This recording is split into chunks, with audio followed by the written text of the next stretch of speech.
Ева Вайтоўская. Гарэзлівы пацалунак. Кніга першая. Моладзевы раман. Том першы. Раздзел першы. Катастрофа. Глядзіце, вунь Соня Сінічка з Д-класа. Яна прызналася ў каханні Максу Статкевічу з 11 А. Вядома ж, ён яе адшыў. А як іначай, дурніца, што яна сабе думае? Школьныя перапынкі, такія хуткаплынныя ў іншыя дні, сёння ператварыліся ў бясконцае пекла. Добра яшчэ гісторыя ў адным кабінеце з белмовай. Можна будзе застацца у класе, прыкінуўшыся, што трэба дарабіць дамашку. Халера з імі з адкрытымі форткамі. Для яе гэта вельмі нават добрае выйсце праваляцца тыдзень дома з ангінай. А лепей 2 тыдні. А там і восеньскія вакацыі, і пра ейны канфуз пакрысе забудуцца. Але першым урокам хімія, другім фізра. Гэта значыць, трэба спачатку падняцца ў хімкабінет з першага паверха на 4, а потым спусціцца з 4 ў цокалю спартзалу. Праз 3 пралёты і 2 пераходы ў... Толькі не гэта. Дзявочую шатню, дзе пасля ўрока пераапранаюцца завучкі з іхняй паралелі. Слухайце, як можна так аблажацца? Яна ж у 11 класе. Пора б ужо ведаць усё пра падзелы на касты. Ты што? Яна ж з Д. У іх замест грамадазнаўства практыка на заводзе. Сярэдняя школа нумар 234 горада Мінска ад нядаўна часу мела прагрэсіўнага дырэктара і, адпаведна, адмысловую школьную праграму. У год, калі час быў Соні Сінічцы пераводзіцца ў 9 клас, новы дырэктар арганізаваў набор у спецкласы. Набор правялі на базе вучняў школы, але прымалі дакументы ад любых адораных падлеткаў з прапіскай у Эскім раёне. Так і стварылі спецклас А з паглыбленым вывучэннем англійскай мовы, Б фізічны клас, В матэматычны і Г эксперыментальны клас з эканамічным профілем. У іншых школах, калі і праводзілі такія наборы, то з 10 класа. Не дзіва, што сярод бацькоў будучых 9клашак разгарэўся ажыятаж. І калі попыт на фізіку і матэматыку не быў надта высокім, бо побач існавала цэлая гімназія з фізматухілам, то перспектыва ўвапхнуць сваіх птушанятак у англійскі А узвінціла конкурс у гэты клас да 5 чалавек на месца. А вось эксперыментальны эканамічны мала каго зацікавіў. Быў туды недабор, і клас дакамплектавалі тымі, хто не прайшоў па балах у А, то бок усімі, каму карцела людзьмі звацца. Я не зразумела, клас Г. Якая вам справа? Свайго асабістага жыцця няма, дык у чужое лезеце? Збаў абароты, расліна. І самае жахлівае. Пашляціна. Пашляціна. Адбрэхвацца ў адказ не ў манерах Соні, але гэтым разам, сапраўды дасталі. З кабінета хіміі яна пастаралася выслізнуць першай, ні з кім не размаўляючы. Але таго, што на фізры давядзецца сутыкнуцца з гэшкамі, не ўлічыла. На апошнім сходзе 8 паралелі дырэктар прызначыў дні іспытаў для спецкласаў і заадно абвясціў, што ніводзін двоечнік і хуліган з 8 ў 9 пераведзены не будзе. Пасля чаго агучыў прозвішчы ўсіх парушальнікаў дысцыпліны і статыстык паспяховасці, выдаўшы кожнаму на рукі бледненькую ксеракопію з тэлефонамі суседніх школ, дзе адшчапенцы могуць перакантавацца годзік перад хабзой. Так і сказаў: «Вымятайцеся, калі ласка». Для тых жа, хто застанецца ў школе, але не зможа паступіць ні ў адзін са спецкласаў, дырэктар абяцаў арганізаваць 5, просты клас, 9 Д. Міма дырэктарскага расстрэльнага спіса ціхая троечніца Соня Сінічка шчасліва праляцела, але і на адбор у спецкласы не пайшла. Куды ёй з ейнымі здольнасцямі? Так яна трапіла ў Д. Д значыць дэбілы. Вы не ведалі? За імі ў малодшых паралелях ужо не было простых класаў, а сама школа на лета рыхтавалася стаць гімназіяй. Так што на пачатку 11 класа Соня Сінічка і ейныя аднакласнікі засталіся купкай няўдачнікаў у акіяне геніяў.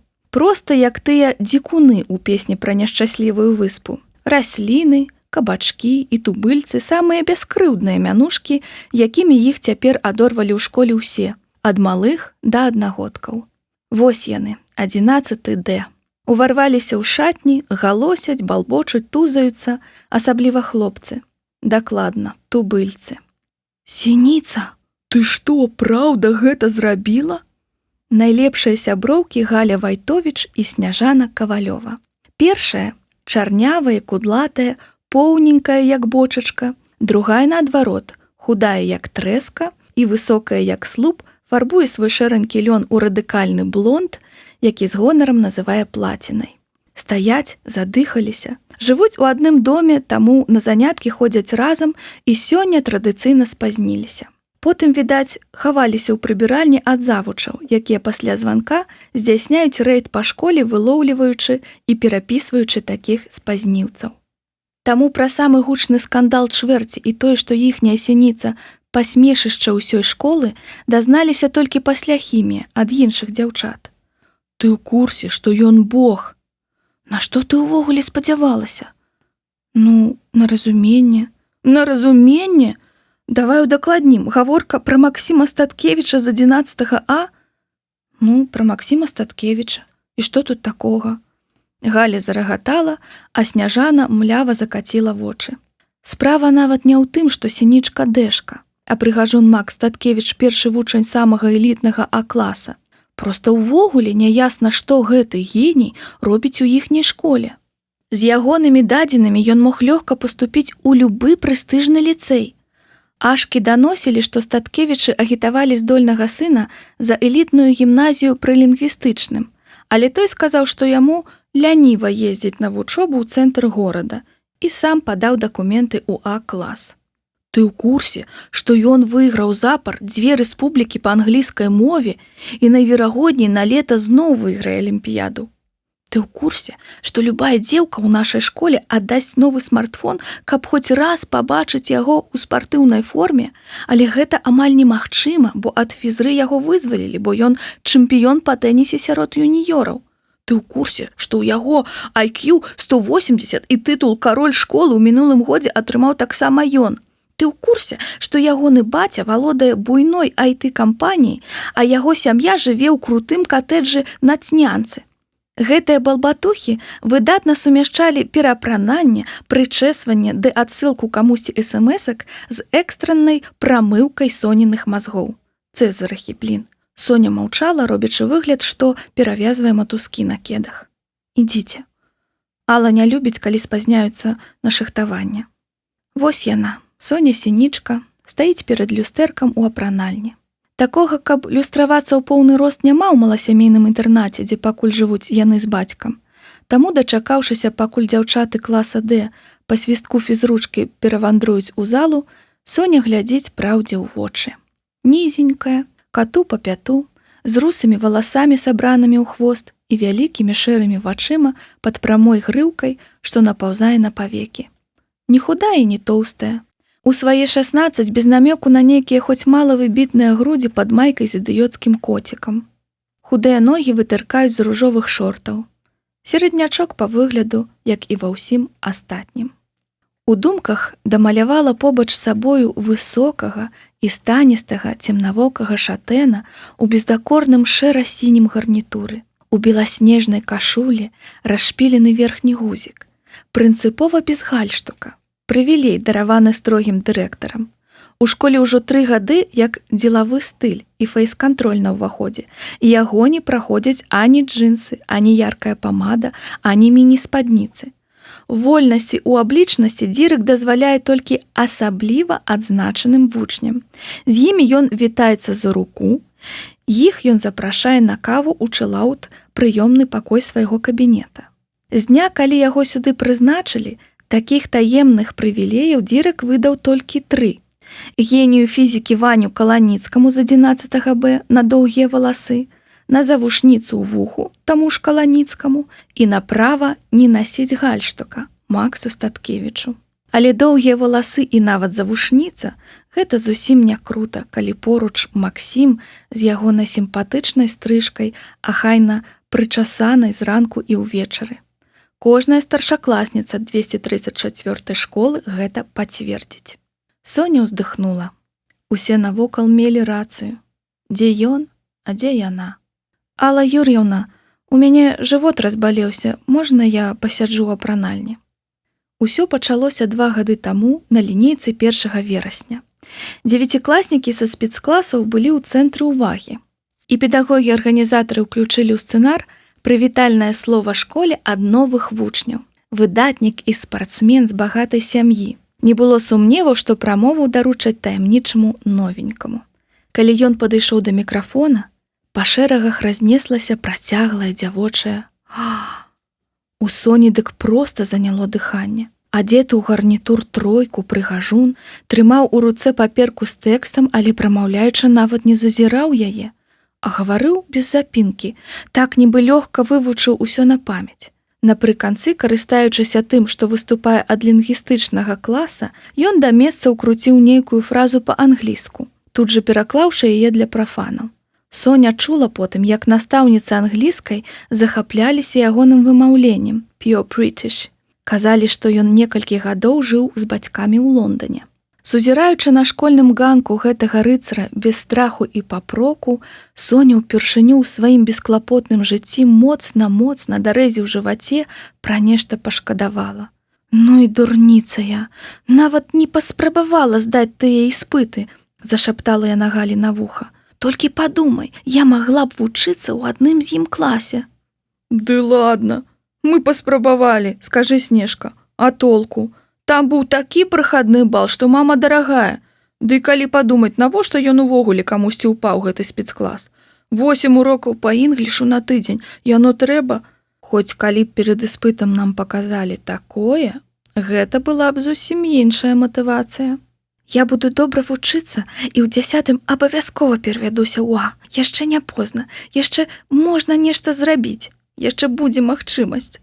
Новыя сяброўкі ў адказ толькі хмыкнулі. З таго часу 2 гады Соня жыла нібы ў тумане, які крыху рассейваўся, калі ў калідоры вырастала фігура боства з паралельнага класа. Ён хадзіў па школе ў поўнай самоце, з каменным, нібы вечна нечым незадаволеным тварам брытанскага арыстакрата, гледзячы на іншых вучняў зверху ўніз, а на настаўнікаў як на роўных, але малапрыемных яму асоб. Сноп няшчасны. Але ў гэтага сноба і зазнайку Соня з першага погляду закахалася па самыя вушы. І нават пасля таго, што адбылося сёння, кахала яго нягодніка аддана і безнадзейна. Яна сапраўды спрабавала перавесціся ў лінгвістычны, пагатоў пасля 9 класа частка яго вучняў спакусілася на розныя коледжы ды ліцэі і вызваліла колькі запаветных месцаў. Але, па-першае, у сваёй мілоснай ліхаманцы наша гераіня забылася пра 8 урокаў англійскай на тыдзень і тую прорву ў ведах, якая цяпер аддзяляла яе ад ашак. Самастойныя заняткі не далі плёну, а на рэпетытара грошай у іх з бацькам не было. Настаўніца англійскай толькі цяжка ўздыхнула, аддаючы ёй аркушы выніковага тэста за 9 клас, пасля якога перавод мог адбыцца. Па-другое, выявілася, што прэстыж А-класа затлуміў галаву шмат каму ў раёне, і на вольныя месцы аператыўна прынялі мажораў, чые таткі ахвяравалі школе навюткую архтэхніку і мэблю. Мінуў яшчэ год, і на пачатку 11 класа Соня Сінічка вырашыла, што неадкладна прызнаецца ў каханні Максіму Статкевічу. Калі памарудзіць яшчэ крыху, яны скончаць школу і шансу упаляваць свайго жорава ў небе у яе не будзе. Цэлы месяц Соня набіралася адвагі, абдумваючы дэталі. Напісаць мэйл ці смс-ку, як робяць у такіх выпадках іншыя дзяўчаткі? Каб жа. Яшчэ адной агульнавядомай прымхай Статкевіча было тое, што ён не меў ані мабільніка, ані старонкі хоць у якой сацыяльнай сетцы. Падысці на перапынку і сказаць? Да яна знепрытомнее, перш чым вымавіць слова. Таму паміж асабістым зваротам да аб'екта кахання і поштай Соня выбрала сярэдні варыянт, прадыктаваны абставінамі і асвечаны школьнай праграмай па рускай літаратуры. Перавёўшы гару паперы, у выніку перапісала на чыставік кароткае, але кранальнае прызнанне свайму Анегіну. Дрыготкімі рукамі запакавала ў канверт з ружачкамі, які паўгадзіны выбірала ў аддзяленні Белсаюздруку. На канверце каляровымі гелевымі асадкамі напісала «For Maxim, from Sonia with love». На всялякі выпадак, пераправерыўшы ў слоўніку нават такія простыя словы. Вырашыла, што па-англійску будзе нетрывіяльна і дарэчы. Паклала канверт у патаемнае аддзяленне заплечніка, млеючы стала чакаць моманту. Спярша яна думала прыйсці ў школу як мага раней перад урокамі і, прабраўшыся ў апранальню 11 А, пакласці канверт у кішэню ягонай курткі.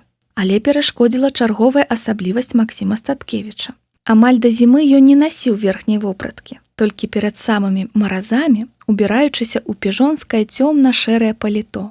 Ну, прынамсі, такое было на ім вясною. Наконт новага пакуль было няясна, бо восень выдалася на дзіва цёплая. Шторанку Соня нецярпліва падбягала да тэрмометра ў кухні інтэрната, але той няўмольна паказваў не ніжэй за +10. Сёння ў пятніцу 11 кастрычніка Соня не вытрымала і сказала сабе: «Няхай будзе, што будзе». Прыйшла ў школу раней, села на лаўку пад лесвіцай каля гардэроба. Стала чакаць. Нарэшце ён увайшоў у вестыбюль, спакойны, упэўнены, як заўсёды. «Максім, чакай, калі ласка». «Хто такая?» Хлопец здзіўлена нахмурыўся, хоць Соня і не пабачыла гэтага, баючыся адарваць вочы ад пліт падлогі. «Я Соня Сінічка з 11 Д», выпаліла яна хутка мокай. «Вось гэта табе, прачытай, калі ласка». І яна падала яму канверт, трымаючы аберуч, сагнуўшы рукі ў локцях, так нібы запускае паперу ў прынтар. Ён на імгненне затрымаў позірк на ружачкавым канверце, нахмурыўся яшчэ болей і ціха, але дастаткова выразна, каб пачулі ўсе выпадковыя сведкі гэтай сцэны, працадзіў кудысьці ў бок. Пашляціна. І пайшоў сабе далей. Гэта была катастрофа. У паўцёмнай шатні спартзалы, у адных шортах і майцы, Соня пачала замярзаць. Жывот і праўда балеў, быццам пасля іспыту, які яна праваліла. Ну і скот. Галя і Снежка толькі што пачулі пра адрынутае прызнанне з першакрыніцы ад самой Соні. Уцёкшы з фізры яшчэ да званка, яна кароткімі перабежкамі, каб не прыцягваць да сябе лішняй увагі, перамясцілася ў кабінет, дзе мусілі адбыцца белмова з беллітам, а потым яшчэ і гісторыя. Каля кабінета ў тарцы другога паверха была зручная каморка на швабры. Залезшы туды, Соня ўдала размінулася з папярэднім класам. Хоць і тут яе сягала няўмольная пашляціна, якой на розныя лады паўтаралі сёння на ўсіх школьных калідорах. Сказаўшы беларусіцы, што дзяжурыць, яна парашчыняла форткі, выцерла дошку бруднай анучай і хуценька зашылася ў кут за сваю парту, марачы навекі зліцца з бэжавай алейнай фарбай на сценках кабінета. Тут яе і знайшлі сяброўкі. Ён, вядома, красун, але характар у яго паскудны, разважала Снежка. Ну, напісалі табе ліст, вазьмі і пачытай, што, карона ўпадзе? Ён у нашай школе 2 гады, і нешта незаўважна, каб яго ўвогуле цікавілі дзяўчаты, як магла суцяшала агародніцу Галя. Ну што ты так сябе катуеш, Сонька? Хіба мала навокал хлопцаў? Нібы на доказ гэтых слоў калідор скалануў нялюдскі енк. Сініца! Сініца! Прынесла ж нялёгкая, закаціла вочы Снежка. Ён, дарэчы, сёння сачкаваць збіраўся. Яму, відаць, лысы з дубовікам смс-нулі. Экстраны выпуск, з сарказмам сказала Галя. Здароў, Вася. У кабінет кулей уляцеў высокі, плячысты дзяцюк з ускудлачанымі валасамі і праставатым дабрадушным тварам. Па класе адразу разляцеўся пах цыгарэт і падгарэлага тлушчу. Лёша Васілеўскі, якога ўсе ў школе называлі Васем. У вольны час ён падпрацоўваў у в'етнамскай забягалаўцы на рынку і сёння, відаць, прыляцеў у школу проста адтуль. Без заплечніка і формы, калі можна было назваць формай, ягоны бясформены і зацяганы кляшчасты пінжак. Праз бойкі і прагулы ён таксама значыўся ў колішнім дырэктарскім спісе. Але яго маці, школьная кухарка, якая гадавала сына адна, вымаліла ў дырэктара літасці. Вось ужо 2 гады Вася сяк так ліпеў у школе, цудам дацягнуўшы да выпускнога класа. Сініца, ты праўда прызналася ў каханні гэтаму дырэктарскаму падбрэхічу? Вася быў Соніным аднакласнікам 6 класа. Тады іх літара была В. Спачатку нічога не звеставала бяды. Вася спраўна лупіў Соню ранцам і цягаў яе за коскі, як усіх і не звыш нормы. Аднак у 9 класе хлопец нечакана разгарэўся да Соні каханнем, гучным, бесцырымонным ды неўтаймоўным. І гарэў ім дагэтуль. Неўзаемна ясная рэч. Табе што, сапраўды падабаецца Статкевіч, гэты хлышчы батан? Я думаў, ты несур'ёзна. Не твая справа. Не моя справа? А нічога, што я першы цябе заняў. Я што, месца ў электрычцы? Я не твая ўласнасць, адказвала Соня хутчэй аўтаматычна. За 2 гады на Васю не хапала ўжо ніякіх эмоцый. Хаця сёння ў яе ні на кога і ні на што не хапала эмоцый. А Вася працягваў галасіць. Сініца, разуй вочы, ты і я ідэальная пара. Вася, супакойся нарэшце, не бачыш, у якім яна стане. Статкевіч абліў яе брудам на вачах ува ўсёй школы, ёй без цябе моташна. Гэты падонак адграбеў мяне па поўнай, зароў Вася. Ён і так усім нашым як бяльмо на воку, а цяпер яшчэ і гэта. Навешаем яму сёння па дарозе дадому ў люлей. Тады цябе стопудова выключаць, зазначыла Галя. Нагадаю, што ён першы вучань школы, а ты апошні. Можа, ён і першы ў школе, але дакладна не мужык. Мужык бы так не абразіў дзяўчыну, пагатоў сініцу. Вася паспрабаваў абняць Соню за талію, але на шчасце ўвайшла беларусіца і, кыш адсюль, Соня выштурхнула яго за суседнюю парту. Пакуль беларусіца сабачылася з Васем наконт джынсаў і адсутнага канспекта па літаратуры, пакуль той хадзіў здаваць у гардэроб куртку і мыць анучу ад крэйды, Соня ціха дзялілася з сяброўкамі невясёлымі развагамі. Яна сядзела адна за апошняй партай, а дзяўчаты перад ёй, за 4-й, так што выходзіла, нібы сяброўкі сядзелі ў 3. Вася мае рацыю, шаптала Соня, нахіліўшыся наперад. Калі хлопец не паважае пачуцці дзяўчыны, ён ні разу не мужык. Я паводзілася як немагчымая дурніца. Навошта мне гэты задавака? Карацей, даю слова. Завязваю з каханнем. Больш не буду сохнуць па гэтым паўдурку. Але прыняць віншаванне з нагоды мудрага рашэння Соня не паспела. Сенічка, можа, ты выйдзеш да дошкі і замест мяне раскажаш нам пра знак бяды Васіля Быкова. Я пагляджу, як ты сачыненне напішаш. Хоць акурат з сачыненнямі ў цябе ўсё ў парадку. У класе загагаталі. З усяго, відаць, чуткі дапаўзлі нават да настаўніцкай. На абед у школьную сталоўку Соня, ясная рэч, не пайшла. Пад'ела халодных смажаных пельменяў, якія прыцягнуў з працы Вася, хоць у нечым ад яго карысць. Дзяўчаты падкінулі пакуначак соку з буфета. Яшчэ урок пратрымацца і дадому. А там і выхадныя. Можа, да панядзелка жарсці ўтаймуюцца. Ура! Не лёс. На пачатку 5-го урока ўвайшоў хмуры гісторык і абвясціў, што 11 Д здымаюць заняткаў.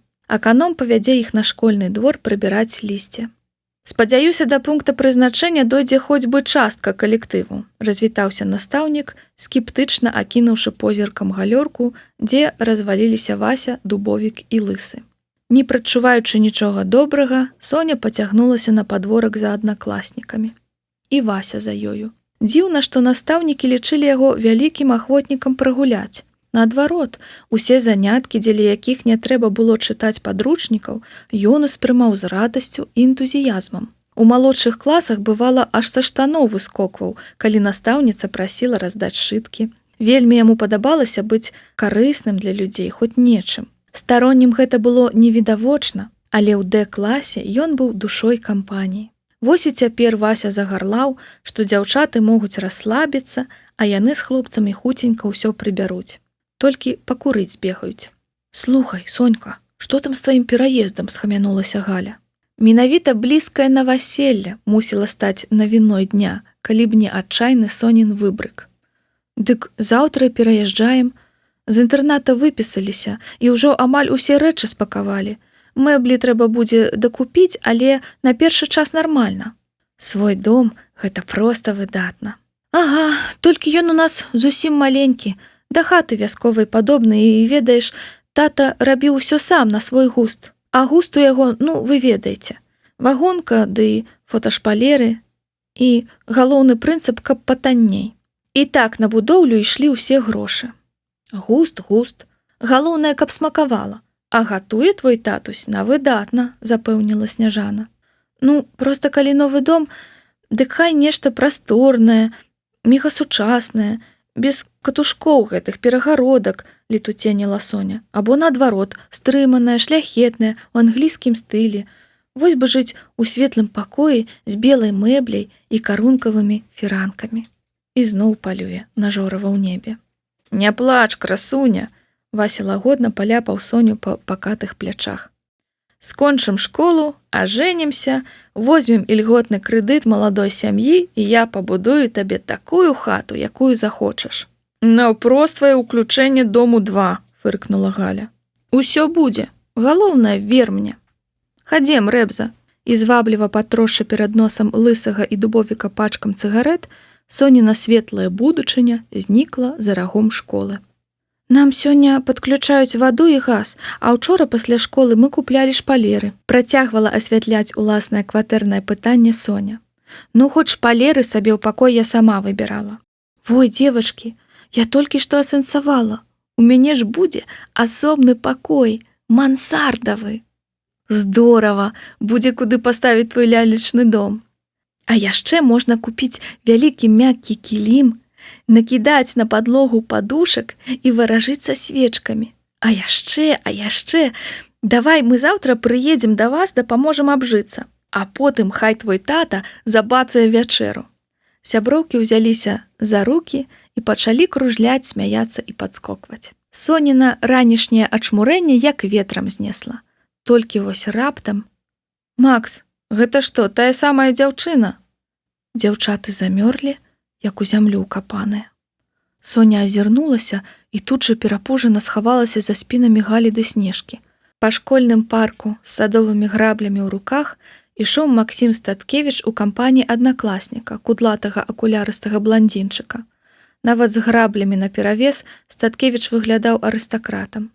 11 А прыбіраў лісце на папярэднім уроку. Як жа без гэтага? А яна нават сімпотная, толькі інфантыльная нейкая. Хадзем, тут нічога цікавага. І нават не паглядзеў у бок беднай Соні. Так бы і завяршылася гэтая няёмкая сцэна, але тут на падворку пачуўся конскі тупат. З-за рага школы вылецеў раз'ятраны Вася, абапал якога, як прыпражныя ў тройцы, несліся лысы і дубовік. Соня закрыла вочы рукамі, бо спужалася, што Вася адразу пачне біць. Толькі гэтага ёй сёння не хапала. Але пацанскі этыкет, відаць, вымагаў нейкіх цёрак перад крывавай бойкай. Рэзка затармазіўшы пад носам хлопцаў з А-класа, Вася аддыхаўся і зароў. А ну стаяць, эліта! Хлопцы спыніліся, але ніякай іншай рэакцыі Вася не дачакаўся. Думаеш, калі ты завісаеш з дзірыкам, табе тут усё можна? Грозна працягнуў ён. Маўчанне. Дзяўчына хацела адкрыць табе пачуцці, а ты яе пры ўсіх прынізіў. Ты перакананы, што ты мужик. Вакол галоўных герояў сцэны ўжо сабралася масоўка з вучняў А і Д класаў. Стаіўшы дыханне, хлопцы і дзяўчаты чакалі, што адкажа Максім. Вытрымаўшы паўзу, падчас якой ён змерыў Соню халодным позіркам, гэтак жа грэбліва, як зранку, Максім Статкевіч прамовіў. Ненавіджу тупых жанчын. Соню як сцюдзёнай вадой з вядра абдалі. Калі б ён замест гэтых словаў выцеў яе граблямі, было б менш балюча. Дэшкі застагналі ад абурэння, ашкі ад смеху. Акулярысты таварыш Статкевіча рэзка перамяніўся ў твары. Відаць, зразумеў, што біць усё-ткі будуць. Хлопцы з А-класа пачалі шыхтавацца за Статкевічам няроўным клінам. Іх у лінгвістычным было няшмат, але амаль уся моцная палова Д-класа, як і прадказваў гісторык, зваліла дадому. Перавага была на баку батанікаў. Таму лысы з дубовікам асадзілі назад, абмежаваўшыся пагрозамі на словах. Калі мы ў простым класе, гэта не значыць, што мы тупыя. Зараз так увалім, касцей не збераце. І толькі Вася быў настроены рашуча. Ён пачаў паволі падкасваць рукавы швэдра. А і Д пайшлі сценка на сценку праз Соню Сінічку. Выдатная навіна для школьнага пабліку. Першымі апамяталіся Галя і Снежка. Яны павіслі на Васілеўскім, галосячы на ўвесь падворак. «Вася, не трэба! Ты са школы вылеціш!» «Ну і што? Затое ўвалю гэтаму ўроду! Кавалёва, адпусці руку, я сказаў!» Але дзяўчаты ўчапіліся ў Васю проста намёртва. «Дурань, пра маму падумай!» Максім Статкевіч, які дагэтуль са здзеклівай цікаўнасцю назіраў за валтузнёй дэшак, моўчкі падышоў да заваленых на падворку садовых прыладаў і, не згінаючыся дакладным жэстам, кінуў граблі паўзверх кучы. Гэтак савецкія салдаты на старой кінахроніцы зрыналі нацысцкія штандары пад муры маўзалея. «Спадарства, мы на інгліш спазняемся». І пайшоў сабе, а яго фанабэрыстыя аднакласнікі следам. «Што, засцаў, Статкевіч? Батон недарэзаны», – не сунімаўся Вася. Калі А-клас знік у школьным пад'ездзе і дзяўчаты нарэшце адпусцілі Васілеўскага, той ужо спакойным голасам звярнуўся да Соні. «Слухай, Сініца, вы ж пераязджаеце. Бацьку скажы, каб грузчыкаў не наймаў, а толькі машыну. Я заўтра выхадны вазьму. Лысы з дубовікам таксама дапамогуць, праўда, пацаны?» І, падхапіўшы граблі, якія хвіліну таму кінуў Статкевіч, пашабаваў да дрэваў Дон Кіхот. «Ну што, пераканалася, які ён падонак?» – кіўнула Галя ў бок школы. «Я 2 гады ўяўляла сабе зусім іншага чалавека», – уздыхнула Соня. «Я так кахала яго, а ён... Я ніколі яму гэтага не дарую. Заўтра новы дом і новае жыццё без недарэчнага кахання». Ваяўніча трасянула яна аброслай грыўкай. «А гэты свой ідыёцкі ліст спалю яго сёння з лісцем». Так вырашыла Соня Сінічка, але ліста не спаліла.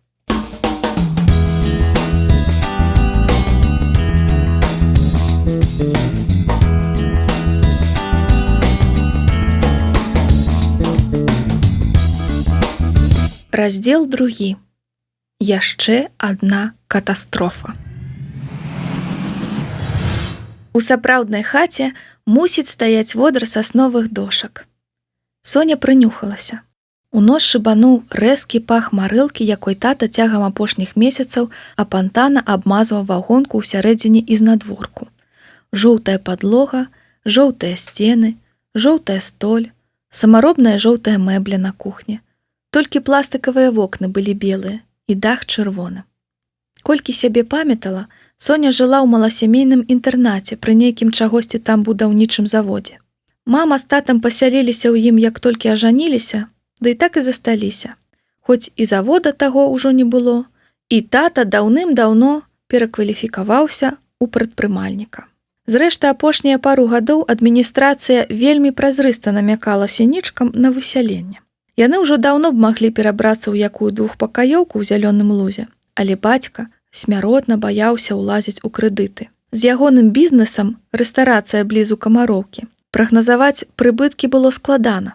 Пятру Сінічку не хацелася перадаваць дачцэ ў спадчыну адны пазыкі. Таму ён паціху патроху на жывыя грошы паставіў сабе катэджык не так далёка ад Мінска, фактычна пад Кальцавою. «Тата, у нас проста цудоўны дом. Шкада толькі мама не бачыць». Тата з мамай заўсёды марылі пра катэдж. Мама Соні загінула, калі Соня была зусім маленькай. Яшчэ не стары, але ўжо крыху сівелы мужчына з прыгожым стомленым тварам Пётр Сінічка пагладзіў дачку па валасах. «Даруй, родная, табе столькі давялося вытрываць за апошнія гады. Адмаўлялі сабе ўва ўсім, затое сумленнай працай прыдбалі свой кут. Дзякуй, што ты цэніш гэта. Абяцаю, цяпер усё будзе іначай». Соня, колькі сябе памятала, насіла чорны скураны абутак. Узімку і ўлетку. Адна пара на сезон, а калі пашанцуе, то і на 2. Таму што чорная практычна і да ўсяго пасуе. Былі і іншыя чыста дзявочыя крыўды на бацьку, які зранку да ночы бавіў час то на працы, то на будоўлі. Але Соня не лічыла патрэбным іх агучваць. Ды што гэта за крыўды? Мабільнік без наваротаў, джинсы з секонд-хенда, яна не такая спешчаная, як некаторыя паненкі. І ніхто ў 234 школе не мог упікнуць іх, што яны бедныя. Тата спраўна фінансаваў усе рамонты, абеды, экскурсіі, культпаходы ды падарункі настаўнікам і нават ахвяраваў нешта ў фонд школы. Жыццёвым прынцыпам сінічак было нічога лішняга. Бацька схадзіў да машыны, занёс у навюткую гасцёўню першую скрыню з хатняй трабязой. Пакорпаўся ў ёй, выцягнуў старую фотарамку з партрэтам прыгожай шыравокай жанчыны. Красуня мякка усміхалася і глядзела кудысьці ўдалеч. Паставіў партрэт на падлогу пасярод пакоя, не вытрымаў і расплакаўся. Вось, Алена, усё як мы планавалі. Праўда, прыгожа. Соня села побач з бацькам, абняла яго за плечы. Мамы не стала ў канцы 90-х, калі Соня яшчэ не хадзіла ў школу. Тата часта браў дзяўчынку ў кавярню, і яна ціха гулялася з лялькай у кутку павільёнчыка, а тата за стойкай сварыўся з нейкімі людзьмі. Тыя крычалі на яго, пагражалі, але ён іх не баяўся і заўсёды праганяў. Калі яны сыходзілі, Соня пачынала плакаць, а тата супакойваў яе і казаў, што гэта нехарошыя дзядзькі, прыходзілі да яго аджаць бізнес. Але плакаць не трэба, бо ўсё будзе добра. Тых, хто ведаў уладальніка рэстарацыі пан Сцяпан па працы, вельмі здзівіла б, наколькі ён можа быць сентыментальным. Соня падышла да сцяны дома і злёгку стукнула па ёй кулачком. Па сцяне пайшоў нейкі дзіўны рэзананс, нават шклопакеты завібравалі. Тата, а дом дакладна трывалы? Не хвалюйся, дачушка. І на мой век хопіць, і на твой, і на век твайго мужа і дзетак. Ну не, татуля, я не збіраюся вечна жыць у гэтым доме. А пагатоў, калі выйду замуж. Што ты такое кажаш, Соня? Пакінеш мяне тут самога на старасці? Ну, татка, ты яшчэ малады. У гэты момант каля сінічкавага навабуда затармазіў бусік. З пасажырскага месца выскачыў хлопец. Ён аператыўна адчыніў заднія дзверкі, адтуль вылезлі яшчэ двое і тут жа пачалі выцягваць на ўзбочыну мэблю. Гэта быў верны рыцар Вася і ягоныя збраяносцы Лысы і Дубовік. Вася рашуча накіраваўся ў дом. Пару гадзін таму, калі хлопцы павыцягвалі майно сінічак з інтэрната, выявілася, што грузавая машына спазняецца. Тады Вася дзеля эканоміі часу накіраваў Соню з бацькам наперад на іхняй старэнькай Тойоце, а сам з хлопцамі застаўся чакаць перавозку. Блазнаваць Вася пачаў адразу з парога. Спадар Пётр, зранку не было часу, але цяпер рэкамендуюся. Алексей, для вашай Соф'і я не проста аднакласнік. Маю надзею, што ў даволі блізкай будучыні змагу назваць вас бацькам. І, гледзячы проста ў вочы імавернаму цесцю, працягнуў таму шырокую шурпатую даланю. Іранічна прыўзняўшы бровы, Пётр Сінічка парукаўся з Васілеўскім, а потым запытальна паглядзеў на дачку. Не, ты што, не слухай яго. Гэта няпраўда, адчайна сігналізавала Соня тату за Васявай спінай. Ну што, Соня, а вось і муж знайшоўся. Вася не стаў стрымліваць рогату. Бачыш, сыніца, нават твой продак лічыць нас выдатнай парай. Ладно, пайду пакамандую пацанамі. А вось і мы. На парозе матэрыялізаваліся Галя і Снежка. Сняжана, Галіна, рады вас бачыць, павітаўся Сонін бацька. Не распранайцеся, я батарэі не паспеў падключыць. Прыйшлі дапамагчы Соне распакавацца і адзначыць. Апошняе слова дзяўчаты выгукнулі разам, патрасаючы торцікам. Хлопцы зараз мэблю ў дом занясуць, дык давайце перш чым расстаўляць гарбаты пап'ем з торцікам, прапанавала Сняжана. Дзе тут у вас можна вады згатаваць? Вунь у куце электраплітка. Мая паходная кухня на час рамонту. Снежка стала завіхацца з імбрыкам, а Галя завяла светскую гутарку. Цэлую вечнасць да вас дабіраліся. Сініца, як ты адсюль у школу ездзіць будзеш? Буду падвозіць Соню пад аўтобус, адказаў за дачку Сінічка. І потым, колькі той школы? 11 клас, дзякаваць Богу. А кампанія ў вас, бачу, дружная. Дзякуй вам, што вы дапамагаеце сонечцы. Ну ты хоць ацаніла, як завіхаецца Васілеўскі, зашаптала Галя Соні на вуха. Ведае, як табе цяпер фігова, вось і прыйшоў падтрымаць. Ён, вядома, клоун, але на справе значна лепшы за розных там Статкевічаў. Я б на тваім месцы задумалася. Ух, нібы ўсё. Спацелыя хлопцы ўваліліся ў гасцёўню. Дзе ў вас тут можна вады папіць? Там, дзе вы мэблю заносілі, на кухні кран. Ваду учора падключылі. Вася вярнуўся ў кухню, аддзеленую ад гасцёўні перагародкай. але на парозе замёр, інтэнсіўна зашмыгаўшы носам. «Народ, вы паху не адчуваеце? Тут, паходу, не слабая уцечка газу». «Усё, імбрык паставіла, хутка будзе кіпень», – абвясціла Снежка. «Што ты зрабіла?» – закрычаў Васілеўскі. «На выхад, усе, жыва!» Ён высадзіў нагой уваходныя дзверы і, адштурхнуўшы з дарогі канапу, стаў выпіхваць дзяўчат на двор. «Валім адсюль, за бетонныя блокі!» Насупраць ішла будоўля. Падбухтораныя Васем, які запанікаваў, Соня з сяброўкамі, яе тата, а таксама Дубовік і Лысы, заваліліся ў канаву за плітамі агароджы, якую яшчэ не паставілі. Вася ляцеў апошні, размахваючы мабілкай. «Чорт, батарэйка села! Хто-небудзь, набярыце службу газу, 104!» Ягоныя апошнія словы перакрыла магутнае бабах. Вызірнуўшы з-за пліт, Соня пабачыла, як іхні з татам дамок складваецца як картачны. Менавіта так яно выглядала. «Набірайце адразу 101», – сказаў Васілеўскі, калі аддыхаўся. Лысы з Дубовікам ляжалі на дне канавы і разгублена мацюкаліся. Ані іх датклівыя аднакласніцы, ані агаломшаны тата адной з іх не былі ў стане зрабіць ім заўвагі. Калі б не гэтыя двое, сцэна была б нямой. Соня з партрэтам маці ў руках, Галя, што мёртва сціскала ў кулачку матузок, на якім матлялася пакамечаная скрынка з торцікам, і астатнія, бледныя, з вачыма вырачанымі, як у персанажаў японскіх мульцікаў. На заднім плане, ходзячы сюды-туды перад іх імправізаваным брустверам, Вася тэлефанаваў у МНС, патрабуючы пажарную машыну на Садовую вуліцу. «Як ты, Аляксей, увогуле зарыентаваўся, што рабіць?» – паволі спытаўся Сонін бацька, калі Вася вярнуў яму мабілку. «Мне нядаўна 18 споўнілася, і мой в'етнамец павесіў на мяне пажарную бяспеку ў сваім Сайгоне. Дык, халера, давялося розныя брашуры чытаць, а потым яшчэ выпісваць пасведчанні ў пажарнікаў. Я і ў школе так не вучыўся. Ніколі не думаў, што так хутка прыдасца, што прыдасца ўвогуле. У вас цыгарэткі не будзе?» Слухаючы, як набліжаюцца сірэны пажарнай хуткай, Соня думала пра тое, што новае жыццё не проста пачалося, але прызначыла ёй, Соні Сінічцы, месца ў сваім эпіцэнтры.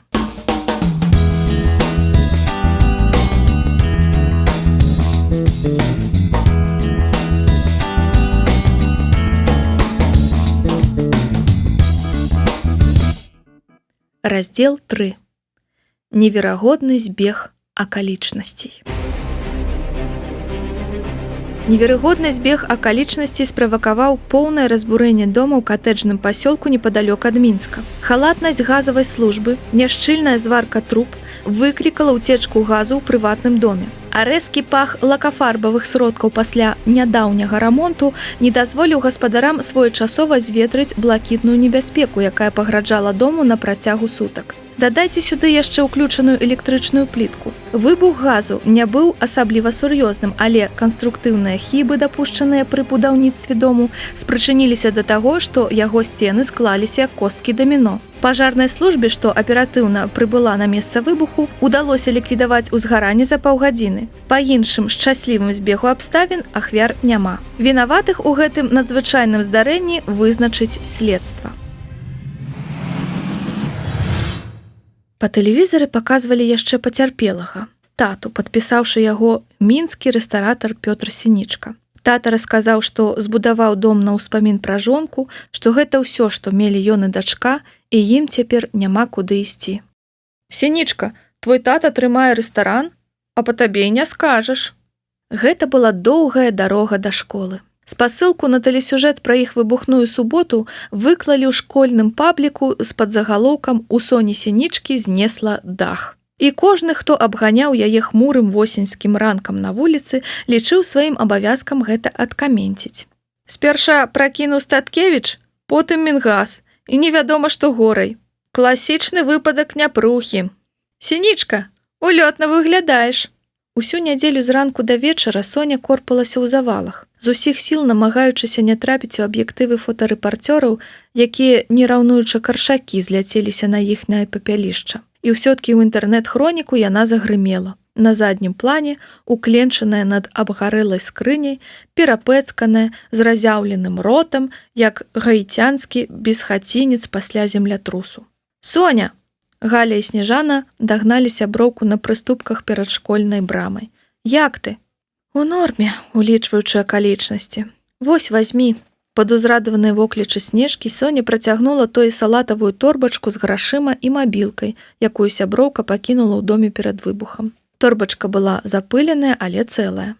Начавалі мы ў інтэрнаце. Суседзі пазычылі спальнікі, раскладушкі і 2 дні адпойвалі тату каньяком. Я яго таксама як магла супакойвала, ён праз дом проста ў аўце. Але я яму кажу: «Тата, машына цэлая, шмоткі, кнігі, ўсе самыя дарагія рэчы ў багажніку, а мэбля, ну і няхай патрушчылася, яна ўся была старая. Мы б яе ўсё адно хутка выкінулі. А самае галоўнае, мы самі засталіся жывыя, здаровыя, значыць, усё будзе. Страшна падумаць, а калі б нехта закурыў, або Снежка не на электраплітку імбрык паставіла, а на газ. Нам усім здорава пашанцавала». «Дарэчы, ты нас не палі», – папрасіла Галя. «Мы сваім сказалі, што яшчэ не даехалі да цябе, калі газ бахнуў. Яны і так ледзь ад жаху не пасівелі. А што вы будзеце рабіць далей? І ці вернуцца вам грошы?» «Там усё складана. Тата размаўляў са знаёмым юрыстам. З аднаго боку вінаватыя газавікі, але з іншага тата ставіў дом сам і нешта там напартачыў, таму будзе многа спрэчак у судзе. Не факт, што нам кампенсацыю выплацяць. А застрахаваць дом, пакуль ён недабудаваны, тата неяк не парупіўся. Але ёсць і добрыя навіны. Тату па тэлевізары пазнаў ягоны харошы сябар, з якім яны 100 гадоў не бачыліся, і адразу патэлефанаваў. У яго вялікі дом, дзе ёсць для нас месца. Ён запрасіў пажыць у іх, колькі нам трэба, пакуль не вызначымся». «Дык выдатна, Сонька. Цяпер галоўнае табе не моцна вытыркацца ў школе, пакуль справы не наладзяцца. І далей усё будзе ў ажуры. Вой, глядзіце, што там?» «Толькі не гэта. Васілеўскі». Каля ўваходу ў школу мітусілася высокая фігура ў клятчастым пінжаку. Гэта сапраўды быў Вася. «Увага, увага!» – бойка вяшчаў Вася у немавед, дзе адкапаны мегафон. «У адной нашай вучаніцы Соф'і Сінічкі вялікае няшчасце. Яе дом быў разбураны выбухам газу. Не застанемся глухімі да чужой бяды. Аказваем грашовую дапамогу хто колькі можа. Нават 1000 беларускіх рублёў мае сэнс». Побач на ганку лысы з дубовікам падсоўвалі галаслівай плыні школьнікаў пераносную чырвоную урну для бюлетэняў, якую выкарыстоўвалі, калі школа была выбарчым участкам. Проста на дзяржаўны герб скотчам быў прылеплены аркуш з неахайным надпісам «Збор сродкаў для бяздомнай Соф'і Сінічкі». «Галасуем за будучыню Соні!» Як мог абыгрываў гэты факт клятчасты аратар. «Вася, што ты робіш?» Соня схапіла таварыша за крысо пінжака. «А вось і сама пацярпелая», – абвясціў Вася ў мегафон. «Нягледзячы на сваю бяду, яна сёння з намі. І нават у гуморы. Уразімся духоўнай моцы гэтай невергоднай дзяўчыны». «Вася, што за цырк?» – зашипелі падаспеўшы Галя са Снежкай. «Мне класуха дазволіла». «А ў мяне ты дазволу спытаўся?» – закрычала Соня. «Хіба ты не разумееш, у якой ты мяне ставіш становішча?» «Магла б і дзякуй сказаць. Для цябе шчырую». «Дарэчы, бабло даюць», – далажыў дубовік і патрос урны, у якой сапраўды нешта зашамацела. «Васілеўскі, я цябе як чалавека прашу, годзе выстаўляць мяне на пасмешышча». У сваёй беспаспяховай спробе суняць Васю Соня незнарок перагарадзіла ўваход у школу. І раптам сэрца абарвалася. «Можа, пасунешся?» – прагучаў над ёй незадаволены голас. На школьным ганку стаяў Максім Статкевіч. «А ну, стаяначка!» Цяпер дарогу адстаўному соненаму ідэалу заступаў ужо Васілеўскі. «А бабкі здаць? Ты хоць ведаеш, хто вінаваты ў тым, што Соня засталася без дома?» «П'яны зваршчык», – спакойна прамовіў Статкевіч. «З Соняй здарылася бяда, бо ты павёўся з ёй, як падонак», – выпаліў Васілеўскі мегафон. Божа, што ён вярзе, схапіўшыся за галаву, Соня прыхінулася да вушака. Больш за ўсё ёй хацелася ператварыцца ў невідзімку. «З логікай у цябе яўна праблемы», – хмыкнуў Статкевіч. «Але калі ты настойваеш, даруй, няма беларускіх». І засунуўшы руку пад лацкан пінжака, ён раскрыў гаманец і паклаў Соні на плячо 10-доларовую купюру. Некалькі імгненняў Соня не магла паварушыцца, Але потым, апамятаўшыся, сарвала з пляча паперку і рынулася следам за Статкевічам у вестыбюль. «Гэй ты!» Ён удала абярнуўся, бо скамечаныя 10 баксаў пстрыкнулі яму проста ў жывот. Яны стаялі на тым жа пятачку, дзе пару дзён таму сустрэліся ўпершыню. І куды толькі падзелася тадышняя Сінічкіна сарамлівасць і нерашучасць. «Забірай сваю падачку ў рот. Сорамна падумаць, што я 2 гады марыла пра цябе. Я лепш памру, чым прыму ад цябе дапамогу». Статкевіч абыякава сузіраў яе істэрыку, але, пачуўшы апошнюю фразу, злацешна ўсміхнуўся. «Ну, глядзі, ты сама гэта сказала. Запомні свае словы». І пайшоў уверх па сходах. «І запомню. Годзе ўдаваць сябе генія і глядзець на ўсіх, як на кампост. Валі давай!» – крычала Соня наўздагон. «Народ, там зноў Сінічка і Статкевіч. Што гэтая парачка не падзяліла?» «Парачка? Не. Яе больш не будуць асацыяваць з гэтым бяздушным балванам. Іхнія дарожкі канчаткова разышліся». «Ты, маці, руліш!» Галя і Снежка аж заходзіліся ў экстазе, бо гэтым разам назіралі ўсё на свае вочы. «Здорава ты яго! Так яму!» «Калі табе не трэба, я вазьму працэнт з дабрачыннасці». Вася старанна разгладжваў пакамечаную інвалюту. З паршывай ашкі, як той казаў, хоць воўны жмут. Да дошкі аб'яў кубкамі падыходзілі школьнікі. Рагаталі і адыходзіліся. «Што там?» – спахмурнела Соня. «Не трэба, не хадзі!» – у адзін голас завішчалі Галя са Снежкай. Але Соня пайшла. Нехта павялічыў яе мурзатую выяву на папялішчы, раздрукаваў і прычапіў на дошку. У раёне джынсаў асадкай дамалявалі выхлап і падпісалі «Газ». Гэта быў фініш. Калі разабрацца, татусь, то можа яно і да лепшага. Не газ дык ураган. Раней ці пазней гэта адбылося б. Ты ж сам прызнаўся, што сцены былі хліпкія. Да нармальныя былі сцены, Соня. Не забывай, што і твой тата ўсё-ткі інжынер па адукацыі. Гэта ўсё Антонавіч. Загнаў мне гнілыя бэлькі. Усё ад іх. А я казала, што не трэба будаваць з усякага ламача. Усё, давай закрыем тэму. Над вячоркам таго ж дня бацька падабраў Сінічку на прыпынку непадалёк школы, вызваліўся так рана, як змог, але ўрокі ў Соні скончыліся яшчэ да абеду. Каб не туляцца пад гідкай імжой па гразкім мікрараёне, дзяўчына некалькі гадзін прасядзела з кніжкай за пластыкавым сталом у кафетэры універсама. Ёй не было больш куды ісці. Патрыманая Тойота Карола да самых пярэдніх седалаў, наладаваная скрынкамі, скруткамі ды валізамі, была цяпер іх адзіным домам. Зрэшты, яны акурат кіраваліся ў свой новы прытулак. «Тата, дык у каго мы будзем жыць?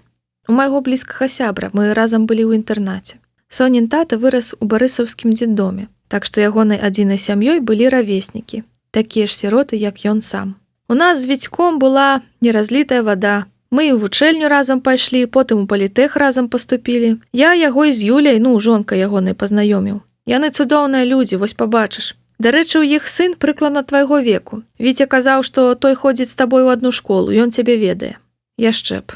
Цягам 10 гадоў у 234 школе Соне ўдавалася заставацца нікім. Але за апошнія дні адбылося столькі ўсяго, што цяпер яе пазнаваў твар кожны вучань ад 7 да 11 класа. Асабліва пасля выбуху. Сам дырэктар спыніў Соню на калідоры і спытаўся, чым школа можа дапамагчы. «Дзякуй, але ёй нічога не трэба». Нават ад дробязі, сабранай Васем, яна адмовілася. Той не знайшоў нічога лепшага, як здаць гэтыя грошы за Соню старасці на школьныя абеды. «Калі ён такі блізкі твой сябар, чаму яго не ведаю? Мы пасля інстытута разам яшчэ трымаліся ў 90-е, а пасля ў яго свой бізнес, у мяне свой. Жытка закруціла. Мы яшчэ сяк-так перасякаліся, але потым Статкевіч з сям'ёй з'ехаў за мяжу, я думаў, з канцамі. Але вось, аказваецца, ён тут, у Мінску». «Статкевіч?» У Соні ўжо амаль алергія на гэтае прозвішча. «А дзе іхны дом?» «Тут, зусім блізка, у элітным пасёлку. Віця апошнім часам вельмі падняўся. Ведаеш Star Systems?» «Не. Гэтая ягоная кампанія, ён уладальнік. Сказаў, што адгакаў сабе даміну, а цяпер не ведае, што з такой плошчай рабіць. Фармальна мы будзем здымаць у яго 2 пакоі, так што не трэба пачувацца там беднай сваячкай, як ты часам любіш». Уздоўж кальцавой замільгалі маркотныя крыжы курапатаў. Неўзабаве бацька збавіў хуткасць і стаў прымаць управа. Тата, чакай, мы што, на цну з'язджаем? Угу, вуліца Верасовая. Чытай шыльды, тут трэба уважліва. Статкевіч тлумачыў, але першы раз, баюся, давядзецца пакруціцца. Дарога нырнула пад МКАД, і ўваччу у Соні на міг пацямнела. Дзяўчына не магла не звязаць разам усе відавочныя факты. Яна не надта добра вучылася ў школе, але ў яе было здольнае сэрца. І цяпер яно шалёна тахкала поўнае прадчуванняў. Я спадзяюся, ты і Віцькаў сын паладзіце. Толькі я цябе вельмі прашу, паасцярожней. Гармоны такая штука, што ў любым нават самым выхаваным 17гадовым хлопцы тоіцца звер. Па сабе ведаю. Колькі Статкевічаў вучыцца ў іх школе. Не такое ўжо і рэдкае прозвішча. Ай, супадзенне. Улетку яны з Галяй Снежкай часта бегалі купацца на снянку, часам ад няма чаго рабіць, завітвалі ў катэджы, разглядаючы разнакаліберныя палацы, шчыльна натыканыя мінскімі багацеямі ці не ў ахоўнай зоне. Летуценілі, якая ў якім хацела б жыць. Але даходзіць да гэтага глухога кута з 3 бакоў аточанага сасоннікам не даводзілася. Хоць не, глухі неадпаведнае слова. Хутчэй зацішны. На фоне бору няроўнай лініяй мірна расцягнулася стракатая чарада ўтульных віл. І не скажа, што зусім блізка, лічы за лесам 2-мільённы горад. Дом быў не такі ўжо і круты, як апісваў бацька. Побач стаялі больш самавітыя. Але божух, на якім цудоўным быў гэты дом. Ахайная белая камяніца з паўкруглым гаўбцом, двухпавярховая пад высокім светла-карычневым дахам, што блішчэў ад ліхтароў і імжы, як луска гіганцкай рыбіны. У абрамленні дахоўкі прыветнымі агеньчыкамі свяціліся паўкруглыя мансардавыя вокны. Такія ж вокны беглі па фасадзе на першым паверсе. На высокіх драўляных дзвярах з паўкруглым жа навершам вісеў малаточак. За ажурнай агароджай з падмуркам з натуральнага каменю да самага ганка раскінуўся густы траўнік з кветнікам. Сям-там яшчэ дацвіталі астры. Сонін лялечны дамок не меў фасада, але калі б меў, ён быў бы рыхтык такім. Верасовая, 77. Пятруха! На гук матора з дома выкаціўся пацешны нізенькі дзядзька, пузаты з залысінамі. У расцягнутым швэдры і хатніх сланцах. У Соні адлягло ад сэрца. Зусім не падобны. Гэта дакладна не тыя Статкевічы. Віцёк, брат! Калі радасць ад доўгачаканай сустрэчы аціхла, згадалі пра Соню. Вось, Віцёк, знаёмся, мая дачушка. Дык гэта Соня? Якая прыгажуня, ўся ў маму. Ласкава запрашаю ў ваш новы дом. Петя, куды ты? Потым разгрузімся. Спярша я вас хачу з маімі пазнаёміць. Яны пакінулі абутак у светлай вітальні, гаспадар правёў іх у памяшканні, якому і назву падабраць было цяжка. Усярэдзіне дом быў значна прасторнейшым, чым здавалася. Яны стаялі пасярод вялізнага хола, застаўленага канапамі, кніжнымі стэлажамі, рознакаляровымі фатэлікамі і размаітымі столікамі. У супрацьлеглым канцы ад увахода, перад шырачэзным французскім акном, за якім сцяной калыхаўся лес, стаяў 3-метровы абедзены стол. На сцяне справа вісеў здаровы пляскаты тэлевізар. Салідная барная стойка агароджвала раскошную кухню са светлага дрэва. Злева ад уваходных дзвярэй на другі паверх вялі масіўныя сходы. «Максім, хадзі сюды, з сябрамі пазнаёмлю». Яна пачула і пабачыла адначасова. З канапы перад тэлевізарам узняўся ніхто іншы, як Максім Статкевіч. Ну што ж, прывітанне. Даўно не бачыліся. Соня магла нема закрычаць, уцячы на вуліцу ці праваліцца скрозь зямлю. Яна выбрала самы энергазберагальны варыянт і самлела. Соня паволі расплюшчыла вочы. Яна ляжала на чорнай скураной канапе, пад галавой у яе была салонная падушка. Перад ёй з занепакойным тварам сядзела зграбная дагледжаная жанчына ў бэжавай ваўнянай сукенцы і абмахвала яе ручніком. Ну вось і слаўна, адчуняла. Як ты пачуваешся, золатка, на тату не было твару. Галава крыху круціцца. Можа, ў больніцу? Занепакойна спытаўся Віктар Статкевіч. Ну што вы, не трэба, спужалася Соня. Проста мяне ў цяпле размарыла і гэта, я ў абед не ела нічога. Божух, на беднае дзяўчо. Табе ж столькі давялося перажыць. Максім, падай вады, калі ласка. З незадаволеным выглядам, ягоная канапа занятая, хлопец стаяў, прыхінуўшыся спінай да калоны каля барнай стойкі і як нічога ніякага працягваў глядзець тэлек. Гэта быў нейкі навінны канал накшталт Еўраньюзу. Відавочна, дзеянні палестынскіх тэрарыстаў цікавілі яго значна больш за тое, што адбывалася проста ў яго пад носам. Навокліч маці, ён неахвотна адарваўся ад экрана і, наліўшы вады з графіну, перадаў Соні шклянку. Пасля чаго зноў уперыўся ў экран. Падчас усіх гэтых маніпуляцый ягоны твар не скаланула ані адна хоць колькі пазітыўная эмоцыя. Соня адчула сябе пачаткоўкай геймеркай, якая і дэма-версію крутой стралялкі прайсці не ў стане, а тут раптам глюк праграмы закідвае яе адразу на 10-ы ўзровень. І яна, не ведаючы на што націскаць, роспачна глядзіць, як выбухаюць касмічныя караблі, сусветы і цывілізацыя, бо гэта быў новы, палепшаны, можна сказаць, інтымны Максім Статкевіч у хатніх тапачках, чорных джинсах і мяккай байцы прыглушана-блакітнага колеру. Шчасце, якое не магло зваліцца на яе ніколі, ні за што і ні пры якіх умовах. Вось што, абвясціла гаспадыня. Вы, хлопцы, ідзіце выгружайце багаж, а потым адразу будзем вячэраць, а то зусім дзіця голадам заморанае. Максім, тата Віця. Зрабіўшы некалькі імклівых крокаў вакол пліты, жанчына ў бэжавай сукенцы зноў апусцілася на канапу порач з Соняй і горача паціснула ёй руку. Будзем знаёмыя, мама Юля. У яе былі вельмі прыгожыя цёмныя вочы. Максім без сумнева удаўся ў маму. Толькі вось ейныя вочы, у адрозненні ад сынавых, гледзячы на Соню, прамянілі непадробную радасць і захапленне. Ах, у нашай сям'і будзе жыць дзяўчынка, узбуджана сакатала мама Юля. У мяне адны хлопчыкі, а я заўсёды так марыла пра дачку. Пячы з ёй пячэнькі, хадзіць па крамах, дзяліцца рознымі дзявочымі сакрэтамі. Соня, дарагая, пачувайся як дома. О, а вы ўвогуле знаёмыя з Максікам, сустракаліся ў школе? Вы ж абое ў 11-м, так? Соня толькі адкрыла рот, каб прамямліць нешта абцякальнае, але яе апярэдзіў кплівы голас. Паміж нашымі класамі, мама, існуе, скажам так, пэўная акадэмічная адлегласць, прамовіў Максім, ставячы каля сходаў валізу. Але мы моцна зблізіліся апошнім часам. Праўда, Соня? Чаму ён так яе назваў? Не, божа. Яна рэзка пачырванела.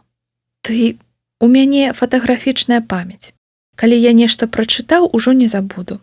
Як бы мне гэтага не хацелася. Ён такі мілы ў гэтай блакітнай байцы. За што ёй гэта? Ну вось і слаўненька, дзеці, што вы так добра ладзіце. А шчочкі паружавелі. Табе ўжо лепей? Сядайце за стол. Раптам тэлевізор пераключыўся з навінаў на нейкі агрэсіўны мульцік. Усе ажно здрыгануліся ад нечаканасці, але твар мамы Юлі тут жа расквеціўся хітрай усмешкай. Яна зазірнула пад журнальны столік і выцягнула за нагу таўставатага хлопчыка гадоў 5-6 у джинсавым камбінезончыку з пультам у руках. «Мама, пусці, я ў засадзе!» «І як даўно ты тут сядзіш?» «Вадзік, павітайся са сваёй новай суседкай». Перад Соняй на падлозе сядзела пухленькая копія Максіма Статкевіча. Што з твару, што ў манерах. Састроіўшы ёй незадаволеную міну, малы прабуркатаў: «Я зараз!» і паляцеў уверх па сходах. «Гэта табе!» Сонін тата ўручыў маме Юлі букет чырвоных руж, пацалаваўшы яе ў шчаку. «Не паспеў сказаць, што ты шыкоўна выглядаеш, Юлька. А гэта гаспадару!» Ён працягнуў тату Віцю нейкую дарагую з выгляду пляшку віскі. «Ад майго аптавіка, проста з рыжскай партовай мытні. Віцёк, адзначым як след». «У мяне тост», — абвясціў тата Віця, калі Статкевіч і сінічкі селі за стол. «Прапаную выпіць за двух дзеддомаўскіх пацаноў, што не спасавалі перад цяжкасцямі, якія прызначыў ім лёс, не адчаяліся, не апусціліся, а выбіліся ў людзі, знайшлі сябе ў жыцці і заслужылі павагу сваімі талентамі і працай. За тое, што яны нарэшце разам, як у былыя часы, за тое, што ў іх, няхай праз невясёлыя акалічнасці, цяпер зноў адзін дом, за нас з Петькам». Над сталом стукнуліся шклянкі з кампотам і віскі. «Праз колькі прыблізна па вашых прагнозах мы пачнём вам назаляць?» — асцярожна спытаўся Сонін тата, калі ўзяліся за ежу. «А то на першы дзень госці золата, на другі срэбра, а на трэці, як кажуць, медзь, хоць дадому едь». Праз 12 гадоў, мякка усміхнулася мама Юля. Менавіта столькі мы цябе не бачылі. Пятруха, што за пытанне? Жывіце колькі трэба, пакуль з вашым домам не наладзіцца. Хоць год, хоць 2, я не жартую, загарлаў тата Віця. Соня сядзела, уткнуўшыся носам у талерку, сказала, што згаладала, дык трэба было намагацца есці, але кавалак у горла катэгарычна не лез. А толькі што пачутага не тое, што есці, жыць не хацелася. Хлопец, па якім яна сохла з 9 класа, яе сусед па доме на год, а то і на болей. Хлопец, якому яна зранку нагаварыла гадасцей, дзеліць з ёй вячэру. Ведала б, ні за што не панесла б яму гэты ідыёцкі ліст, за які ён цяпер так няшчадна яе троліць. Вось бы адкруціць усё назад. Тадам, я Соня Сінічка, дачка найлепшага сябра твайго бацькі. Мы будзем жыць у вашым доме. Рады пазнаёміцца з табой, Соня. Але яшчэ можна нешта паправіць. У яго такая прыветная маці, здаецца, Соню тут палюбяць. Яе развагі перапыніў імклівы тупат. Па сходах уніз каціўся Вадзік са сшыткам у руках. «А ну за стол!» – строга скамандавала мама Юля. «Не, я тут дарабляю дамашку. Я хачу, каб моя новая суседка, Соня, дапамагла». Соня вельмі стамілася, папрасі Максіма. «Не, я хачу, каб Соня». «Дапамагу, вядома», – зычліва схілілася над малым Сінічка. «Што там у цябе? Трэба паладзіць хоць з малодшым, калі са старэйшым не выкрут». Сшытак па англійскай мове вучня 1 класа прыватнай гімназіі імя Альберта Эйнштейна Вадзіма Статкевіча. «Вось, зірні, мы праходзім розную гародніну. Якое тут апошняе слова?» Ну, заданнем для 1 класа яна неяк дасць рады. У сшытку было старанна накрэмзана. Tomato – памідор, beet – бурак, cabbage – капуста, carrot – морква, onion – цыбуля, garlic – часнок, cucumber. Ну, у іх і слова ў 1 класе. Кукумбер, не ведаю, можа, кабачок? Максім Статкевіч ледзь не падавіўся кампотам. «Дурніца, гэта гурок!» – пераможна заверашчаў Вадзік. «Ты ў 11 класе не ведаеш такіх рэчаў? Яна мне не падабаецца. Б!» Што гэта было? Яе толькі што аблажаў першакласнік. «Вадзік, а ну папрасі прабачэння!» – рыкнуў тата Віця. Але малпяня, схапіўшы са стала банан, ужо знікла на другім паверсе. «Даруй, Сонечка, такі ў нас невыхаваны гэты Вадзік зусім разбэсціўся», – расхвалявалася мама Юля.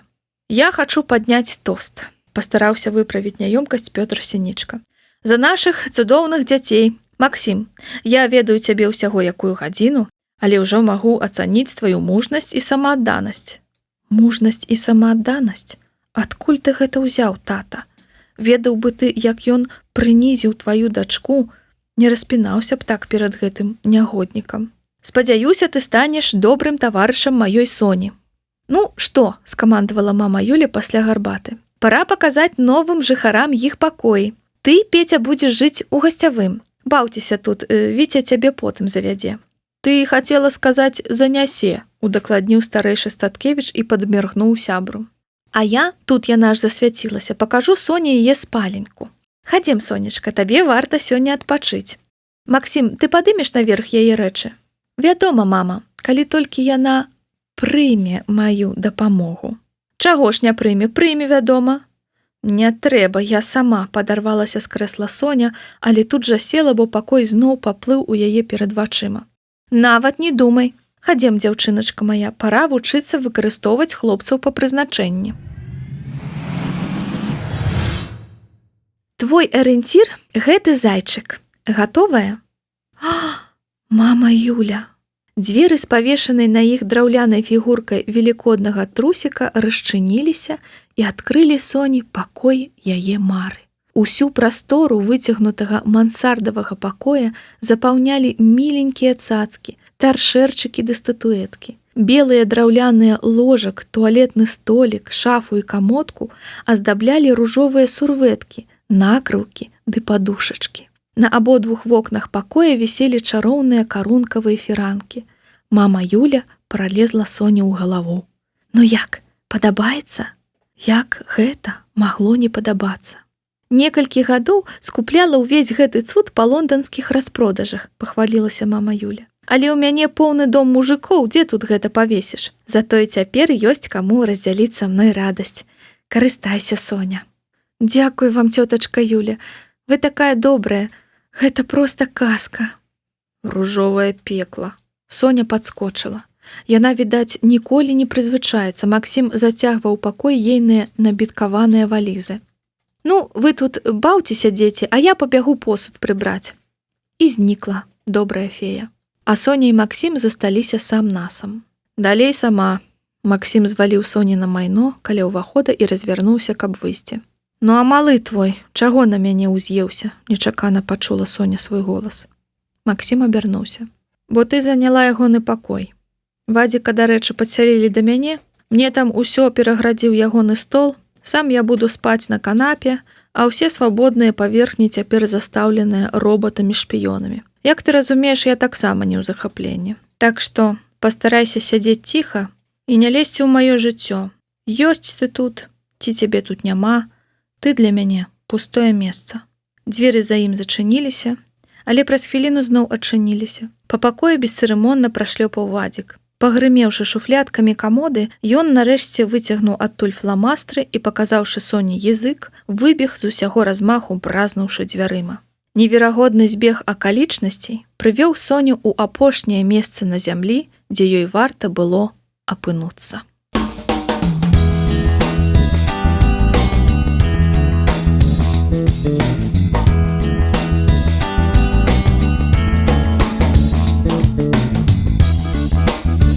Раздзел 4. Дзявочыя сакрэты. Я кахаю цябе, Соня. Максім далікатна прыўзняў ейнае падбароддзе, правёў вялікім пальцам па яе анямелых вуснах і пяшчотна іх пацалаваў. Яго вусны былі мяккія, пухнатыя, як плюшавы мядзведзік. Соня расплюшчыла вочы. У пакоі было цёмна. Носам яна ўтыкалася ў адну з мяккіх цацак, якімі шчодра быў абкладзены ложак. Ну, вядома, лялечны дом. Значыць, усё астатняе, акрамя пацалунка, ёй не прыснілася. Пазяхнуўшы, Соня намацала каля падушкі мабільнік. Да сігналу будзільніка заставалася 45 хвілін, але спаць зусім не хацелася. Звычайна яе зранку і гарматамі не падняць. Але пасля ўсіх хваляванняў вечаровага пераезду яна так рана завалілася спаць, што цяпер пачувалася свежай бадзёрай. У пакоі было прахалодна. Соня зладзіла пацягушкі, занурылася з галавой пад цёплую коўдру і стала летуценіць ужо наяве. Спадзяюся, ніхто з вас не сумняваецца, што Соніны зарокі адмовіцца ад Максіма Статкевіча з яе русявай галованькі як выветрыла. Бо адна справа марыць пра недасягальнага прынца з ва ўсіх сэнсах паралельнага твайму класа і зусім іншая скарыць сэрца блізкага суседа. Больш не трэба завучваць на памяць расклад 11 А і пракладаць свае школьныя маршруты так, каб прамільгнуць паўз яго на калідоры. Цяпер зранку і ўвечары, і страшна падумаць, у суботу з нядзеляй, ёй нават не трэба будзе выдумляць прычыны, каб звярнуцца да яго. Сямейныя абеды і пыласос з пральнай машынай, агульны дом поўніўся агульнымі тэмамі. Побыт звычайна забівае каханне. Соня спадзявалася, што ў яе выпадку побыт падзейнічае з дакладнасцю да наадварот. Напрыклад, неабходнасць чысціць зубы сама сабой ператваралася ў рамантычную прыгоду. Учора перад сном мама Юля выдала рушнікі і паказала хлапечую купальню на другім паверсе, куды Соня, крыху неякавеючы, перанесла пакунак з усімі сваімі шампунямі. Умываючыся, паненка гіпнатызавала позіркам чорна-белую шчотку ў шклянцы пад люстэркам. Ягоную шчотку. Зялёная ў форме цмока яўна належала малому Вадзіку. Падумаць толькі, памыць галаву і, завярнуўшы валасы ў какетлівы турбан, размінуцца з ім у дзвярным прахоне, зачапіўшы яго рукавом начнушкі. Стоп, якой начнушкі? Начнушак у яе ніколі не было. Колькі сабе памятала, Соня спала ў балахонных футболках таты. Тых, якія не падышлі яму памерам, або проста знелюбілі. Хадзіць у такім выглядзе па чужым доме не выпадала. Экстраны шопінг, пастанавіла Соня і тут жа падхапілася з ложка. Трэба было наведаць купальню, пакуль ніхто не прачнуўся.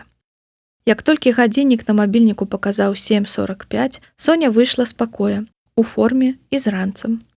У звычайныя дні усе школьнікі ў доме снедаюць у адзін і той жа час, урачыста абвесціла учора мама Юля. Таму будзе зручней, парэкамендавала яна, спускацца на сняданак ужо сабранай.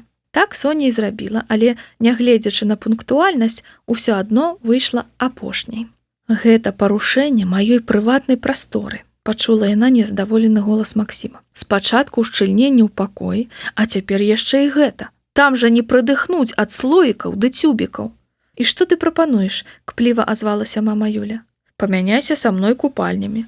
Мужчыны асобна, жанчыны і дзеці асобна. Збярыце разам усе гэтыя вашы, як ты кажаш, дзявочыя сакрэты.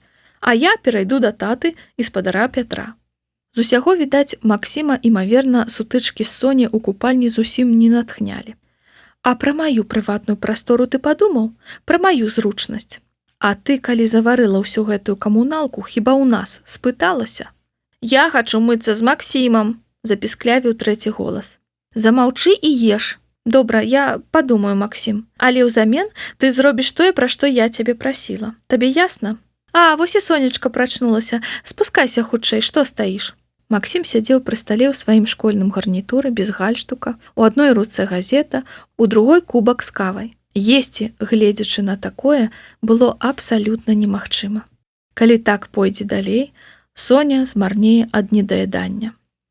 Максім, колькі разоў прасіла, не чытай за сталом. Ці добра адпачыла, Соня?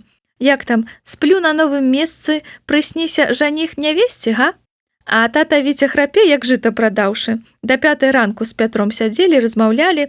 Што значыць, даўно не бачыліся? Я ўжо апоўначы звалілася. А твой тата, Соня, на працу заўсёды позна ўстае, так? Вадзік, не дурэй. Дай, мы спазняемся, усё, уцякаем. Да Вадзікавай гімназіі тут блізка, але зранку заторы. Посуд не прыбірайце, я прыеду памыю. Добрага дня. Кажучы ўсё гэта, мама Юля паспела скінуць пустыя ўжо міскі ў мыйку, выцерці твар і рукі Вадзіку, які зацята размазваў кетчуп па талерцы кавалкам сасіскі, схапіць ранец са сходаў і ключы з камоды, захутаць у верхнюю вопратку сябе ды сына і знікнуць разам з малым за дзвярыма. Праз хвіліну знадворку пачуўся пошум матора. Над сталом павісла цішыня. Каб схаваць няёмкасць, Соня схапіла свае талерку і кубак і ўсё-ткі пацягнулася іх мыць. Максім адклаў газету, падчапіў з падлогі заплечнік і пакрочыў да выхаду. Абуўся і, знянацку абярнуўшыся, зазірнуў у гасцёўню. Ты як, у школу ідзеш? З яўнай неахвотай спытаўся ён. Я цябе на дварэ пачакаю. А? Навошта? Навошта? А ты дарогу ведаеш? Кухонны гадзіннік паказваў 8. Да званка на першы урок заставалася 20 хвілін.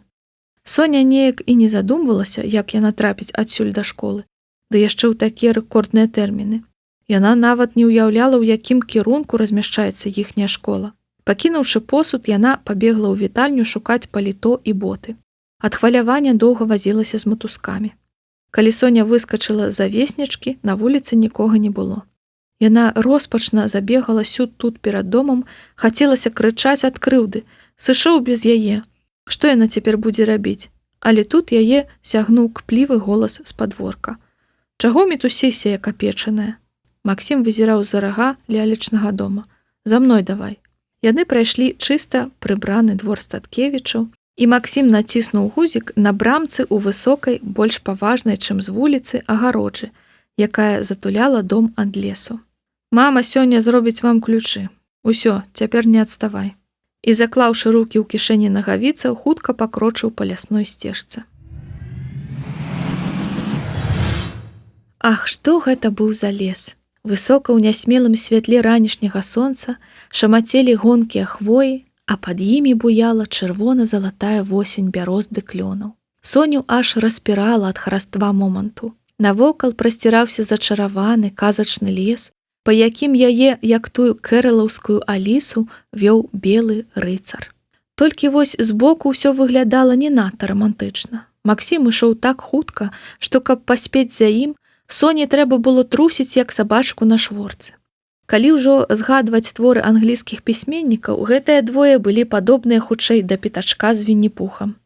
«Вінні, Вінні, куды мы ідзем?» Мімаволі згадала Соня савецкі мульцік і голасна рассмяялася. «Чаго рагочаш?» Панура спытаўся Статкевіч, так рэзка спыніўшыся, што Соня мала на яго не наляцела. «Ну, хіба тут не цудоўна?» Знайшлася яна пасля некаторага замяшання. «Пагодны ранак, сонца, водар, хвой. Ці шмат трэба для добрага настрою? Ты ўвогуле калі-небудзь бываеш у гуморы?» «Ты хоць ведаеш, што гэта за лес?» Раптам зашипеў Статкевіч. «Ну, лес як лес, наш мікрараённы. Ты ведаеш, колькі тут у 30-е людзей расстралялі?» «А, дык тут не, гэта ж там за кальцавой у Курапатах», махнула Соня рукою туды, адкуль даносіўся шум аўтатрасы.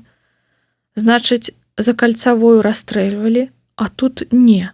Выдатна». «Ну, нам гісторык так казаў. Ты ведаеш толькі тое, што расказваюць у школе? Гэта шмат што тлумачыць, Сінічка. Дык вось запомні. Ніякіх раскопак ніхто тут ніколі не рабіў. Ахоўная зона гэта адно, магілы іншае. Тут усё на касцях, так што будзь ласкавая, паводься прыстойна». І пакрочыў далей. Зануда. Як можна быць такім занудам? Соня аж запаволілася ад абурэння. «Не тармазі, а то спознімся». Гэтак Соня Сінічка зноў аканфузілася на роўным месцы. Але лес сапраўды быў казачны. Здаваўся дрымучым, ажно праз нейкія 5 хвілін Соня пачала пазнаваць мясціны. З гэтай горкі яны ўсім раёнам узімку каталіся на санках. Статкевіч правёў яе на прасткі.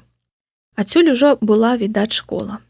За купай хмызу, з якога вытыркаў закінуты двухпавярховік, прасціралася пустка школьнага стадыёну. На ўзлеску Статкевіч спыніўся, павярнуўся да Соні, не вымаючы рук з кішэняў, і загаварыў.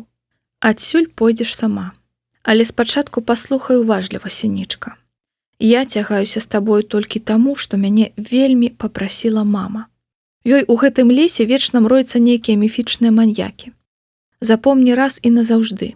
Не размаўляй са мной у школе. Мне хапае тых плётак, што ўжо існуюць па тваёй міласці. І толькі пасмей хоць каму ляпнуць, што мы жывём у адным доме. Сяброўкам сваім, жанішку гэтаму свайму лахматаму. Толькі паспрабуй, мала не пакажацца. І што ж ты зробіш? Я знайду спосаб зняславіць цябе на ўсю школу. Гарантую табе гэта. Так што не вытыркай языка. Усё, я пайшоў». Ён хутка-хутка збег уніз па схіле. Соня стаяла колькі хвілін, гледзячы яму ў спіну. Вельмі многае хацелася крыкнуць яму ўслед. «І што ты сабе дазваляеш, Статкевіч? І гэта мне трэба саромецца цябе? І Вася мне не жанішок?» Але яна толькі сціснула кулакі, пачырванеўшы ад гневу. А самае вясёлае, што ў школу ёй не было трэба. Па аўторкам Д-клас меў вытворчую практыку, і а 8:20 метадыстка сустракала ўсіх дзяўчат, хто вучыўся на швачак каля тралейбуснага прыпынку, каб весці на швейную фабрыку. Сёння быў першы дзень навучання на прадпрыемстве. Уздыхнуўшы, Соня таксама разагналася па схіле, але збочыла ўправа ад школы туды, дзе на ейнае меркаванне мусіў быць прыпынак. «Дык усё-ткі ў каго ты жывеш?» — спыталася Галя, жвава перабіраючы піжамкі на вешалцы ў краме бялізны. Увесь дзень з самага ранку Соня трымалася, не раўнуючы юнак на дапросе, тоечы думкі і мары свае, што было нялёгка, улічваючы шквал пытанняў, якімі засыпаліся броўкі. А які дом? А хто гаспадары? А як туды ехаць? А ці запросіш у госці? Звар'яцець можна. А гэта ж Снежка і Галя, ад якіх яна ніколі нічога не ўтойвала ўжо цэлыя 2 гады, з часу, як яны разам трапілі ў Д-клас і моцна пасябравалі. Адказвала Соня асцярожнымі агульнымі фразамі. Дом вялікі, прыгожы, гаспадары заможныя, але вельмі простыя ды прыязныя, жывуць далекавата, але яе будуць падвозіць у школу машынаю. Адбыўшы практыку, дзяўчаты хуценька паабедалі ў фабрычнай сталоўцы і пабеглі ў горад. Гуляць і на шопінг. Цяпер Галя з выглядам знаўцы прамацвала швы піжам і начнушак, рэкамендуючы сяброўцы толькі найлепшае. Хто-хто, а яна на швейнай практыцы пачувалася як рыба ў вадзе. Выдатніца шыцця Галя зачаравана сачыла за рухамі закройшчыцы, калі тая спрытна разразала тканіну паводле лякалаў. Соня нібы таксама сачыла ўважліва, але калі ёй у выніку даручылі нешта раскроіць, заданне ўзорна-паказальна праваліла. Яшчэ дагэтуль у вушу стаялі крыкі майстрыхі. А дзеці ў іх ёсць? Можа, сыны-студэнты? Снежка круцілася па краме, трымаючы перад сабой легкадумны ружовы пенюарчык. У іх 6гадовы сын, а ў доме дубак, бо топяць газам, і, каб ашчадзіць, прыкручваюць батарэі, стрымана прамовіла Соня і выхапіла ў Галі піжаму ў шэрыя слонікі, на памер большую, чым ёй было трэба. Прыклала да сябе байку і штанішкі, цёплыя, і нідзе нічога не будзе вытыркаць. У самы раз. Трасцы гэтаму Статкевічу, а не эротык-шоу. Ну, што гэта за шчасце, жыць побач з завучкам, які цябе за чалавека не лічыць і саджае ў лужыну пры першай лепшай нагодзе. Ну і што яна ў Д-класе? Яна можа вучыцца на выдатна, проста не хоча. Але калі захоча, зможа і лёгка. Соня, ты чаго? 5 хвілін ужо так стаіш. Дзяўчаты, ведаеце што? Сёлета я траплю на слуп, паволі прамовіла Соня, гледзячы на сябе ў люстэрка. Пасля секунднай паўзы крама бялізны напоўнілася залівістым дзявочым смехам. І навошта табе гэта? Во дае, на слуп. Галя і Снежка зноўку зафыркалі. Яны рагаталі, пакуль Соня плаціла на касе, надрывалі жываты, пакуль прадавачкі пакавалі піжаму ў фірмовую торбачку, гігікалі, купляючы марозіва ў холе гандлёвага цэнтра, вохкалі і ўсхліпвалі, бухаючыся за столік кавярні, дзе іх працягвала накрываць, як толькі размова вярталася да чарговага соненага прыбабаху. На сленгу 234 школы трапіць на слуп значыла прабіцца ў топ-45 вучняў паводле адмысловага тэста, які школьная адміністрацыя ладзіла напрыканцы першай чвэрці. Прагрэсіўны дырэктар ці то пабачыў у вар'яцкім сне, ці то вычытаў у інтэрнэце, што духу спаборніцтва, які натуральна віруе ўнутры школьных класаў, недастаткова. Для лепшых акадэмічных паказнікаў важна вывесці гэты самы дух на іншы ўзровень. Таму ў кастрычніку настаўнікі складалі для ўсіх 9, 10 і 11 класаў 5 аднастайных тэстаў па матэматыцы, фізіцы, англійскай, рускай, беларускай мовах і гісторыі. Балы, атрыманыя кожным вучнем, падсумоўваліся, і такім чынам складалася 3 рэйтынгі для 3 паралелей, без падзелу на класы. На загад дырэктара найлепшыя 45 вынікаў выводзілі на прынтары буйным шрыфтам і вывешвалі з 3 бакоў на слуп, белую 4-кутную калону ў вестыбюлі побач з дошкай аб'яў. Узнагародай для найлепшых была турыстычная паездка на восеньскіх вакацыях за кошт школы, ці дакладней за кошт спонсараў. Лішне сказаць, што больш за палову спісаў соненай паралелі традыцыйна займаў А-клас, амаль у поўным складзе. Лішне таксама казаць, што 2 гады запар гэты спіс ачольваў Максім Статкевіч. Спадзявацца на месца ў топ-45 камусьці, хто вучыўся ў 11 Д, было гэтак жа недарэчна, як марыць пра палёт на месяц. Зрэшты, Д-клас гэтая гонка за лідарам не хвалявала.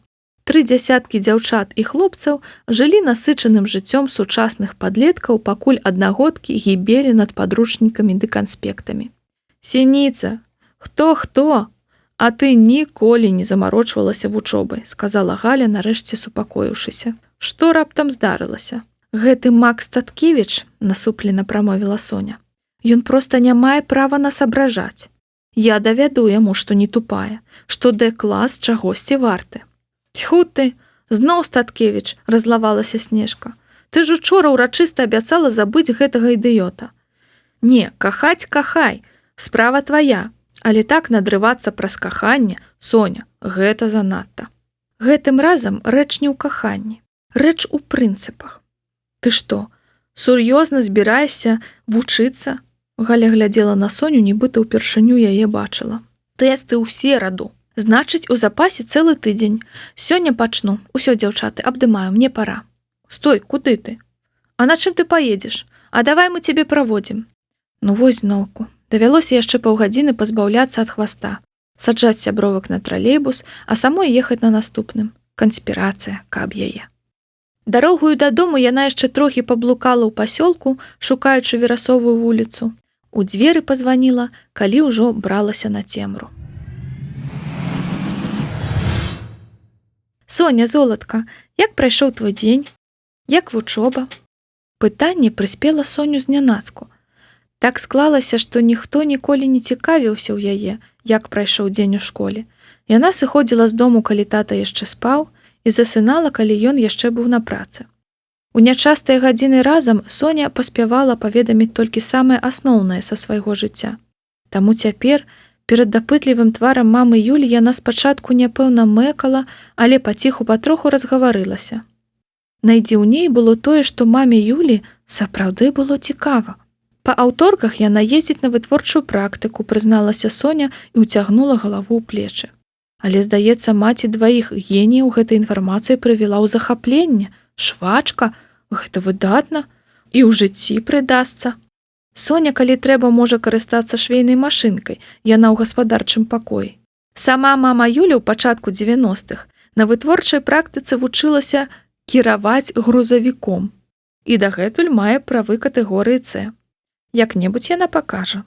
Пабачыўшы, што Соня ідзе вячэраць, малы Вадзік аператыўна вылез з-за стала і, ігнаруючы дзяўчыну, знік у невядомым кірунку. Чыста папугай, які ва ўсім капіраваў старэйшага брата. Тата Віця быў дома, але, відаць, працаваў, бо засяроджана сядзеў тут жа ў холе пры хатнім камп'ютары, перыядычна аддаючы камусьці кароткія каманды праз мабільны. А Максіма нідзе не было. Максік на тэніс пайшоў, ён тут непадалёк займаецца. На крытым корце, адказала мама Юля, хоць Соня і не пыталася. Спрабуючы прагнаць з думак узрушальную выяву Максіма Статкевіча з ракеткай, Соня працягвала балбатаць пра школу. Не, тэлевізор глядзець яна не будзе. Ёй трэба многа вывучыць. Расказала пра дырэктарскі супертэст і пра тое, як цяжка да яго падрыхтавацца. Як цікава, Соня, і што гэта такі складаны тэст? Як добра, што цяпер ты жывеш у нас, а то Максік, нічагуткі пра школу не расказвае. Так не, абцугамі інфармацыю трэба выцягваць. А ты такая старанная, ідзі займайся, удачы. Табе трэба камп'ютар для вучобы? Тата Віця, адарвіся на хвіліну. Я дзіцяці персанальны профіль ствару. Глядзі, Соня, будзе кветачка на іконцы. Аказваецца, мама, гэта вось як.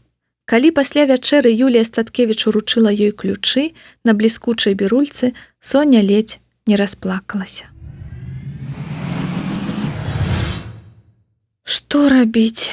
Я нічагуткі не разумею. Соня ў роспачы павалілася на горку падручнікаў. Я нават не разумею, чаго менавіта я не разумею. Толькі цяпер яна пачынала ўсведамляць, што падрыхтавацца за тыдзень да 5 тэстаў па 6 прадметах па-за межамі ейных магчымасцей. Калі б яна прысвяціла гэтаму папярэднія 4 гады, а не гадзіны, магчыма, быў бы нейкі плён. Да 6 класа Соня вучылася лёгка і амаль выдатна.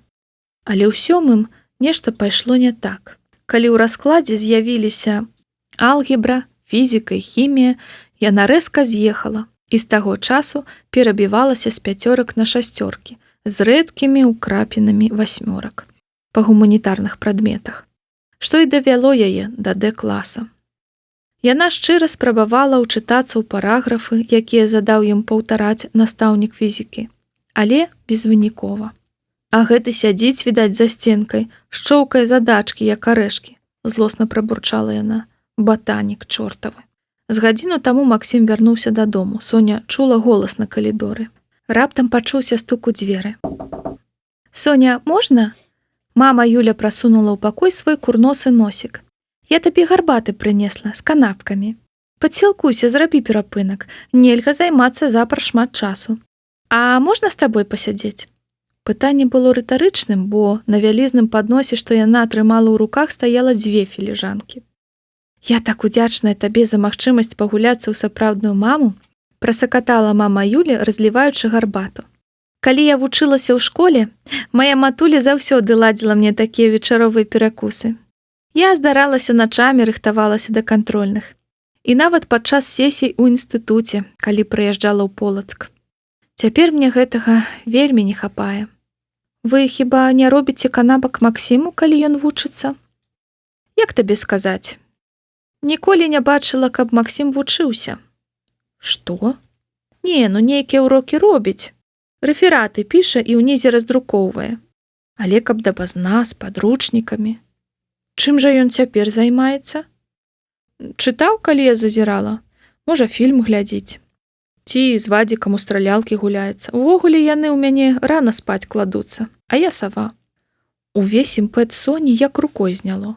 Статкевіч дакладна геній. І свае дзясяткі з плюсам здабывае, бо разумны, а не таму, што зубрыць дзень і ноч. Бо гэта няпраўда, маўляў, троечнікі ненавідзяць выдатнікаў. Ненавідзяць зубрылак. Калі б зубрылкі не зубрылі, былі б гэткія ж троечнікі, як і ўсе. А калі чалавек ад прыроды разумны, яму ўсё само сабой даецца. Як можна ненавідзець прыроду? Ёй можна толькі ціха зайздросціць.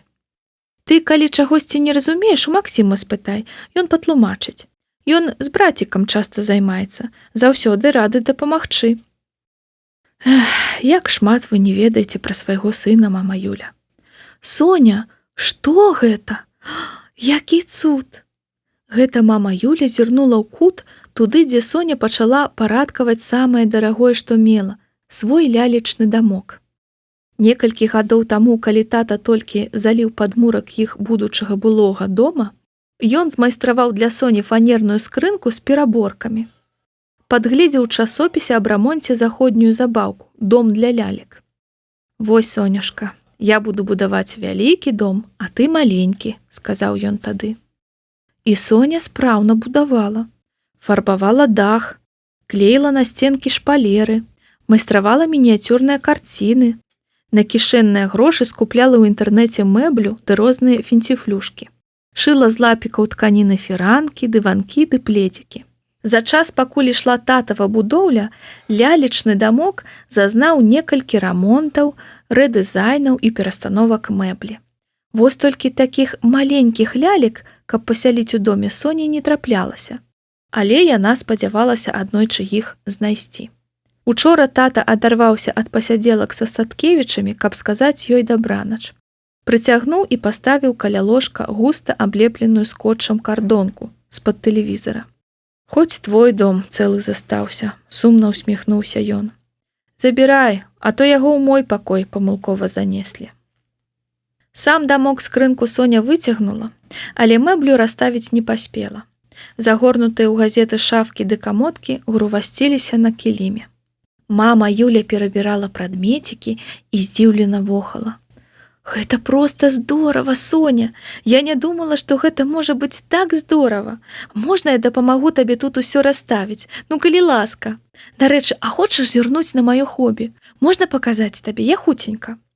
Мама Юля знікла і праз пару хвілін вярнулася з абярэмкам фотаальбомаў. «Я фатаграфую», – з гонарам сказала яна. «Альбомаў у мяне толькі надрукаваных штук 30, але я табе толькі старыя прынесла. Гэта з часу, калі Максім быў зусім маленькі. Табе ж цікава зірнуць?» – хітра спыталася яна. Соні было страх, як цікава. «Гэта я яшчэ на зеніт здымала», – прамовіла жанчына, любоўна разгладжваючы старонкі. Старыя фота былі перакладзеныя ў новыя дарагія альбомы са скураным пераплётам. На каляровых здымках з жаўтаватым адлівам былі прыгожыя цэрквы, касцёлы. «Полацк», – патлумачыла мама Юля.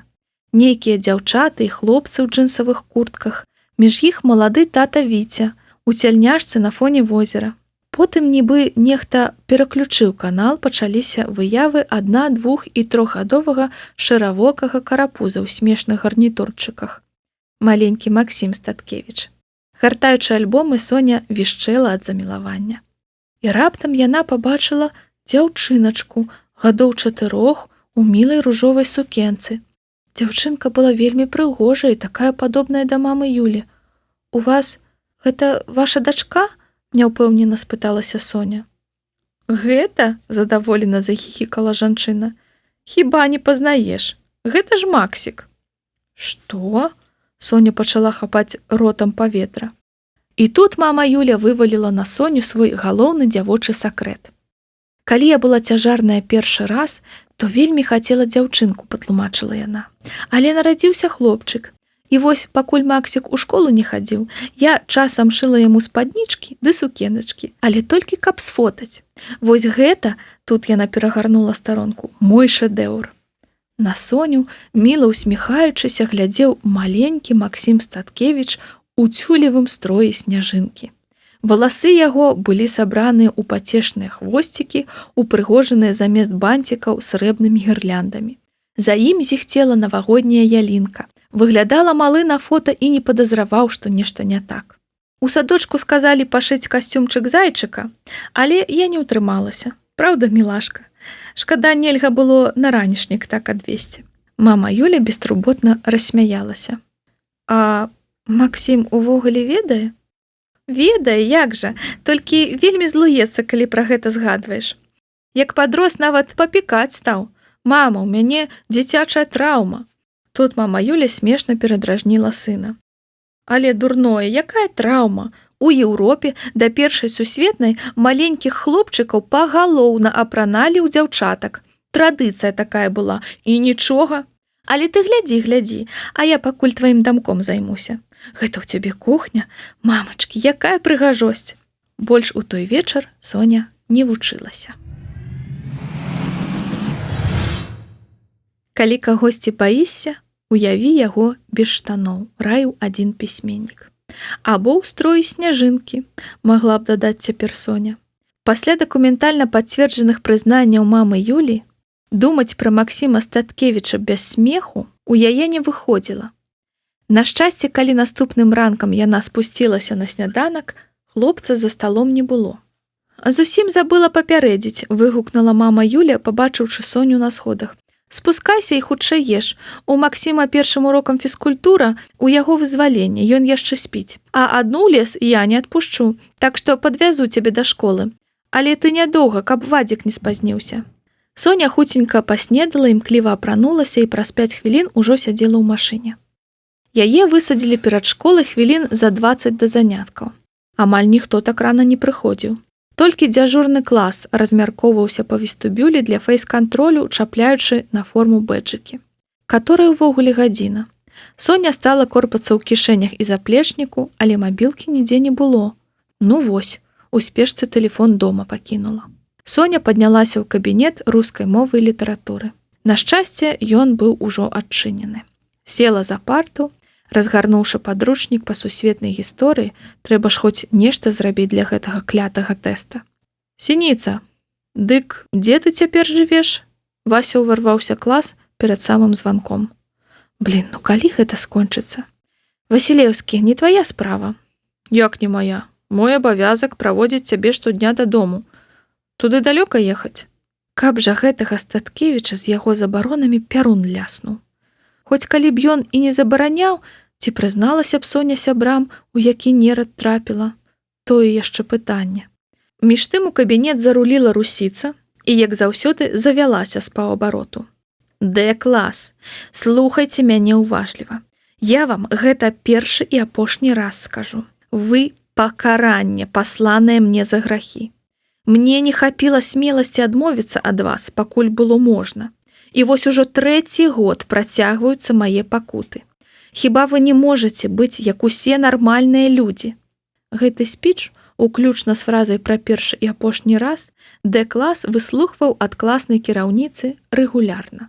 Ніна Віталіўна была маладой настаўніцай з 1,5 стаўкамі, 2 маленькімі дзецьмі і без мужа. Пра мужа, у сэнсе былога, Д-клас таксама рэгулярна ад яе чуў. Ці не часцей, чым пра рускіх пісьменнікаў і катэгорыі дзеясловаў.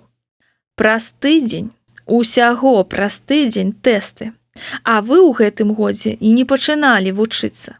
Гэта яскрава дэманструюць вынікі дыктанта. Тут Ніначка, так завочы называлі яе вучні, вымоўна патрэсла стосам сшыткаў.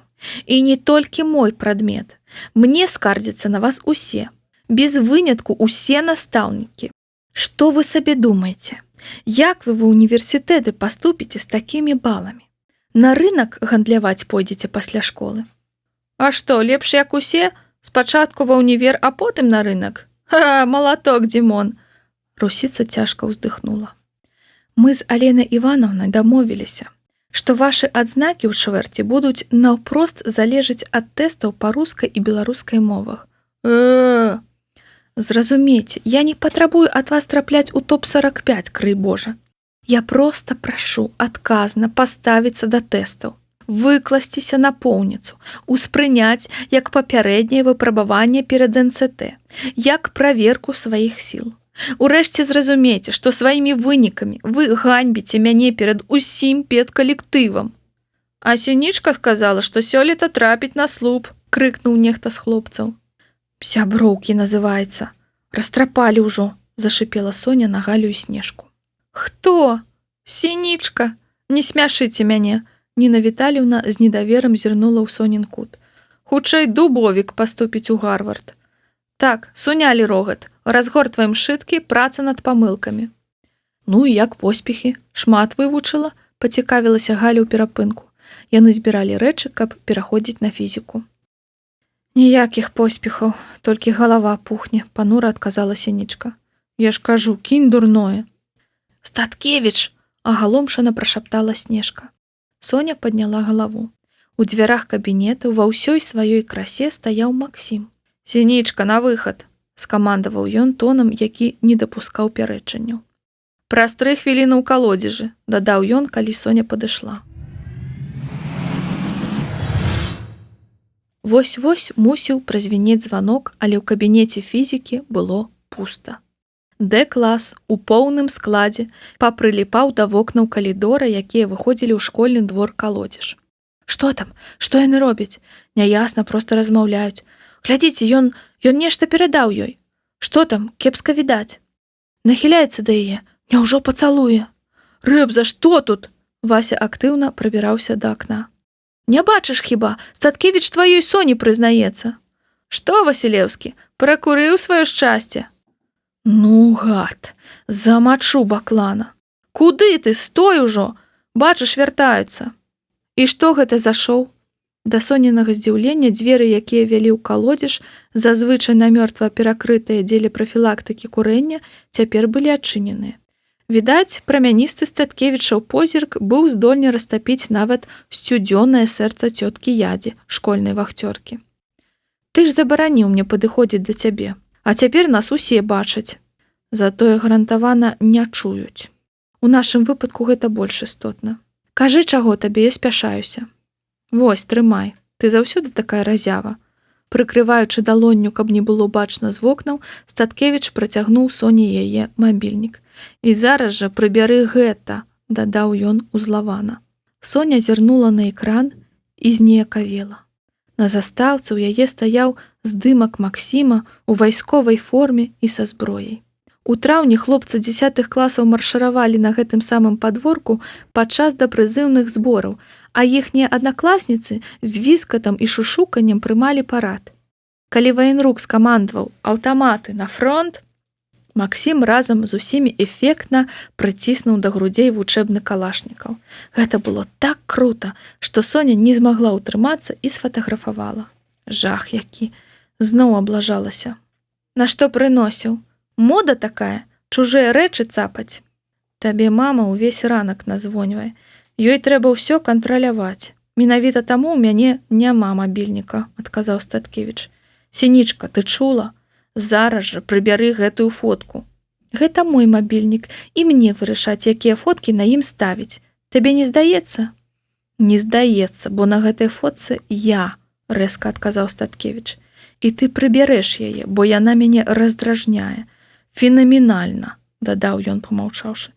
Ты ўсяго 2 дні жывеш у нашым доме, а ад цябе ўжо столькі праблем. Што, баішся выпадкова маю спадніцу ў школу апрануць? Зласліва рассмяялася Соня. Статкевіч паглядзеў на яе, як хама брут навія. Што ты сказала? Што чуў? Думаеш, у мяне адна твая фотка? Зірні вось на гэта. І пашнарыўшы ў заплечніку, яна выцягнула здымак з вясёлай дзяўчынкай-сняжынкай. Адкуль гэта ў цябе? Статкевіч таргануўся ў ейны бок, але Соня хуценька схавала фотку ў кішэню пінжачка. Ну давай, аблапай мяне на вачах ува ўсёй школы. Статкевіч адхіснуўся і абвёў вачыма калодзеж.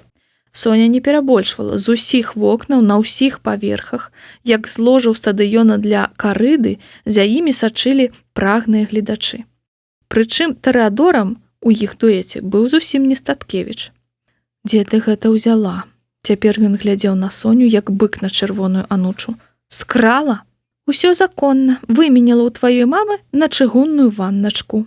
На што? Няважна, доўга тлумачыць.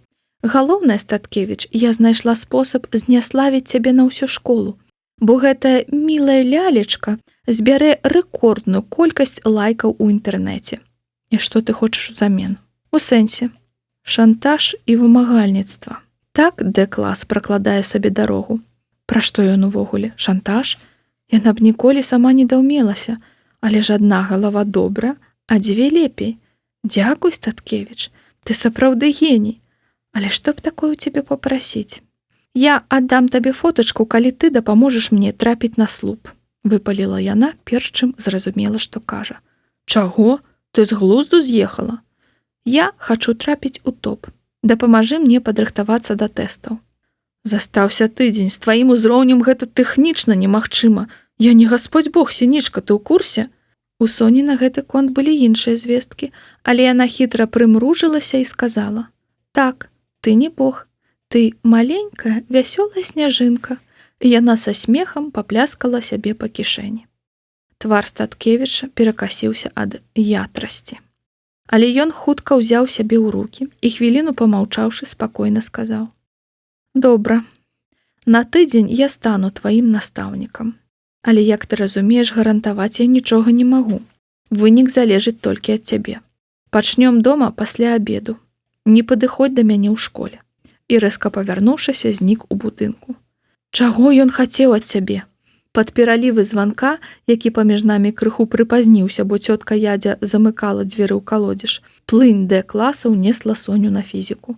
Нічога асаблівага, яшчэ раз нагадаў мне, што я тупая, выкруцілася Соня.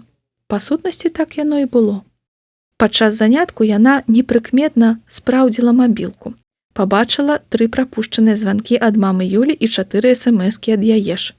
Не адказваеш, ты на уроку, пазывы пасля шкл патлумачу, як ісці дадому паўз возера. Не хадзі адна праз лес. Знайшла твой тэл на стале ўнізе. Перадаю з м. А ў цябе добрае пачуццё кампазіцыі. Цяпер мама Юля ведала, што Соні падабаецца ейны Максік. Абмен дзявочымі сакрэтамі можна было лічыць завершаным.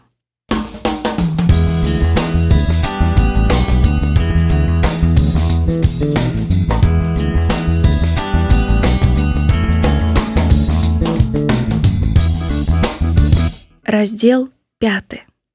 Успомніць усё. Соню абудзіў незвычайны шоргат. Яна агледзелася і зразумела, што заснула ў форме на неразабраным ложку. Хацела была ўзняцца, але войкнула і падабрала ногі. Па падлозе проста на яе ехаў пузаты белы агрэгат на колцах. Нешта сярэдняе паміж гуссю і пыласосам, толькі замест галавы у гэтай нанагусі была вэб-камера. Вока вэб-камеры нацэлілася на ложак. «Максім, яна дрыхне!» раптам заверашчала нанагусь голасам Вадзіка. Агрэгат развярнуўся і на поўнай хуткасці выехаў на калідор праз прачыненыя дзверы. Соня скочыла за ім. Дзверы супрацьлеглага пакоя адчыніў, упускаючы свайго робата-шпіёна, Вадзік з міні-букам пад пахай. Страшна ўявіць, колькі каштавала гэтая цацка. Соня абурана ляснула дзвярыма. Але неўзабаве ў іх пагрукалі. «А ну, уставай там! Я прыйду праз 3 хвіліны», пачула яна Максіма ў голас. Соня распахнула дзверы. «Заходзь, я гатовая». Статкевіч скептычна акінуў вачыма спачатку Соню, потым пакой. «Што, сур'ёзна? Ты робіш урокі на туалетным століку?» Сінічка азірнулася. Перад люстэркам у перамешку з касметыкай ляжалі сшыткі і алоўкі. «Ну, ён даволі зручны, а іншага тут і няма». «Я так сядзець не буду. Зараз вярнуся. А ты пераапраніся хоць. Пакамечаная ўся, як бамжыха». Бамжыха? Ды за такое трэба было адразу ў морду, а не заняткі з ім ладзіць. Але што цяпер рабіць? Моўчкі праглынуць абразу або псіхануць і адмовіцца. Дык сама ж набілася ў вучаніцы. І так гонар пацярпіць, і гэтак. Соня толькі ціха заскавытала ад бяссілля. Адны мучэнні ад гэтага Статкевіча. Спачатку яна доўга намагалася пазбавіцца Васілеўскага, які пастанавіў праводзіць яе дадому, чаго яму б гэта не каштавала. Сёння ледзь не плакала, маўляў, ідзі ўжо, мяне забяруць на машыне. Хлопцы з дзяжурнага класа далажылі Васю, што зранку Сінічку падвозіла ў школу крутая тачыла. Так што, прынамсі, гэтая частка легенды выглядала праўдападобна.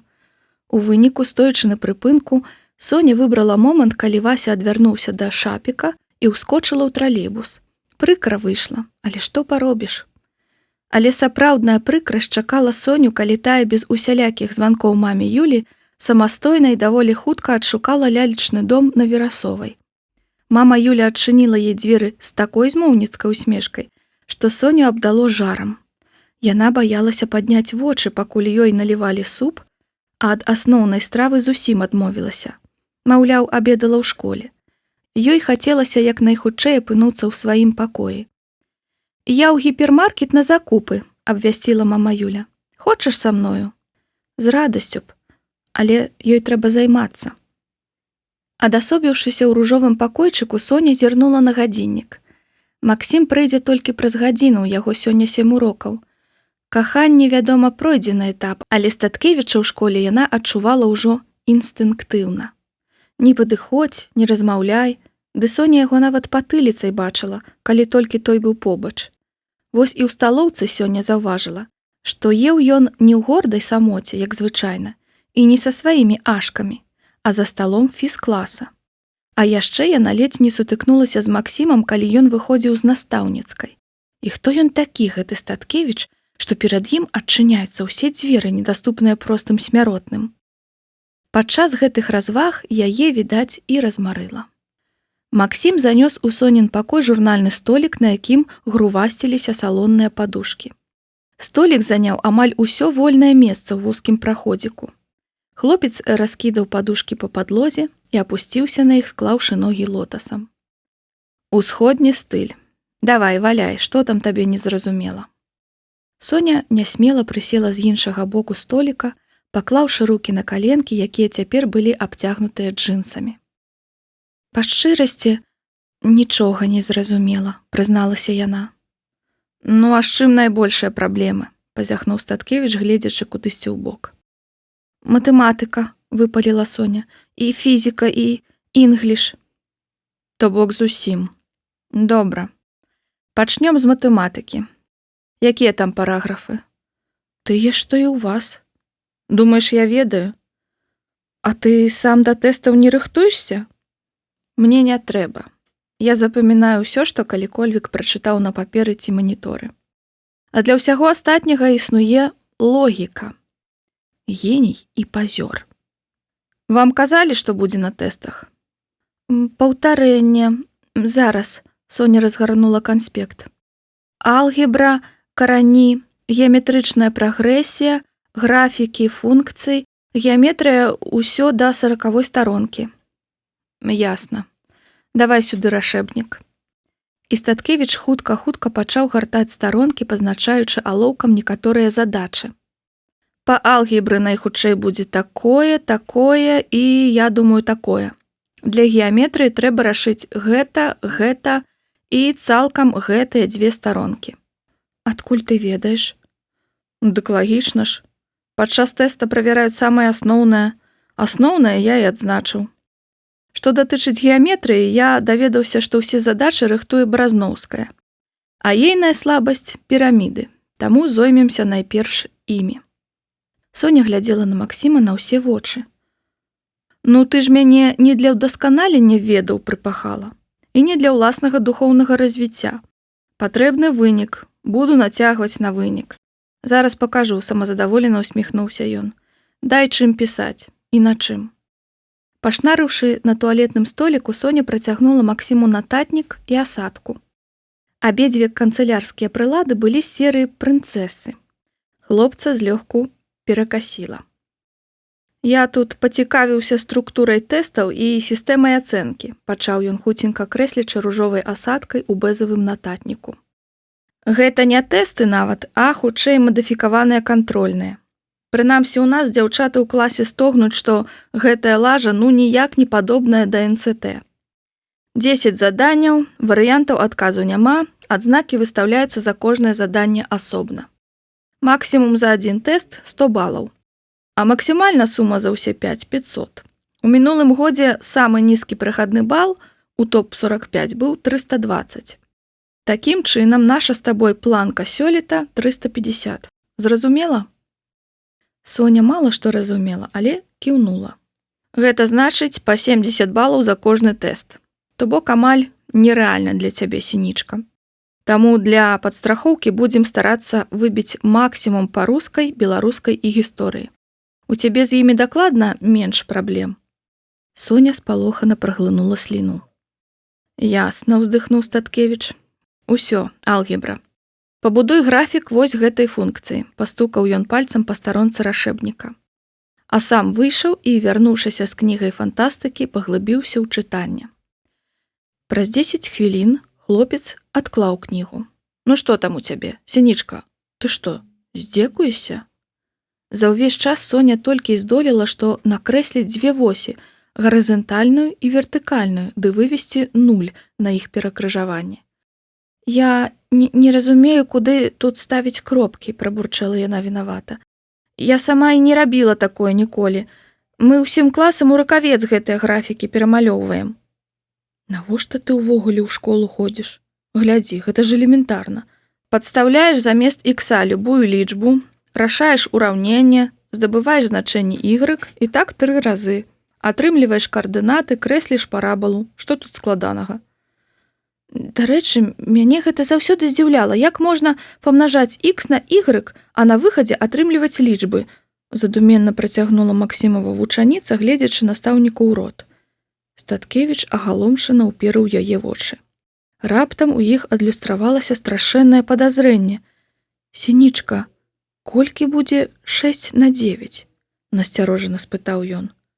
48, няўпэўнена прамовіла Сінічка і, пабачыўшы рэакцыю Максіма, пацягнулася па калькулятар. Ні слова не кажучы, Статкевіч выйшаў з пакоя. Вярнуўся праз колькі хвілін, уручыўшы Соні тонкі блакітны сшытак у клетачку. На зубок, усю табліцу множання, рыкнуў ён. Пасля вячэры праверу.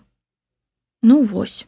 А Соні здавалася, што пасадзіць яе ў лужыну глыбей, чым яна ўжо сядзіць, немагчыма. Куды падзеўся доўгі драўляны столік, хто ведае, спыталася мама Юля, раскладваючы спагетці па талерках. Я занёс яго наверх у Сонін пакой, спакойна адказаў Максім. Дапамагаю Соні падрыхтавацца да тэстаў. Ай-ёй, як міла, засакатала мама Юля. Віця, ты чуў? Наш сын клапоціцца пра кагосьці іншага, апроч сябе і браціка. З уласнай ініцыятывы. Чысты цуд. Дзякуй табе, Соня. Пры словах «з уласнай ініцыятывы» Соню зноў абдало жарам няёмкасці. А як жа я? Ты казаў, што будзеш займацца са мной, раптам зароў малы Вадзік. Максім, я таксама хачу. Максім заняты, з табой тата пазаймаецца, строга сказала мама Юля. Дура, піхнуў Вадзік Соню ў бок кулачком. Гэта ўсё ты вінаватая. Вадзік, крыкнуў тата Віця. Яшчэ адзін выбрык пазбаўлю камп'ютарных гулек да канца тыдня. І што вам абаім сёння прыгатаваць для перакусу? Ажыўлена спыталася мама Юля. Мне тэрмас кавы з малаком, сказаў Максім. Каву? Нанач? Але згода. Сёння для цябе што заўгодна.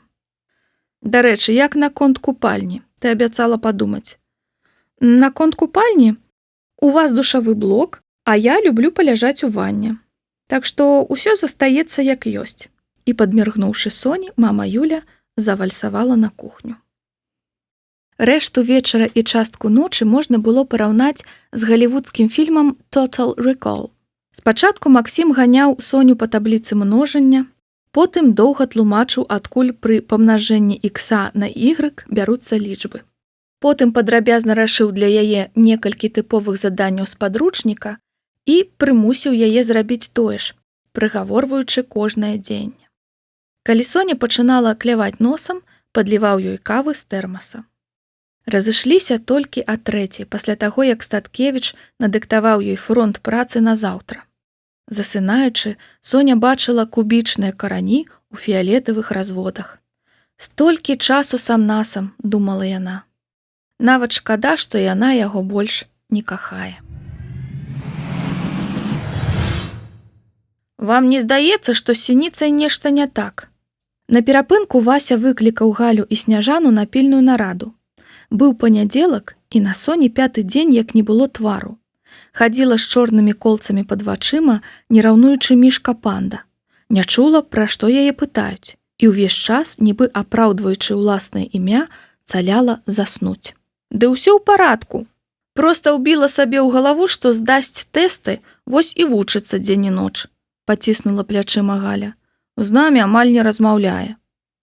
Вайтовіч, я ўсё магу зразумець, але яна сёння на хіміі рабіла фізіку. Гэта, па-твойму, нармальна? У чацвер па геаграфіі адхапіла двайбан, 2 слоў звязаць не змагла. Я ўжо маўчу пра яе выгляд. Гэта не дзяўчына, гэта жыхар зомбі-лэнду. Але тое паўбяды. Вася працягваў выкладваць аператыўныя звесткі. Яна не дае праводзіць сябе дадому. Хаваецца ад мяне. Ну, тут нічога дзіўнага, хмыкнула Сняжана. Я б таксама ад цябе хавалася. Ты ж яе дастаў ужо сваімі заляцаннямі. Нельга гэтак клеіцца да дзяўчыны. Дзіка раздражняе.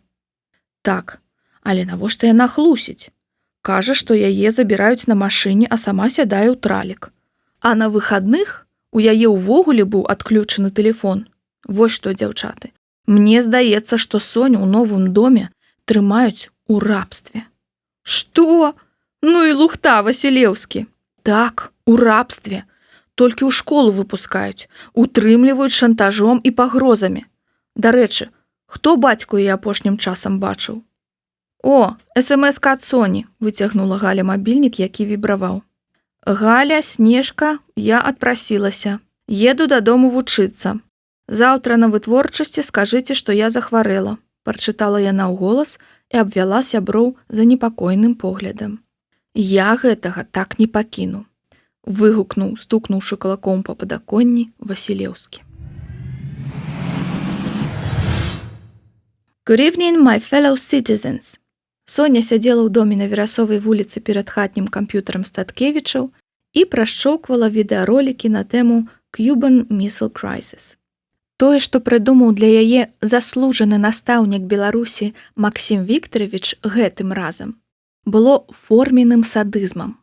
Соня мусіла паслухаць у інтэрнэце зварот Джона Кеннеді да амерыканскага народа 22 кастрычніка 1962 года па-англійску, перакласці ўсе незразумелыя словы, навучыцца правільна іх чытаць, а потым сцісла пераказаць, што менавіта паведаміў JFK свайму народу. Так, меркаваў Статкевіч, Соня падрыхтуецца адначасова да 2 прадметаў. Сінічка ледзь не плакала. Усё, што яна пакуль магла сказаць, гледзячы рэтравідэа, дык гэта тое, што Джон Кеннеді быў вельмі прыгожым мужчынам. Нарэшце яна здагадалася ўвесці ў пошукавік першую фразу звароту, якую добра разабрала. Знайшла тэкст. Справа пайшла весялей. Апошнія дні былі ці не самымі цяжкімі ў ейным свядомым жыцці. Яна амаль не спала і, нягледзячы на шчыраванне мамы Юлі, амаль не ела. Затое выпіла кубалітр кавы, прачытала кіламетр тэкстаў і амаль столькі ж напісала. Час перад тэстам Статкевіч размеркаваў так. Дзень на кожны прадмет і 2 дні на замацаванне пройдзенага. У панядзелак, напрыклад, яны паўтаралі матэматыку і фізіку. Самымі цяжкімі, але, мусіць, і самымі цікавымі таксама. Усю нядзелю Соня і Максім займаліся гісторыяй.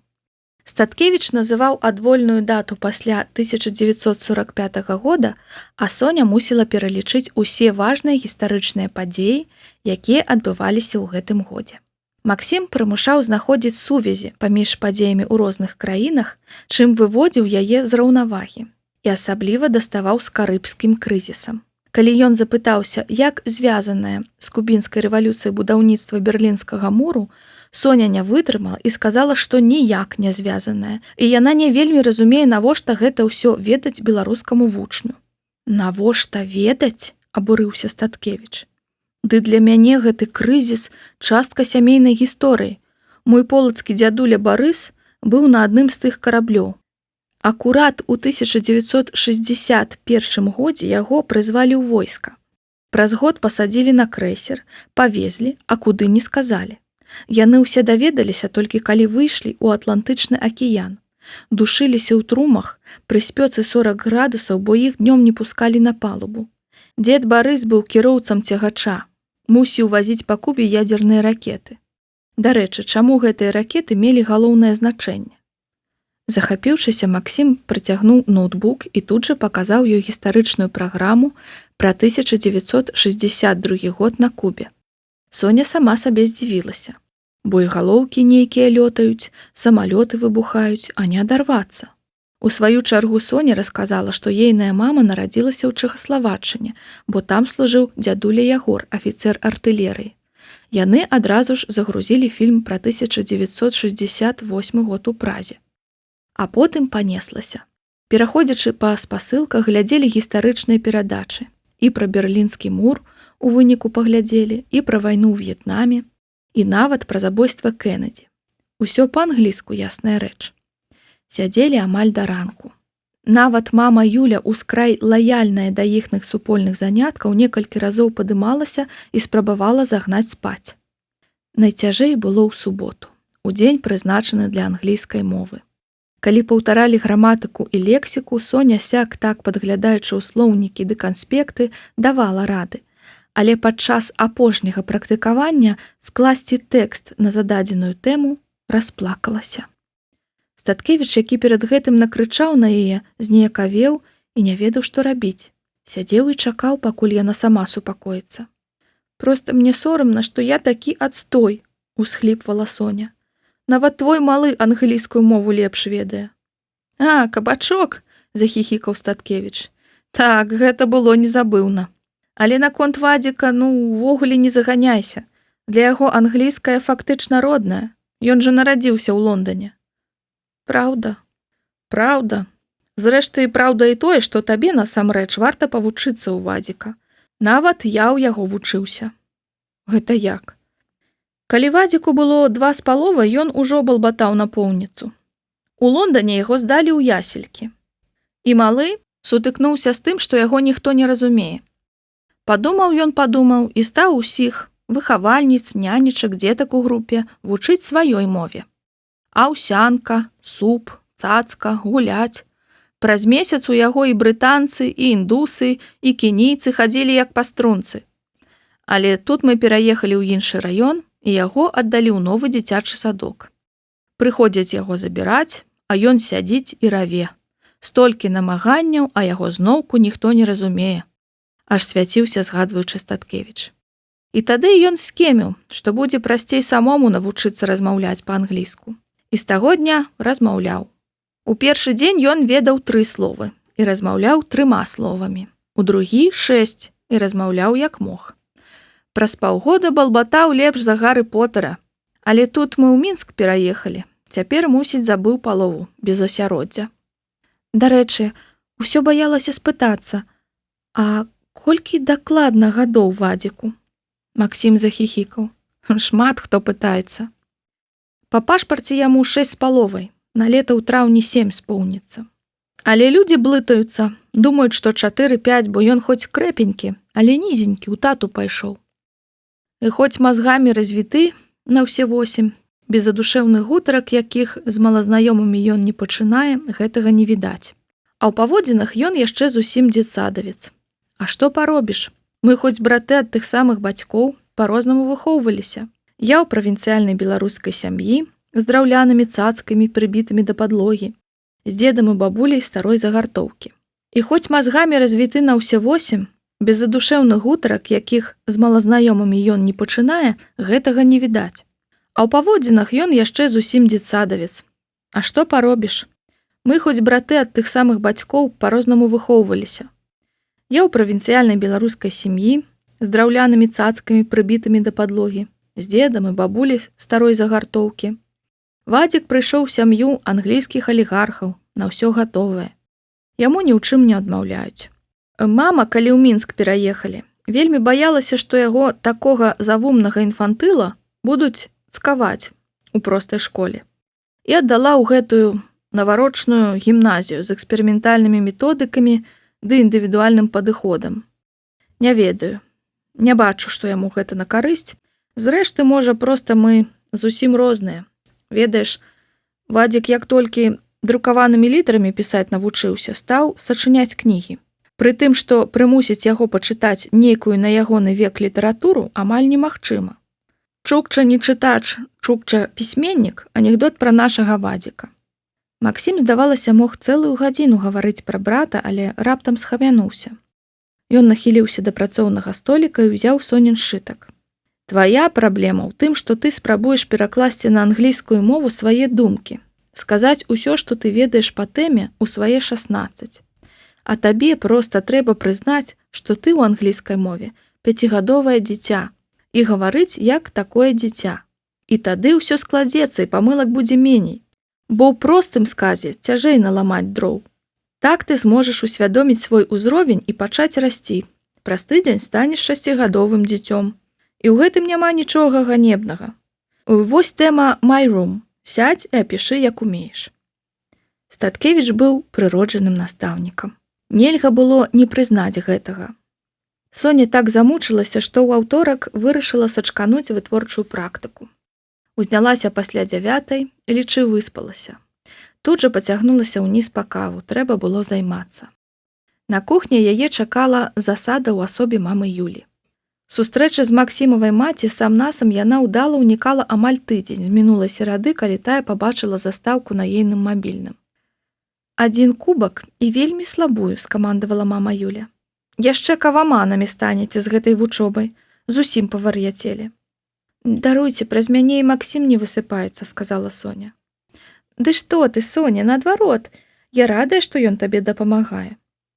Усё ніяк не магу табе сказаць, што вы цудоўна глядзіцеся разам. Мама Юля сядзела за сталом насупраць Соні, назіраючы, як тая снедае. Не, мама Юля, вы ўсё не так зразумелі. Паміж намі зусім нічога няма, мы нават не сябруем. Але ж табе падабаецца мой Максім? Лісліва прамовіла кабета. Я правільна зразумела. Гэта было даўно і няпраўда. Не адкручвайся, Соня, я ж усё бачу. Паслухай, нахілілася яна да дзяўчыны і перайшла на шэпт, хоць ніхто не мог іх падслухаць. Характар у Максіка, вядома, не падарунак. Але хлопец ён цудоўны. І я думаю, табе варта за яго пазмагацца. Што вы такое кажаце? Праўда, праўда, ты ў ягоным гусце. Гэта я як ягоная маці табе кажу.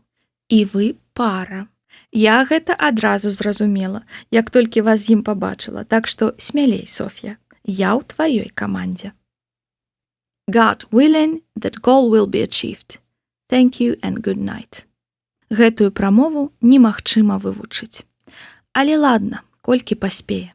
Статкевіч у любым выпадку будзе злавацца. Усё, гатова. Соня адклала апошні аркуш. Яна без перапынку пісала 5 спробных тэстаў 4 гадзіны. Максім склаў іх для яе, пакорпаўшыўся ў падручніках ды інтэрнэце. Нават на тэніс не пайшоў. Заўтра дзень Х. Соня здала апошні тэст Статкевічу на праверку, а сама выйшла з пакою. Адкрыўшы шкляныя дзверы, выбралася на ажурны гаўбец. Падыхаць свежым паветрам. На астачу яны яшчэ дамовіліся разабраць яе памылкі ў тэстах. Ну ўсё, мусіць праверыў. Халодна тут стаяць. Вярнуўшыся ў пакой, яна пабачыла, што Максім спіць за драўляным столікам, паклаўшы галаву на рукі. Ёй зноў стала няёмка. Зусім замарыла хлопца. А яму ж таксама заўтра пісаць тэсты. Які ж ён прыгожы, калі спіць. Цяпер гэта проста прывабны хлопец. Не зазнайка і сноп, не геній супермен. Ці праўду сказала мама Юля, што яна, Соня Сінічка, можа падабацца Максіму Статкевічу? Мама Юля ўвайшла ў пакой, несучы талерку з канапкамі. Абодва ейныя дзеці, а Соню яна ўжо лічыла сваім дзіцём, мірна спалі за столікам адно насупраць аднаго, кранальна стуліўшы галовы. Паміж імі ляжаў аркуш, на якім было абведзена лічба 325. Які цуд! Расчулена прашаптала кабета і хуценька выйшла.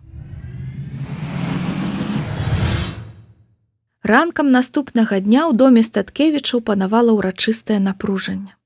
Нават Сонін тата ўзняўся раней, каб пажадаць дачцэ ўдачы. Усе ведалі, Соня ідзе здаваць супертэст. Максім, які таксама ішоў яго здаваць, чамусьці нікога не цікавіў. «Трымайся, дзяўчыначка мая», — абняла мама Юля Соню. «Вось амулет на ўдачу». Яна працягнула ёй невялічкі канверцік. «Раскрыеш, калі ўсё напішаш». Па дарозе праз казачны лес Максім паўтараў Соні няправільныя дзеясловы англійскай мовы. Нават гэтыя хвіліны яны выкарыстоўвалі для вучобы. На ўзлеску Статкевіч спыніўся і замаўчаў. Адсюль, па дамоўленасці, яны ішлі асобна. Соня адчувала, што мусіць нешта сказаць. «Дзякуй табе», — нарэшце вымавіла яна. «У любым выпадку дзякуй». «А табе ўдачы», — кінуў ён цераз плячо і збег па схіле.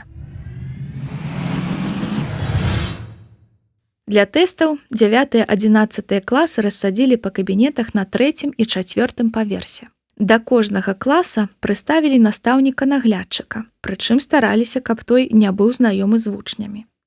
Некалькі настаўнікаў дзяжурылі на калідорах. Першай здавалі матэматыку, потым інгліш, фізіку, русбел і нарэшце гісторыю. Па ўроку на тэст, але дазвалялася пісаць на перапынку да званка на наступны урок. Дэшкі былі яўна не ў захапленні ад неабходнасці столькі думаць цягам аднаго дня. У класе панавала шушуканне і пераміргванне, і наглядчыца, матэматыца малодшых класаў, штохвіліны сканфіскоўвала шпаргалкі. Затое ў Соні адкрылася другое дыханне. Яна радасна ўскрыкнула, пабачыўшы матэматыку ды фізіку. Амаль усё яна разбірала са Статкевічам. На аўтамаце зрабіла інгліш, рускую, беларускую мовы. Так распісалася, што з паловы на 9 здымалася з-за парты толькі каб папрастаць ногі. А калі прыйшла чарга гісторыі, Соня вачам сваім не паверыла. Якія важныя падзеі адбываліся ў свеце ў 1962 годзе? Назавіце прычыны ўзвядзення Берлінскага муру. Ашкі ў суседнім кабінеце зубараць, што дурныя. Падручнікамі абклаліся, далажыла Галя са Снежкай, схадзіўшы на перапынак. І толькі твайму Статкевічу хоць бы хны. Сядзіць, часопіс чытае. Ніякі ён не мой, абрубіла сябровак Соня. А самой ж цёпла стала. Значыць, ён тут, за сценкай. Калі празвінеў званок з 5-га урока, да Соні падляцеў Вася. «Сініца, харэй пісаць, здавай хутчэй, затусім у Макдоне». «Чакай, я яшчэ не ўсё». «Ды колькі можна страчыць, 4 старонкі ўжо дробным почыркам. Усё, яна здае». І, вырваўшы ў Соні тэст, аднёс яго на настаўніцкі стол. «Ты хворы, я не дапісала», — зараўла Соня. «Што ты нарабіў?» «Перш папрацуй, пасля патанцуй», — павучальна прамовіў Вася, згроб Соніны асадкі ў ейны ж заплечнік, закінуў яго сабе на спіну, падхапіў Соню на рукі і вынес з кабінета. «Адпусці мяне, каму я сказала», — верашчала Соня, але магутныя Васевы абдоймы не дазвалялі ёй вырвацца. З суседняга кабінета выходзіў Максім у кампаніі акулярыстага бландзіна. «Глядзі, Макс, дык гэта ўсё-ткі ейны бойфрэнд. Ну, той дзяўчыны», — пачула за спінай Соня. «Табе справа да плепсу», — грэбліва адказаў Статкевіч. «Адчапіся, ідыёт, нікуды я з табой не пайду, бо ты запароў мне кантрольную. Я дадому спаць». Соня хуценька саскочыла на падлогу, але на калідоры ўжо было пуста. Гэтым разам Вася не спрабаваў праводзіць Соню дадому легальна. Ён вырашыў незаўважна прасачыць за ёю. І правільна зрабіў. Соня, пабачыўшы, што няма чаго хавацца, пайшла пешкі. Прайшла універсам, будоўлю, абмінула лес і выйшла да вадасховішча. Вася асцярожна шыбаваў следам па ўзлеску. Але Соня, відаць, надта стамілася, каб заўважыць пераследніка. Калі праз нейкі час дзяўчына выйшла на шырокую паляну, аточаную шыкоўнымі маёнткамі, ён ужо не мог ісці за ёю. І толькі здалёк яму ўдалося пабачыць, як яна падышла да аднаго з дамоў і адкрыла ключамі веснічкі. Вывесілі! Вынікі тэстаў вывесілі! Адбылося гэта ў чацвер пасля 3-го ўрока. Усе старэйшыя класы на выперадкі сыпанулі ў вестыбюль да запаветнага слупа, які густа аблеплівала скотчам намесніца дырэктара. Топ-45 для 3 паралелей раздрукавалі буйным шрыфтам па 15 прозвішчаў на аркушы і вывесілі на слуп 3 белымі кілбасамі. Соня таксама пайшла. Праўду кажучы, яна ні на што не спадзявалася.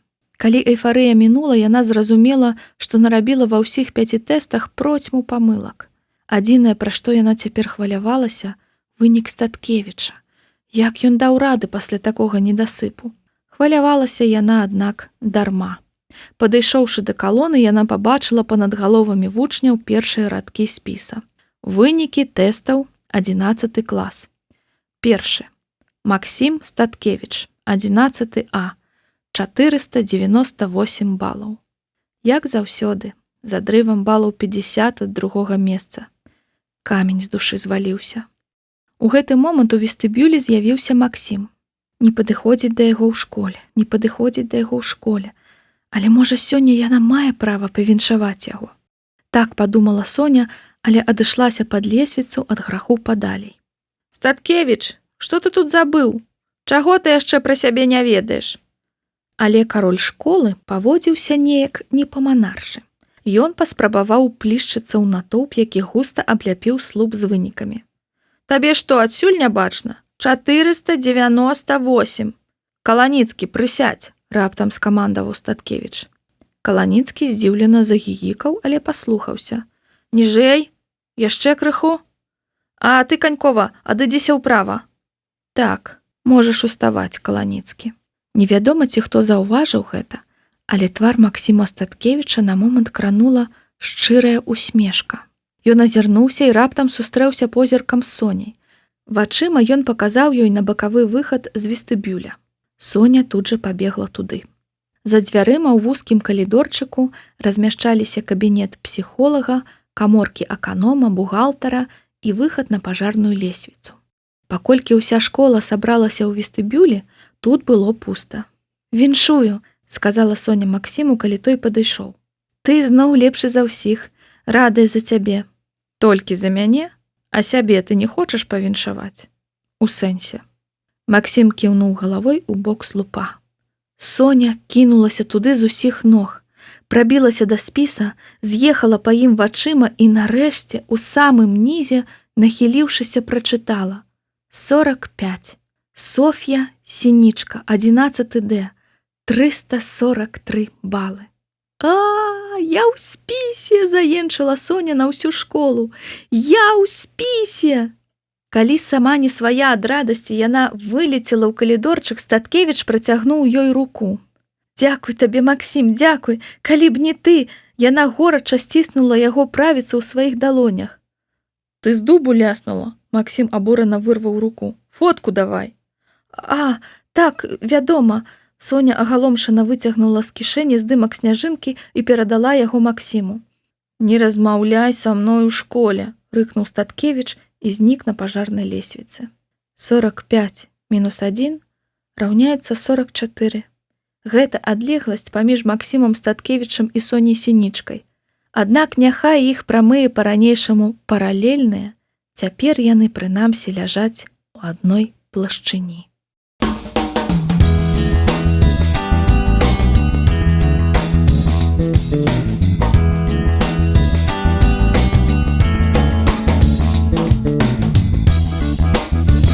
Раздзел 6. У скуры батаніка. Глядзіце, вунь Соня Сінічка з Д-класа. Учора яна трапіла ў спіс найлепшых вучняў школы. Выходзіць, дэшкі не такія тупыя, а яна сімпатычная. Роўна 2 тыдні прайшло з той чорнай пятніцы, калі Соня наважылася ўручыць ліст з прызнаннем Максіму Статкевічу. І вось пра яе зноў загаварылі. Толькі гэтым разам у шушуканні на калідорах пераважалі не злыя кпіны, а павага і захапленне. Гэта была ненармальная школа, дзе твой статус наўпрост залежаў ад сярэдняга балу ў чвэрці. Упершыню ў жыцці Соня атрымлівала столькі кампліментаў. Аказваецца, быць батанічкай не так і адстойна. Калі яна зранку ўвайшла на хімію, клас сустрэў яе авацыямі. І гэта пры тым, што яшчэ ў чацвер з Васевай ініцыятывы хлопцы хвілін 5 яе падкідалі, а потым пасадзілі на крэсла і хацелі так пранесці па калідоры. Кожны тэст Соні Сінічкі праверылі 4 розныя настаўнікі, абвясціла на уроку матэматыца. Спісванне выключаецца. Трэба думаць, яна расказала гэта ўсім астатнім паралелям. Калі Соня спусцілася на фізру, гэшкі сустрэлі яе засяроджаным маўчаннем. Ніхто з Г-класа сёлета ў топ-45 не прабіўся. Перад гісторыяй Соню знайшла Ніначка. «Дзякуй табе, Сінічка», – сказала яна сваім заўсёдным пакрыўджана абураным тонам. Праз твой нечалавечы рывок дырэктар не толькі адкамандзіраваў мяне весці 11 класы ў Кіеў, але і павесіў на мяне ўсю арганізацыю паездкі. А яна ўжо праз тыдзень, на грамадскіх пачатках, Сінічка. Толькі гэтага мне не хапала. З кім я на 2 дні пакіну ўласных дзяцей? Ты пра гэта падумала? Пахваліць, падбадзёрыць, натхніць на новыя поспехі, усяго гэтага сярод Ніначкіных педагагічных прыёмаў не значылася. Так што гэтую яе эскападу можна было лічыць афіцыйным прызнаннем Соніных заслуг. Цяжка было не заўважыць, у якую эйфарыю прывёў Ніначку поспех адной з вучаніц, той, ад якой ужо ніколі нічога талковага не чакалі. І праўда, ты ж паедзеш на экскурсію з усімі гэтымі зазнайкамі, аж падскочыла Снежка, калі Ніначка развярнулася і зацокала ад іх абцасікамі па калідоры. Ужо вывесілі на дошцы аб'яў 9 класы Піцер, 10 Львоў, 11 Кіеў. Вы чулі? У сталоўцы нехта пажартаваў, Сінічка гэта Статкевіч 11 Д-класа. Дагнала дзяўчат запыханая Галя. Соня, я думаю, гэта трыумф. Максім. Ізноў школьныя зубаскалы спалучаюць іхнія імёны. Але новы кантэкст падабаўся Соне значна больш. Але галоўнае, вельмі хутка яна паедзе з ім у Кіеў. Дзяўчаты ўжо рассаджваліся за партамі перад урокам. «Сініца, дай перапішу, што па інглішы задавалі», – папрасіла Галя. «Ты ж у нас цяпер батанік. Яўна ўсё канспектуеш, не тое, што я». Перш чым Соня кіўнула галавой на знак згоды, Вайтовіч цапнула са стала ейны дзённік. Адтуль вываліўся канверцік. «Што гэта?» «Соні амулет на ўдачу. Адкрыць, калі абвесцяць вынікі тэстаў», – прачытала Снежка, падняўшы канверцік з падлогі. «А, гэта мне далі, я забылася зусім», – рассеяна адказала Соня. «Ну, вынікі абвясцілі, значыць, можна адкрыць», – сказала Снежка і спрытна разарвала лінейкай край канверціка. Адтуль вывалілася паперка. Снежка і Галя з цікаўнасцю уперыліся ў яе і раптам перамяніліся ў твары. «Соня? Гэта што?» Але зірнуць на паперку Соня не паспела. У кабінет рашуча ўвайшоў Васілеўскі. У яго быў такі спакойны твар, што зрабілася нават страшна. Ізноў адпрасіўся з рынку. Халодны як мярцвяк, ён з парога пасунуўся да Сінічкінай парты. «Сініца, я ўсю ноч не спаў. Зараз жа выкладай, што за вафлі? Што за дом нацнянцы, у якім ты жывеш? Чаму ты нам хлусіш? Навошта шыфруешся? Скажы, яны мучаць цябе!» Вочы ў Снежкі і Галі і так да краёў поўныя шокам, цяпер сталі зусім па 5 капеек. Снежка бязгучна працягнула Васю з месціва канверта. Вася акінуў вокам паперку, і ўвесь ягоны спакой як цяля языком злізала. «Сініца, што гэта? Як ты магла так са мною?» – заскавытаў ён. Соня ўрэшце выхапіла загадкавую паперку, перагарнула яе і закрычала з перапуду. Гэта быў фотаздымак, раздрукаваны на каляровым прынтары. Яна і Максім спалі, як тыя анёлкі, паклаўшыся з 2 бакоў на стол у атачэнні падручнікаў. Фатограф яшчэ ўпрыгожыў здымак, дадаўшы ў спецыяльнай праграме рамачку з чырвоных сэрцаў. Божа, які жах, што цяпер будзе? Зацікаўлены Д-клас тут жа згрувасціўся ў Соне за спінай. Фотку вырвалі ў яе з рук, і яна пайшла гуляць па класе. Ну проста галубкі. Сінічка, як гэта тлумачыць? Ты што, сустракаешся са Статкевічам? У гэты момант дзверы кабінета расчыніліся. На парозе стаяў Максім з перакошаным ад злосці тварам. У ягонай руцэ быў ружовы смартфон. Сінічка, на хвіліначку. Максім, аддай! Свайго няма, нефіг чужыя хапаць, пачулася з калідора. За спінай Статкевіча намалявалася мажная паненка з фарбаванымі ў руды колер кудзерамі, сабранымі ў наколькі тое было мажліва строгі пучок. На ёй быў дарагі цвідавы строй у краткі, які шчыльна абцягваў фігуру. Давяршалі вобраз чорныя офісныя пантофлі на невысокім тоўстым абцасе. Гэта была Ліза Паўзункова, стараста 11 А. Губкі яна склала ў манерны бантик, які сімвалізаваў скрайнюю ступень абурэння. Аднак неўзброеным вокам было відаць, што пасяганне Статкевіча на ейны мабільны сталася захапляльным здарэннем у асабістым жыцці Паўзунковай. Хлопцы скруцілі Васю яшчэ да таго, як Статкевіч пераступіў парог кабінета. Але Вася і не думаў вырывацца, а толькі цяжка дыхаў, з нянавісцю паглядаючы на саперніка. Чаго зноўку прыйшоў? Сам жа сказаў, не размаўляй са мной, а тут чуткі папаўзуць, ціха сказала Соня, падышоўшы да дзвярэй.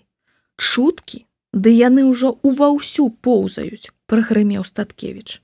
Ён сунуў дзяўчыне пад нос экранчык смартфона, на якім свяцілася та самая фотка, якую Снежка толькі што выцягнула з канверта. Дэшкі проста фізічна не маглі паспець заліць яе ў сеціва. Я сапраўды не ведаю, адкуль гэта. Клянуся, я тут ні пры чым, пачала апраўдвацца Соня. Ні пры чым? Уся школа ўжо гадзіну перапошвае гэта з тваёй старонкі. Соня схапілася за свой мабільнік. Інтэрнэт у яе працаваў глючна, але на белмове тэлефон вібраваў ад смс-ак. Гэта не я, тыцнула яна пальцам у апавяшчэнне кантакціка. Гэта нехта запосціў на маёй сцяне, нейкая Юля Артёмова. Я не ведаю, хто гэта, ледзь не плакала Сінічка. Артёмова? Юля, кажаш. Статкевіч у момант асадзіў назад. Усё ясна. Ты задзяўбала мяне за гэтыя 2 тыдні, ізноў падвысіў ён голас. Адны непрыемнасці ад цябе. І, сунуўшы тэлефон у рукі яго законнай уладальніцы, развярнуўся і выйшаў. Соня, ты патлумачыш, што адбываецца, ці як? Пагрозліва спыталася Галя. Чаму вы разам на фотцы і чаму Статкевіч узяў моду ўвальвацца ў наш клас як дадому? Так, вельмі хацелася б ведаць, азвалася Паўзункова. Яна таксама была, ўвайшоўшы ў кабінет, але спынілася адразу пры ўваходзе. Збоку ад дошкі так нібы перад ёй прасціралася атрутнае мора. А, Ліза-падліза. Якія людзі і безаховы. Заходзь, не страмайся, госцяй будзеш. Ліза Паўзункова заўсёды вучылася ў А-класе. Толькі калісьці ён быў самым звычайным. Многія яе былыя аднакласнікі, у тым ліку Галя са Снежкай, цяпер былі вучнямі класа Д. Калі абвясцілі набор у англійскі спецклас, бацькі Паўзунковай мабілізаваліся і нанялі сваёй пасрэднай дачушцы плойму рэпетытараў. Тая зубарыла дзень і ноч і ў выніку паступіла. І з таго часу з былымі сябрамі нават не віталася. Менавіта Паўзункова, як чула Соня, была галоўным ідэолагам Ашкінай элітарнасці. Вось яшчэ я тут пастаю, а раптам дэбілізм заразны, паморшчылася Паўзункова. Народ, усё зусім не так, як вы сабе ўяўляеце, нясмела пачала Сінічка. Я зараз усё патлумачу. Сядайце, калі ласка, сказаў гісторык пасля таго, як Д-клас, які не адразу заўважыў ягоную прысутнасць, пашахтаваўся каля партаў. Пачну стоп-ньюс. Вынікі тэсту ў вашым класе мяне станоўча шакавалі. Гаворка, вядома ж, пра Сінічку. Ты мяне парадавала, Соня. Я б табе толькі за цытату з прамовы Кеннеді 100 балаў паставіў. Як табе ўдалося? А яна жыве з Максімам Статкевічам.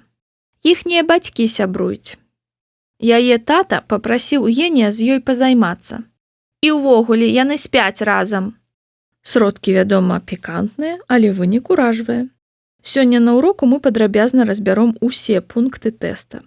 Сінічка, рыхтуйся на 5-е пытанне. Паўторыш свой каронны нумар з карыбскім крызісам.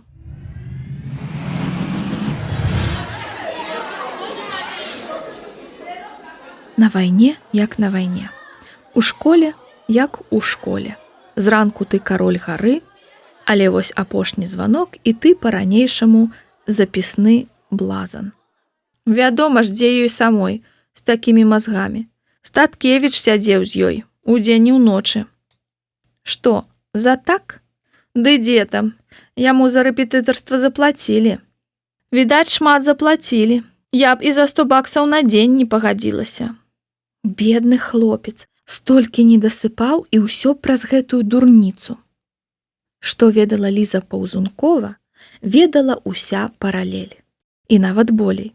Бізнес-лэдзі Паўзункова была генератарам школьных плётак.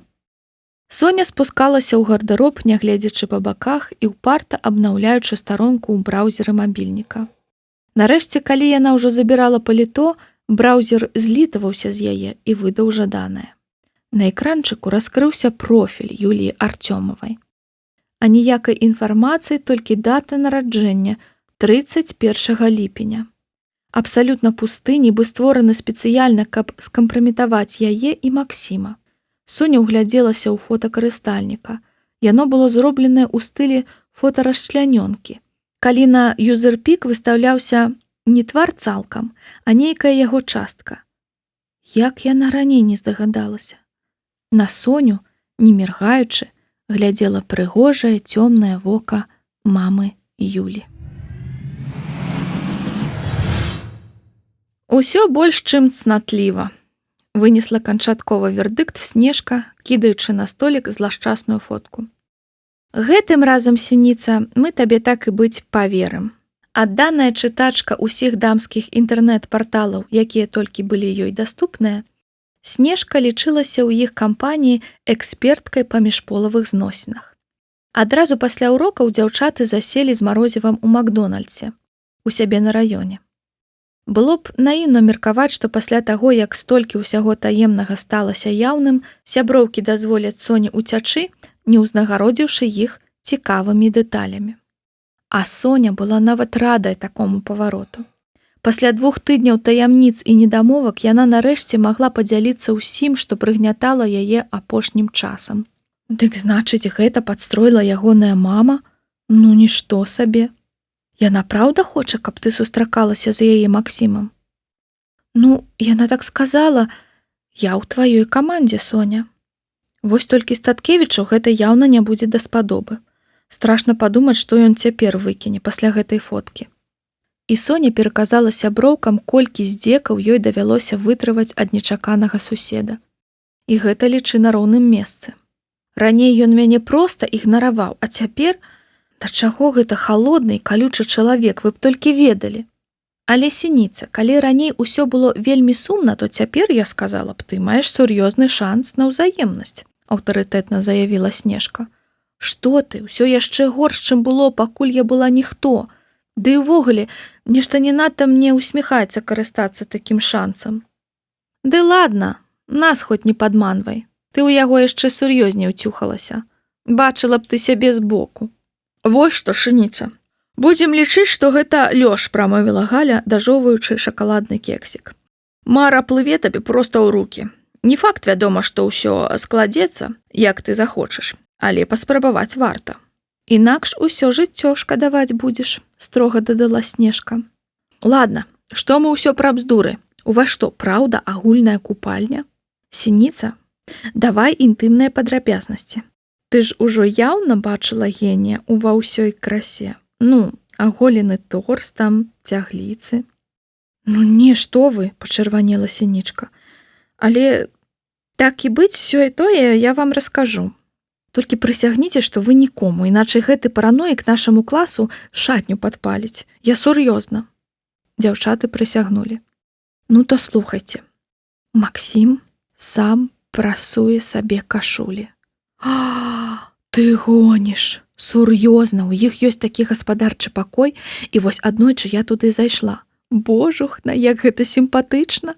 Называй рэчы сваімі імёнамі, Снеж. Гэта папросту эратычна. Дзіўныя істоты гэтыя беларускія дзяўчаты. Як мала ім трэба для радасці. Але пазітыўным было несумненна тое, што ці не ўпершыню за 2 тыдні Соня Сінічка бесклапотна смяялася.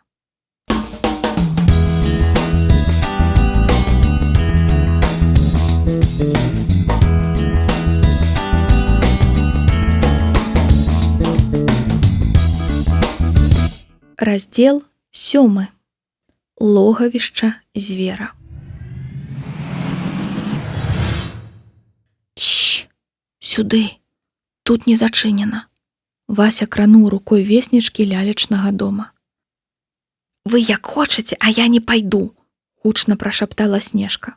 Яны з Галяй сядзелі на кукішках за старэнькай Таётай, Сінічак. Мы і так выглядаем як ідыёты. Тут жа голае поле.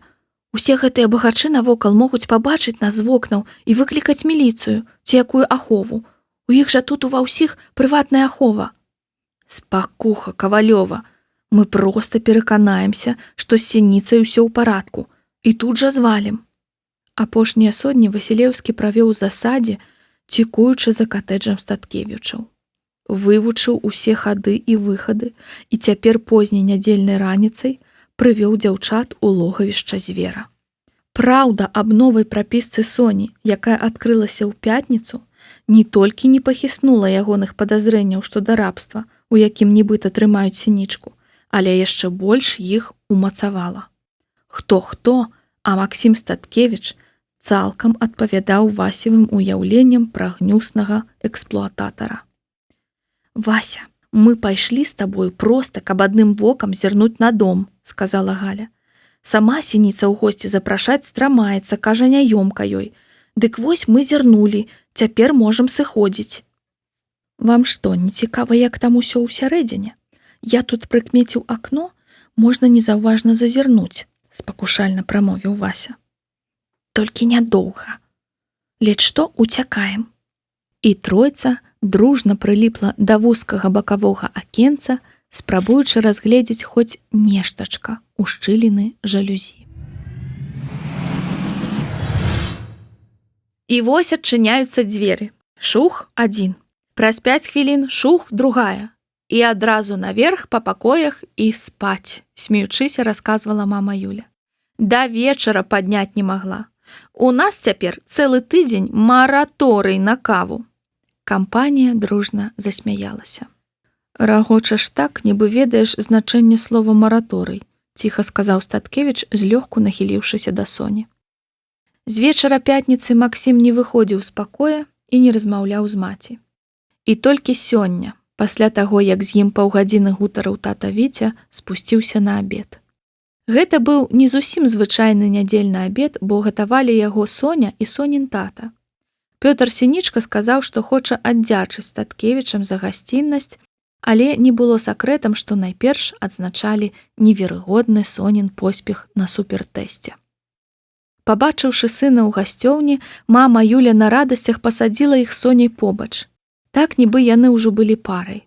І гэта было яшчэ горш, чым выпадкова сустракацца поглядамі, калі ён сядзеў насупраць. Бо ўвесь абед Максім люта спаганяў з яе. Навонкі такі стрыманы і выхаваны, ён непрыкметна даводзіў Соню жарцікамі і падколкамі. Ён умеў казаць вельмі ціха, амаль ёй на вуха, так, што чула толькі яна. Была такая сацыяльная рэклама. Рыба не паскардзіцца пра забруджванне вадаёмаў. Соня якраз пачувалася такой бязмоўнай рыбай, у чый ставок хуліганы беспакарана кідалі пустыя бляшанкі і недапалкі. Соня, а чаму вы з Максімам вяртаецеся дадому паасобку? Вы ж вучыцеся ў адной школе, спытаўся Пётр Сінічка. У мяне амаль заўсёды раней заняткі заканчваюцца, тата. Я ж у простым класе, знайшлася дзяўчына. Ды ладно, Пятруха, нашы дзеці няблага паладзілі. Узяць хоць бы гэтую падрыхтоўку да тэста. Было займальна назіраць, як хвацка твая Соня круціць нашым Максам. Гэта скажы, таму навучы. Да яе гэта нікому не ўдавалася. Ну хто вас за язык цягне, тата Віця, што зараз пачнецца? Слухай, Віцёк, нешта не прыгадаю. Соня і Максім увогуле перасякаліся, калі былі маленькія. І сапраўды, Соне таксама было вельмі цікава гэта ведаць. І я не прыгадваю. Такія часы былі сюды, туды. Позіркі абодвух мужчын звярнуліся да мамы Юлі. Не перасякаліся, спакойна адказала мама Юля. Ты ж, Віця, у раз'ездах быў, а я з Максікам у Полацку жыла. Ён і ў школу там пайшоў. Але я прыгадваю іншую цікавую дэталь. Хітравата памружылася яна. Па-мойму, у Максіма і Соні народзіны ў адзін дзень. Што? 29 сакавіка, так, Соня? І праўда, мы, помню, у Варшаве з табой адзначалі разам, бо ў нас адначасова дзеці нарадзіліся, згадаў тата Віця. І размова ў момант скацілася да настальгіі па чаўночнай рамантыцы. Дзякуй табе, сінічка, ціха прамовіў Максім. Я заўсёды не любіў свой дзень народзінаў. Цяпер у гэтай нелюбові з'явілася рацыянальная прычына. Яшчэ крыху і Соня выбухне. Рулька, смакоцце, абвясціў тата Віця, накладаючы сабе другую порцыю. Ты, Пятруха, кухар ад Бога. Але што я сапраўды хачу пакаштаваць? Дык гэта тое, што прыгатавала Соня. Пётр Сінічка сумеўся. На Соні была мачанка з дранікамі, урэшце прызнаўся ён. Але я нават на стол выстаўляць не стаў. Як прафесіянал не магу падвяргаць вас небяспецы. Ну што ты, Петя, запярэчыў тата Віця. Я перакананы, што Соня выдатна гатуе. Каб жа, уздыхнуў Сінічка. Паколькі мы жывём пад адным дахам, трымаць такое ў сакрэце доўга не выпадае. Мушу папярэдзіць, мая дачка проста безнадзейная на кухні. Як я не стараўся, прырода адпачыла. Ладно табе, з часам прыйдзе, калі спатрэбіцца, навучыцца. Пакаштавалі б вы мой першы суп, засмяялася мама Юля. Не, Юлька, ты не ўяўляеш, пра што я кажу. Ды ладно, праехалі. А ці не наліць нам старэйшым дзецям віна, памяняў тэму тата Віця. У мяне тост. І мне. Ты, Вадзік, пісок. Вось, адкаркую маё любімае італьянскае. Сінічка, які сорам, нахіліўся над яе вухам Максім, пакуль разлівалі віно. Ты да ўсяго яшчэ і кухарка ніякая. А гэта ж твой адзіны шанс выйсці замуж. Падонак. За Максіма, Вадзіма і Соф'ю. За нашу будучыню, абвясціў тата Віця. Соня сама не свая ад няёмкасці схапіла келіх і нават не сутыкнуўшы яго з келіхамі іншых, нагбом выліла ў рот. Фу, кісляціна, як гэта можна піць? За сталом запанавала няёмкая ціша. Ну, бачу, бухаць цябе ў дэкласе навучылі, ціха прамовіў Статкевіч. Максім! Гэтым разам мама Юля яго пачула. Чырвонае віно п'юць пакрысе, ім запіваюць ежу. Інакш можа развесці, мякка патлумачыла яна Соне. Вось таму я і кажу, што культуру піцця дзецям трэба прышчэпліваць у сям'і, павучальна сказаў тата Віця. Пасля некаторай паўзы, падчас якой усе засяроджана жавалі, загаварыў Пётр Сінічка. Максім фенаменальна разумны хлопец. Безумоўна, ідзе на медаль. Не, засмяялася мама Юля. Як гэта не? Ты кажаш ісці на медаль, нібы гэта нейкае паляванне, кшталту ісці на мядзведзя. Нібы можна збочыць і не дайсці да яго. А ў нас, уласна, з першага класа ніякай інтрыгі. Максіму зусім не складана вучыцца. Вадзік не такі, яму трэба пасядзець, разабрацца. Добра, што прыклад браціка добра ўплывае. З лонданскіх часоў, калі я зранку да ночы змушаная была працаваць для віцевай кампаніі, Максім быў Вадзіку за бэбі-сітара. З таго часу Максім у нас і бог, і цар, і герой. Усё Максім ды Максім. Няпраўда, мама, разлаваўся Вадзік. Я вельмі разумны. Ну, вядома, ты разумны, палашчыла мама Юля сына па валасах. Хто спрачаецца? Вам у гэтым пашанцавала, уздыхнуў Сінічка. Куды ты збіраешся паступаць, Максім? Ён яшчэ не вырашыў, але найверагодней гэта будзе лонданская школа эканомікі, адказаў за сына бацька. Гучыць салідна. Гэта адзін з найлепшых універсітэтаў у свеце, калі гаворка пра IT-менеджмент. Мая кампанія развіваецца, і я спадзяюся, Максім працягне справу. З ягонымі здольнасцямі Макс можа атрымаць ступень MBA ўжо праз 3 гады. Тата, ты ж ведаеш, што адразу мяне туды ніхто не возьме. Не будзем загадваць. У любым выпадку будучыня сына ягоны выбар. Рашэнне за ім. А ў вас што з паступленнем? Ну, закекаў Пётр. У нас яшчэ нічога не вядома. Я б таксама хацеў, каб Соня працягнула мою справу. Адзін я не зусім даю рады. І на кухні я, і ў бухгалтэрыі. Ёсць добрая спецыяльнасць у Наргасе. Менеджер гатэльнага і рэстараннага бізнесу. Але невядома, ці хопіць нам балаў. З вучобай у Соні не надта. Можа, варта наняць рэпетытараў? Ды я да апошняга часу не ведаў, ці мае сэнс. Ды не бачу, як аб Соня была хоць крыху матываваная на вучобу. Па шчырасці я нават абвінавачваю іхнюю школу. З гэтымі спецкласамі, на якія ўся ўвага. За апошнія 2 гады Соня зусім імпэт страціла. Максім паступіў у найлепшы клас, але я таксама незадаволеная са школы, падхапіла мама Юля. Сутыкаюць дзяцей ілбамі, прымушаюць грызціся за адзнакі. Толькі вучоба ды вучоба, нічога чалавечнага не засталося.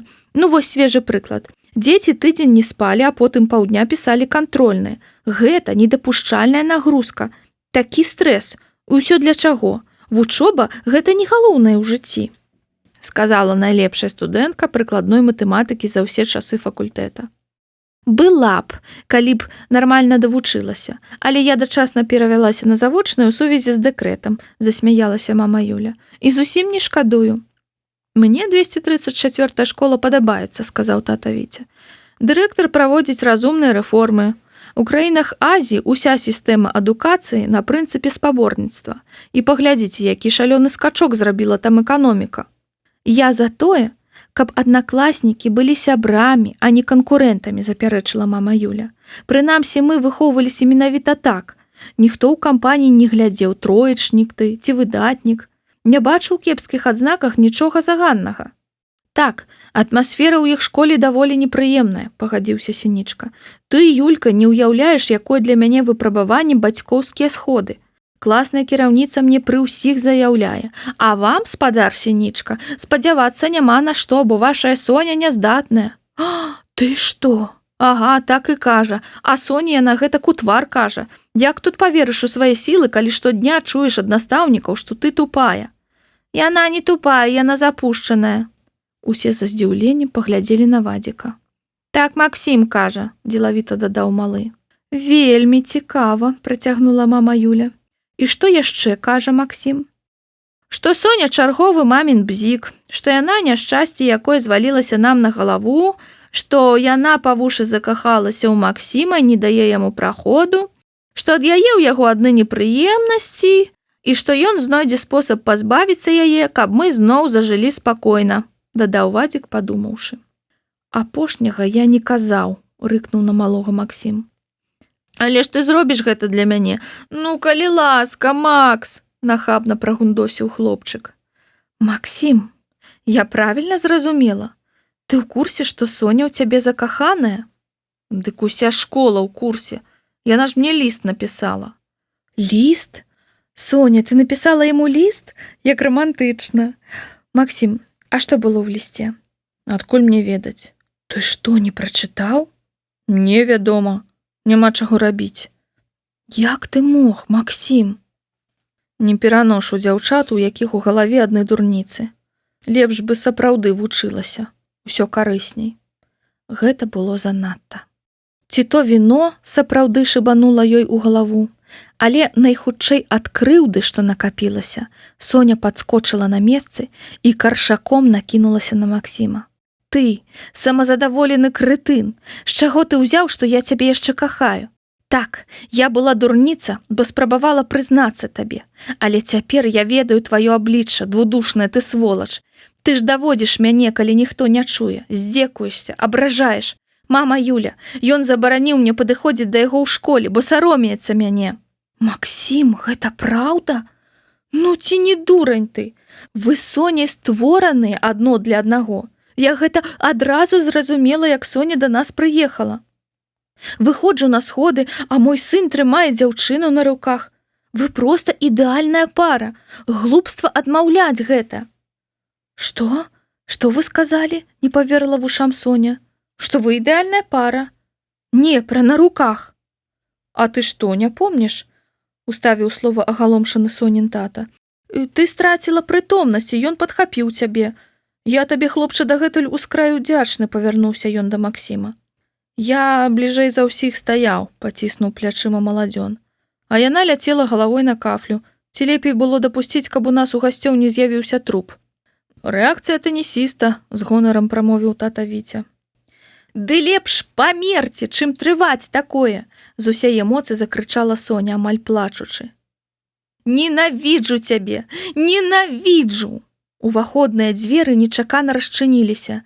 Сініца, я тут, Сініца, я іду на дапамогу.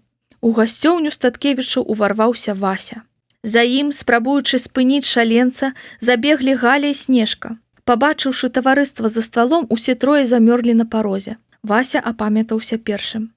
Добры дзень. Дазвольце назвацца. Я Аляксей, аднакласнік і вельмі блізкі сябар Соні.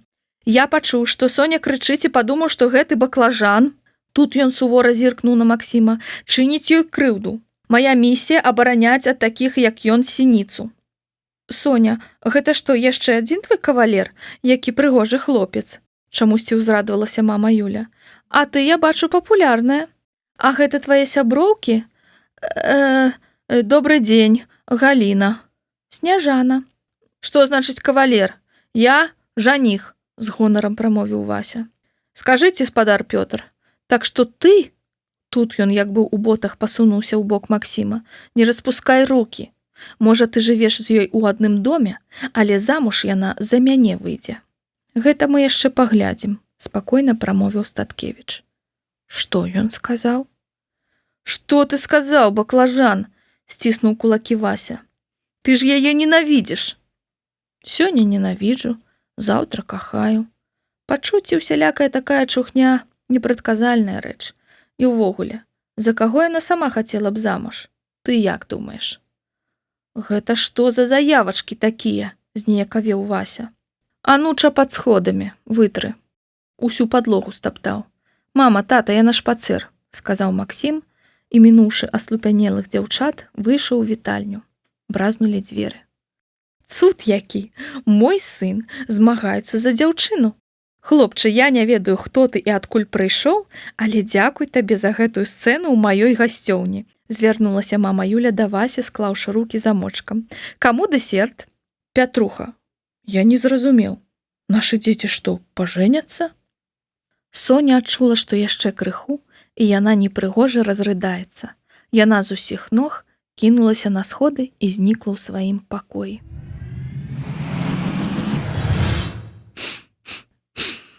Соня ляжала на ложку ў абдымку з плюшавым мядзведзікам.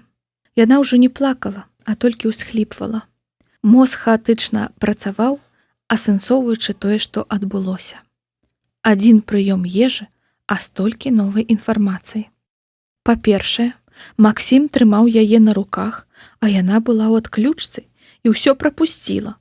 Але не гэта было самым галоўным з пачутага сёння. Галоўным было тое, што Максім не лічыць Соню тупою. Гэта было нават важней за тыя загадкавыя словы пра замуж, якія ён кінуў Васю. Дарэчы, што ён увогуле меў на ўвазе? Сёння ненавіджу, заўтра кахаю. Няўжо гэтак ён дае Соні шанц? Спатрэбіцца толькі час, каб... Але тут сэрца балюча кальнула. Часу лічы не будзе, бо Статкевічы пасылаюць сына вучыцца за мяжу. Пасля выпускнога ў чэрвені ён з'едзе ў Лондан, і іх Соні кантакты перапыняцца.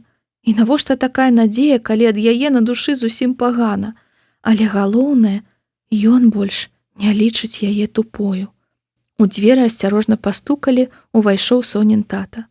Ну, як ты, золатка? Маўчанне. Сінічка прысеў на край ложка.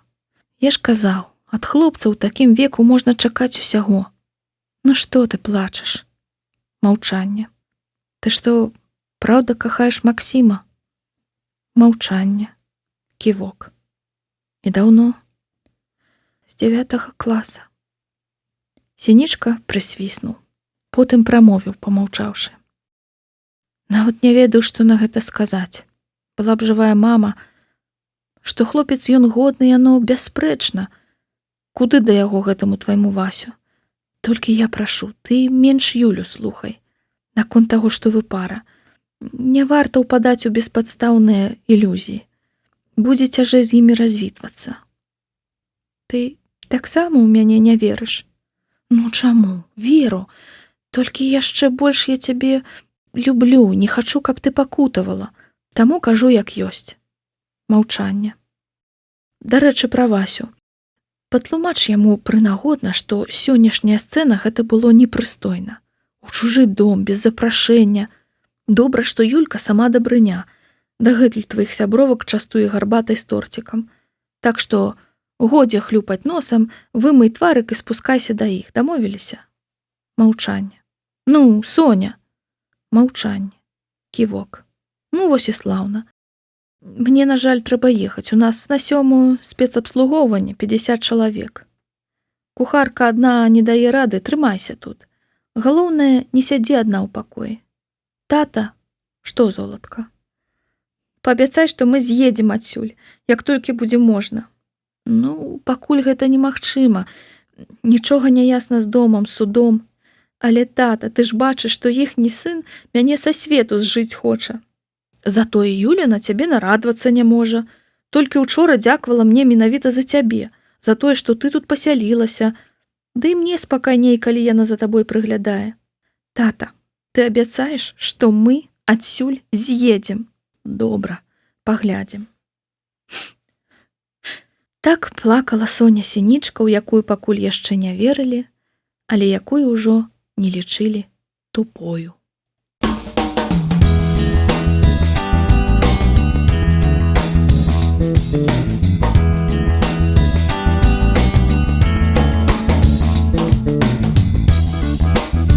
Раздзел 8. Таямніца 9 планеты. Соня, не спі, замерзнеш. Быў панядзелак, канец другога урока, час пераходзіць з хіміі на астраномію. Але нават залівісты званок не вывеў Сінічку з самнамбулічнага стану. Гэты Сонін стан быў добра знаёмы сяброўкам і звычайна сігналізаваў пра тое, што безнадзейнае каханне да Статкевіча абвастрылася.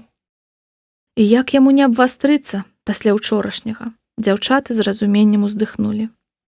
Соня, дом у Статкевічаў проста ўлётны. Пераміргнуўшыся з Галяй, пачала Снежка. Шкада толькі твайго пакоя мы так і не пабачылі. Чаму ты не спусцілася? Мы цябе на гарбату чакалі, падхапіла Галя. Нічога, затое Вайтовіч торціка за 3 намяла, хмыкнула Снежка. Не перабольшвай. Праўда, за сябе, цябе і Васілеўскага. Вася адразу пасля цябе выпараўся. Статкевіча дагнаць вырашыў. Думалі, знойдзе зарэжа, такі ён быў раз'юшаны. Але, здаецца, абышлося. Дарэчы, а дзе ён падзеўся, спыталася Снежка. Зноў сачкуе. Адпрасіўся ў сталоўцы дапамагчы. У яго мама прыхварэла, далажыла Галя. Так што сённяшні абед не рэкамендую перасоліць са злосці ці спаліць. Глядзіце, вунь Соня Сінічка з Д-класа. Яна жыве разам з... А ну, завалілі зяпы, балаболкі. Слухай, Соня, якая у Статкевіча крутая мама. Такая маладая і прыгожая і простая, не мама зусім, а сяброўка, працягнула Снежка, як толькі яны з Галяй адбілі атаку калідорных пляткарак. І так добра да цябе ставіцца. І ведаеш, яна нам... Ай! Ціха ты, пхнула Снежку ў бок Галя. Я проста хацела сказаць, што па ходу, Сініца, мы цяпер таксама ў тваёй камандзе. За час размовы дзяўчаты перавялі Соню ў кабінет астраноміі, рухаючы яе па школе нібы касманаўта ў стане бязважкасці. Сінічка ўсё цаляла ўпячатацца ў стенку на паваротах калідора і пару разоў упусціла заплечнік. Як толькі адбылася паспяховая стыкоўка Соні і парты, празвінеў званок і ў кабінет уляцела Арына Андрэевна. Астранаміцу ў Д-класе вельмі любілі.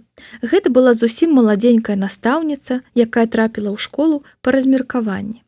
Яна і апрыналася як падлетак. Усю першую чвэрць дзяжурныя класы, якія яшчэ не ведалі новую вучылку ў твар, прымалі яе за старшакласніцу і надзеліся развярнуць на фэйс-кантролі, праз які, напрыклад, нельга было прайсці ў чырвоных калготках, або ў байцы з выявай панк-гурта, або з вялікімі алюмініевымі завушніцамі, якія няўлоўна нагадвалі лятальныя талеркі. Арына Андрэевна купіла 11 Д на першым жа ўроку ў верасні, сказаўшы, што той, каму не патрэбна дзясятка па астраноміі, можа ейнага прадмета не вучыць, бо нельга прымусіць чалавека глядзець на зоры, калі ён сам таго не жадае. Для тых жа, каго астраномія цікавіць як навука, па суботах яна вядзе гурток у раённым доме творчасці. Яна прытарабаніла туды свой персанальны тэлескоп, а яшчэ, пакуль цёпла, будуць выезды на пленэр, і ўвогуле будзе вельмі крута. Дзіўна, але 6 чалавек з Д-класа на чале з Настай Ракавец адразу запісаліся.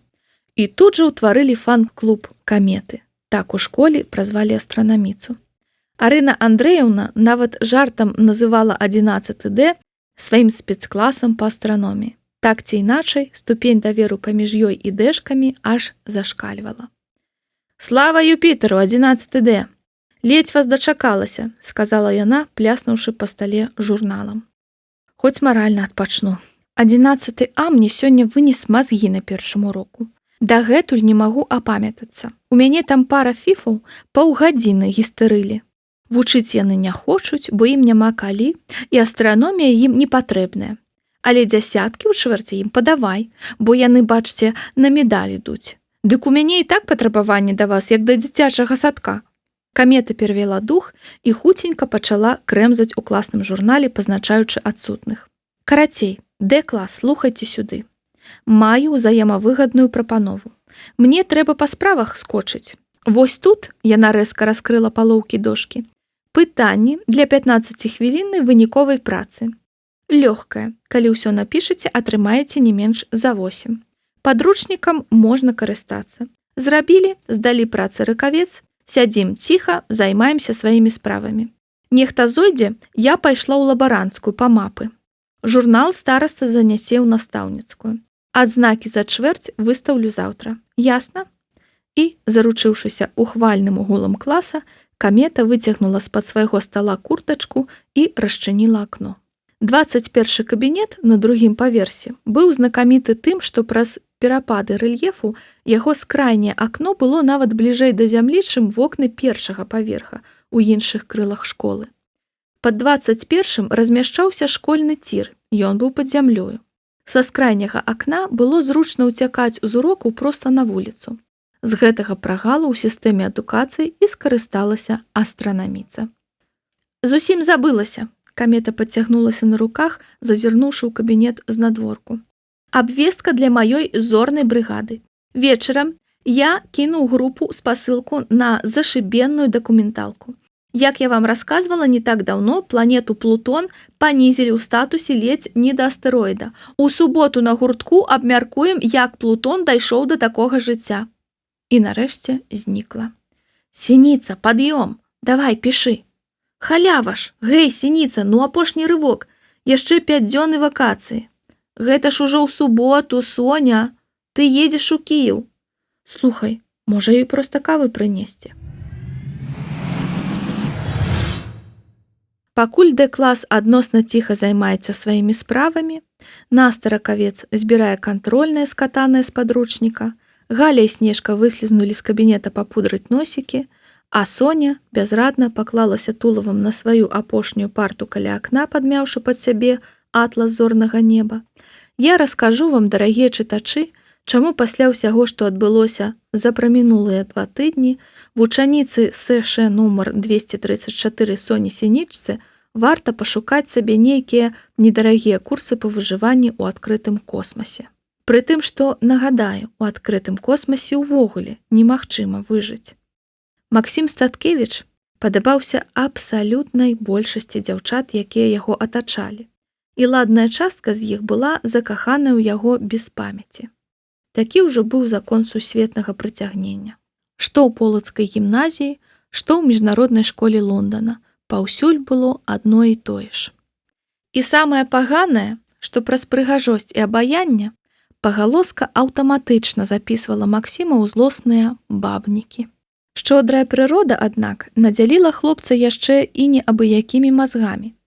Таму той быў цвёрда перакананы, быць бабнікам – гэта поўны адстой, і таму ўсё свядомае жыццё цураўся дзяўчат. Тыя ж хадзілі за ім натоўпам, пераконваючы навакольных, што наш Максім – форменны Казанова. Таму, паступіўшы ў 234-ю школу, геній пачаў дзейнічаць на апярэджанне. Скарыстаўшыся пляткаркамі з А-класа, як піар-агенцыяй, Статкевіч давёў да ўсеагульнага ведама, што ў Брытаніі ён прызвычаіўся да сапраўдных лэдзі, а сапраўдныя лэдзі ніколі не будуць на заляд джэнтльмену. Навязвацца, вешацца на шыю ці неяк прыцягваць да сябе ўвагу, бо гэта вульгарна і пошла. Так і сказаў, вульгарна і пошла, паўтарала Ліза Паўзункова ўсім, каго гэта магло зацікавіць.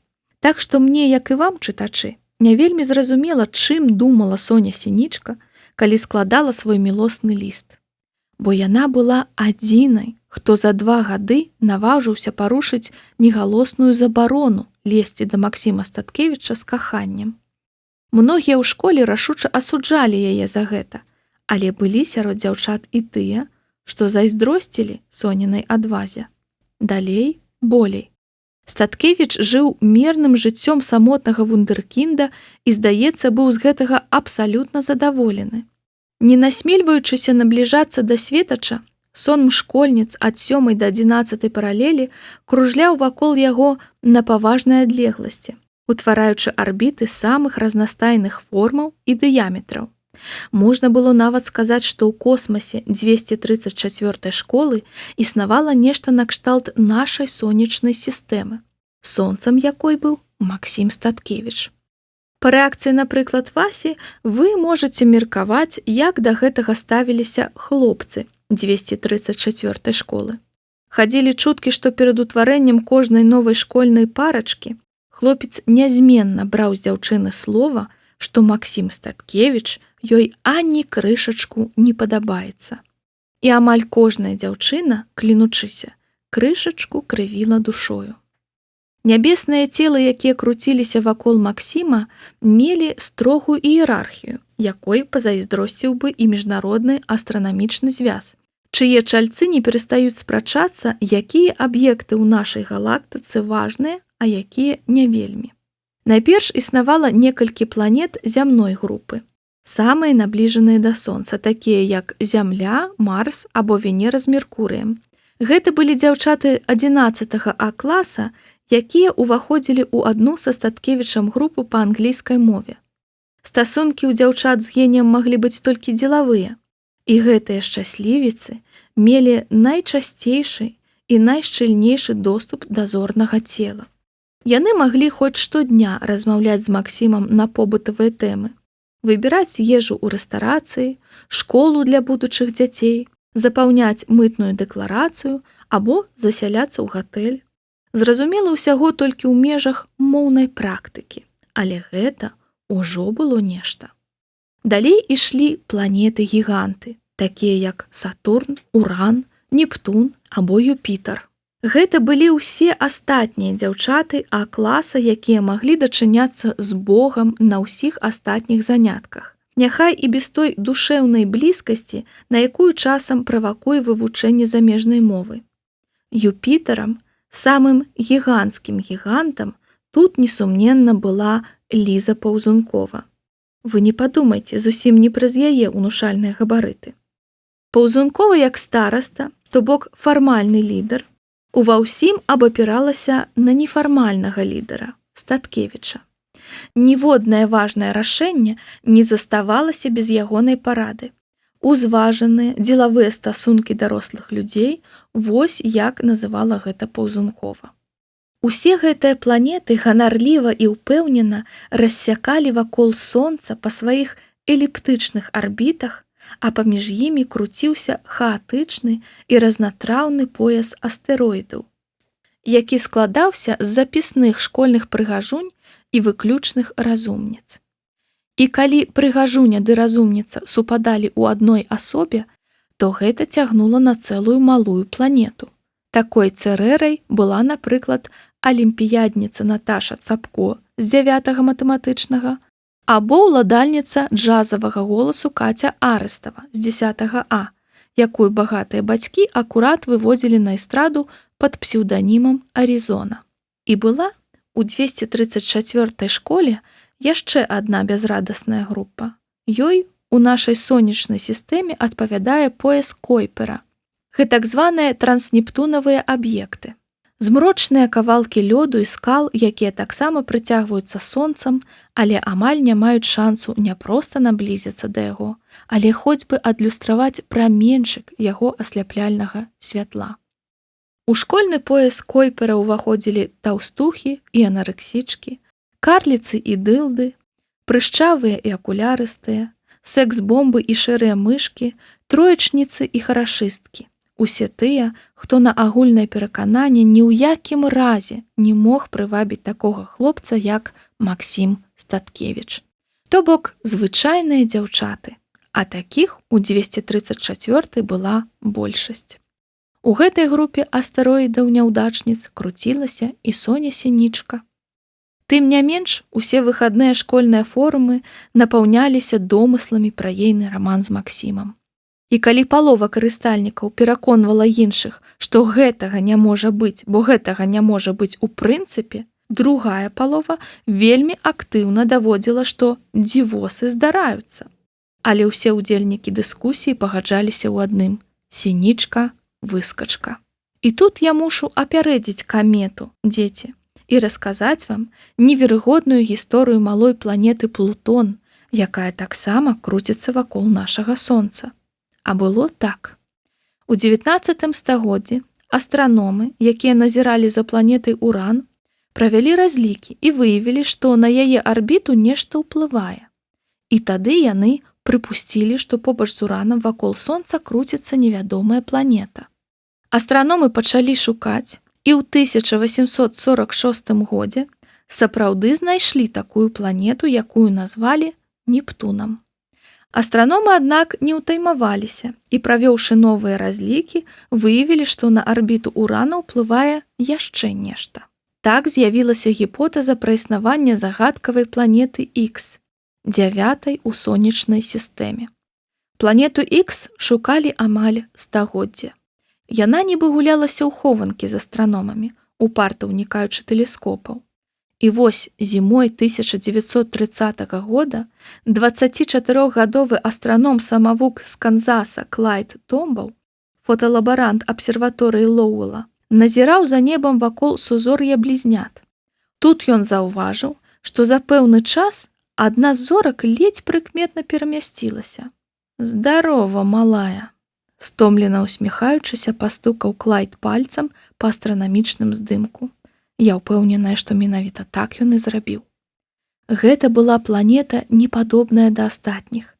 Маленькая, цёмная, аточаная такімі ж нягеглымі астэроідамі, як сама яна, тым не менш упарта мігцела, заяўляючы пра сваё існаванне. Яна вельмі павольна рухалася вакол Сонца па вельмі дзіўнай арбіце. То набліжалася да яго, абганяючы Нептун, то так аддалялася, што здавалася яшчэ крыху і яе зусім адарве, і яна пачне насіцца ў бяскрайнім космасе, як некаторыя іншыя беспрытульныя планеты. Было ў ёй нешта хімернае і адначасова кранальнае. Імя для новай планеты прыдумала 11гадовая англійская дзяўчынка Венецыя Берні. Гэта было ўдалае імя. Плутон – бог падземнага царства. А за Нептунам яно менавіта так – холадна, цёмна і глуха. Астраномы з самага пачатку сумняваліся, ці паўнавартасная гэта планета. А ў 1986 годзе каля Урана прайшоў амерыканскі касмічны апарат Voyager 2. Ён скарэктаваў некаторыя зямныя разлікі і выявілася, што ніякіх невядомых цел на арбіту Урана не ўплывае. 9-й планеты не існавала. Але толькі ў 2006 годзе астраномы прызналі Плутон малой планетай. Большай за розныя там астэроіды, але зусім не унікальнай. Да таго часу з дапамогай новых крутых тэлескопаў такіх міні-планет у нашай сістэме выявілі вагон і маленькую цялежку. Выглядае, што людзі знайшлі планету Х, таму што вельмі хацелі яе знайсці. Пытанне, хто стане дамай сэрца Максіма Статкевіча, даўно не давала спакою 234 школе. І вось нарэшце школьныя астраномы засеклі ў ягоным гравітацыйным полі Соню Сінічку і вырашылі, што 9-я планета – гэта яна. І няхай не існавала ніякіх доказаў, што нешта ёсць паміж Соняй і Максімам, каго гэта цяпер хвалявала? Добрая парада для малых планет і вялікіх астэроідаў. Калі побач з вамі круціцца планета-гігант, не стойце ў яе на арбіце. Не трэба было ўмець чытаць па зорах, каб зразумець, што Соню чакаюць вялікія непрыемнасці. І яны неадкладна пачаліся. Дзверы 21-га кабінета шырока раскрыліся, пакінуты без нагляду Д-клас на секунду прыціх, але тут жа выбухнуў рогатам і свістам. Бо на парозе стаяў не завуч ці дырэктар, які прагнуў прыспець на гарачым прыпанкаваную астранаміцу, а, ну вы здагадаліся. «Сінічка!» – зароў Максім Статкевіч з парога, пабачыўшы, што ў класе няма настаўніка. У руцэ ён сціскаў мокрую анучу. Соня тут жа падхапілася вачам не верачы. «Максім, сволачы падонак, сноп няшчасны! Сонейка, зайка, рыбка, чаго яму зноў трэба? А яна ж сёння нават у школу раней выйшла, абы з ім не звязвацца. Статкевіч, нешта ты зачасціў. Можа, ўжо перавядзешся да нас?» Максім імкліва зайшоў у кабінет і, схапіўшы Соню за запясце, пацягнуў да выхаду. «Пойдзеш са мною». «Здурэў, чаго табе знову? Адпусці, нікуды я з табой не пайду». Але Статкевіч моўчкі цягнуў яе па калідоры на сходы. Спыніўся ён толькі каля раскладу на 3-м паверсе. «Вось, палюбуйся». «Выйшаў, анучку памачыць». Соня разявіла рот. На раскладзе вісеў калаж, змайстраваны з іх скандальнай фоткі. Іх выявы з заплюшчанымі вачыма былі ўклеены фоташопам на панараму кіеўскага майдана незалежнасці. Пад імі быў разнакаляровы надпіс «Соня Сінічка і Максім Статкевіч. Вясельнае падарожжа ў Кіеў». На дах аднаго з будынкаў майдана гора-дызайнер начапіў неонавую шыльду з надпісам «Ханімун». «Што не так з тваімі сяброўкамі?» – рыкнуў Статкевіч. «Прычым тут мае сяброўкі?» – абурылася Соня. «А хто яшчэ гэта мог зрабіць?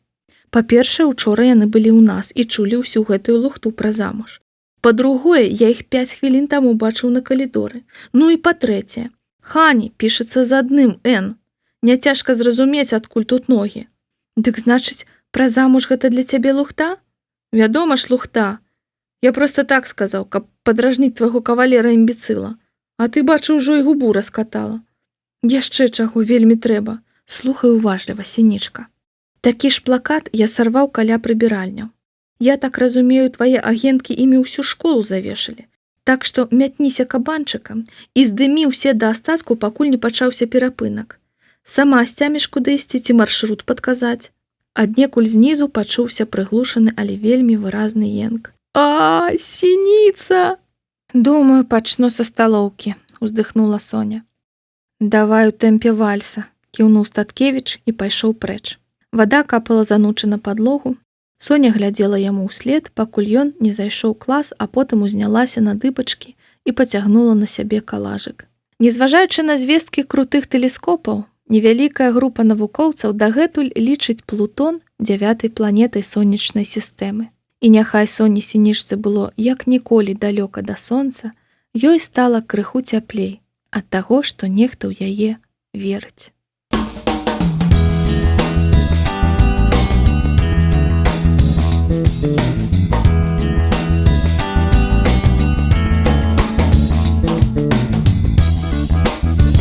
Раздзел 9. Ацэтонавыя войны. Апошні тыдзень першай чвэрці быў для сінічкі кашмарам. Што праўда, не зусім праз Максіма. Ён усяго толькі ігнорыў яе, і так, нібы яна была пустым месцам. Затое Вадзік няспынна дражніў Соню. Ладзіў ёй дурныя дзіцячыя прыколы, кшталту намазаць зубную шчотку мылам, і раз-пораз пужаў яе сваімі робатамі-шпіёнамі. Але самае непрыемнае было ў школе. Там супраць Соні сінічкі разгарнулася сапраўдная вайна, ананімная і падступная. На перадавой гэтай вайны ў іх Д-класе нечакана апынуліся Аліна Макей і Дзяніс Ленькоў, якія сядзелі за адной партай, чацвёртай, у сярэднім шэрагу. «Твою ж дывізію!» – ускрыкнуў Дзяніс, падышоўшы да свайго месца, калі клас заваліў у сераду на фізіку. «Ну і мярзоцце!» Хлопцы і дзяўчаты згуртаваліся вакол Ленькова. Калі Соня падышла зірнуць, што адбываецца, аднакласнікі моўчкі расступіліся, даючы ёй дарогу.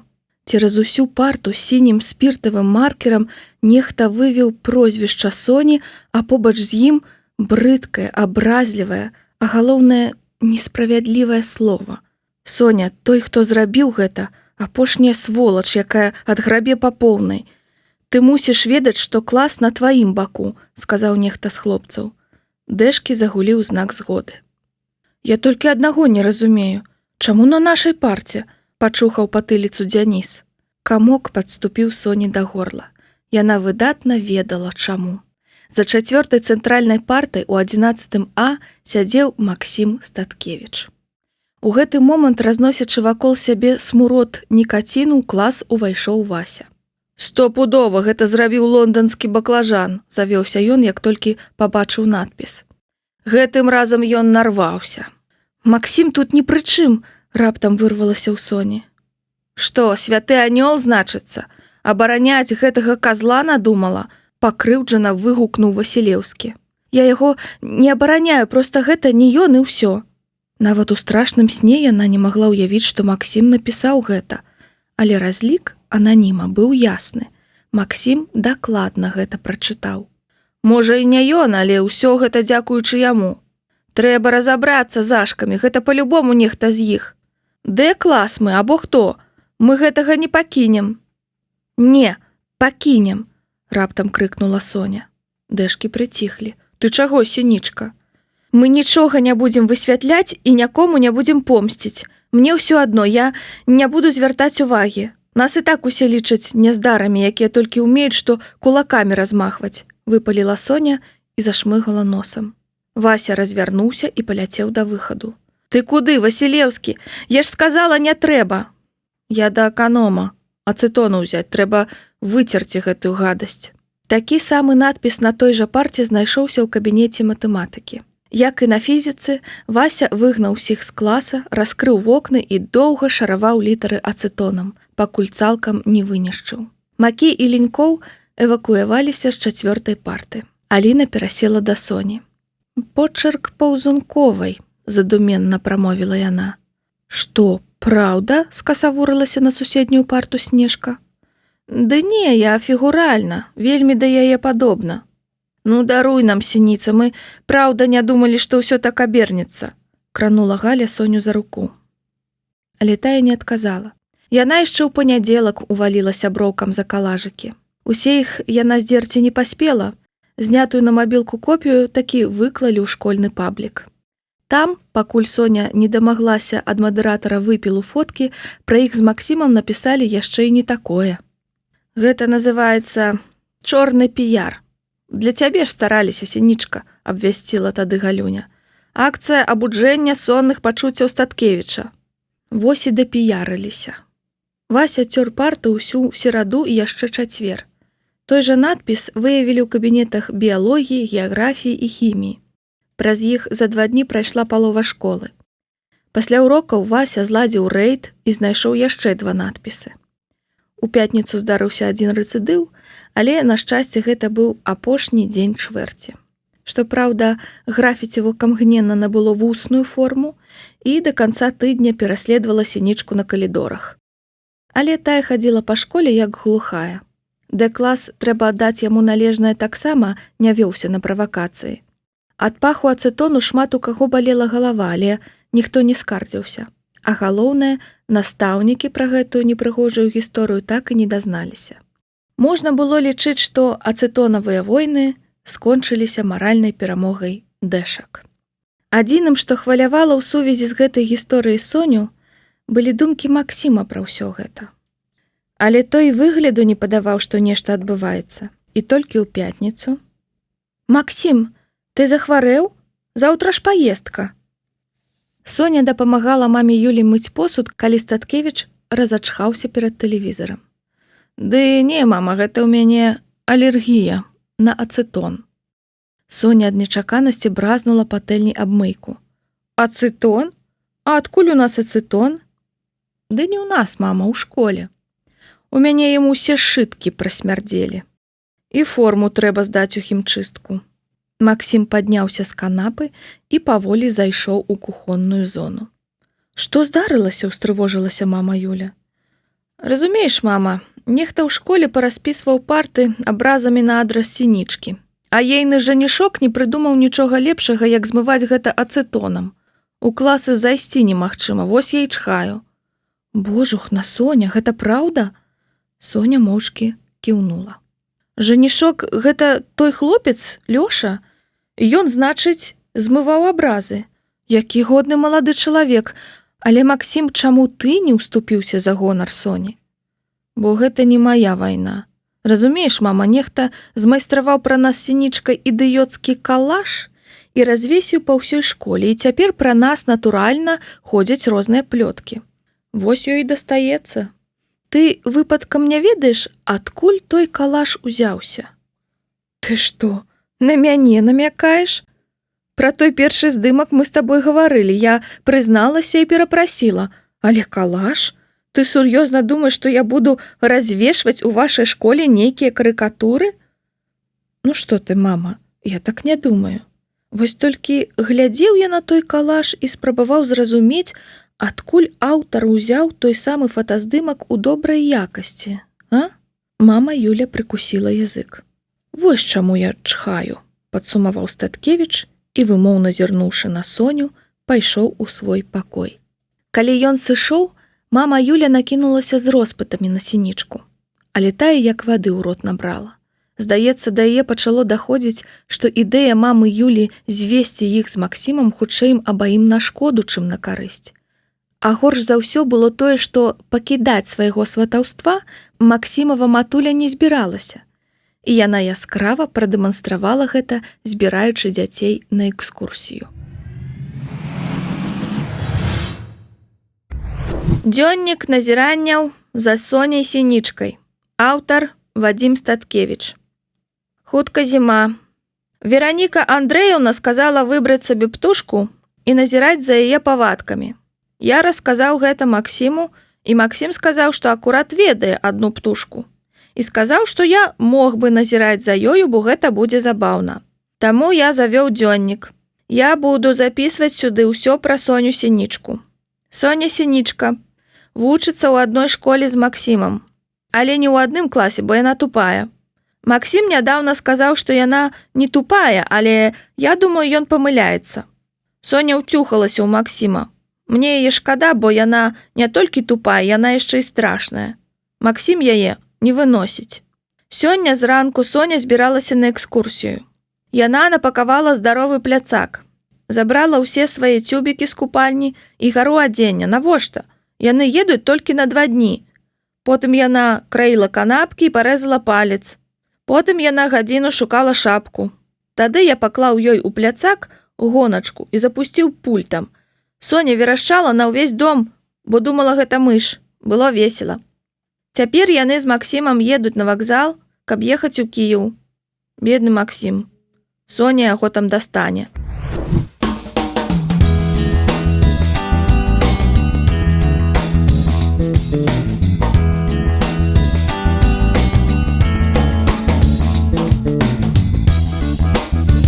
Раздзел 10.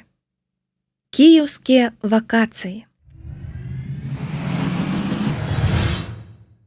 Падумаць толькі, Дняпро, Андрэеўскі спуск, Лаўра, такая романтыка, як я вам зайздрошчу. Шыкоўная машына мамы Юлі выруліла на галоўны праспект Мінска. Быў вечар, і праспект ужо расквеціўся сваімі фірмовымі агнямі. Соня рэдка выбіралася ў цэнтр горада, але ёй заўсёды падабалася шпацараваць тут, у атачэнні ўсёй гэтай ілюмінацыі. Вось і цяпер ёй вельмі хацелася, каб мама Юля спыніла машыну. Хацелася выйсці, занурыцца ў восеньскі парк, застацца тут, нікуды не ехаць. Чамусьці было адчуванне, што яны з'язджаюць у Кіеў на 2 гады, а не на 2 дні. «Максім, ты шапку ўзяў?» «Мама, там будзе цёпла». «Нельга давяраць прагнозам надвор'я, асабліва калі едзеш у іншую краіну. А ты, Соня, шапку ўзяла?» «Узяла». «Максім, усе лекі я запакавала Соне. Калі, кры Божа, нешта забаліць, звяртайся да яе. Раней цябе заўсёды загойдвала ў аўтобусе». «Мама, мы едзем на цягніку». «Але мала што можа здарыцца. І яшчэ раз паўтараю, я дазволіла табе ехаць без мабільніка толькі таму, што ў Соні будзе SMS-роумінг, так што, калі ласка, хадзіце паўсюль разам. Мне так спакойней будзе. Соня, уся ваша сабойка ў заплечніку Максіма. Пашпарты на месцы?» Так працягвалася ўжо 2 гадзіны. Яны выехалі раней, прыхапіўшы з сабой Вадзіка. Мама Юля завезла ўсіх 3 у рэстарацыю на развітальную вячэру, і толькі цяпер яны кіраваліся на вакзал. Соня сядзела ззаду адразу за Максімам. Побач з ёй уладкаваўся Вадзік, які засяроджана выводзіў нешта ў тоўстым сшытку. «Вадзік, перастань рабіць урокі на хаду, зрок сапсуеш». «Мама, не магу. Я распачаў важнае назіранне. За птушкамі». Максім хмыкнуў кулак. «Сынок, ты ж ракету праектаваць не скончыў, куды табе яшчэ птушкі?» Юлія Статкевіч, як дэмакратычная маці, аддала Вадзіка адразу ў 2 гурткі. Юных тэхнікаў і юных натуралістаў. Маўляў, хай асвойтаецца там і там, ды вызначыць, што яму больш даспадобы. Вадзік, аднак, выбраць не змог, таму патрабаваў вадзіць яго ў абодва. Хатнія заданні гурткоў ён выконваў з усім фанатызмам, на які быў здольны. «Дай зірну, што там у цябе?» – нахілілася да малога Соня.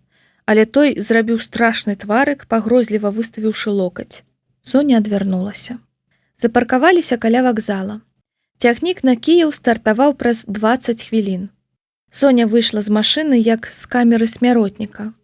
Зараз яны ўсёй кампаніяй з'явяцца на пероне. На пероне побач з правадніцай стаялі Ніна Віталіўна ды Мікалай Іванович, настаўнік біялогіі і класны кіраўнік 11 А са спісамі ў руках. А яшчэ там стаяла Ліза Паўзункова з бацькамі. Пабачыўшы Ашку, Соня чамусьці адчула пах ацэтону. «На любыя вольныя месцы. Увесь вагон наш», – сказала Ніначка па сваёй завядзёнцы, не павітаўшыся. Мама Юля абняла Максіма, потым Соню.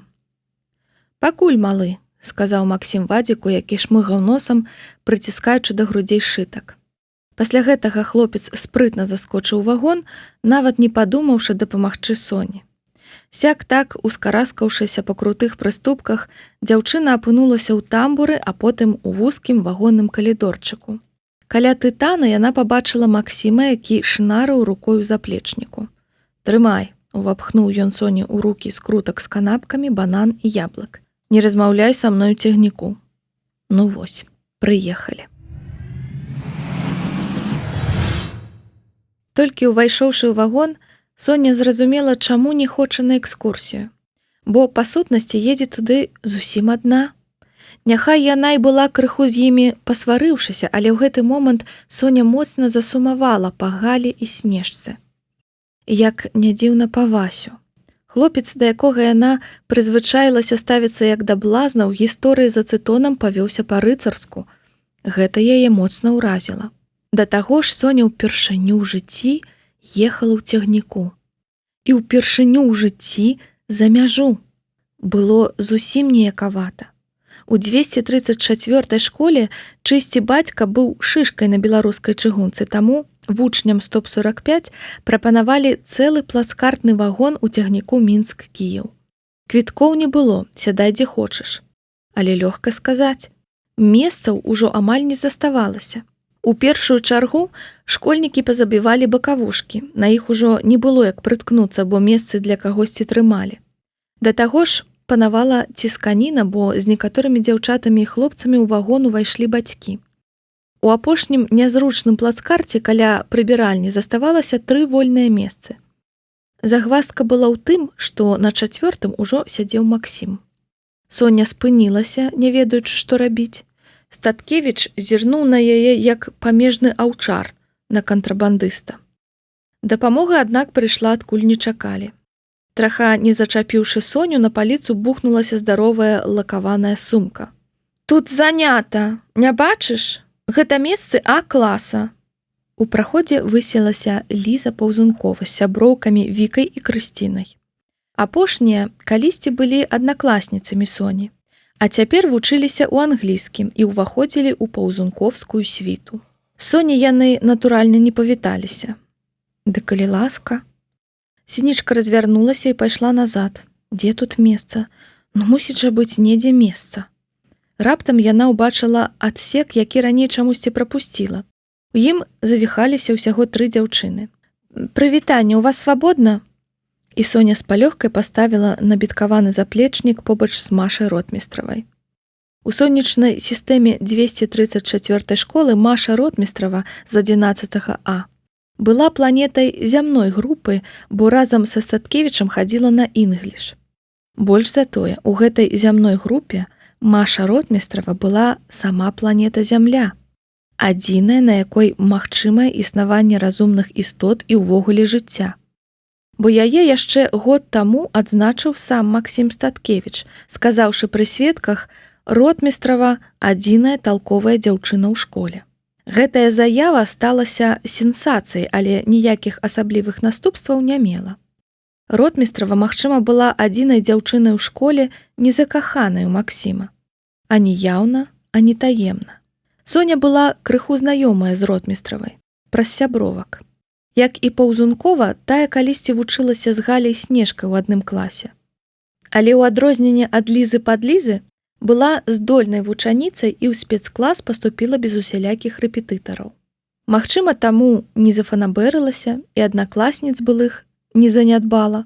Час ад часу нават тусіла з імі. Вось толькі Соня чамусьці крыху цуралася. Ротмістрава была высокай, танклявай і любіла цёмныя доўгія спадніцы, якія ёй шалёна пасавалі. Яна збірала ў хвост доўгія каштанавыя валасы, не насіла ўпрыгожанняў і зусім не карысталася касметыкай. Карацей, была эльфам у царстве троляў. Ледзьве кіўнуўшы Соні, яна зноў паглыбілася ў кнігу, якую чытала. 2 іншыя дзяўчыны выявіліся больш прыветнымі. Гэта былі Лена Канькова ды Іра Жданок з 11 Б. Абаяльныя паненкі, каля якіх, праходзячы ўвесь час, затрымліваліся іншыя бэшкі. І іх у Кіеў ехала штук 10. Фізікі з 11 паралелі ўвогуле былі залатымі людзьмі.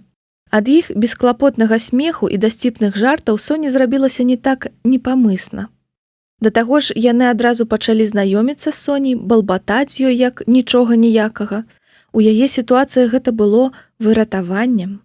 Ну і зусім здораўскім было тое, што на заслупаваную таварышамі бакавушку насупраць іх паліц перад самым адпраўленнем цягніка засяліўся Ваня Каланіцкі з гітарай. «Здарова, ясачкі!» – павітаўся ён і падміргнуў аднакласніцам. Карацей, гэта быў угар. Недзе пасля Бабруйска настаўнікі, падбухтораныя роспачнай правадніцай, пачалі хадзіць па вагоне і намаўляць фізікаў класціся, каб хоць крыху паспаць да пашпартнага кантролю. «Дзяржаўную мяжу, Віялета Максімаўна, мы сустрэнем дэцыбеламі», заявіў Каланіцкі і ўдарыў па струнах. Пажылая матэматыца, 3-я суправаджальніца групы, бездапаможна паківала галавою. Вакол іх плацкарты сабралася ледзь не траціна вагона. Соня шчыра весялілася. Песні, якія ведала, падпявала, якія не ведала, ужо да гомля вывучыла і падпявала таксама. «Эй, можна цішэй?» У праходзе намалявалася Паўзункова. Нармальныя людзі, між іншага, заснуць спрабуюць. Ліза, не ўлятай, Ліза, не ісчызай, не разгубіўся Каланіцкі. Спецыяльна для дзяўчыны ў ружовым спартыўным гарнітуры гучыць гэтая калыханка. І пад радасныя смяшкі грамады праспяваў папсовую песню пра Лізу цалкам. Ён мог сходу падабраць любую мелодыю гэты Каланіцкі. Толькі пасля таго, як яго праверылі ўкраінскія памежнікі і мытнікі, вагон аціх. Але ненадоўга. Перад 8 ранку падлеткаў пачала будзіць правадніца, якой, відаць, паспаць зусім не ўдалося. Юныя турысты тут жа падхапіліся, утварылі галаслівыя заторы каля прыбіральняў, сталі запарваць вермішэлі гарбату, расплёскваючы ваду каля тытана. Раптам нехта закрычаў: «Дняпро! Дняпро!» Усе папрыліпалі да вокнаў. Цягнік пераязджаў раскошную раку, над якой зіхцелі ў ранішнім сонцы макаўкі прыгажэзных сабораў. «Лаўра! Лаўра!» замітусіўся вагон, выцягваючы фотаапараты. Яны пад'язджалі да вакзала. Ехаць было яшчэ хвілін 10, але хлопцы і дзяўчаты ўжо шахтаваліся ў праходзе з багажом. Соня таксама паддалася масаваму псіхозу. У адрозненне, напрыклад, ад ротмістравай, якая спакойна сядзела ў сваім куце з сумкай, заткнуўшы вушы плеерам. «Выйшаўшы на перон, ніхто не разбягаецца, не разыходзіцца», надрывалася ў сярэдзіне вагона Ніначка. «Мы выгружаемся, робім пераклічку, нас сустракае экскурсавод, і мы арганізавана, я паўтараю, арганізавана ідём да аўтобуса». «Сінічка, слухай сюды», раптам пачула Соня над вухам такі знаёмы ўжо прыцішаны голас. Соня і не заўважыла, што за ёю стаяў Максім. Калі шчыра, яна за вечар і думаць пра яго забыла. «А як жа не размаўляй са мной у цягніку?» з'едліва перапыталася дзяўчына, не абарочваючыся. «Цішэй ты, справа ёсць. Аўтобус адразу вязе нас на экскурсію. І толькі пасля мы засяляемся ў гасцініцу. Слухай сюды, Сінічка. На экскурсію я з вамі не пайду і ў гатэлі жыць не буду». «Ты што, зусім? Мама Юля цябе прыб'е». «Менавіта. Таму ты будзеш пісаць ёй смс-кі, нібы ўсё ў парадку, і я з групай». «Яшчэ чаго? Я не буду ёй хлусіць». «Навошта хлусіць? Проста ўключы фантазію, калі ты ёй увогуле укамплектаваная. Напрыклад, дазваляю табе напісаць, што мы гуляем па хрышчатыку, узяўшыся за ручкі». Соня сцяла зубы. «І куды ты намыліўся?» «Не твая справа». «Не мая справа? Ды я маме Юля адразу смс-ну, як толькі ты адваліш». «Ну, смс-ні. Але я ў Кіеве, а яна ў Мінску. Ты ж не хочаш мою маму да інфаркту давесці. Я ўсё адно не буду яе падманваць». «Ах, так? Ну, то слухай, Сінічка. Малы Вадзік – цяжкая артылерыя ў спрактыкаваных руках. Калі ты здасі мяне маці, па вяртанні дадому тваё жыццё ператворыцца ў пекла. Але калі ты зробіш, як я прашу, я, магчыма, згадаю, што я ягоны старэйшы брат і правяду з ім выхаваўчую гутарку. Статкевіч, твой план фігня, цябе настаўнік не адпусціць». «Ужо адпусціў. Я з ім учора дамовіўся, пакуль вы тут горла дралі. Адразу пасля засялення у нас будзе абед, а потым мы паедзем грамадскім транспартам на пешаходную экскурсію». «Ну што, мы дамовіліся, Сінічка? Маўчанне – знак згоды. Я ведаю, што на цябе можна спадзявацца. А цяпер дружна выходзім на перон. І я нагадваю, ніхто нікуды не адыходзіцца». Булава або трызуб. Соня Сінічка закахалася з першага погляду у Кіеў. У прынцыпе, закахаць беларускага падлетка ў Кіеў лягчэй лёгкага. Дастаткова яго туды прывесці. Астатняе Кіеў зробіць самастойна. Гэта былі неверагодныя 2 дні свабоднага палёту. Усё натхняла Соню ў Кіеве, і ўсё было ёй блізка і цікава. Кіеў адразу падаўся Соні незвычайна жывым.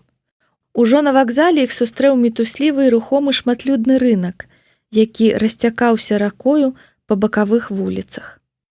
Навокал было безліч людзей, і ўсё яны нечым былі занятыя, штосьці прадавалі, кудысьці спяшаліся. Калі школьнікі загрузіліся ў аўтобус і экскурсія пачалася, Соню ўразіла, які Кіеў быў вялікі. У сэнсе прапорцый, раскошныя, прадстаўнічыя будынкі ў цэнтры горада. Цэрквы, помнікі і сам Дняпро — усё тут было разу ў 1,5, а то і 2 вышэйшае, шырэйшае і ўнушальнейшае, чым у родным Мінску. Калі экскурсія скончылася, аўтобус павёз іх у гатэль. Той, здавалася, быў зусім далёка ад цэнтра, але пазней экскурсанты зразумелі, што жывуць за пару крокаў ад станцыі метро. Таму перамяшчацца па горадзе было зручна. Выявілася, што пасля абеду боршч, катлета па-кіеўску, на пешаходную экскурсію яны паедуць падземкай. Дзяўчаты-ашкі пачалі незадаволена бурчэць, але кіеўскае метро выявілася дадатковым атракцыёнам. Таксама разу ў 1,5 большае за мінскае, але галоўнае страшэнна глыбокае. А ў адзін момант цягнік выехаў на паверхню, на мост над Дняпром. Гэтага ўвогуле ніхто не чакаў. Выйшлі на станцыі залатыя вароты.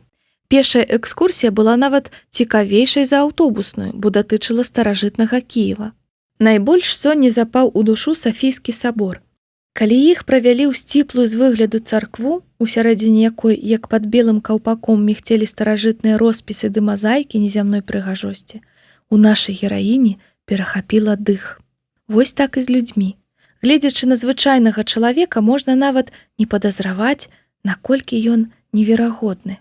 Працягнулася экскурсія на даўжэзнай вуліцы пад назвай Андрэеўскі спуск, над якой царавала велічная Андрэеўская царква. Мы называем гэтую вуліцу узвоз. Так што вы, турысты, па ёй спускаецеся, а мы, кіяне, заўжды падымаемся, жартаваў экскурсавод Раман, стылёва апрануты чарнявы хлопец гадоў 25. І не дзіва, гэта ж адна з дарог, якая вяла з Падола на Замкавую гару. Раман меў фурор у дзяўчат.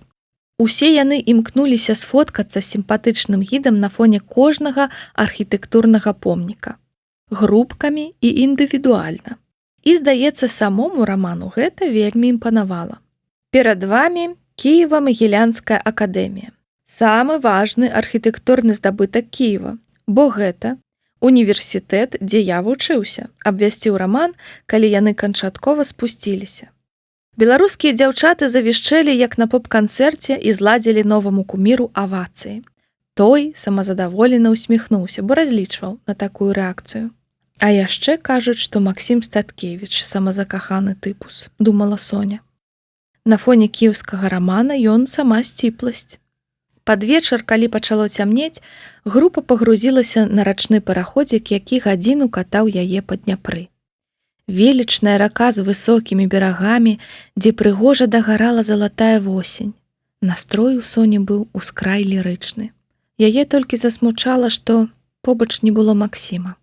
Соні чамусьці вельмі хацелася глядзець на ўсю гэтую прыгажосць разам з ім. Няхай ён і не размаўляе з ёю пры людзях, але яна магла б бачыць ягоную рэакцыю на ўсё навокал. Тады ёй здавалася б, што яна глядзіць на Кіеў яго вачыма. Пераходзік прайшоў пад пешаходным мостам, і над імі, па канаце, працягнутым з правага высокага берага да вострава пасярэдзіне Дняпра, праляцеў чалавек, прышпілены да каната карабінам. «Атракцыён рэдкая птушка», – пажартаваў хтосьці з дарослых, а хлопцы з Сонінай школы тут жа замітусіліся па карабліку, высвятляючы, што гэта за штука такая, колькі гэта каштуе і, галоўнае, як туды трапіць. «І думаць забудзьце», – заверашчала Ніначка. «Добры Максіму», – падумала Соня. Ніякай Ніначкі над ім не стаіць. Хадзі, дзе хочаш, рабі, што хочаш. І тут раптам на сэрцы стала неспакойна. Яна ж зусім не ведае, дзе ён і з кім ён, ці ўсё ў парадку. Не, ўсё мусіць быць у парадку, бо гэта ж Максім, але рознае можа здарыцца, а яна нават не ведае, як з ім звязацца. «У А-класе бракуе Максіма Статкевіча», абвясціла паўзункова, калі група пагрузілася ў аўтобус на вакзале. Яна вельмі імкнулася надаць голасу дзелавіта занепакоены тон, але атрымалася, як заўсёды, плаксіва і какетліва. «Усё ў парадку», – сказаў Мікалай Іванович. «Я яго адпусціў». Калі б Соня мела ўплыў дастатковы, каб прыдумваць і пашыраць мянушкі настаўнікам, яна б празвала біёлага амёбай, бо гэта быў шэры, бляклы чалавек няяснага веку без якіх-кольвек адметных рыс. Без хрыбта і характару, без уласнага погляду на рэчы і, здавалася, без асаблівай ахвоты да чаго-кольвек. Урокі ён вёў скрайне цікава. Здавалася, яму самому не была патрэбная ягоная біялогія. Д-клас яе часта прагульваў. Дастаткова было прыдумаць любую драбязу, каб адпрасіцца, і біёлаг без пярэчанняў адпускаў з урокаў. Зрэшты, біёлаг быў такім нецікавым, што нават мянушкі яму прыдумляць было нецікава. У школе дзеля зручнасці яго называлі проста Іванович. «Усё ў парадку?» – не паверыла вушам Ніначка. Яна аж падскочыла на сваім пярэднім сядзенні. Вы адпусцілі непаўналетняга гуляць аднаго ў чужым горадзе? Гэта ж ЧП! Максім правядзе час з сям'ёй кіеўскіх сяброў. Ён вернецца да цягніка. У яго тут будзе тэлефон, мы на сувязі, невыразна адказаў Іванович. Якія яшчэ кіеўскія сябры? Соні стала крыўдна. Яна зусім нічога не ведае пра Максіма. Добра, пад вашу адказнасць, Мікалай Іванович. Ніначка палічыла за разумнае ўтаймавацца, але ўсё яшчэ глытала ротам паветра. Але дамовімся. Ледзь што якое, у турму пойдзеце вы, а не я. Як справа ў нашых вандроўнікаў? Запіпікала смс-ка ад мамы Юлі. Усё добра. Катаемся на карабліку па Дняпры, адпісала Соня. Пасля вячэры боршч, варэнікі. Іх адпусцілі пагуляць на Хрышчатык і майдан Незалежнасці. Галоўная вуліца Кіева была перакрытая, як заўсёды на выхадных, і на ёй спявалі, танцавалі, агітавалі за палітыкаў, збіралі грошы на дабрачыннасць. Соні было цяжка ўявіць нешта такое ў цэнтры Мінска. Дзяўчаты ўвесь час забягалі ў модныя крамы памераць шмотачкі, у той час як хлопцы разглядалі вулічныя латкі з сувенірамі. Ваня Каланіцкі ўсё прыцэньваўся да футболак і ўрэшце набыў адну з партрэтам Рэне Дэкарта і подпісам «Дзякую тобі, Боже, що я не Паскаль», якую тут жа апрануў да радасці іншых фізікаў. Урэшце 3 настаўнікі 3 групкамі канваявалі стомленых школьнікаў да месца начлегу. Соня разам з Ніначкай вярнулася сярод самых стойкіх ледзь не апоўначы. Ногі гулі, а ўваччу каруселлю круціліся агні вечаровага горада. Пасялілі Соню ў 3-мясцовы нумар з Ленай і Ірай, што нашу гераіню вельмі ўзрадвала. З выгляду дзяўчаты нават нагадвалі ёй Галю і Снежку, толькі без камічных перабольшанняў у аблічнасці. Іра была далікатнай натуральнай бландзінкай, Лена пякучай брунеткай з усходнімі вачыма. Соня сказала Лене, што ў яе прыгожыя вочы. Гэта маміны. Мама ў мяне з беларускіх татараў, патлумачыла дзяўчына. Вось толькі Лена з Ірай былі далёка не Галя са Снежкай. Соню яны, вядома, ласкава прынялі да сябе, але ўсё адно пераважна шушукаліся між сопку. Мусіць, мелі свае сакрэты. У нядзелю Ніначка згледзела на Андрэеўскім спуску дом-музей Міхаіла Булгакова і раптам прачнулася, што дзецям конча трэба яго наведаць.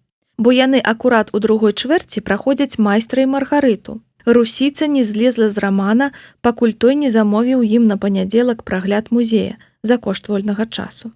Таму на другі дзень пасля Кіева-Пячэрскай лаўры, спехам паабедаўшы боршч галушкі, Ніначка зноў павезла школьнікаў на Андрэеўскі спуск.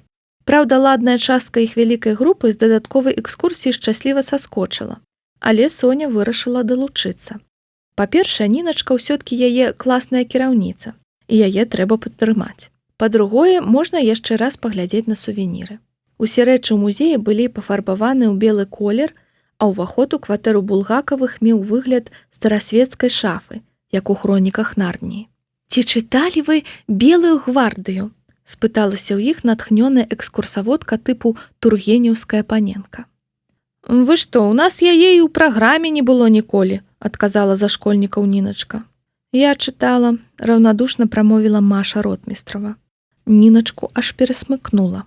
Цяпер Соня стаяла на Андрэеўскім спуску і засяроджана вызначала, купіць ёй драўляную гетманскую булаву памерам стаўкачак або драўляную шплашачку з прымацаваным да яе латунным трызубам і надпісам «Украіна». Булава выглядала даволі універсальна і пасавала па стылі да інтэр'ера татавай рэстарацыі пан Сцяпан. З іншага боку, калі купіць трызуб, то адразу ясна, адкуль падарунак.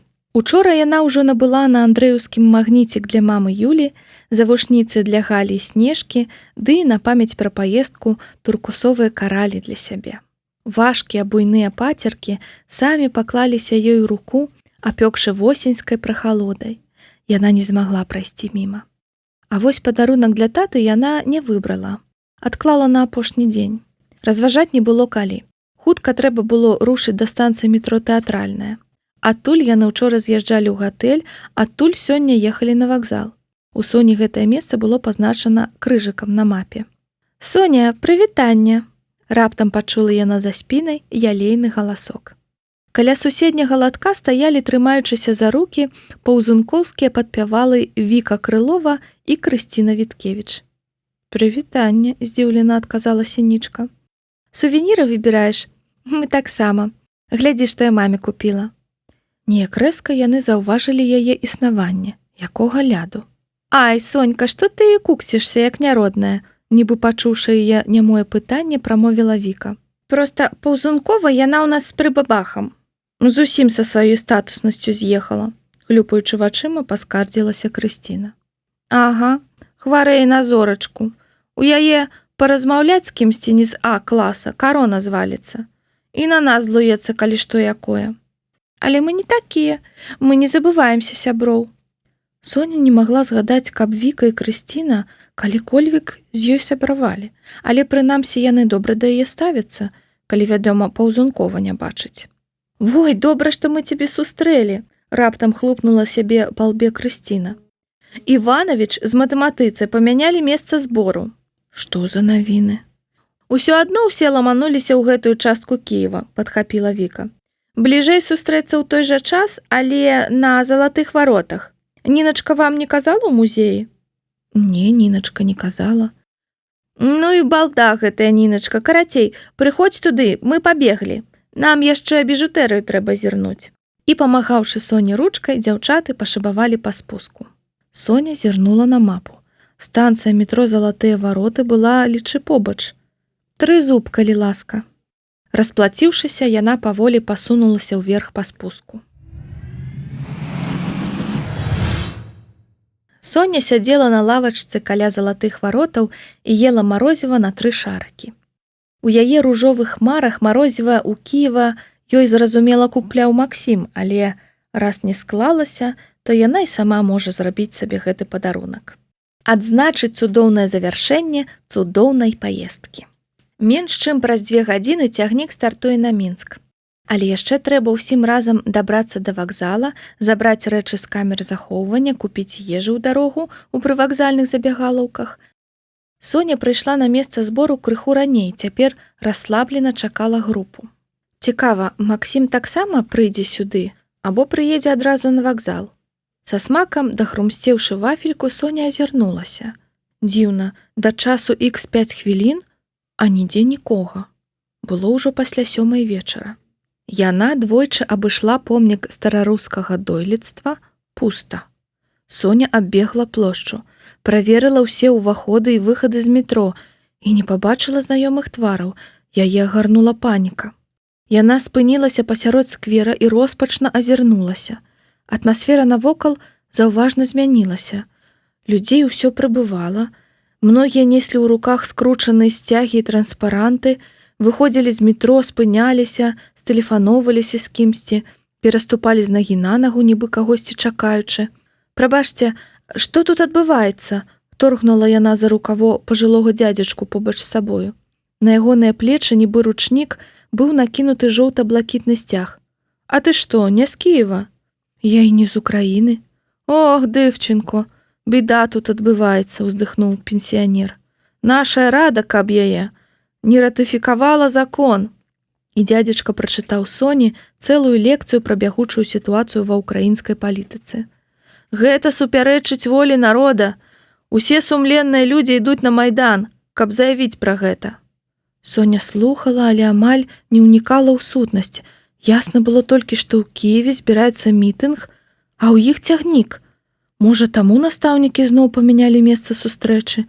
Не маглі ж Віка з Крысцінай так тупа з яе прыкалоцца. Або ўсе з'ехалі на вакзал раней? Дзе цяпер шукаць сваіх?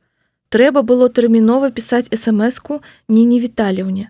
Соня схапіла мабілку і раптам пахаладзела. У ейнай мабілцы быў працоўны нумар Ніначкі, які тая завяла ў Беларусі для кантакту з вучнямі. У роумінгу яна мела іншы нумар. Гэты іншы нумар Соня запісала ў нататнік, які цяпер мірна ляжаў у ейным заплечніку ў камеры захоўвання. І ні з кім увогуле, ні з кім у групе сувязі ў яе не было. Ну, каго яна такая разява? Дядзечка са сцягам на плячах прыступіў да ёмкай характарыстыкі ўкраінскіх палітыкаў, тлумачачы, чаму асабіста ён на баку Стасюка, а не Пракапенкі. Ці наадварот, Пракапенкі, а не Стасюка. Соня ліхаманкава варушыла ізвілінамі. Што рабіць? Каму пісаць? Тату? Чым тата дапаможа? Максім?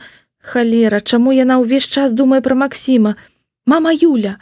Мама Юля запісала сабе тэлефоны Ніначкі Івановича, Віолеты Максімаўны, а таксама амбасады Беларусі ў Кіеве і Дзяржаўнай службы Украіны па надзвычайных сітуацыях. У гэтую хвіліну да ўхутанага сцягам дзядзечкі далучылася кабета. Пад расшпіленым паліто ў яе стракацела вышыванка. Пара развіталася і сышла, але Соня гэтага нават не заўважыла. Неслухмянымі ад панікі пальцамі яна набірала на тэлефоне: «Я заблукала. Напишите Нине В, что я каля ст-м залатыя вароты, або дашліце яе нумар». Заплюшчыўшы вочы, націснула «Отправить». Хоць бы мама Юля пачула тэлефон, хоць бы мама Юля пачула тэлефон. На гадзінніку была 7:30. Паўгадзіны, як мусілі сабрацца, толькі вось дзе? Соня цалкам дэзарыентавалася. Але дзе б не была група, Соню, мабыць, ужо шукаюць. Пацягнуліся хвіліны. А 7:45 тэлефон нарэшце забібікаў. «Сінічка, ты звар'яцела. Мы спазняемся на цягнік, я не ведаю, што табе зраблю». Незнаёмы нумар, але тон паведамлення і яго малазмястоўнасць выдавалі Ніначку. Толькі яна, калі яе вучаніца заблукала ў чужым горадзе, магла траціць каштоўныя секунды на словы кшталту «звар'яцела». «Я ля залатых варот ля фантана. Куды мне ісці?» – адпісала Соня. Зноў чаканне. 7:50. «Стой, дзе стаіш, цябе забяруць». Соня паслухмяна стала каля круглага фантана, які ўжо не працаваў. Які-ніякі, але арыенцір для настаўнікаў. Калі, каго з іх і адкуль чакаць? 7:55. Здавалася яшчэ крыху, і яна знепрытомнее ад хвалявання. Пачынаў балець жывот. Пікнула эсэмэска. Гэта была мама Юля. «Соня, ты норма? Як ты магла згубіцца? Што, не з табою?» Ну вы што ёй на гэта адказаць? 8 вечара. Пік. Новая эсэмэска. «У Кіеве зноў майдан. У цябе ўсё норма? Адгукніся». 8:05. Людзей усё прыбывала. Узбуджана гамонячы, яны выходзілі з метро і, зліваючыся ў суцэльную плынь, кіраваліся кудысьці ўніз. 8:10. «Опа! Чыкса такая малая, ўжо майданутая». Толькі гэтага ёй бракавала. Побач з Соняй матэрыялізаваліся два няголеныя хлопцы бамжаватага выгляду. Ад абодвух смярдзела перагарам. Той, які звярнуўся да Соні, ледзь трымаўся на нагах. За ім стаяў яго крыху больш адэкватны таварыш. «Серы, хадзем, яна ж малалетка». «А мне шо? Мне пазваніць трэ. Малая, дай пазваніць». Гопнік на імя Серы упэўнена цягнуўся да мабілкі ў Сінічкінай руцэ. Соня інстынктыўна прыціснула да грудзей тэлефон з напаўнабраным адказам для мамы Юлі. Калі яе зараз абрабуюць, усялякая сувязь са светам будзе страчаная. «Не забірайце, калі ласка, я не адсюль, я на цягнік спазняюся», замармытала Соня, прымружыўшы вочы. «Калі ласка». «Ты шо, не з Кіева? Шо, Данецкая?» Не Данецкая, калі ласка». «Серы, пакінь яе». Пах перагару ўзмацніўся, звястуючы набліжэнне Серага. «Не Данецкая? Тады скажы, за каго ты? За Стасюка? ці за Пракапенку, но... Божухна, і каго тут выбраць, Стасюка ці Пракапенку? Якая хоць паміж імі розніца? Гэта табе не булава або трызуб. Правільны адказ толькі адзін, а няправільны яўна абыдзецца Соні даражэй за ўсе набытыя ў Кіеве сувеніры. Серы, кораш дзела гавораць. Пакінь дзяўчыну, а не тое міліцыі здам абодвух. Соня расплюшчыла вочы. Працягваючы выкрыкваць нейкія абразы, ейны агрэсар няцвёрда целяпаўся прэчкі следам за сваім таварышам. Яна абярнулася, каб зірнуць на свайго збаўцу. За ёй стаяў высокі хлопец гадоў 17, у байцы, пад якой рэльефна праступалі мускулы. Сімпатычная стрыжка абрамляла яго загарэлы твар рванымі пасмамі. «Я мяркую, Сафі?» – злёгку пакланіўся ён. Прынамсі, апісанне супадае, маленькая, перапужаная і ўжо уляпалася ў нейкую гісторыю. Сінічка раскрыла рот. «А ты хто?» «Я звідсі. А ты пойдзеш са мною». «Нікуды я звідсі з табой не пайду, я цябе не ведаю», – ледзь не заплакала Сінічка. На сёння для яе было занадта. «Цябе хіба не папярэдзілі?» «Пра што?» Тут у незнаёмца зазвінеў мабільны. Зірнуўшы на экран, ён прыняў званок і з усмешкай працягнуў Соні тэлефон. На экранчыку пагрозліва міргаў беларускі мабільны нумар. «Алло!» – машынальна прамовіла Соня. «Сінічка, ты мяне ў магілу звесці надумала, каб праз паўгадзіны была ў вагоне, інакш у школу можаш не прыходзіць!» Соня націснула адбой. 8:20. Да адыходу цягніка 35 хвілін. «Ну што, цяпер ты пойдзеш са мною?» «Цяпер пайду», – агаломшана пагадзілася Соня. «Ну то слухай, у нас тут соцум штарміць. Шмат людзей у цэнтры. Усе перасадачныя станцыі перакрытыя». Незнаёмец кіўнуў на ўваход у метро, які сапраўды ачапляў спецназ. «Я сюды з вакзала ледзьве дабраўся». «Можа, на таксі?» Хлопец засмяяўся. «Мы ў заторах да наступнага вашага цягніка стаяць будзем. Калі хочаш дадому, выйсці адно, донька. Трэба бігты». «І як бігты?» «Ножкамі, Сафі, ножкамі. Як у цябе з фізкультурай? За мною». Сказаўшы гэта, загадкавы незнаёмец схапіў Соню за руку і пацягнуў па вуліцы.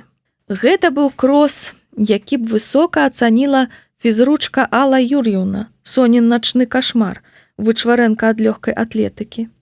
Яны несліся па вуліцах ды завулках, абмінаючы густа напаркаваныя машыны, праразаючыся скрозь чалавечы тлум. Хлопец і сапраўды быў тутэйшы, бо ведаў, як бегаць па Кіеве на прасткі. У пары месцаў яны вельмі ўдала зрэзалі па дварах, а адзін раз ён нават правёў яе скрозь будынак, у якім было 2 ўваходы. Бегчы было нескладана, толькі торбачка на баку крыху замінала. А яшчэ Соня не ведала, колькі засталося бегчы. Цяжка было разлічваць сілы. Нарэшце яны вылецелі на шырокі праспект. Гэта быў бульвар Шаўчэнкі. Соня пазнала яго з аўтобуснай экскурсіі. Яна з палёгкай пабачыла наперадзе чырвоную літару «М» і надпіс «Універсітэт». Але радасць яе была нядоўгай. Гэтую станцыю таксама перакрылі. Калі яны, ігнаруючы зебры і светлафоры, пераляцелі праезную частку, хлопец затармазіў. Яны некалькі хвілін стаялі і, гледзячы адно на аднаго, сінхронна ўзнаўлялі дыханне. «А ты стаерка», – аддыхаўшыся, сказаў хлопец. «Чаго?» «Я кажу, бегаеш добра». Соня кіўнула. «У вашай групе», – хлопец дыхаў ужо амаль нармальна. «Чарнявенькая такая дзяўчына ў сінім палітончыку». «Гэта Лена Канькова», – адказала Соня ўсё яшчэ задыхана. «Яна падабаецца Ваню Каланіцкаму. 8:40, адсюль паўдарогі. Сілы яшчэ засталіся?» Соня кіўнула. «Тады ляцім». Яны прапусцілі па бульвары. Неўзабаве на нейкім нечаканым павароце ўнізе перад імі адкрыўся будынак вакзала. Яны выйшлі на фінішную прамую. Калі бачыш мэту, лягчэй бегчы. У Соні як крылы выраслі. «Дзякуй табе, Божанька, за тое, што я ў кедах». Праз нейкія 8 хвілін яны ўжо ўзляталі па эскалатары ў цэнтральным холе кіеўскага вакзала. Толькі паспець, зусім крыху. Наперадзе ўжо гарэў надпіс «Кіеў-Мінск 2055». Гэта быў спуск на платформу. Каля яго, абапёршыся на парапет, стаяў Максім. Соня ўжо ледзьве перастаўляла ногі. Загадкавы праважаты фактычна цягнуў яе за руку. Яны затармазілі каля Статкевіча.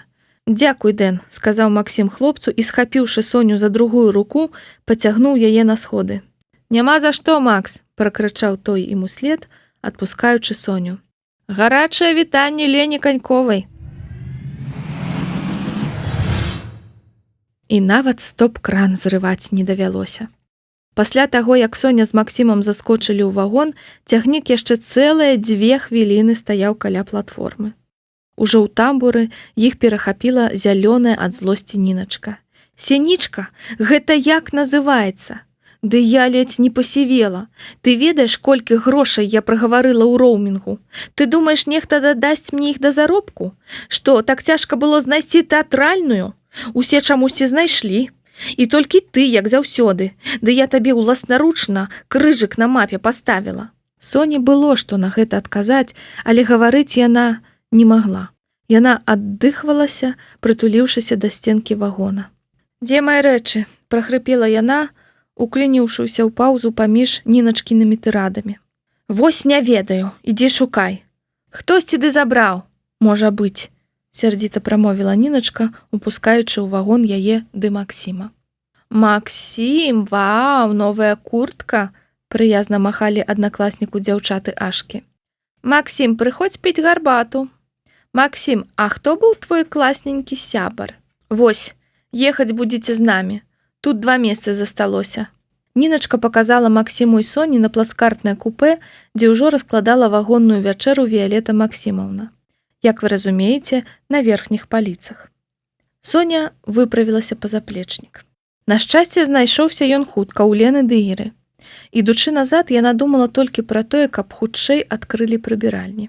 Тады яна пераапране майку. Тую, што на ёй трэба было выціскаць ад поту. Але тут яе вочы слізганулі па адным з адсекаў.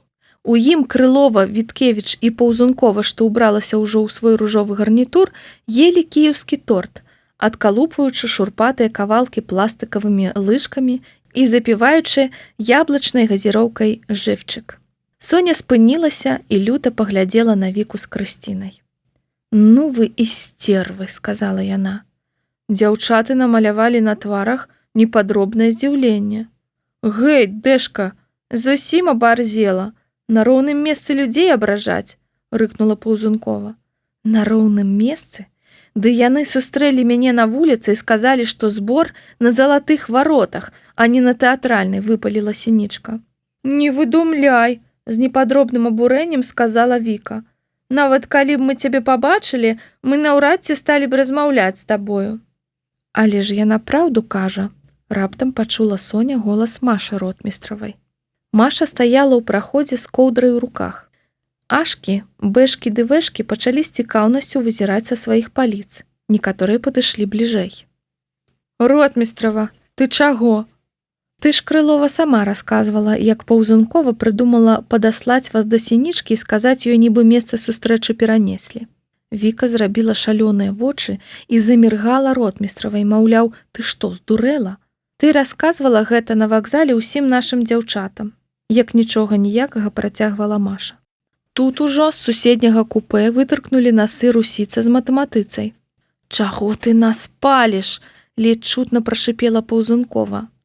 Ну, не ўсе чулі аповед Крыловай. Напрыклад, настаўнікі ў гэты час былі занятыя, наладжвалі дастаўку Сенічкі на вакзал. Так што не лішняе яшчэ раз паўтарыць гісторыю, раз усе ў зборы. «Паўзункова, Крылова, гэта праўда?» – падскочыла Ніначка. «Ніна Віталіўна, мы проста хацелі пажартаваць. Мы не думалі, што яна паверыць». «Не думалі? Ды я ледзь не пасівела праз вас. Ведаеце, колькі грошаў я ў роумінгу прагаварыла?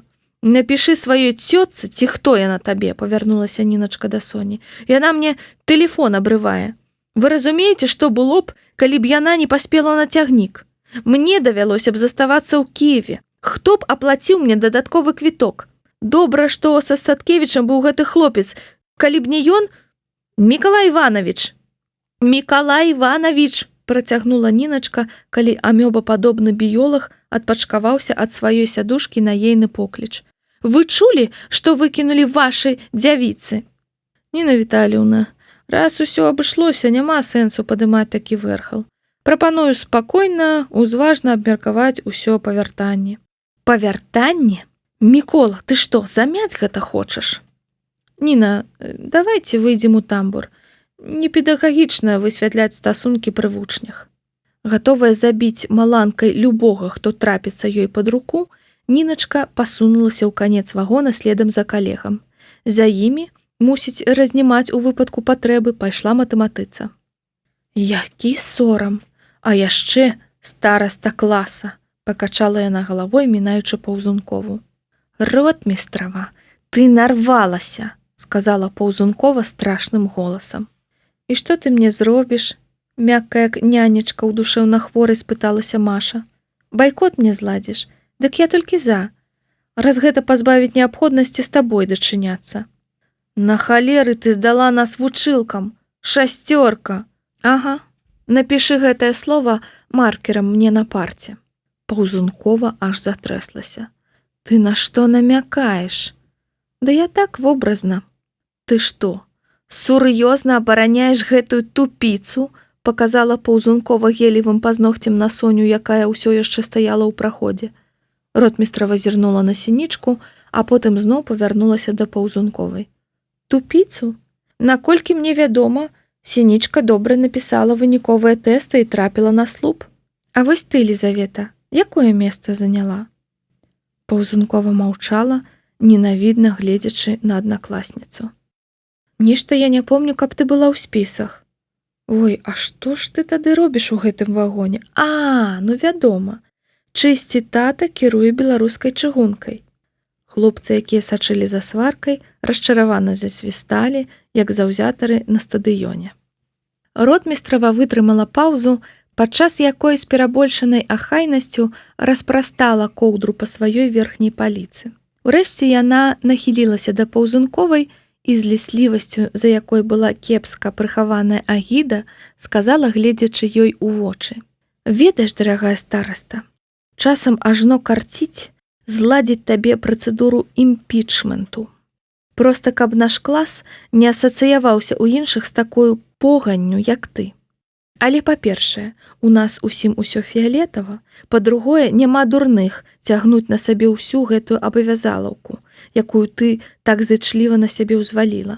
Ну і па-трэцяе, цябе так феерычна штырыць нават ад такой намінальнай і мінімальнай улады, якую ты сабе ўрвала, што неяк негуманна пазбаўляць цябе адзінай радасці ў тваім жыцці. Пасля гэтага Ротмістрава падцягнулася на руках і, матлянуўшы прыполам даўжэзнай спадніцы, уляглася на верхнюю паліцу, высунуўшы ў праход ногі ў аранжавых шкарпэтках. Манашка сраная, раз'юшана працадзіла Паўзункова. Але Ротмістрава наўрад ці гэта пачула, бо ўжо начапіла слухаўкі. Як у вас, гуманітарыя, ўсё складана, кінуў хлопец-фізік, праходзячы побач з шклянкамі гарбаты, што пагойдваліся ў падставачках. Дзякуй табе, Маша, вялікі, прашаптала Соня, калі праз колькі хвілін падпільнавала Ротмістраву каля купэ правадніцы. Я зрабіла гэта не дзеля цябе, а дзеля справядлівасці, суха адказала тая. Адпусціў школьніка аднаго ў чужы горад, пры тым, што ў дарожных дакументах распісвалася я. Не параіўся нават не паведаміў. Цяпер па гэтым апошнім ЧП нічога не хоча рабіць, увогуле нічога. Хоча утаіць ад дырэктара. Ну вы чулі? І ведаеце, Віялета Максімаўна, усё яму будзе, як з гусі вада. Цягнік Кіеў-Мінск мерна пагойдваўся на рэйках, закалыхваючы ўсіх сваіх пасажыраў. Усіх ашак, бэшак і вэшак. Не падзяляючы на класы і касты, незалежна ад вынікаў тэста і ўзроўню інтэлекту, закалыхваў гэты цягнік. Калыхаў ён і Соню. Пад ёю на ніжняй паліцы гучным шэптам наракала на нялёгкае настаўніцкае жыццё русіца. Пачнём з таго, што яму ўвогуле не мусілі даваць гэтае класнае кіраўніцтва. Гэта ж клас лінгвістычнага профілю. І што ў выніку? Селекцыянаваныя дзеткі прыносяць медалі з алімпіяды, а яму ўсе вяршкі, а потым прызначаць завучам або пусцяць па лініі раяна. А ўсё таму, што ён мужчына, ну вядома, ні жонкі, ні дзяцей, толькі і кар'еру рабіць, а ты круціся як хочаш. Ай, Ніна, што тут гаварыць? Я ўжо 40 гадоў у школе. Заўсёды так было і, паверце мне, будзе.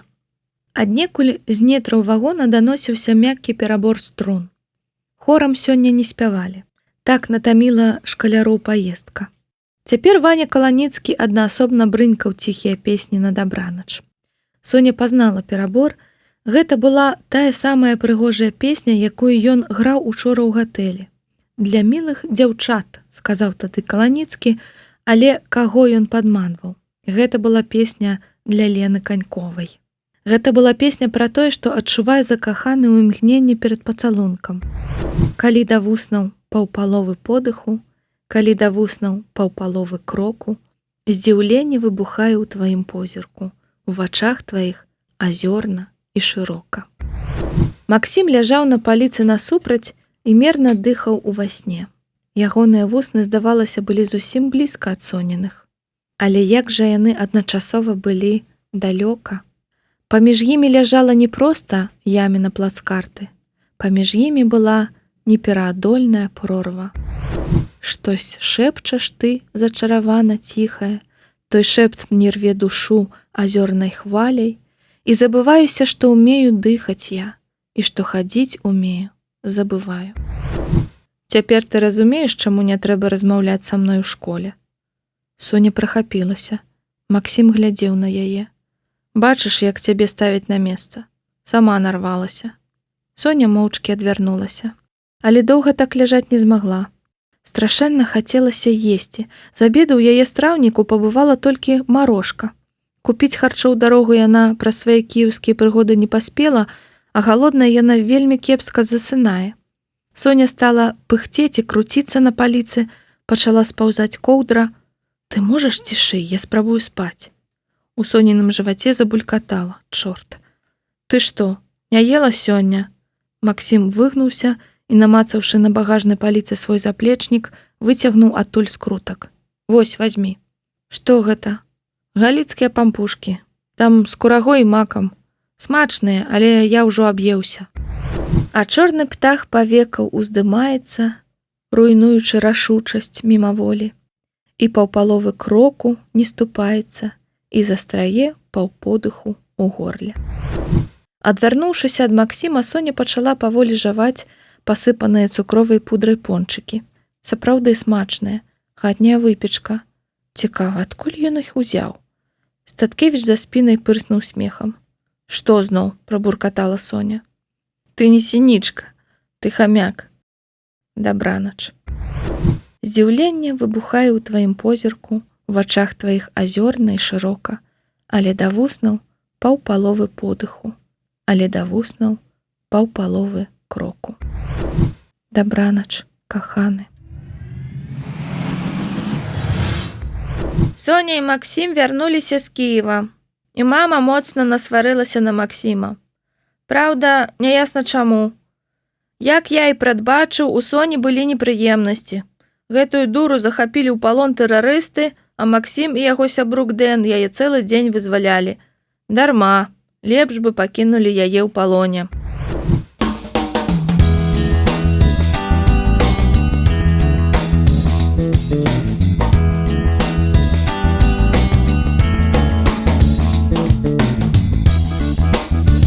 Раздзел 11.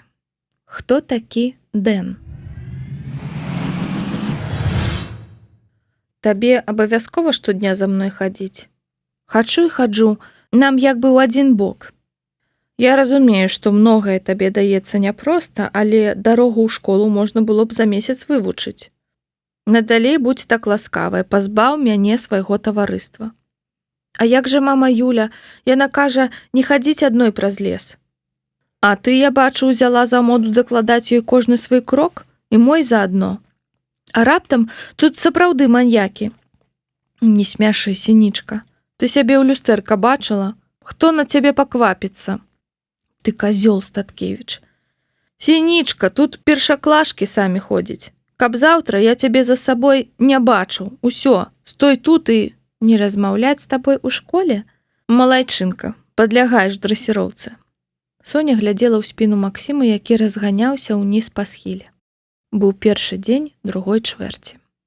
Палітона ён, дарэчы, так і не надзеў. У Мінску было анамальна цёпла для лістапада. Пасля вяртання Соні і Максіма з Кіева на Верасовай вуліцы прадказальна выбухнуў скандал. Падчас эвакуацыі Соні ад залатых варот усхваляваная Юлія Статкевіч датэлефанавалася Ніначцы, якая, плачучы, апісала гэтую эвакуацыю ва ўсіх падрабязнасцях. Так мама Юля дазналася, што ейны сын не быў на экскурсіях, а тусаваўся з кіеўскім сябрам. Гэты хлопец, прыйшоўшы з Максімам на вакзал і даведаўшыся, што недзе пасярод Кіева засталася маленькая беларуска, тут жа выклікаўся дапамагчы. Так што, дзякуючы Соніным непрыемнасцям, маці цяпер была ў курсе Максімавай самаволкі. Зранку ў Мінску яны пабачылі маму Юлю з белым ад гневу тварам у натоўпе бацькоў, што сустракалі дзяцей на пероне. Мікалай Іванович, нутром адчуўшы нядобрае, віртуозна ўнік сустрэчы з раз'юшанай ільвіцай, таму асноўны ўдар прыняла на сябе Ніначка. Але і Ніначка ў даўгу не засталася. Вы, Ніна Віталіўна, вядома, не яго класная кіраўніца, але раз вы неслі адказнасць за паездку, вы, Юлія Барысаўна, вядома, не Соніна маці, але раз вы ўжо ёй апякуецеся, як вы, педагог, маглі яго адпусціць, нягледзячы? А як вы, маці, маглі не ведаць, што ён... Дарога дадому прайшла ў магільнай цішы. Не трэба думаць, што вас прынялі ў сям'ю, калі вы удзельнікі ўсіх сямейных свят. Першая сямейная сварка. Вось абрад пасвячэння. Што праўда, наўпрост перад Соняй мама Юля скандаліць не стала. Але дзяўчына ўсё адно чула ўсё да апошняга слова, бо Максім і мама сварыліся ў калідоры на другім паверсе насупраць ейнага пакоя. «Як ты мог пакінуць Соню адну?» – грымела мама Юля. «Чужы горад, чужая краіна, ды яшчэ й майдан гэты. Калі б, крый Божа, нешта з ёй здарылася, як бы ты ейнаму бацьку ў вочы глядзеў?» «Ды калі б не я, дакладней, калі б не Дэн». «Твой Дэн – асобная размова. Што ён увогуле рабіў у Кіеве? Яго бацькі ў Кітаі. Чаму ты мне не сказаў, што Даніла ва ўкраіне? Каб ты на мяне GPS павесіла? Ты думаеш, я маці монстр? Думаеш, я цябе не адпусціла б? Чаму ты так паводзішся са мною? Таму, што ты мяне ўвесь час кантралюеш, лезеш у маё жыццё. Гэтае тваё «хадзі паўсюль Соня» мяне ўвогуле выбесіла. Не табе вырашаць, што мне рабіць і чым з кім займацца. Значыць, твой выбар цягацца з гэтым тваім Дэнам, у якога вецер у галаве. Дзе ты начаваў? Што вы там ели? Не твая справа. Не моя справа? Вось выгадавала сыночка, сабе на гора. Соня пачула здушаныя рыданні. Амаль сінхронна бразнулі дзверы розных пакояў. Дзяўчына сядзела на падлозе, абхапіўшы калені рукамі. Праз колькі хвілін пачуліся крокі. Соня вызірнула ў калідор. «Толькі ты не лезь», – адрэзаў Максім. «Ад цябе і так адны непрыемнасці». «Нельга так з мамай. Можа, я сам вырашу, як з ёй можна, а як нельга, бо гэта мая мама». «Так, гэта твая мама. А яшчэ яна ў цябе заўсёды была». Максім уважліва паглядзеў на дзяўчыну і пайшоў уніз па сходах. Соня пагрукалася ў дзверы дарослай спальні Статкевічаў. Зарумзаная мама Юля сядзела з нагамі на сафе перад ложкам, на каленях яна трымала ноутбук. «Заходзь, Соня». «Даруйце мне, калі ласка», – сказала Соня, прысеўшы перад сафою на кіліме. «Я вам няпраўду пісала ў смс-ках. Мне вельмі прыкра». «Ды што ты, Сонейка? Прычым тут ты? Ён жа цябе прымусіў, так? Што я сына свайго не ведаю?» Жанчына сумна зірнула ў акно, выцершы чарговую слязінку. «Мама Юля, я хацела спытацца, а што гэта быў за хлопец, Дэн, які мне дапамог?» І каб падняць гаспадыні дома настрой, Соня пераказала ёй гісторыю пра іх кіеўскі крос. Па магчымасці з гумарам, апускаючы розныя стрэмныя дэталі кшталту п'яных гопнікаў. Спрацавала. Мама Юля заўсміхалася. Толькі пра тое, чаму яна станцыю пераблытала, Соня змаўчала. Няма чаго ўмешваць дарослых у вайну з паўзунковай. «Пазнаю Данілу», – усміхнулася мама Юля скрозь слёзы. 5 хвілін на вакзале і ўжо нагледзеў дзяўчыну. Як яны пасябравалі з Максімам? О, гэта былі выдатныя часы. Яны разам у школу ў Лондане хадзілі. І мама Юля з настальгічнай усмешкай адкрыла перад Соняй на ноутбуку фота 4 падлеткаў у брытанскай школьнай форме. Гэтых фота Соня яшчэ не бачыла. У разгляданні бясконцых статкевічавых альбомаў яна прасунулася толькі да першых крокаў Вадзіка. Каля лаўкі перад цагляным мурам, на якой былі зваленыя партфелі, стаяў Максім, але гады на 4 малодшы. У прыгажунчыку побач з ім Соня пазнала свайго кіеўскага правадніка, але таксама зусім яшчэ малога. Далей абапіралася каленкамі на лаўку стройная дзяўчына, вельмі падобная да ўкраінца і таксама вельмі прыгожая. Чацвёртым у кампаніі быў скуласты азіяцкі хлопчык. Усе яны з чагосьці весела смяяліся. У гэтую школу прымаюць дзяцей замежнікаў, якія часова жывуць у Брытаніі. Поўны інтэрнацыянал. Але мне ўсё адно дзіўна, што іх усіх звяло разам. Ну вось Даніла Бандарчук, абсалютная Максімова супрацьлегласць. Жыўчык і язык без касцей. І Ксенія, ягоная сястра. Яны з Данілам двайняты. Таксама балбатушка. Але тут яшчэ можна патлумачыць. Братні народ, мова ўрэшце. А вось Коджы, як да іх прыбіўся. Коджы? Садзукі Коджы, таксама з айцішнай сям'і. Яны з бацькамі стала ў Нью-Йорку жывуць, але на некалькі гадоў, як і мы, па працы ў Брытанію пераехалі. І вось гэтая чацвёрка паўсюль была разам. У класе разам. Пасля школы разам. Яны і на тэніс разам хадзілі.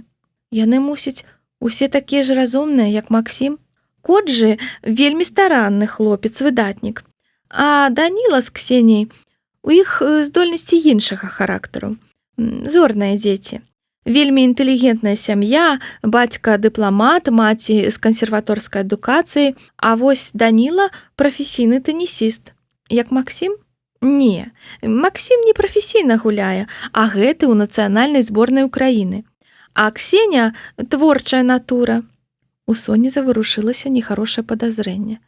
Яна таксама была ў Кіеве?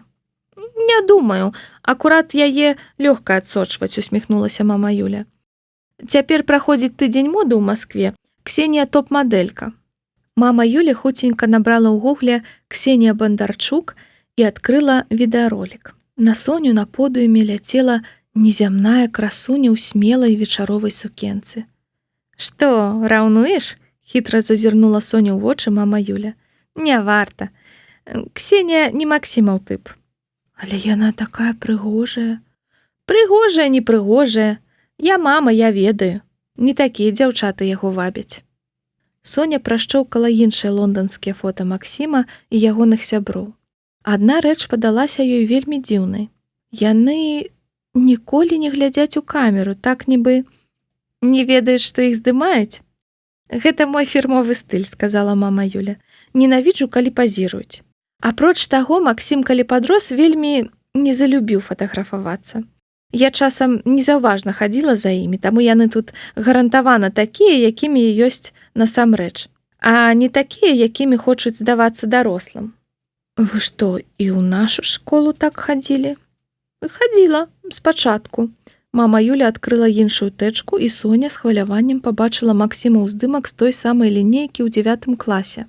Той самы момант, калі яна ў яго закахалася. Але ў вашай школе ніякай пажывы. Поўная статыка. Ён амаль увесь час адзін, а калі нешта цікавае для аб'ектыва адбываецца, ён хіба раскажа. Напрыклад, вельмі зайздрошчу табе, як фатограф наконт іхных вайсковых збораў. Я ўвогуле не магла ўявіць, што ў Максіма могуць быць сябры. Соня вярнулася да фота шчаслівай чацвёркі.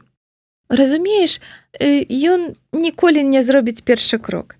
Але і да яго наблізіцца цяжка. Бо на ім панцыр, які трэба ўхітрыцца прабіць. І вось гэтым траім тое ўдалося. Ён вельмі сумаваў па іх, калі мы вярнуліся ў Беларусь. Можа, ад таго яшчэ больш замкнуўся. У дзверы пагрукалі. Мама, прабач, калі ласка, пачаў Максім з парога. Так супала, што Даніла на тыдзень прыляцеў у Кіеў на перамовы з федэрацыяй тэніса. Ён думае зусім вярнуцца на радзіму. Мы гулялі па горадзе, потым схадзілі на канцэрт ягонага ўлюбёнага гурта, А яшчэ Дэн вазіў мяне на корт, дзе будзе трэнавацца. Жылі мы ў ягонай бабулі, яны перавезлі яе ў Кіеў з-пад Львова. Пані Стэфанія да адвалу карміла нас баршчом, пампушкамі. Вось табе гарачае вітанне ад яе. І ён паклаў на камоду скрынку цукерак і плеценую сурвэтку. Ну, я яшчэ пазней зайду, сказаў ён, хутка зіркнуўшы на Соню, і выйшаў. Так хутка перапрасіў. І што на яго найшло? Мама Юля выцерла апошнія слязінкі. А Соня сама сабе усміхнулася. Здаецца, цяпер яна крышачку лепей разумела Максіма. Соня стаяла на пагорку, пакуль Статкевіч не знік за будынкамі.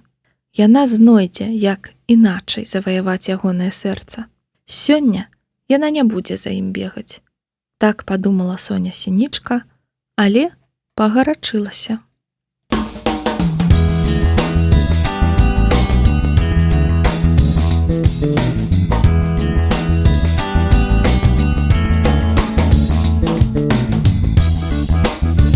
Раздзел 12. Шведская эстафета.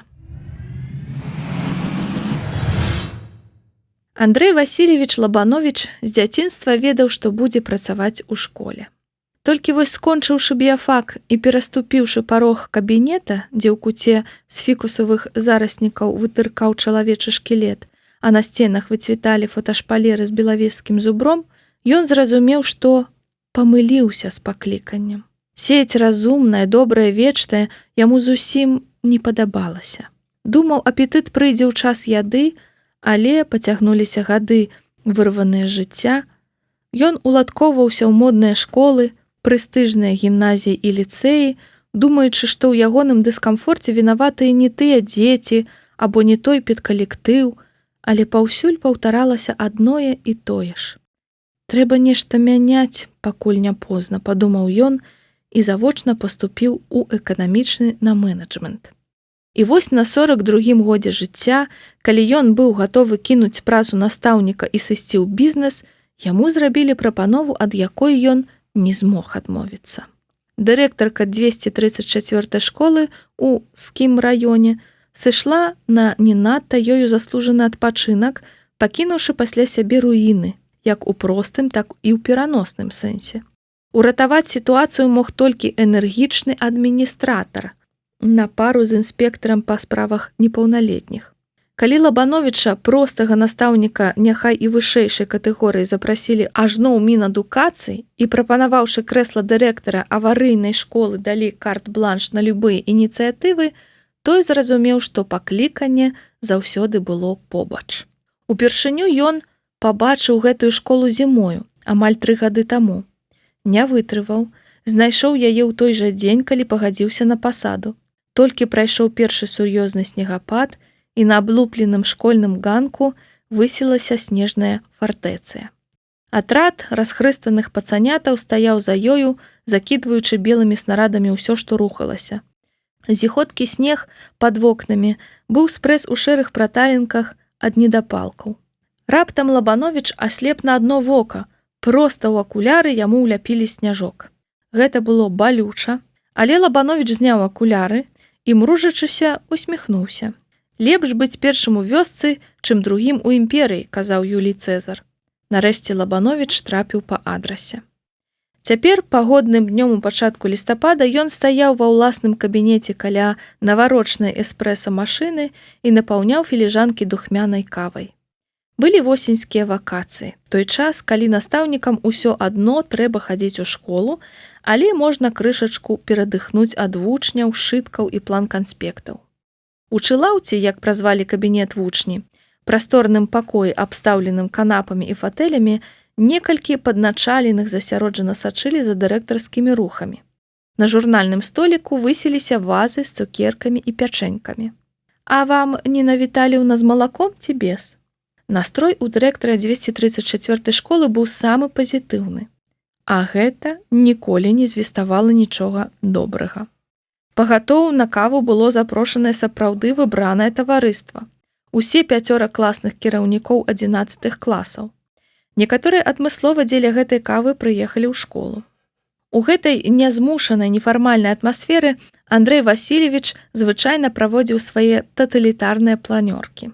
Я сабраў вас, урачыста пачаў ён, далучыўшыся з філіжанкай да калег, каб выказаць некаторую занепакоенасць справамі 11-й паралелі.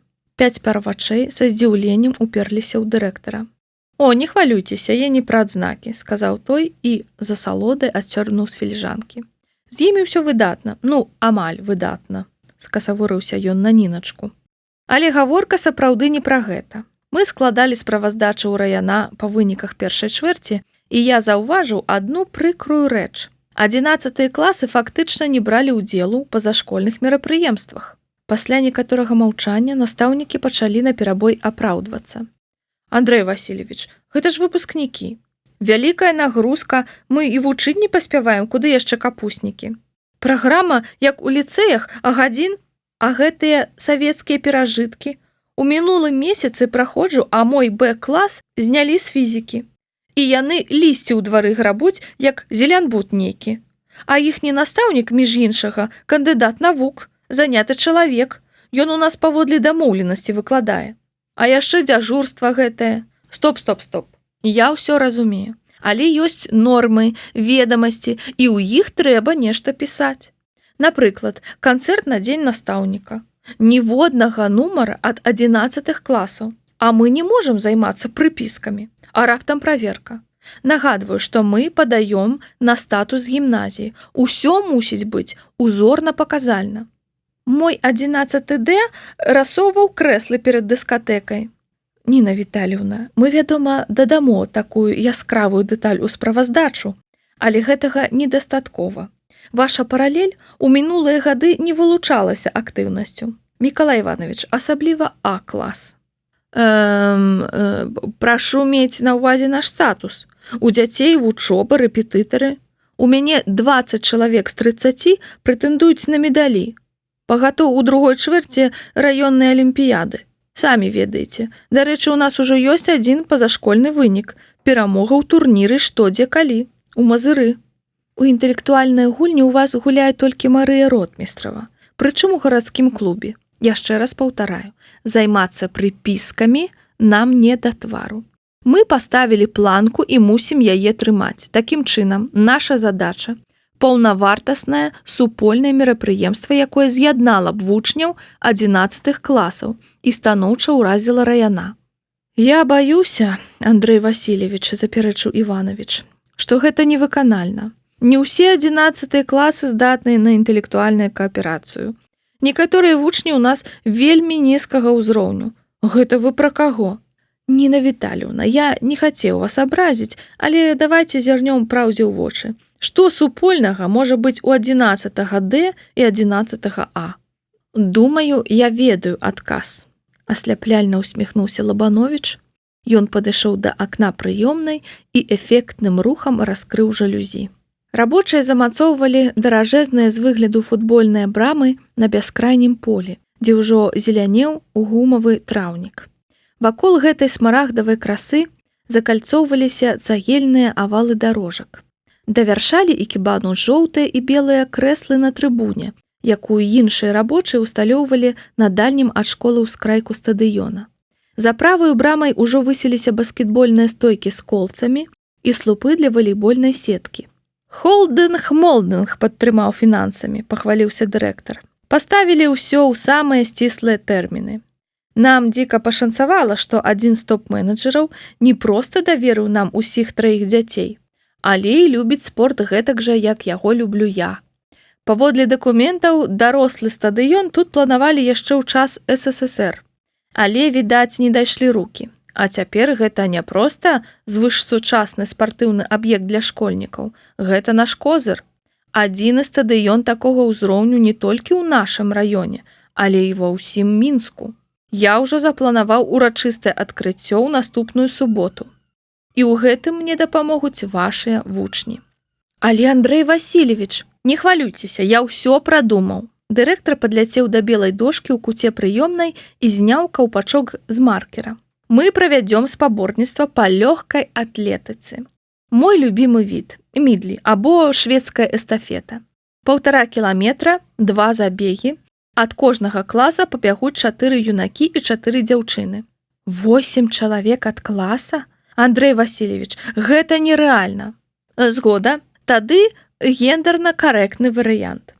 Змяшаны забег. 2 юнакі, 2 дзяўчыны ад класа, але ў гэтым выпадку 4 кіламетры.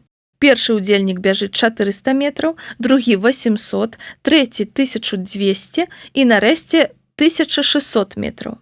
Надзвычай відовішчна.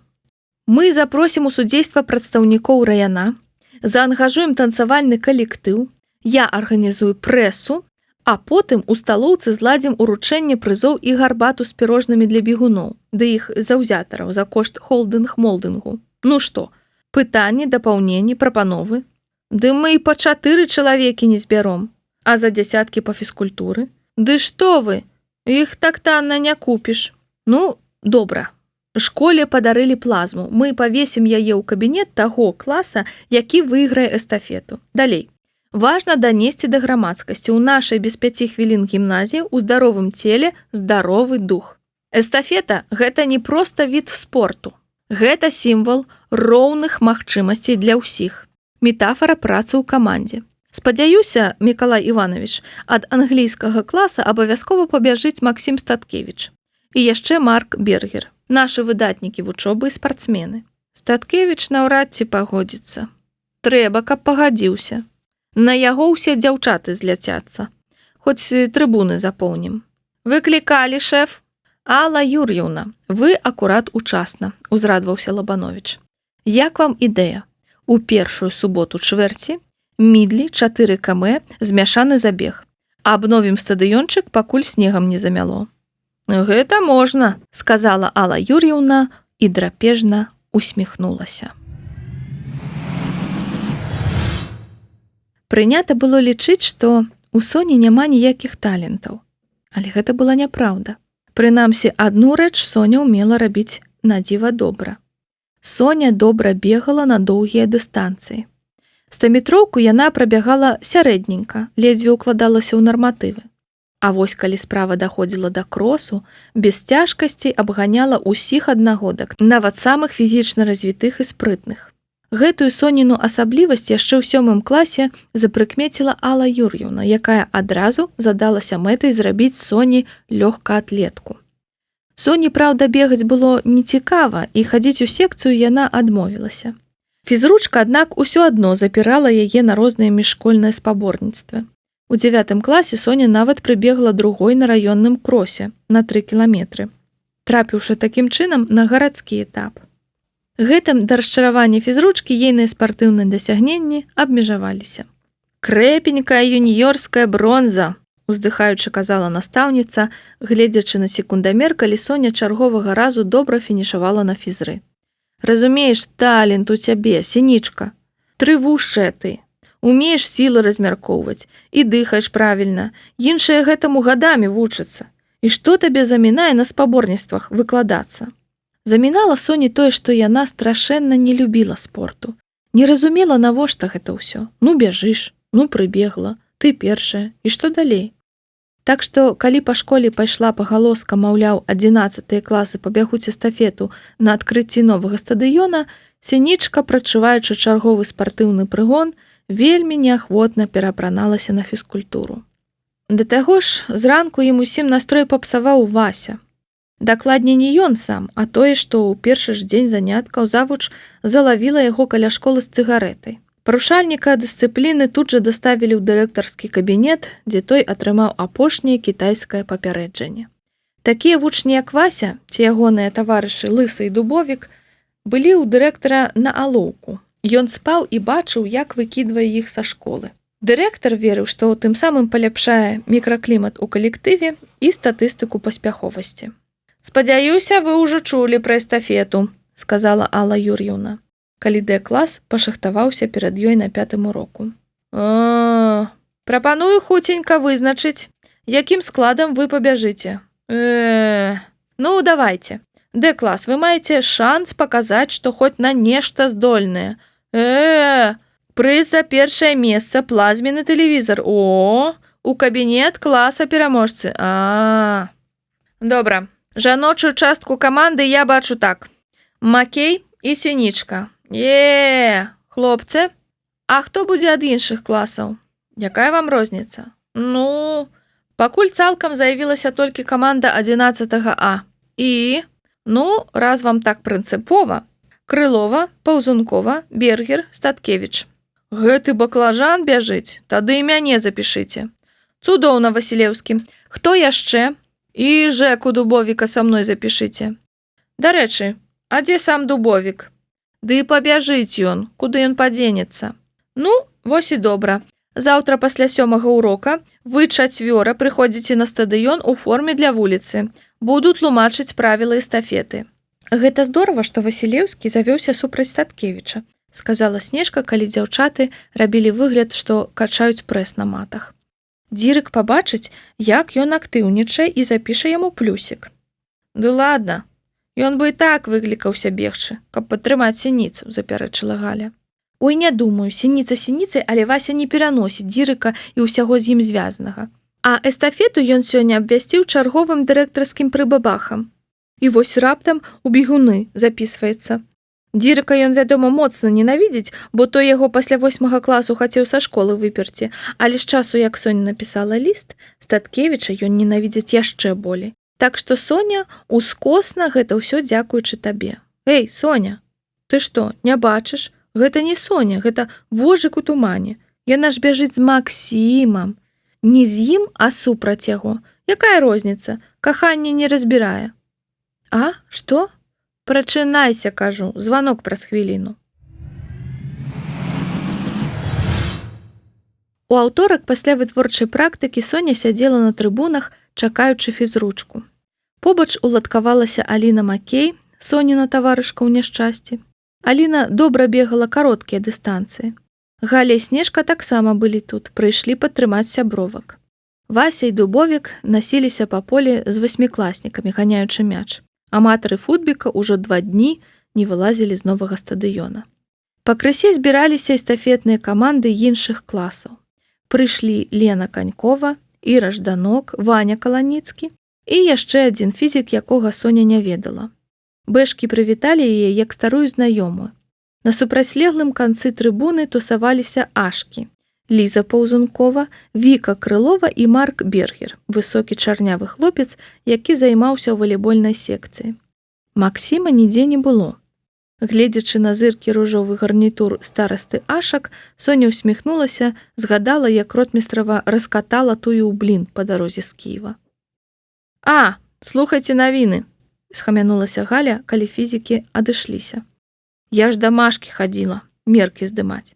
Яна мне замовіла спадніцу. Дык вось, у А-класе раскол. А што, у іх калі-небудзь было святое братэрства? Хмыкнула Снежка. Не, зусім раскол. Раскол раскольнікаў.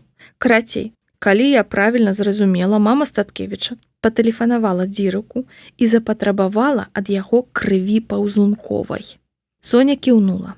Пра тое, чаму Соня заблукала ў Кіеве, маці радасна паведаміў Максім.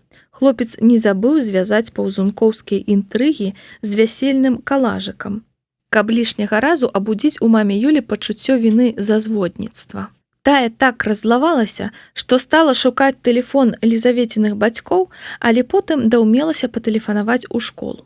Дырэктар уваліў класнаму Ашак, а Ніначку пахваліў, бо тая ў крытычнай сітуацыі не разгубілася, вывезла дзяцей з цэнтра горада на вакзал, пакуль міліцыя не перакрыла метро і ўрэшце прыдумала, як уратаваць Сінічку. Сёння на літаратуры Ніначка 15 хвілін расказвала пра Міхаіла Булгакова, яшчэ 20 пра яго выдатны дом-музей, а рэшту часу пра свой педагагічны гераізм, праяўлены ў Кіеве. Дык вось, працягнула Галя. Дзірык сказаў Івановичу разабрацца з Паўзунковай. І той пакінуў Ашак пасля урокаў.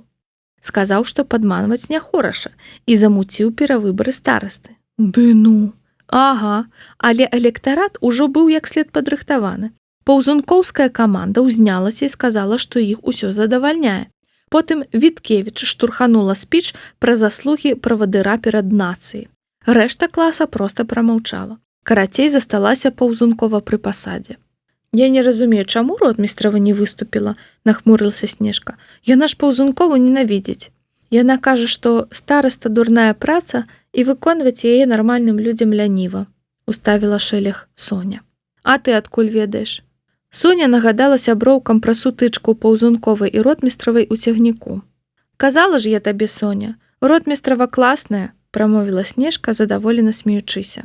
Ну, так, уздыхнула Соня. Нават не забаялася, што гэтыя гадаўкі могуць зацкаваць яе. А чаго ёй баяцца, паціснула плячыма Галя.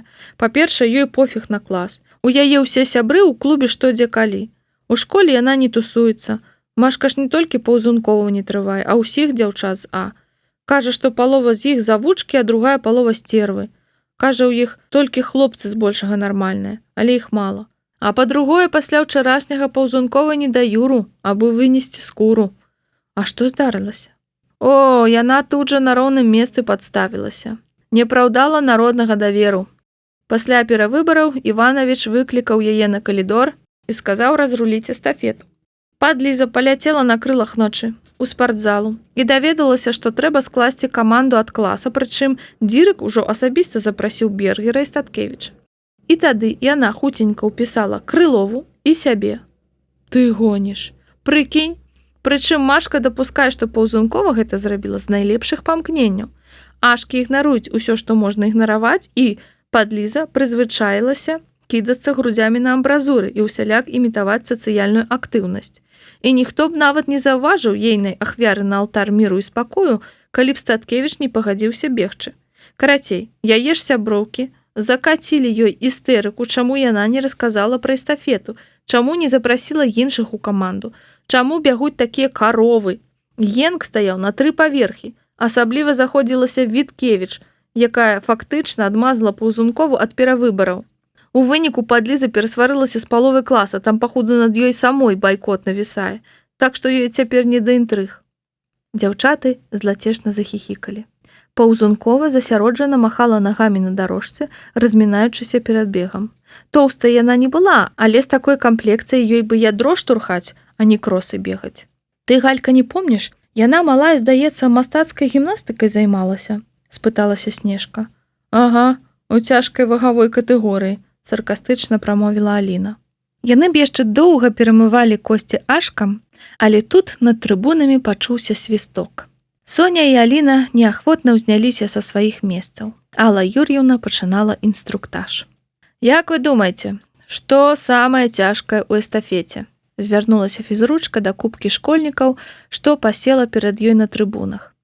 Калісьці яна прафесійна займалася лёгкай атлетыкай, таму ейныя вочы блішчэлі настальгіяй і фанатызмам. Самае цяжкае ў эстафеце правільна перадаць палачку, урачыста прамовіла Алла Юр'евна, прадэманстраваўшы доўгі цыліндр чырвонага колеру, які трымала ў руцэ. Падлеткі недаверліва захмыкалі. У мяне таксама ёсць такая палачка, сказаў Дубовік, але засмяяўся толькі Васілеўскі. Вельмі дасціпна, скрывілася настаўніца. Д-клас дэманструе свой узровень, пракаментаваў хтосьці з гэшак. Добра, жартаўнік, хадзі сюды і паспрабуй перадаць Васілеўскаму эстафету, загадала Алла Юр'евна. Вася з гатоўнасцю ўстаў на адну з дарожак, а Дубовік, адышоўшыся падалей, разагнаўся з палачкай у руцэ наўпрост на сябрука. Вася павярнуўся да яго тварам, выцягнуўшы наперад руку і заступіўшы сабой усю дарожку. Калі паміж хлопцамі заставалася 5 метраў, Дубовік скеміў, што нешта не так, і пачаў экстрана тармазіць, але цалкам спыніцца не здолеў. Ён з разгону ўрэзаўся ў Васю, і хлопцы паваліліся як снапы. Палачка, выпаўшы з рукі Дубовіка, пакацілася на футбольнае поле. Гледачы разрагаталіся. Ну што, пераканаліся? Трыумфальна спыталася фізручка. Праз адзін гэты момант напісаныя цэлыя падручнікі. Існуюць нават матэматычныя формулы, якія дапамагаюць бегунам не згубіць секунд на перадаванні. А вы думалі толькі вы задачкі ў класах рашаеце? У спорце трэба думаць галавой. Разбіваемся на пары, разбіраем палачкі. Будзем вучыцца прымаць і перадаваць эстафету. Статкевіч! Соня абярнулася. Максім падыходзіў да іх па беражку стадыёна. Ты чаму без формы? Алла Юр'евна, я прыйшоў сказаць, што не магу тут заставацца, бо інакш спазнюся на корт.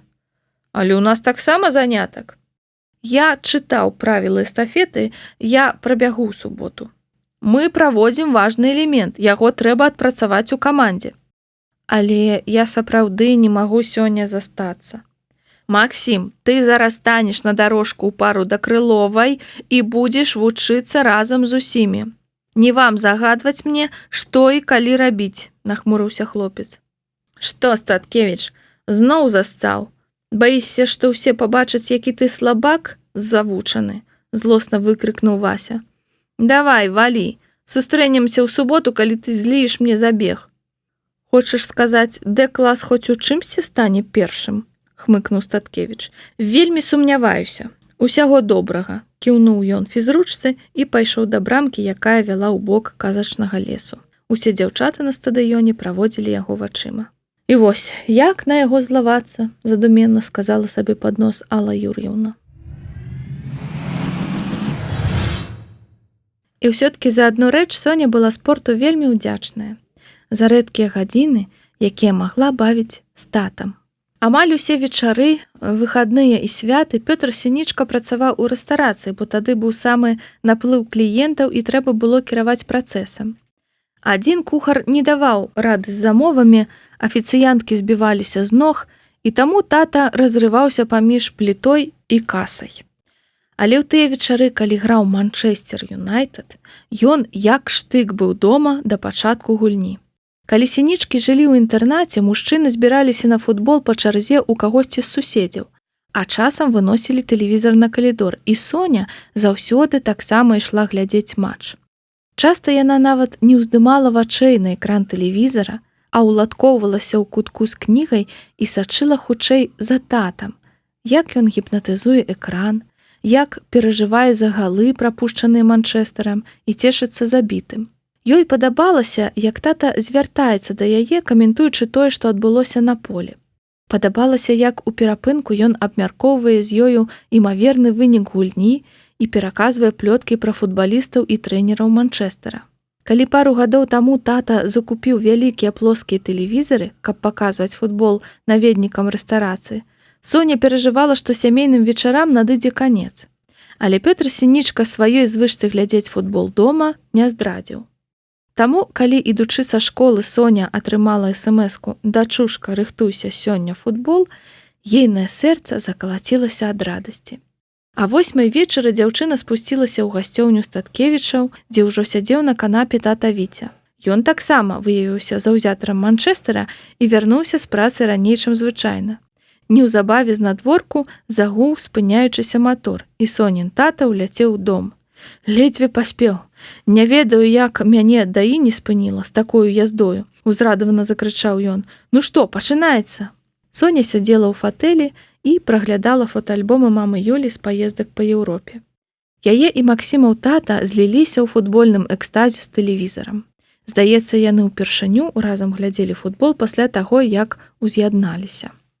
А я ж, Пятруха, на іхным стадыёне быў, калі яны гралі, у Трэфардзе з Ліверпулем 4 гады таму. Гол!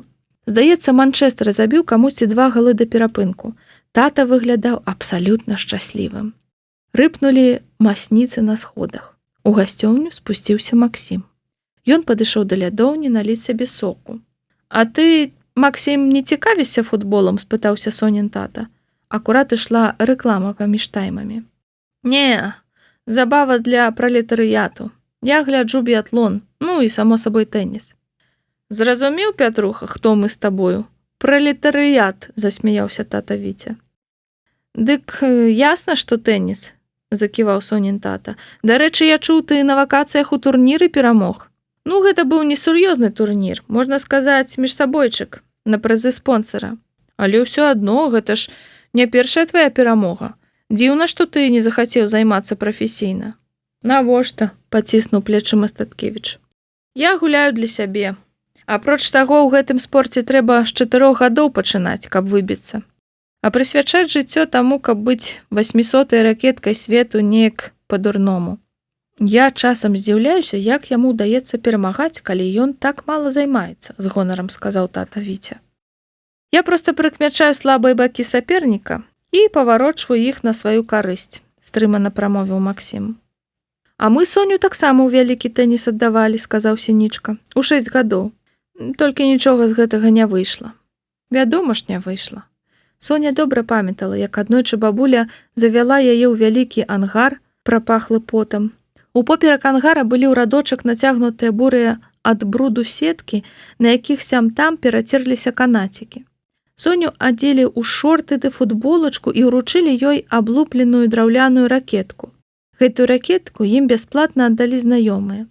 Бабуля і тата падумалі, няхай дзіця паспрабуе. Калі ў дзяўчынцы нешта ёсць, варта будзе укласціся ў прафесійны рыштунак. Вось толькі трэнер быў з вялізнай кагорты тых, хто не верыў у Соні Сінічку. «Забярыце ад мяне гэтае непаразуменне», нязменна казаў ён бабулі, калі тая прыходзіла па ўнучку пасля занятку. «Або купіце ёй нармальную ракетку». Прыстойна адбіваць мяч не той, што злева, справа Соня так і не навучылася. І праз год тэніс занядбала.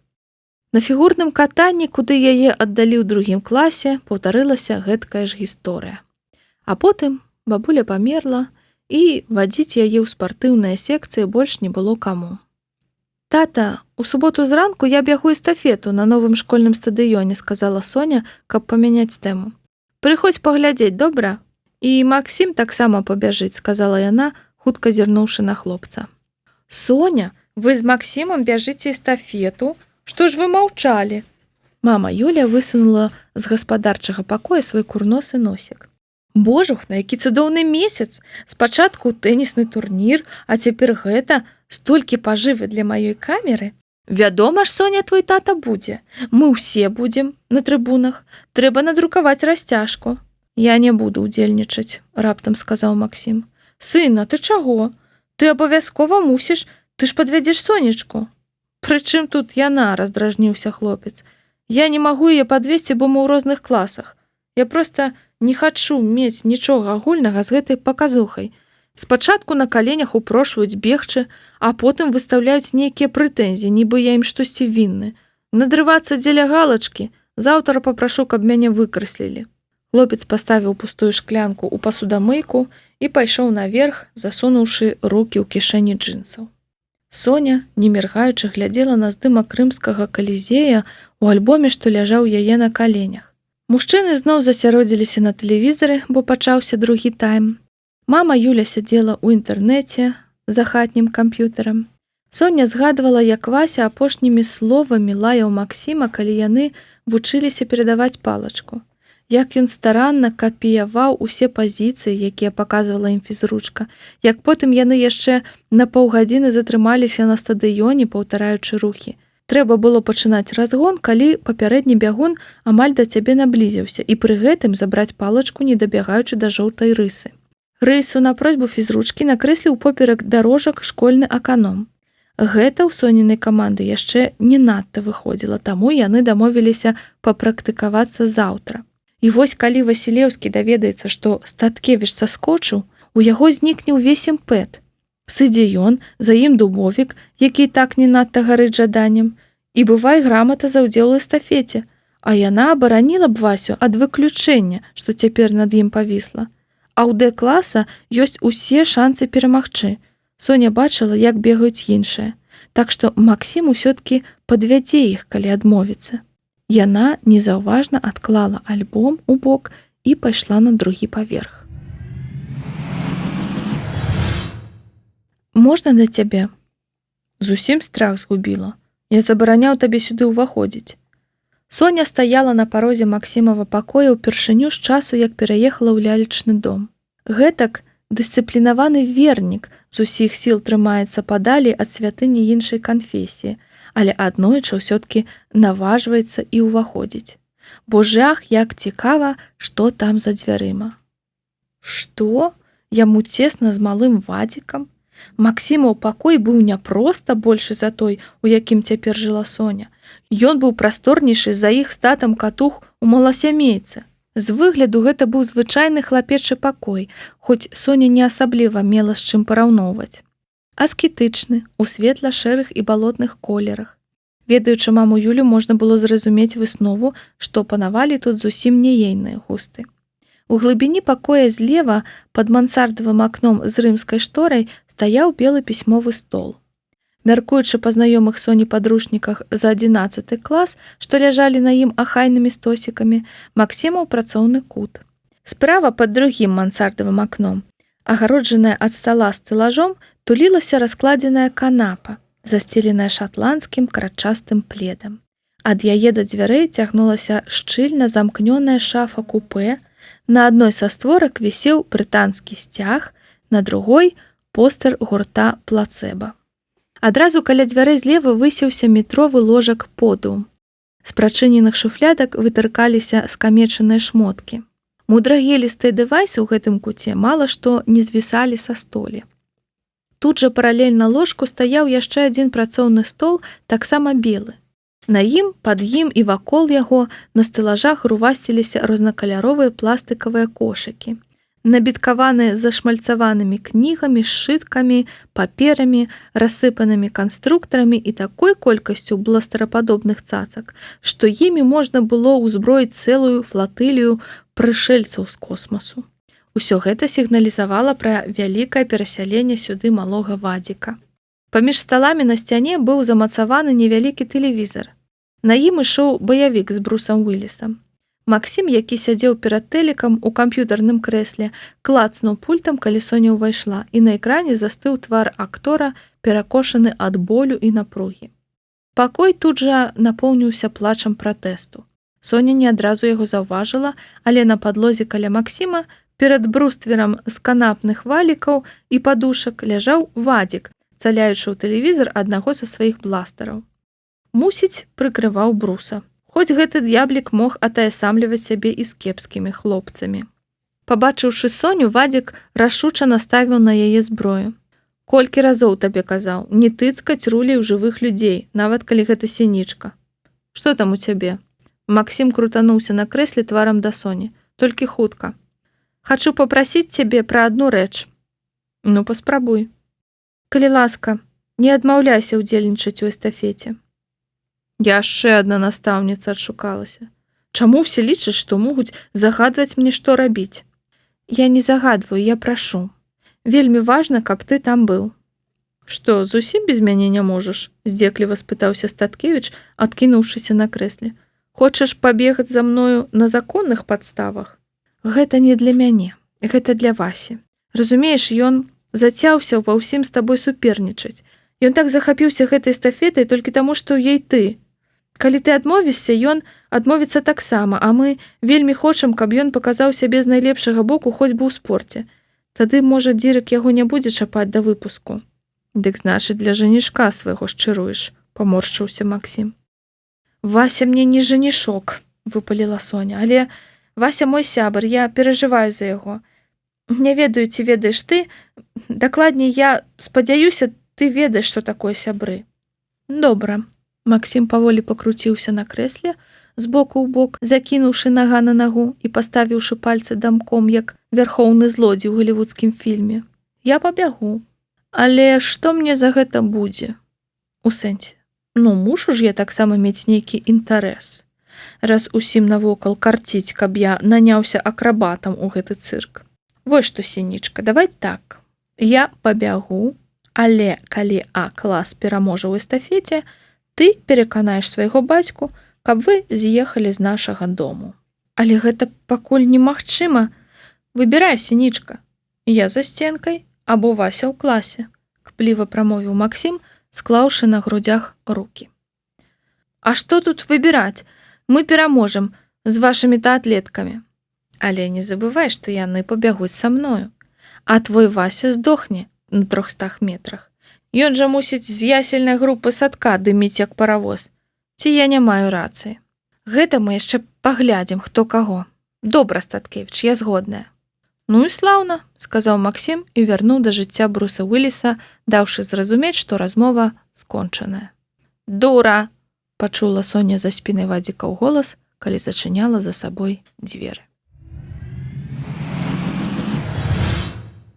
У сераду Соня куляй уляцела на першы урок і з парога кінулася да Васілеўскага. «Вася, давай сюды руку!» – загадала яна, пасля чаго бесцырымонна сцягнула з таварыша пінжак і пачала закасваць яму рукаво кашулі. «О, сініца, ты распранаеш мяне проста пры людзях!» – узрадваўся Вася. «Сёння да суботы ты ані цыгарэты ў рот не возьмеш», – сказала Соня, налепліваючы хлопцу на жылу нікацінавы пластыр. «Усё, здаровы лад жыцця да самай эстафеты. Табе трэба берагчы дыхалку». «Ты чаго?» – разявіў рот Васілеўскі. «Круціся як хочаш, але нам кроў з носа трэба перамагчы». «Вось гэта імпэт, вось гэта запал. Нарэшце пазнаю сініцу. А яшчэ сёння, заўтра і ў пятніцу мы бегаем па 5 кіламетраў. Зразумела, дзе Дубовік?» Барацьба за права жыць у лялечным доме пачалася. Соня дура. Яна пагадзілася з'ехаць з нашага дому, калі Максім адужае яе ў эстафеце. Максім спрытны і здорава бегае, так што хутка Соні тут не будзе. Што б такое ўчыніць на развітанне? Тыдзень таму ў мяне было многа ідэй, але Максім сказаў, такія людзі не вартыя, каб на іх марнаваць энергію. Лепш іх ігнараваць. Цяпер я ўсе ідэі забыў. Што б такое прыдумаць? Трэці дзень Соня носіцца па лесе, як дурная, са сваімі дурнымі аднакласнікамі. Учора ішоў моцны дождж, і яна ўся прамачылася, але нікому не сказала, а толькі адціскала штаны ў купальні. Але нічога не дапаможа, Максім усё адно будзе лепшы. Заўтра мы ідзем глядзець на гэтую весялуху. Золкі вогкі туман падымаўся над казачным лесам, прабіраючы да касцей. Соня ішла па сцежцы, захутаная ў цёплы шэры палітончык, які нарэшце выцягнула з шафы. З-пад яго вытыркалі ногі ў красоўках і спартыўных штонцах. Няяркае сонца разагнала імглу на адкрытых абшарах, але тут, у сасонніку, пакуль не давала рады. Зрэшты, яно ўжо ўвогуле не давала рады з восенню, што наступала па ўсіх франтах. Інтэрнэт папярэдзіў беларусаў, што з панядзелка на іх радзіму канчаткова насунуцца халады. Нон-стоп пойдуць дажджы і паверне на зіму. Невыносна балела горла. Соня пракашлялася, з трывогай прыслухоўваючыся да самаадчування. Не, тэмпература пакуль не паднялася. Учора дзяўчына непрыкметна перабралася ў татаў пакой, каб адшукаць аптэчку, хоць у нечым сінічкі захавалі пакуль аўтаномію ад мамы Юлі. Намерыла 38,5 і жахнулася. Але ці то ад ударных доз аспірыну і стараннага пацення ў ложку, ці то ад самаўнушэння ў суботу зранку градуснік паказаў 36,6. Не арганізмам малайчынка. Толькі вось горла па-здрадніцку дзерла. Пра хваробу Соня ясна нікому не сказала. Яна памрэ, але 11D эстафету выйграе. Цяпер гэта ўжо прынцып. Дзяўчына ішла па сцежцы, якая вяла крыху ў бок ад школы. У чацвер падчас прабежкі яна прыкмеціла тут закінуты турнік. Каля яго можна было размяцца перад забегам. Вельмі не хацелася рабіць гэтага на стадыёне, на вачах ува ўсёй школы. Да пачатку заставалася паўгадзіны, але дырэктар яшчэ будзе казаць сваё бла-бла-бла. Трэба проста вось тут апаперціся на ржавую жалязяку, але не вельмі напружвацца, каб зноў не было запамарокі. Соня зняла паліто і ўскрыкнула, нібы сунулася ў халодную ваду. І раз, і два. 2 тыдні таму яна сама вельмі хацела зноў жыць удваіх з татам. Але цяпер, раз такія справы, трасцы яна з'едзе з Верасовай вуліцы, і не спадзявайся, Статкевіч. Як любіў жартаваць у такіх сітуацыях Вася, сінічка села на коня. Дарэчы, пра Васю. Па-першае, за 3 дні ён ні разу не закурыў. Па-другое, ён з патройнай энергіяй упрохся ў падрыхтоўку. У аўторак Алла Юрыўна запусціла ўсіх удзельнікаў эстафеты бегчы 4 колы па стадыёне, а сама стала на фінішы з секундамерам, запісаўшы час кожнага бегуна пасля кожнага кола. Потым, крыху памедытаваўшы над табліцай, сказала, каму за кім бегчы на эстафеце. Дырэктар загадаў расставіць вучняў на этапы чаргуючы: дзяўчынка-хлопчык, дзяўчынка-хлопчык. Відаць, дбаў пра шоу, а не пра спорт. Гэтую самую табліцу Вася ў сераду выпрасіў у фізручкі і занёс у кабінет псіхолага на ксеракс. Рэшту урокаў Сінічка і Васілеўскі праседзелі над ксеракопіяй нібы японскія шпіёны над шыфрамі савецкай выведкі. Афіцыйна Васілеўскі і Сінічка з 9 класа сядзелі разам, за 5 партай па цэнтры. Але на справе Соня далучалася да таварыша толькі на уроках Ніначкі, калі ў той быў кепскі настрой, і яна дачэплівалася да рассадкі. Апошняя парта каля акна была заўсёды вольнай, Соня любіла сядзець тут адна. Бо Вася, калі быў пад бокам, неадменна яе даставаў, а тут, за высокай Снежкай Кавалёвай, можна было спакойна перачакаць нудны урок, летуценіць пра Статкевіча і не баяцца, што настаўнік выкліча да дошкі, толькі таму, што ты трапілася яму на вочы. Але з нагоды эстафеты Васілеўскі быў рэабілітаваны. Сам не свой ад шчасця, хлопец дзелавіта шушукаўся з Соняй, седзячы з ёй плячом да пляча. Час ад часу да дэшак даносіліся загадкавыя фразы кшталту «пачатак калідора перадавання» ці «выбегчы з 15 хвілін». У самы ніз сваёй табліцы настаўніца ўпісала нарматывы Максіма Статкевіча за 10 клас. Відаць, адшукала ў сваіх нататніках. Гэта была неацэнная інфармацыя для стратэгаў эстафеты. Спачатку Соня і Вася доўга складалі і адымалі вынікі спробнага забегу для ўсіх класаў з улікам часу, патрэбнага для перадавання палачкі. Па-майстэрску аперуючы няхітрай формулай S раўно V на T, разуменне якой ад іх не змагла дамагчыся цэлая плеяда фізічак і матэматычак, яны вызначылі, хто з бегуноў спрынтар, а хто стаер, расставілі школьнікаў па этапах і прыйшлі да аптымістычнай высновы, што ў 11 Д вялікая фора. Аднак, калі Статкевічавы нарматывы правільныя, 11 А іх адзіны сур'ёзны канкурэнт. І Вася, і Соня, і Аліна на арганізаванай фізручкай кваліфікацыі прыбеглі першымі. Крыху падвёў Дубовік, але і ён быў не ў апошнім эшэлоне, хоць не мог цягацца з валейбалістам Бергерам, з якім мусіў бегчы другі этап. Да таго ж Віка Крылова выявілася не такой ужо і адстойнай бягунняй і мусіла скласці канкурэнцыю Сінічцы на 3-м этапе.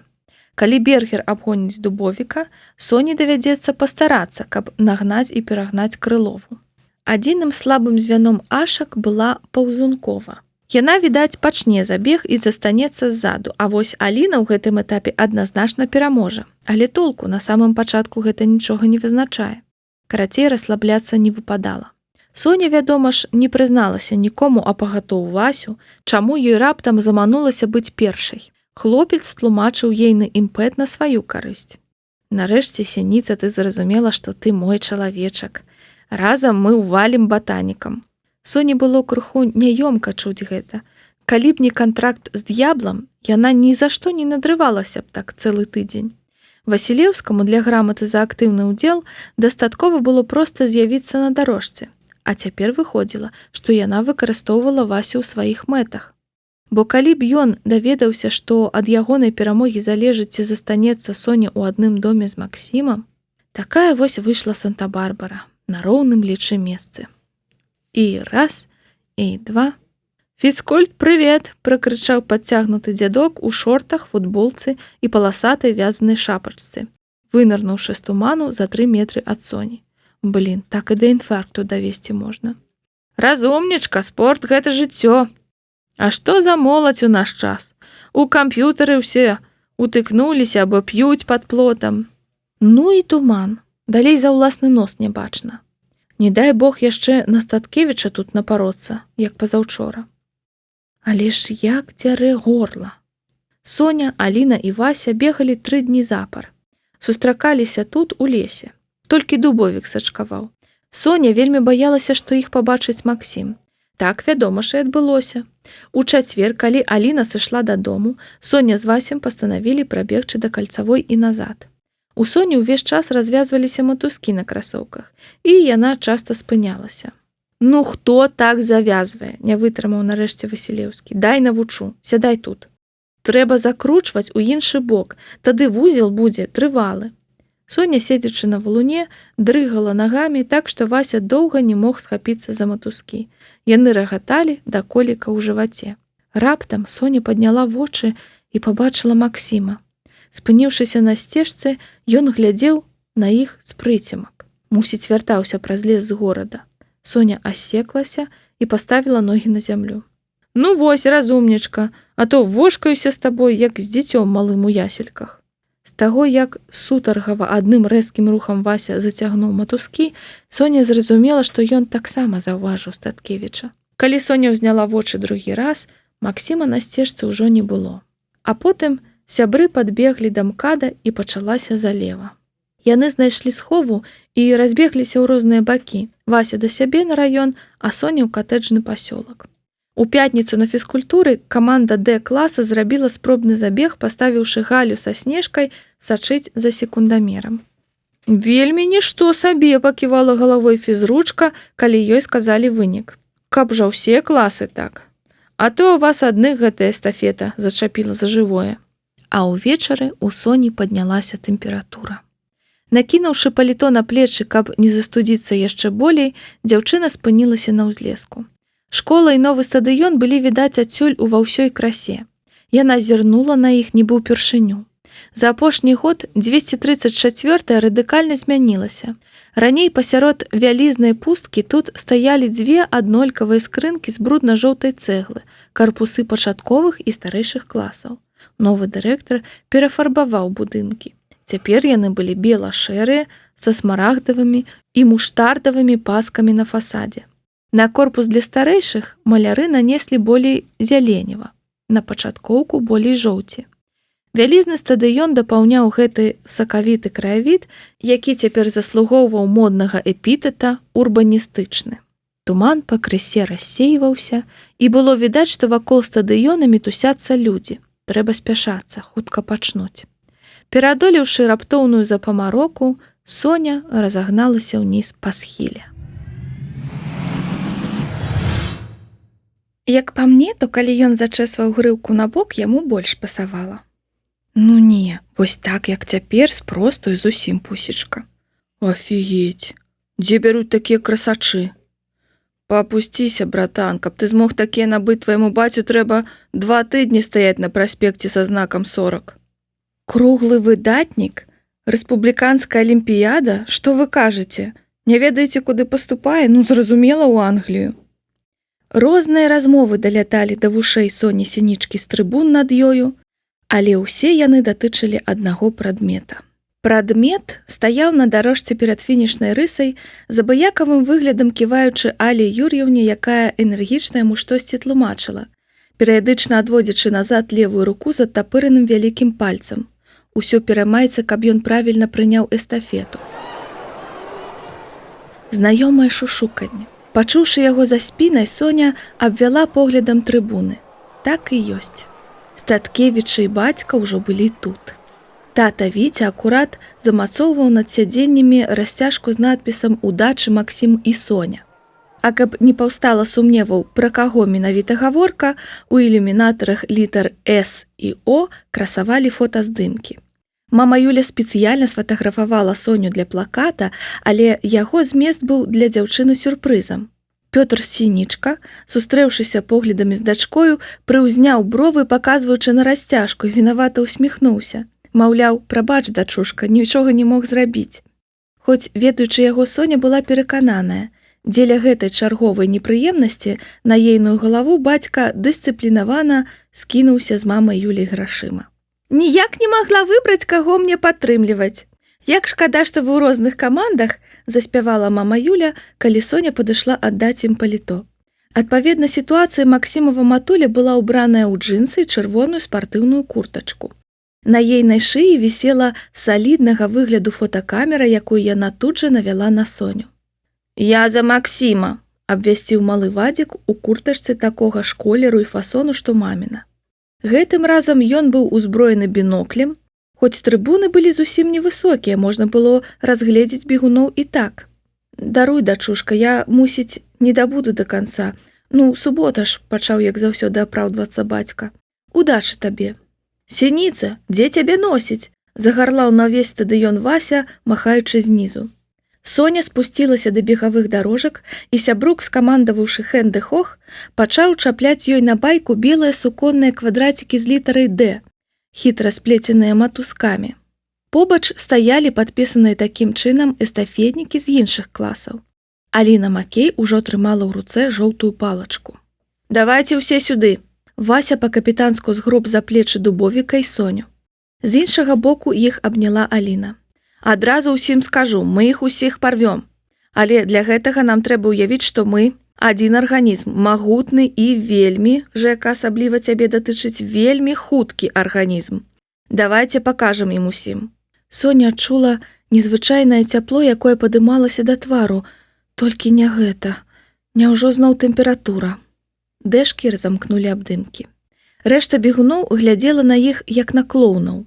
Іншыя каманды стаялі адасоблена, нібы незнаёмыя між сопку, так нібы іх гвалтам прымусілі бегчы. Толькі бэшкі сабраліся купкай і, як заўжды, смяяліся і абмяркоўвалі нейкае мудрагелістае заданне па фізіцы. Тая ж карціна панавала на трыбунах. Імпэт Васілеўскага і Сінічкі перадаўся ўсяму класу. Нінашцы нават не спатрэбілася намаўляць кагосьці прыходзіць на стадыён. 9 дэшак трымалі аркушы ватману з надпісам «Наперад». Усе літары былі чорныя, і толькі «Д» вылучылі чырвоным. Усе, у каго былі свабодныя рукі, звінелі бразготкамі, дудзелі ў дудкі, прызапашаныя з колішніх паходаў на хакей ці футбол. Д-клас свістаў, гарлаў і пляскаў, размінаючыся нібы сапраўдныя фанаты. Вучні іншых класаў, многіх з якіх загналі на стадыён сілай, трымалі перад сабою па дзяжурным плакаціку. Фізікі напісалі балончыкам на кавалку тканіны 11 Б толькі паскарэнне. І нават праскандавалі нейкую крычалку, але перагарлаць дэшак усё адно не здолелі. Соня рассмяялася, пабачыўшы ватман з лаканічным надпісам 11 А. Яго трымала мажная жанчына ў дарагім паліто і з пышнай хімічнай завіўкай. Тая самая, што праводзіла паўзункову ў Кіеў. Мама, значыцца. Стараста Ліза умудрылася паактыўнічаць адначасова і на стадыёне, і на трыбунах. Але нікога з ашак і блізка не было каля плаката. Хоць амаль усе іх дзяўчаты заявіліся на эстафету, пасілі маленькімі кубкамі ў розных канцах трыбун. Была тут нават ротмістрава, якая заняла месца каля Галі і Сняжаны. Трыбуны былі забіткаваныя. Мусіць, спрацавалі сродкі масавай інфармацыі, афіша на дошцы ў вестыбюлі, адміністратыўны рэсурс, абвесткі на уроках, зробленыя дзяжурным класам, і вірусная рэклама. Чуткі, што ў пятніцу ў сталоўку на бусіку падвезлі торцікі, колу і сокі. Гледачы млява пляскалі дзяўчатам, якія танцавалі з бумбонамі пасярод футбольнага поля пад стары хіт гурта «Тату» «Нас не дагоняць». «Ён тут», – сказала задыханая завуч дырэктару, які нервова перамаўляўся з фізручкай. «Нам міністра тут». «Прыехаў?» – замітусіўся дырэктар. «Усё, Алачка, праз 5 хвілін пачынаем цырымонію. Пасадзіце ўсю эстафету на першы шэраг». «Скажыце, а хутка дзеці пабягуць?» – спыталася, падышоўшы маладая, нахабнаватая дзяўчына з мікрафонам сталічнага тэлебачання. Непадалёк ужо усталёўваў камеру аператар. «Хвілін 20 у нас прывітальныя словы, потым сам намеснік міністра адкрые стадыён, а тады старт», – павярнуўся да журналісткі Лабановіч. «А нельга неяк хутчэй? Мы спазняемся на наступны аб'ект, а нам трэба зняць, як дзеці бягуць, для карцінкі. Слухайце, а вы не можаце іх папрасіць, каб яны зараз крыху пабегалі?» Дырэктар разявіў рот ад нечаканасці. «Што, Ліпніцкая, зноў прымушаеш свет круціцца вакол свайго мікрафона?» – кпліва сказаў падыходзячы дробненькі хлопец у дзьмутай ярка-сіняй камізэльцы паўзверх ваўнянага швэдра. «Адчапіся ад людзей і працуй, як усе. Не звяртайце ўвагі, Андрэй Васильевич». «Зміцер!» – узрадавана ўскрыкнуў дырэктар і, паціснуўшы хлопцу руку, павярнуўся да Аллы Юрыўны. «Зміцер Перчыкаў, мой вучань з 5-й гімназіі. Цяпер рэдактар папулярнага спартыўнага парталу «Заўзятар Бай». Дзякуй, што пагадзіўся прыйсці. Разумею, гэта не зусім ваш узровень. Рэпартаж з адкрыцця стадыёна ў школе на ўскраіне Мінска, дзе бягуць эстафету нікому невядомыя юніёры. Дык у нас увесь спорт такі. Так што галоўнае – цікава падаць. Менавіта таму нас чытаюць. Ты толькі скажы, што трэба, дамо любую інфармацыю. Напэўна, ты хочаш пагаварыць з удзельнікамі. Вось вучні 11 А. Гонар школы. Максім Статкевіч. Марк Бергер. Можа, паклікаць для інтэрв'ю? Дзе твой дыктафон? Дыктафон не мой метад, за пломбом прамовіў Перчыкаў. Ды што яны мне скажуць? Што вельмі хвалююцца перад забегам і хочуць перамагчы? Усё, што мне трэба, спіс удзельнікаў па класах. Дайце я на мабілку сфатаграфую. Алла Юр'евна працягнула журналісту тэчку. У сваім парадным жоўтым спартыўным гарнітуры яна выглядала як Ума Турман з фільма «Кіл Біл». Толькі замест шаблі ў свабоднай руцэ яна трымала стартавы пісталет. «Усё, пайшоў працаваць», – кіўнуў Перчыкаў, хаваючы тэлефон. «У мяне накладка. Усе мае фотакоры як адзін занятыя.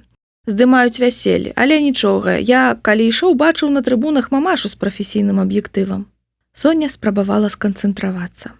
Туман даўно развеяўся над раёнам і школай, але перад ейнымі вачыма ўсё нібы зацягнула смугою. «Вядома ж, я вельмі хвалююся перад забегам, але як стараста 11 А магу запэўніць, мы рашуча настроеныя на перамогу», вяшчала Паўзункова перад камерай сталічнага тэлебачання. Хутчэй бы старт.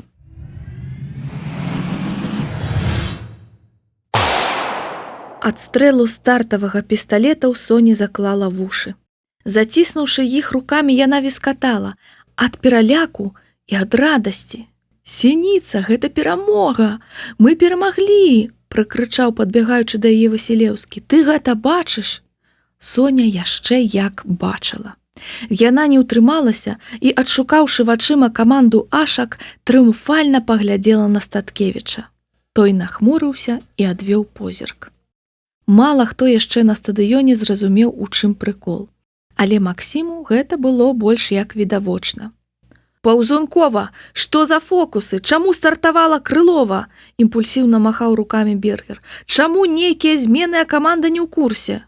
«А якая розніца, хто за кім? У Вікі бацькі сёння не змаглі прыйсці, а ў мяне тата з камерай на трыбуне. Я бягу ўсяго 400 метраў, вось мы і памяняліся». «Ага, расказвай. Палачку Максіму ты ўласнаручна перадаць захацела», – злацешна падумала Соня. «Ты з глузду з'ехала?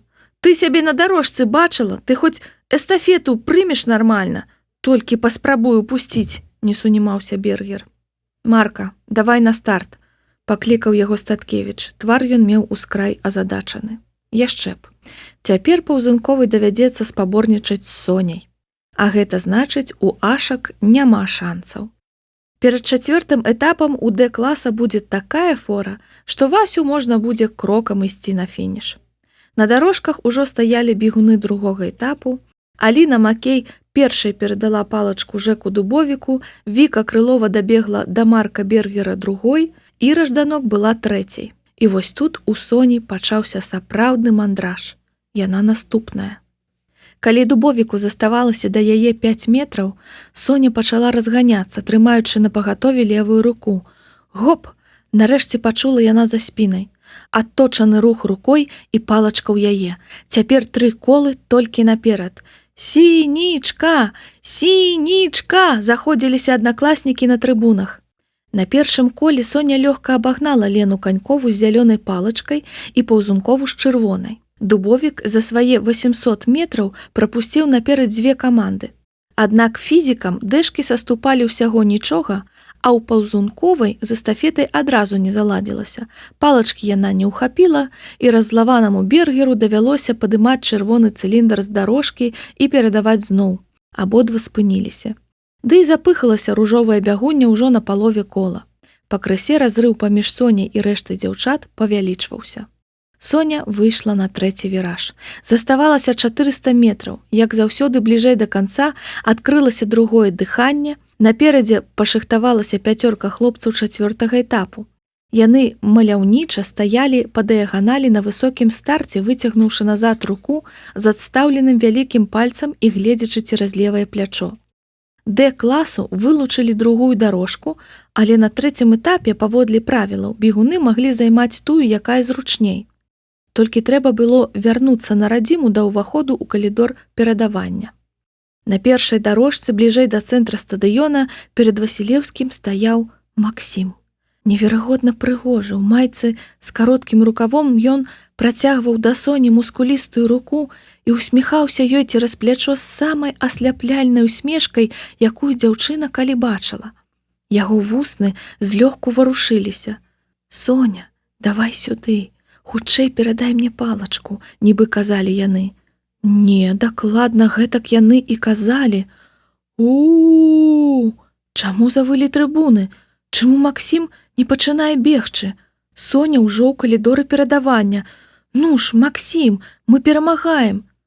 Тут Соня рэзка затармазіла і ледзь не ўпячаталася ў Статкевіча. Да яе пачало даходзіць. «Сініца, ты што? Ты дзе? Давай сюды!» – крычаў Вася.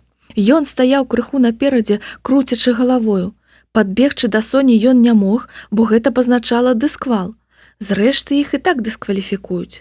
«Гоп, гоп!» – бяздумна прамовіла задыханая Соня, яна ўсё яшчэ працягвала Максіму жоўтую палачку. «Дурніца!» – сказаў Статкевіч, смеючыся. І раптам, хітра прымружыўшыся, вычапіў палачку з Сонінай рукі і панёсся па дарожцы. Соня толькі што перадала эстафету суперніку. Ногі ў яе падкасіліся. Яна павалілася проста на фінішную рысу. «Ты наўмысна гэта зрабіў». Соня сядзела з краю трыбуны на першым шэрагу, захутаўшыся ў паліто і нацягнуўшы на вочы шапку, калі да яе паволі падышоў Максім. На стадыёне ўжо амаль нікога не засталося. Гледачы перамясціліся ў сталоўку на пачастунак. Уваччу было цёмна, круцілася галава, было вельмі балюча глытаць і гаварыць. Хацелася пад коўдру, хацелася цішыні. Я ж казаў, што прыкмячаю слабыя бакі саперніка і паварочваю на сваю карысць. Але я проста хацеў цябе дэмаралізаваць. Я не думаў, што ты мне палачку ў зубах прынясеш. Гэта было несумленна. О, так, раскажы гэта людзям. А клас выйграў эстафету, бо я табе усміхнуўся. Соня сціснула кулакі. Які ён усё-такі падонак. Якая яна ўсё-такі дурніца. Яны так рыхтаваліся да спаборніцтва. І Соня адным махам перакрэсліла ўсе намаганні проста таму, што закаханая ў Статкевіча як котка і нічога не можа парабіць з сабою. Яна ўмее кантраляваць дыханне, але хто б навучыў яе кантраляваць пачуцці? Найбольш няёмка было перад Васем. Той паспрабаваў выправіць сітуацыю, але што ён мог зрабіць? Бег як мустанг, і нават на апошнім коле абагнаў Каланіцкага, але ўсё адно фінішаваў другім. Ляснуў аб зямлю чырвоную палачку, якую з боем вырваў у паўзунковай, і пайшоў дадому адразу з фінішу, ні з кім не размаўляючы. Такой крыўды ён не заслужыў. Соня была перад ім моцна вінаватая. Ну што, сінічка, табе 24 гадзіны на зборы. Круціся як хочаш, мы дамаўляліся. Я помню. Пайшлі ў сталоўку, нам прыз будуць уручаць. Хоць той факт, што ты прыбярэшся з майго дому, найлепшая ўзнагарода. Ну давай, уздымайся. Не магу. Як не можаш? Я не магу ісці. Не выдумляй, толькі што лётала як апечана і раптам ісці не можаш. Сонейка, ну як ты? Галава круціцца. Мама Юля падляцела да Соні і адразу пачала мацаць ёй лоб. Божухна! Максім, у яе тэмпература. Яна зноў страчвала прытомнасць. Трэба адвесці яе дадому і тэрмінова выклікаць доктара. Тата Віця пабег на верасовую па машыну. Ясна, я пайшоў. І куды ты сабраўся? Уперла рукі ў бакі мама Юля. Ну, узнагароджанне пераможцаў, здзіўлена адказаў Максім. Ага, бачыла я тую перамогу. Маўчаў бы ўжо. Чакай. Мама Юля выцягнула з куртачкі мабільнік. Алё? Ага. Вадзік з табою? Праз колькі? Вось што, пераможца. Кабета сувора паглядзела на сына. Зараз жа бяры Соню і нясі да машыны. Тата запаркуецца каля вунь таго дома. Але... Ніякіх але. Што мне яе несці? Не бачыш, яна ледзь у крэсле трымаецца. Заварыў кашу, разграбай.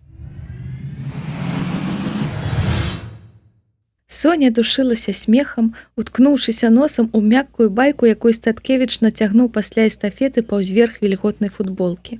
Байка пахла потам, Байка пахла Максімам. Вельмі смешна, Сінічка. Колькі ты хоць важыш? 52 кілаграмы. Ашалеть. Больш за паўцэнтнера. На цяжкую атлетыку я сёння не падпісваўся. Што ты ўсё рохкаеш? Ты зноў нясеш мяне на руках, але гэтым разам я ў прытомнасці. Гэта мне дасталася самая крутая ўзнагарода. Так сказала б Соня Сінічка, але адразу за стадыёнам яна адрубілася. Не кажы гоп. Заўзятар бай наведаў шведскую эстафету ў адной з мінскіх школ і паўплываў на вынік. Тэкст Зміцер Перчыкаў. Фота Юлія Артёмова. Як многа ў Беларусі, ладна, ў Мінску, якасных школьных стадыёнаў. Заўзятар налічыў 7, добра, 8, калі ўмоўна уключыць Астрашыцкі гарадок у рысу сталіцы. Беларускія чыноўнікі ад спорту і адукацыі шмат і ў адзін голас кажуць аб прапагандзе здаровага ладу жыцця сярод падлеткаў. Але, як правіла, далей за лозунгі справа не ідзе. На мінулым тыдні, аднак, у гэтага сумнага правіла з'явілася яскравае выключэнне. 11 лістапада галоўны рэдактар заўзятара трапіў на адкрыццё звышсучаснага 400-метровага школьнага стадыёна, якое сталася магчымым дзякуючы падтрымцы буйной кампаніі «Холдынг-Молдынг». Разынкай мерапрыемства была шведская эстафета сярод вучняў выпускных класаў. Эстафета, у якой было ўсё: страх і нянавісць на трыбунах, каханне і смерць на бегавой дарожцы, феерычны абмен эстафетнымі палачкамі перад самым фінішам, а таксама цыганачка з выхадам нашага галаўрэда на цырымоніі ўручэння прызоў і патрасанне ім правіламі Міжнароднай асацыяцыі лёгкаатлетычных федэрацый дзеля таго, каб у асобна ўзятай школе перамог алімпійскі прынцып. Чытайце ў нашым рэпартажы. Вася бег па андрэеўскім спуску, цягнучы Соню за руку. Раптам перад імі разліўся Дняпро. На трапе белага парахода стаяў Максім, які асляпляльна ўсміхаўся Соні, гатовы прыняць ад Васі ягоную эстафету. На борце парахода сінім маркерам было выведзена «Не, толькі не гэта». Соня расплюшчыла вочы ў сваім утульным пакойчыку. Мабільнік паказваў поўдзень. Які хоць сёння дзень? Нядзеля. Яна спала без малага сотні. Па-ранейшаму балела горла, але тэмпературы яна пакуль не адчувала. Дзяўчына асцярожна выслізнула з пакоя ў купальню. Потым зазірнула ў бацькаў пакой. Таты не было. Соня вярнулася да сябе, патэлефанавала. Пераканалася, што тата ў рэстарацыі. Вызірнула ў акно, упэўнілася, што машын каля дома няма. Тата Віця ў ад'ездзе, мама Юлі мусіць на рынку. Трэба было хутчэй выходзіць. Дайсці да тралейбуса, пакуль ясная галава. І далёка сабралася. Соня абярнулася. Яна ўжо замыкала веснічкі, калі пачула кплівы Максімаў голас. Хлопец стаяў на ажурным гаўбцы з кубкам у руках. Да таты ў пан Сцяпан. Доктарка сказала табе тыдзень ляжаць. Максім адпіў з кубка, разглядаючы Соню на падворку як экзатычную рэптылію ў тэрарыуме. Я еду пагаварыць пра тое, што нам трэба адсюль з'ехаць. З чаго раптам? Бо мы з табой дамаўляліся, а я заўсёды трымаю слова. Я і забыў ужо. А я вось выдатна помню. Я не застануся тут, Статкевіч. Вы перамаглі, значыць, я з'язджаю. Ты што, не чытала інтэрнэт? Здзіўлена спытаўся Максім. Ну так, ты ж у анабіёзе ляжала. Карацей, Сінічка, школы табе было мала. Гэтым разам ты мяне на ўсю краіну зняславіла. Але сутнасць не ў гэтым, а ў тым, што і нас, і вас у выніку дысквальнулі. Як дысквальнулі? Вельмі проста. Калі бягун памылкова перадае палачку саперніку, дыскваліфікуюць абедзве каманды, так што перамог 11 Б. Дык значыць, ты можаш заставацца. Ну, вядома, калі хочаш, бо я таксама заўсёды трымаю слова. Так што не дуры і ідзі кладзіся ў ложак. Мяне тут да цябе медбратам прыставілі. Але паколькі агоніі я не назіраю, абслужыш сябе сама. Пігулкі на стале ў кухні. Твоя ранішняя доза. І не заходзь у мой пакой. Статкевіч. Максім павярнуўся быў, каб ісці ў дом, калі Соня яго спыніла. Чаго табе яшчэ? Ты ж чытаў правілы эстафеты. Ну і? І ты запамінаеш усё, што калі-кольвек прачытаў. Ну і? І ты ведаў, што калі дакранешся да нашай палачкі, 11А дыскваліфікуюць. Мучся загадкамі, яхідна прамовіў Максім і замкнуў за сабой гаўбец. Так рыпелі веснічкі лялечнага дома, радуючыся, што яшчэ пэўны час ім давядзецца ўпускаць і выпускаць Соню Сінічку.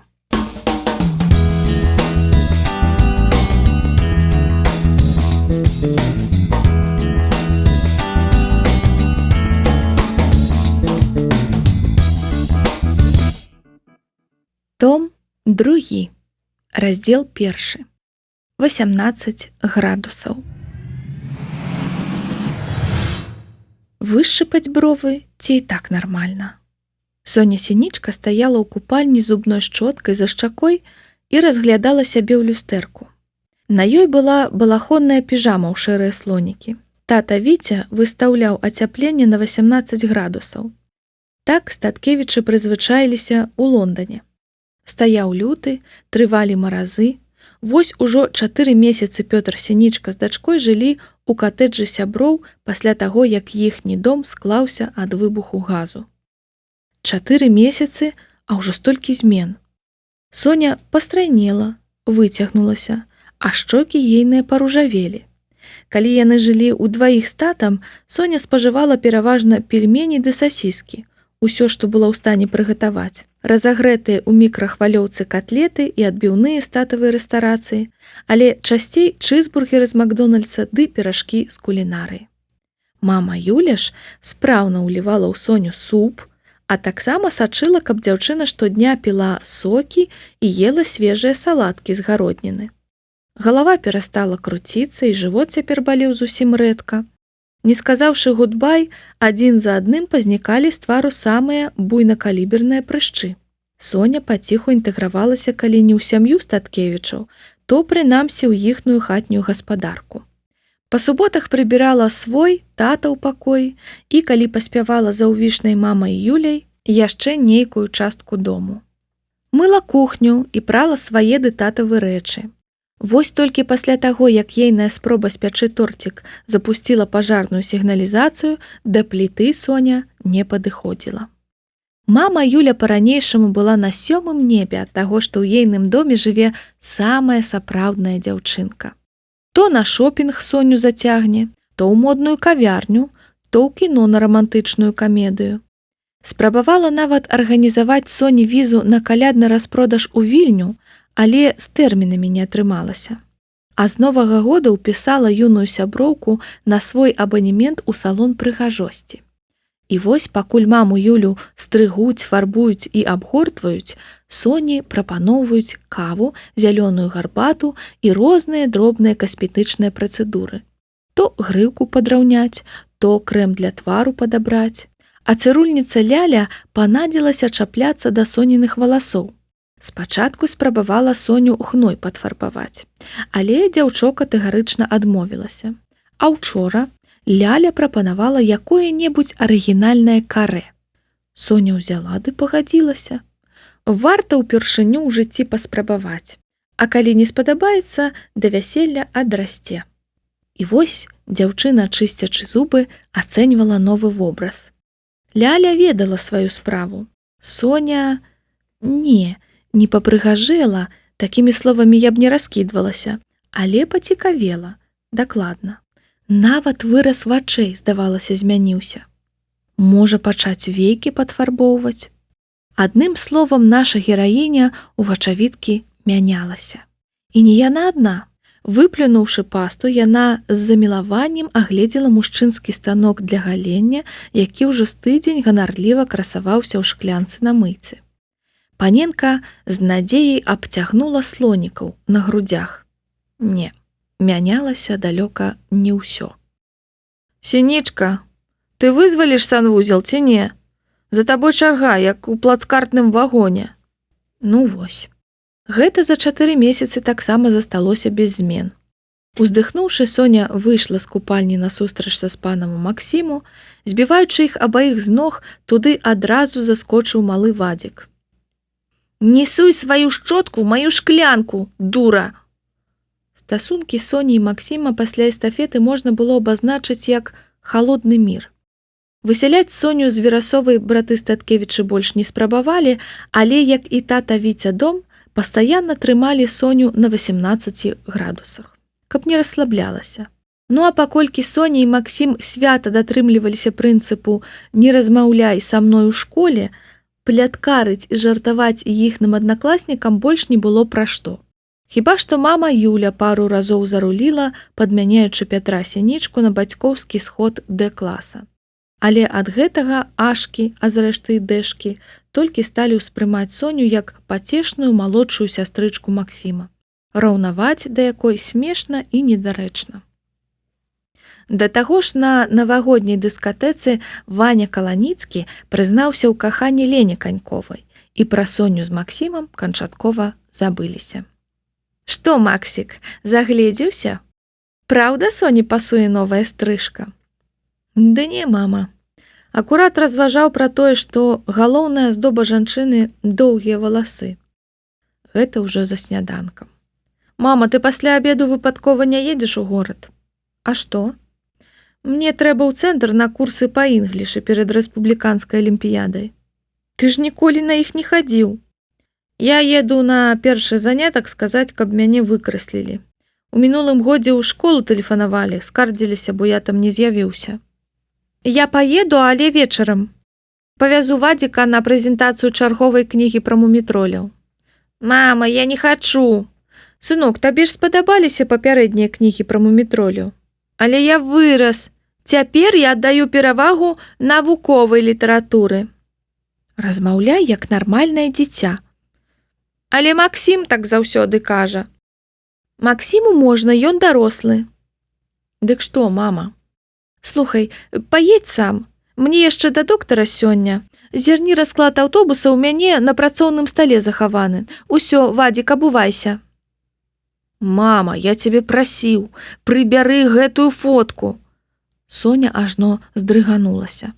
Максім вывеў хатні камп'ютар соннага рэжыму і на маніторы высвеціўся фотаздымак. На фоне жоўтай трыбуны хлопец прыціскаў Соню да грудзей, трымаючы на руках.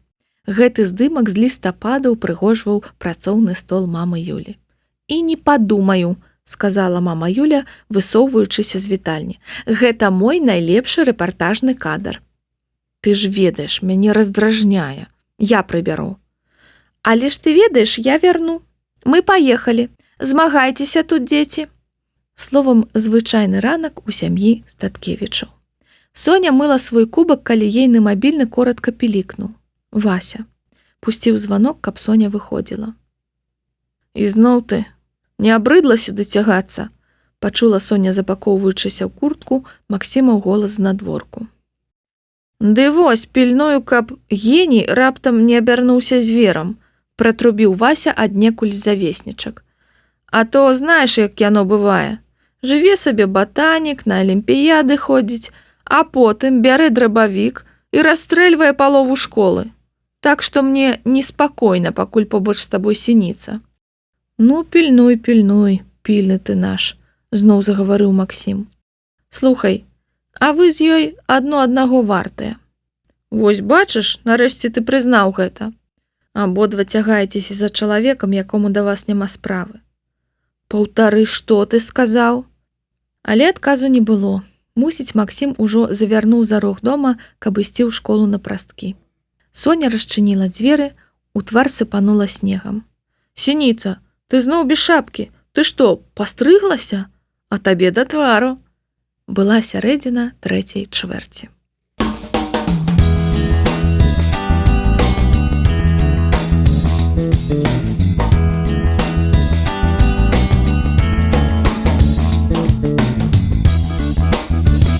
Раздзел 2. Кім быць? Была сярэдзіна 3-й чвэрці, І 11D пачынаў хаатычна брацца за розум. Не было ўжо як адкручвацца. Навучальны год ляцеў з гары, і наперадзе праглядаўся канец школы, і яно няўмольнае і непазбежнае паступленне. Галоўнае зрабіцца студэнтам і яшчэ 5 гадоў ні пра што не парацца. Такі быў агульны настрой. Так разважалі Соня, Галя і Снежка яшчэ перад Новым годам, калі млява паміж пераказам школьных плётак і спісваннем адна ў адной дамашкі гутарылі пра будучыню. Але ў трэцяй чвэрці тройца раптам усвядоміла, што яны адзіныя ў класе не тое, што не выбралі універсітэта, але ў прынцыпе не ведаюць, кім быць. Між тым градус паступляжу нарастаў. Усё часцей заміж пытанняў, ці не заскочыць нам з белліту і што будзем рабіць пасля урокаў, дэшкі адрасавалі адно аднаму сакраментальнае «А куды ты паступаеш?». Яшчэ і Ніначка падлівала алею ў агонь. «Выпускны вы клас, або дзе?» – грымела яна на уроках. «У сакавіку, максімум пачатку красавіка, я мушу ведаць, якія іспыты вы здаеце ў школе. Але, як відаць, вам па барабане. Вышэйшая адукацыя нікому, бачу, не патрэбная. Вы нават не чухайцеся. Што, усе хочуць на рынку гандляваць? Падумайце пра будучыню. Вось А-клас, такія разумнічкі, кожны з пялюшак ведае свой універсітэт. Вось гэта мэтанакіраванасць. А вы што, ганьбіце мяне, спіце ў шапку». Гэта была не зусім праўда. Д-клас у шапку не спаў. Раптам выявілася, што той ці гэтая заняты на нейкіх курсах і запісаныя да кучы рэпетытараў. Не ўсе зразумела. Дубовік з лысым важна цверкаючы слінай расказвалі, што пасля школы будуць чакаць прызыву, бо сапраўдны пацан мусіць адслужыць. Пералічвалі вайсковыя гарнізоны, у якія мараць трапіць, і спрачаліся між собку, які круцейшы. Пра пасля арміі хлопцы не асабліва задумваліся, але пераконвалі, што, дымбельнуўшыся, лёгка ўладкуюцца на службу ў прыватную ахову ці нават АМАП. Амаль усе іншыя хлопцы ў класе і нават пара дзяўчат трызнілі камп'ютарамі. Большасць збіралася вучыцца на праграмістаў. Пра заробкі ў IT дэшкі гаварылі часта і са смакам. Трэба прарывацца ў тэхнічныя універы, на факультэты, куды лягчэй паступіць, пагаджаліся ў 11D. А там паглядзім. Аліна Макей збіралася ў медвучэльню і паралельна на курсы касметолага-візажыста, каб пайсці ў які спа-салон або прыватны медцэнтр. Дзяніс Ленькоў надумаў у эканамічны, вывучаць лагістыку.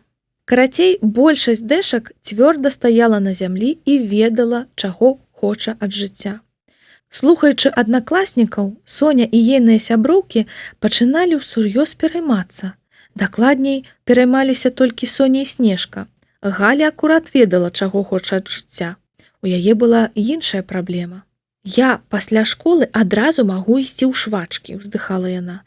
«Але мама, кажа, не для таго яны з татам у сталіцу з вёскі прабіліся, каб дзеці без вышэйшай адукацыі засталіся. Я кажу, што ўладкуюся для пачатку на які серж, а потым паступлю на тэхнолага завочна, а яна заладзіла непрэстыжна, катарга. Сказала, ідзі куды хочаш, толькі на дзённае. Вывучым, аплацім. А што мне іхнія грошы? Я і сама на вучобу зарабіць магу». На перапынку Соня пазычыла ў Сняжаны даведнік абітурыента і гартала яго ў спадзеве наткнуцца на прафесію мары. Загадвала лічбу і разгортвала на пэўнай старонцы.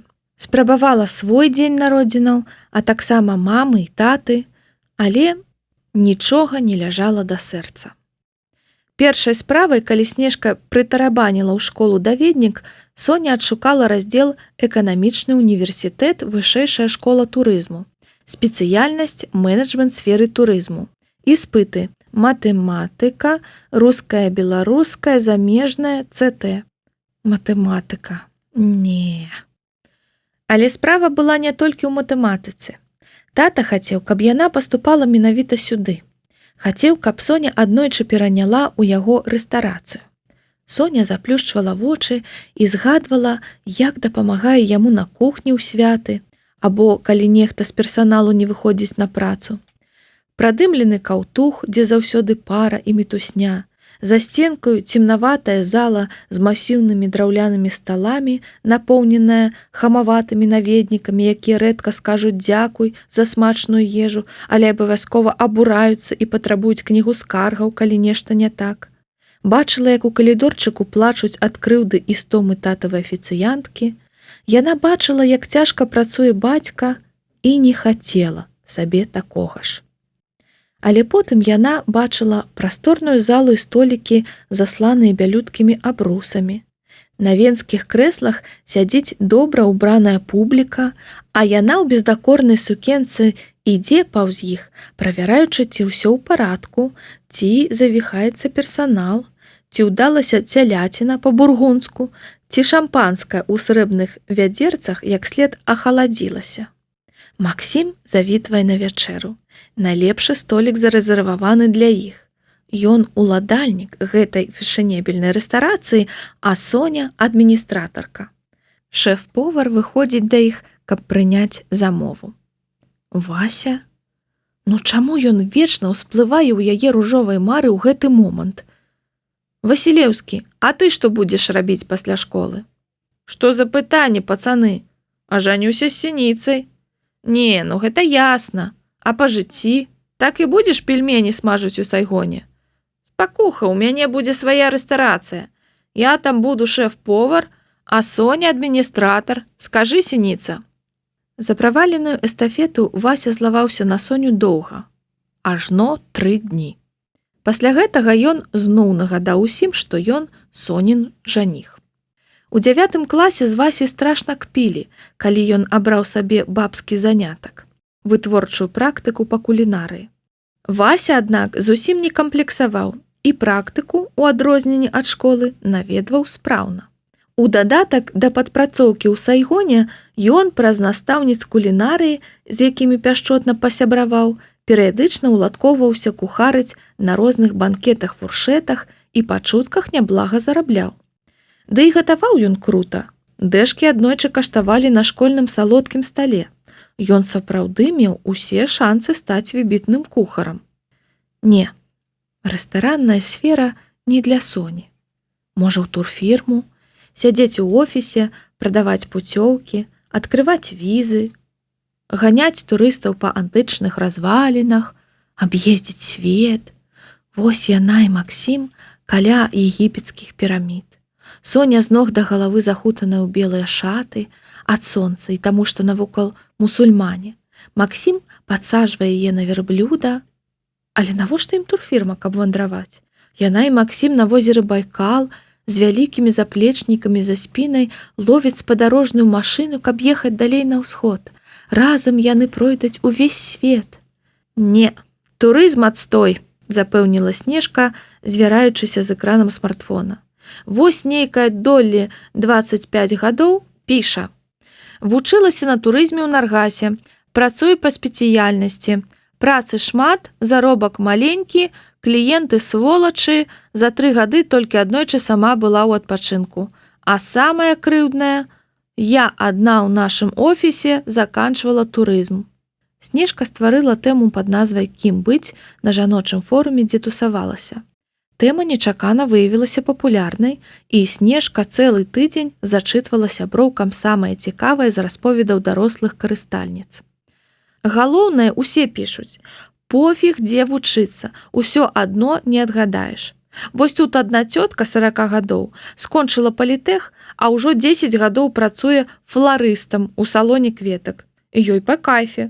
Піша, што знайшла сябе, і шкадуе толькі, што паслухалася бацькоў і прамарнавала больш за 10 гадоў. А сама ў школе вельмі хацела на гістфак, бо заўсёды цікавілася гісторыяй, і цяпер шмат кніг чытае. Ага, вось тут пагаджаюцца, што адукацыя і прафесія – гэта 2 розныя рэчы. Дык навошта тады вучыцца? – хмыкнула Галя. Вось тут ёсць адказ. Паўлінка, 30 гадоў. Нават калі вы замужам за мільянерам і вам ні дня ў жыцці не давядзецца працаваць, варта атрымаць добрую гуманітарную адукацыю, хоць бы для таго, каб ваш муж меў вартую жонку, а дзеці разумную, развітую маці. Дарэчы, Соня, а Статкевіч мільянер?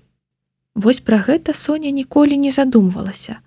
Вядома ж, тата Віця ўладальнік буйной фірмы і шмат зарабляе. У Статкевічаў вялікі дом, яны маюць усё неабходнае, нават крыху болей, але ў кішэні да іх яна не зазірала, а багаццем сваім яны не патрасаюць. Усе іх рэчы дарагія і якасныя, але не раскошныя. Максім можа быць як проста заможным, так і вельмі багатым. Яна не ведала, ці Максім мільянер. Але, безумоўна, калі глядзела ў будучыню, ясна бачыла тое, што будзе ягонаю жонкай. І, безумоўна, не дзеля грошай. Пра гуманітарную адукацыю, дарэчы, гэтая Паўлінка добра сказала, бо, скажам, Соне вельмі хацелася гаварыць па-англійску гэтак жа хораша, як усе ў лялечным доме. Статкевічы часта ўключалі англійскамоўныя каналы, і калі там жартавалі, смяяўся нават малы Вадзік, а Соня пачувалася зусім адсталай. І калі на зімовых вакацыях настаўніца англійскай мовы арганізавала факультатыў, Соня туды таемна запісалася. Схавала сваю раптоўную прагу да ведаў нават ад Галі са Снежкай. Пагатоў групы па інглішы ў дзяўчат былі розныя. Адным словам, у трэцяй чвэрці Соня стала цішком зубарыць мову Шекспіра і Бітлз. Абклалася слоўнікамі і падручнікамі, ды чытала граматыку перад сном, аблеплівала спінку ложка стыкерамі з мудрагелістымі словамі, спрабавала глядзець онлайн брытанскія фільмы без перакладу. Балазе ў Соні цяпер быў асабісты ноутбук, лёгкі, хуткі, прыгожы і новы, няюзаны. Тата падарыў на Новы год. Сказаў ашалелай ад шчасця дачцэ, што нельга вечна збіраць грошы, пара пажыць для сябе. Спачатку фільмы зусім не заходзілі, потым Соня даўмелася тытры падключыць. І нічога так, праз месяц і на слых разбіраць пачала. Усё новыя словы праточваліся ў бедны сонечкін лексікон. Паводле класіфікацыі Максіма, ёй цяпер было гадоў 10 з паловай. Лінгвістычны універсітэт, факультэт англійскай мовы, лінгвіст, выкладчык 2 замежных моў. Выдраўшы палоску паперы з канспекта па хіміі, Соня паклала ў даведнік закладку. 7 лютага Соніна дылема «Кім быць» увайшла ў крытычную фазу. 7 лютага яна добра запомніла дату, бо цэлы урок разглядала надпіс на дошцы, зроблены беларусіцай і не сцёрты гісторыкам. Соня сядзела, як заўсёды, схаваўшыся за Снежкай, і думала. Гісторыя была апошнім урокам у пятніцу ў Д-класе, але не для яе.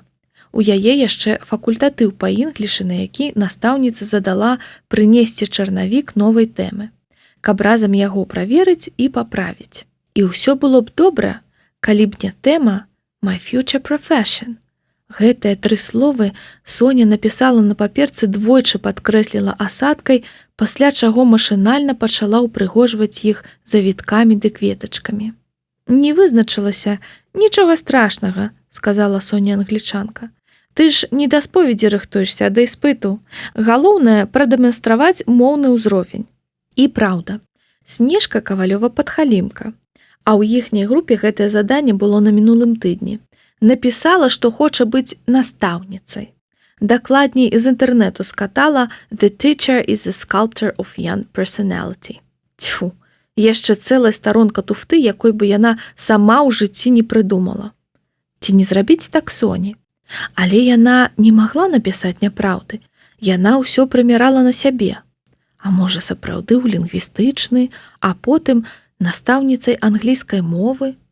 Але Снежка сказала, што настаўніцай гэта ўвогуле жах, бо ім нічога не плацяць, а маладых цяпер размяркоўваюць у вёскі. Быць настаўніцай у вёсцы Соня не хацела. Зрэшты, калі б у тую ж вёску паехаў настаўнічаць Максім, гэта было б вельмі рамантычна.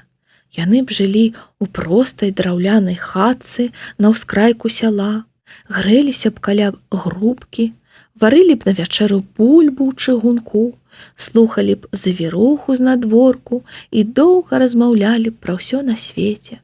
А ўдзячныя бацькі іх вучняў прыносілі б ім сала і гуркі ў слойках.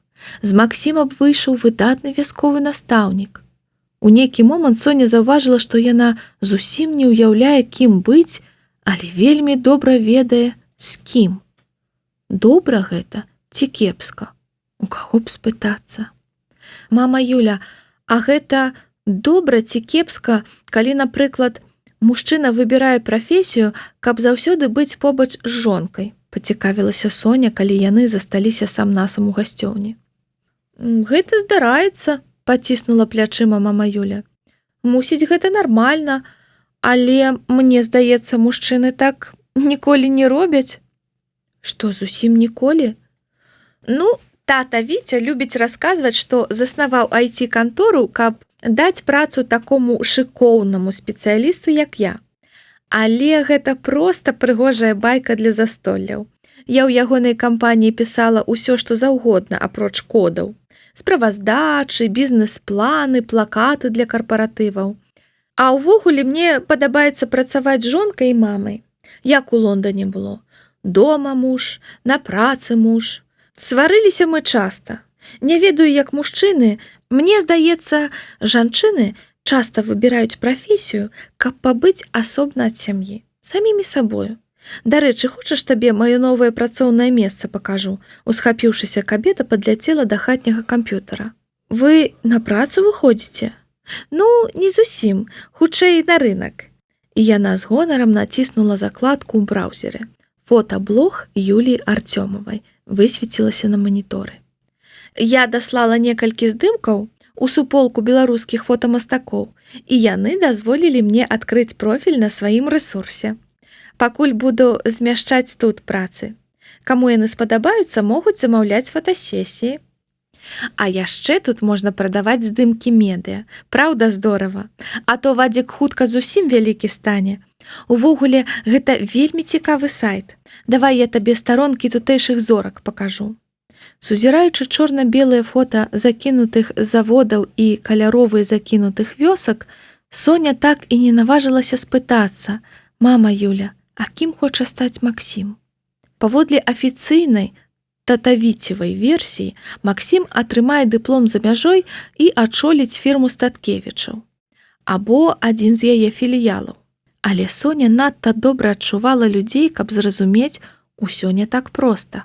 Кожны раз, калі старэйшы Статкевіч паспяваў да вячэры, ён заводзіў за сталом размову пра Максіма і лонданскую школу эканомікі. Максім у адказ маўчаў. Часам ён спрабаваў нешта запярэчыць. Тады тата Віця зіркаў на Соню і маму Юлю і казаў сыну: «Хадзем прагуляемся, ёсць мужчынская размова». Аднойчы, вяртаючыся з крамы, Соня бачыла такую размову здалёк. Сын і бацька стаялі на беразе Цнянкі, зацята жэстыкулюючы. У чым Максім сапраўды бачыць сваё пакліканне? Соні конча трэба было ведаць гэта, каб вызначыць, кім быць ёй, каб усё жыццё ісці з ім поруч. Яна паспрабавала спытацца ў хлопца наўпрост і падпільнавала ў калідоры каля пакоя. «Максім, чаго табе яшчэ? Скажы толькі шчыра, кім ты хочаш быць?» «Ты ж чула, я буду вучыцца ў Лондане, а потым працаваць з бацькам». «Я не пра гэта спыталася, я спыталася, кім ты сапраўды хочаш быць». «Гэта ўсё, што табе належыць ведаць», пасля некаторай замінкі прамовіў Максім. «Але ўсё, прэс-канферэнцыя скончаная». На іншы вынік не варта было і разлічваць. Сонінай цікаўнасці, аднак, было не ўтаймаваць. І гэта зрабілася прычынай таго, што адбылося толькі што перад гісторыяй, і цяпер рвала Соні сэрца. У трэцяй чвэрці Соня адпісалася ад школьных абедаў, толькі зрэдчас забягаючы ў сталоўку па шакаладку ці булачку. Але сёння з самага ранку Вася сеў ёй на галаву. Маўляў, цётка Тоня, ягоная мама, гатуе сваю каронную тварожную запяканку, якую Соня заўсёды вельмі любіла. Са слоў Васі вынікала, што запяканка запякаецца ледзь не выключна дзеля Соні, і тая проста мусіць спусціцца на абед. І Соня пайшла. Найперш таму, што ўсё яшчэ пачувалася вінаватай перад Васем і не хацела крыўдзіць яго, а пагатоў ягоную маму. Запяканку ў школе любіла не адна Соня. Перад раздачай пашыхтавалася галаслівая чарга. «Ну як вам, праўда шык?» Даляцеў да яе раптам ялейны галасок. Вау, суперскае адценне. Соня ўскінула галаву. Перад ёй у чарзе стаяла паўзункова ў кампаніі 2 гэшак. Гэта былі даставучкі, якіх звалі Соня і Соня. Наша Соня ведала іх з дзіцячага садка і заўсёды завочна не любіла, бо яны самім сваім існаваннем нагадвалі, якое папсовае яна мае імя. Пабачанае адпавядала чуткам. Крылова і Віткевіч, замірыўшыся пасля эстафеты, пастанавілі сябраваць супраць паўзунковай. Канчаткова рассварыўшыся з аднакласніцамі, паўзункова набрала новую світу падхалімак. І, стусаваўшыся з імі, рэзка гламурызавалася. Цяпер яна падціскала да бока кампактную лакаваную сумку з кракадзілавай скуры. Няшчасны рыдыкюль ажно распірала ад падручнікаў ды сшыткаў, а Соня і Соня з фальшывым захапленнем углядаліся ў паўзункоўскія скулы, падкрэсленыя яркімі румянамі. Усе 3 паненкі ледзьве трымалі раўнавагу на высачэзных шпільках, якія рабілі рост абедзвюх Сонь блізкім да мадэльнага, а Лізін амаль баскетбольным. Мама прывезла з Беластока. Каштавала як такі ж аб'ём какаіну, але хіба на такое шкада? Абалдзець! Твой Максік, напэўна, у экстазе. І не кажы, сёння ўсе ўрокі глядзеў толькі на мяне, вачэй не адводзіў. Соні аж дыхалку заняло ад абурэння. Твой Максік? Што за беспардоннасць? Нават Соня мае большае права называць яго сваім, а наконт вачэй не адводзіў, дык увогуле смешна. Цікуючы за А-класам, Соня добра ведала, што паўзункова сядзіць на 5-й парце на варыянце Статкевіча, адразу за ім. І бачыць яе на ўроку ён мог бы толькі скруціўшы шыю на 180 градусаў. Ведаем мы гэтыя фокусы. Максім, пазыч сцірку, Максім, а які ў цябе адказ у 5-м заданні? Няма павідла. Па рэцэпце паложана смятана. Пачула Соня сярдзіты голас цёткі Тоні. Паўзунковы з эскортам дастаяліся да раздачы. Ну, можна хоць бы сярэдзінку. Тут край падгарэлы, капрызна прагундосіла Ліза. Бяры, што даюць, і не затрымлівай чаргі. Цёця, паветлівей. Ты як бы з будучай элітай размаўляеш, гаркнула адна з Сонь. Эліта, хата бляхай крыта. Талеркі навучыцеся прыбіраць за сабою, эліта. А то пасля вашага класа няясна, ці то свінні паелі, ці то шляхта паабедала. Вымова ў цёткі Тоні была мяккая, вясковая. І сама яна была мяккая, пульхная, і характар мела мяккі, дабрадушны, калі яе, вядома, не даводзілі. Сінічку яна зрэшты любіла. Сонечка, дабры дзень, золатка. Даўно ж цябе тут не было. Дай жа на цябе паглядзець. Але ж вырасла, зусім ужо нявеста. Па запяканачку прыйшла. Магчыма, нават занадта любіла. Ой, я столькі не з'ем, замахала рукамі Соня, калі Васева мама паклала на талерку вялізны кавалак запяканкі, духмяны, паркі, самага сэрца бляхі. Еш, папраўляйся, а то зусім змарнела з гэтай вучобай. Табе чым паліць, смятанай ці павідлам? Дык няма ж павідла. Для лёшкавых сяброў ёсць усё, во, трымай. Ну, як вы там з маім аболтусам, ладзіце? Не сварыцеся? Цётка Тоня перахілілася цераз раздачу, шматзначна падміргнуўшы. Замест адказу Соня хуценька падзякавала, сунула касірцы грошы і, схапіўшы са століка шклянку з гарбатай, пайшла шукаць столік. Сцерва часта прачынаецца ў дзяўчыне адначасова з жанчынай. Пабачыўшы на сваім шляху паўзункову, Соня не стала, як зазвычай, шукаць спосабу абмінуць яе, а зрабіўшы самы анёльскі тварык, на які была здатная, паволі і ўрачыста, як у зачараваным сне, пранесла пад носам гадаўкі талерку з палітай павідлам запяканкай. Адышоўшыся, прыслухалася, пачула тое, што хацела. Паўзункова за ейнай спінай ціха, але са злосцю вылаялася. Прычым даволі брудна. Ха-ха, якія мы словы ведаем, у думках парадавалася Соня і села за свой улюбёны столік каля акна, што выходзіла ў школьны сквер. Яна ведала, калі нейкі чараўнік узмахам палачкі выключыць гук у сталоўцы, можна будзе пачуць, як цвіркаюць сініцы. Яны спявалі ёй сёння па дарозе ў школу. Соня з дзяцінства пяшчотна ставілася да гэтых пацешных жоўтых птушак. «Наша татэмная жывёла», – смяяўся тата, калі яны падвязвалі ім узімку сала да фрамугі ў інтэрнаце.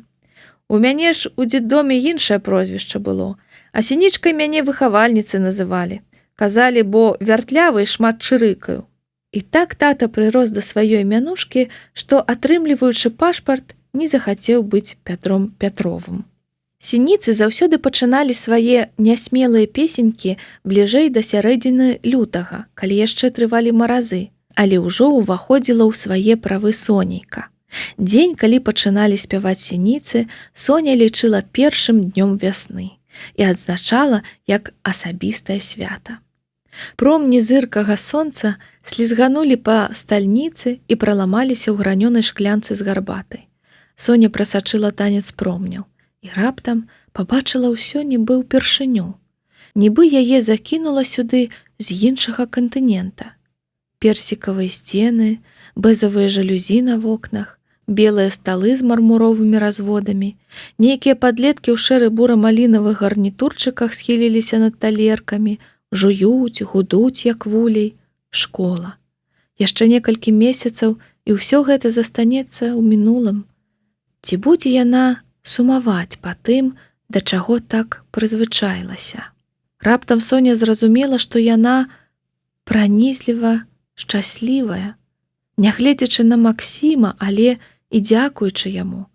Дзякуючы тату і маме Юлі, дзякуючы Снежцы і Галі, урэшце дзякуючы Васю, дзякуючы запяканцы і сініцам.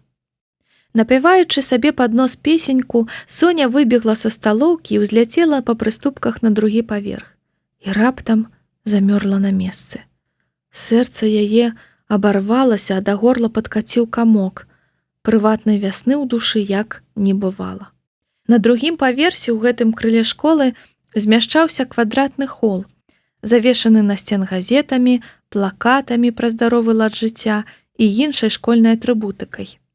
Сюды выходзілі актавая зала, бібліятэка, настаўніцкая і кабінет дырэктара.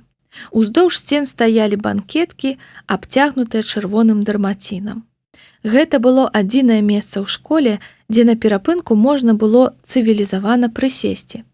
На падаконе ў 234 не дазвалялася ставіць нават сумак. Пятачок гэты дзеці трапна назвалі біржай. Тут вучні розных класаў сустракаліся, каб абмяняцца сшыткамі і плёткамі.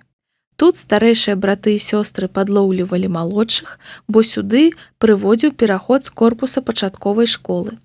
Тут прадаваліся і купляліся кантрольныя і дамашкі, дык вось у самым утульным кутку біржы на банкетцы каля акна у поўнай самоце сядзела Маша Ротмістрава. Безліч эмоцый апошнім часам скаланала душу Соні, калі яна бачыла Машу. А сутыкацца даводзілася часта, як-ніяк тая вадзілася з дзвюма Сонінымі найлепшымі сяброўкамі. З аднаго боку Соня заўсёды завочна захаплялася Ротмістравай, пра якую чула толькі харошае. Да таго ж паненка заступілася за Соню пасля экскурсіі ў Кіеў. Соня гэтага, вядома ж, не забыла.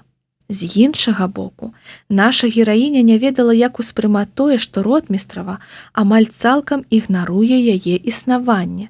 Не на гэтулькі, каб Галя і Снежка нешта заўважылі, але ўсё-ткі для сінічкі даволі адчувальна. Гэта не было звычайнай Ашкінай фанабэрыяй. Тут было нешта іншае. І аднядаўна Соні стала мроіцца, нібы яна разгадала, што менавіта. Гэта адбылося ў снежні.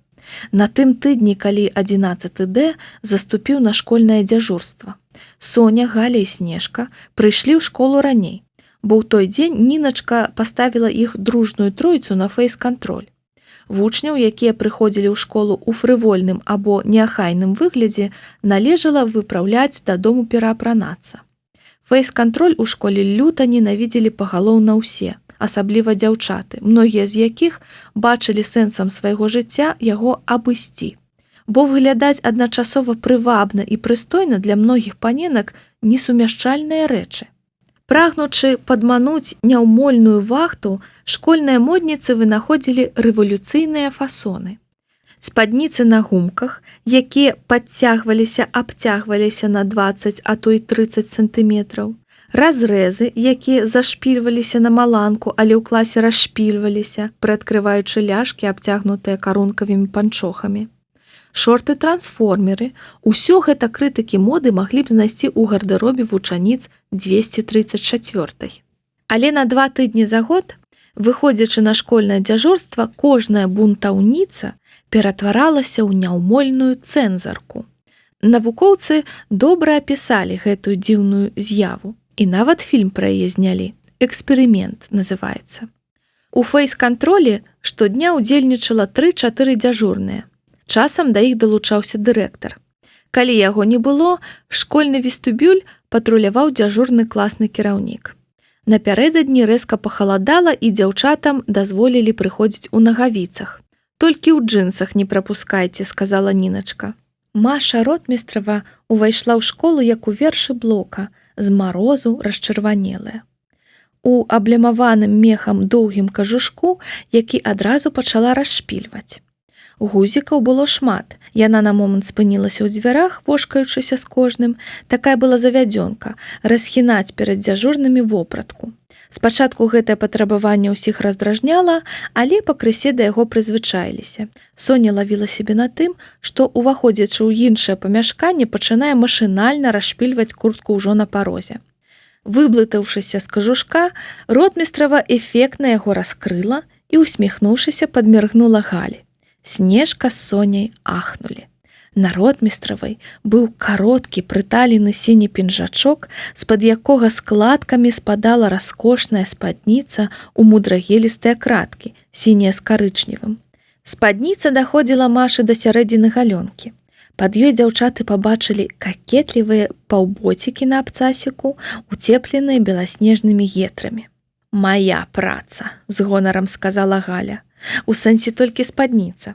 Складаны матэрыял, надта ўжо сыпкі, але затое ніякай сінтэтыкі, вельмі цёплы, акурат на зіму. Галя не дагаварыла, таму што ў вестыбюлі рэхам разнеслася істэрычная «Ротмістрава! Гэта што такое?» Нязграбна слізгаючы стаптанымі лодачкамі па бетонных плітах, да іх перабірала нагамі Ніначка. «Піпец Машцы», – ціха сказала Снежка. Ротмістраву класная дэшак на дух не пераносіла. І гэта было ўзаемна. Як расказвалі дзяўчаты, недалюблівалі яны адна адну яшчэ з 7 класа. Маша заўсёды шмат чытала, у тым ліку з рускай літаратуры, і не праходзіла ўрока, каб яна не задала русіцы пытання, на якое тая не магла адказаць, не паправіла яе або іншым якім чынам не пасадзіла ў лужыну. Так што торф доўга тлеў на асушаным балоце, пакуль усё у адначассе не палыхнула. У 10 класе Ротмістрава, якая славілася сваімі сачыненнямі, напісала цэлы трактат пра сямейныя каштоўнасці, што фармальна быў водгукам на раман Льва Талстога «Ганна Карэніна». І, між іншага, укруціла туды думку, маўляў, да Талстога варта было б прыслухацца і сучасным сем'ям. Слухалі б, не мелі б мы столькі гаротных развядзёнак з маленькімі дзецьмі. Як на тое, Ніначка акурат афармляла развод. Таму сачыненне Ротмістравай успрыняла як асабістую абразу, уляпіўшы круглай выдатніцы 4 за змест, па 10-бальнай сістэме, зразумела. Ротмістрава страшэнна абразілася ў пошуках праўды, дайшла да дырэктара. Той, аднак, не стаў падрываць аўтарытэту педагога, сказаўшы, маўляў, адзнаку вы, Марыя, заслужылі, але я прасачу, на бал у чвэрці яна не паўплывае. Ротмістравай былі патрэбныя не балы, а справядлівасць. У абыход Ніначкі праз школьную метадыстку яна, не змяніўшы ані слова, падала сачыненне на гарадскі конкурс, атрымаўшы ў выніку галоўны дыплом. Са словамі «Я рады, што ўсё так слаўна развязалася», дырэктар адшпіліў Ніначцы прэмію, што для той было раўназначна поўся. Русіца паспрабавала ў пачатку года адмовіцца ад 11 А, спасылаючыся на перанагрузку, але ёй не дазволілі. І ротмістрава працягнула сваю страшную помсту. З дапамогай той жа метадысткі пратачылася на алімпіяду па рускай мове і заняла першае месца ў раёне, а потым і ў горадзе.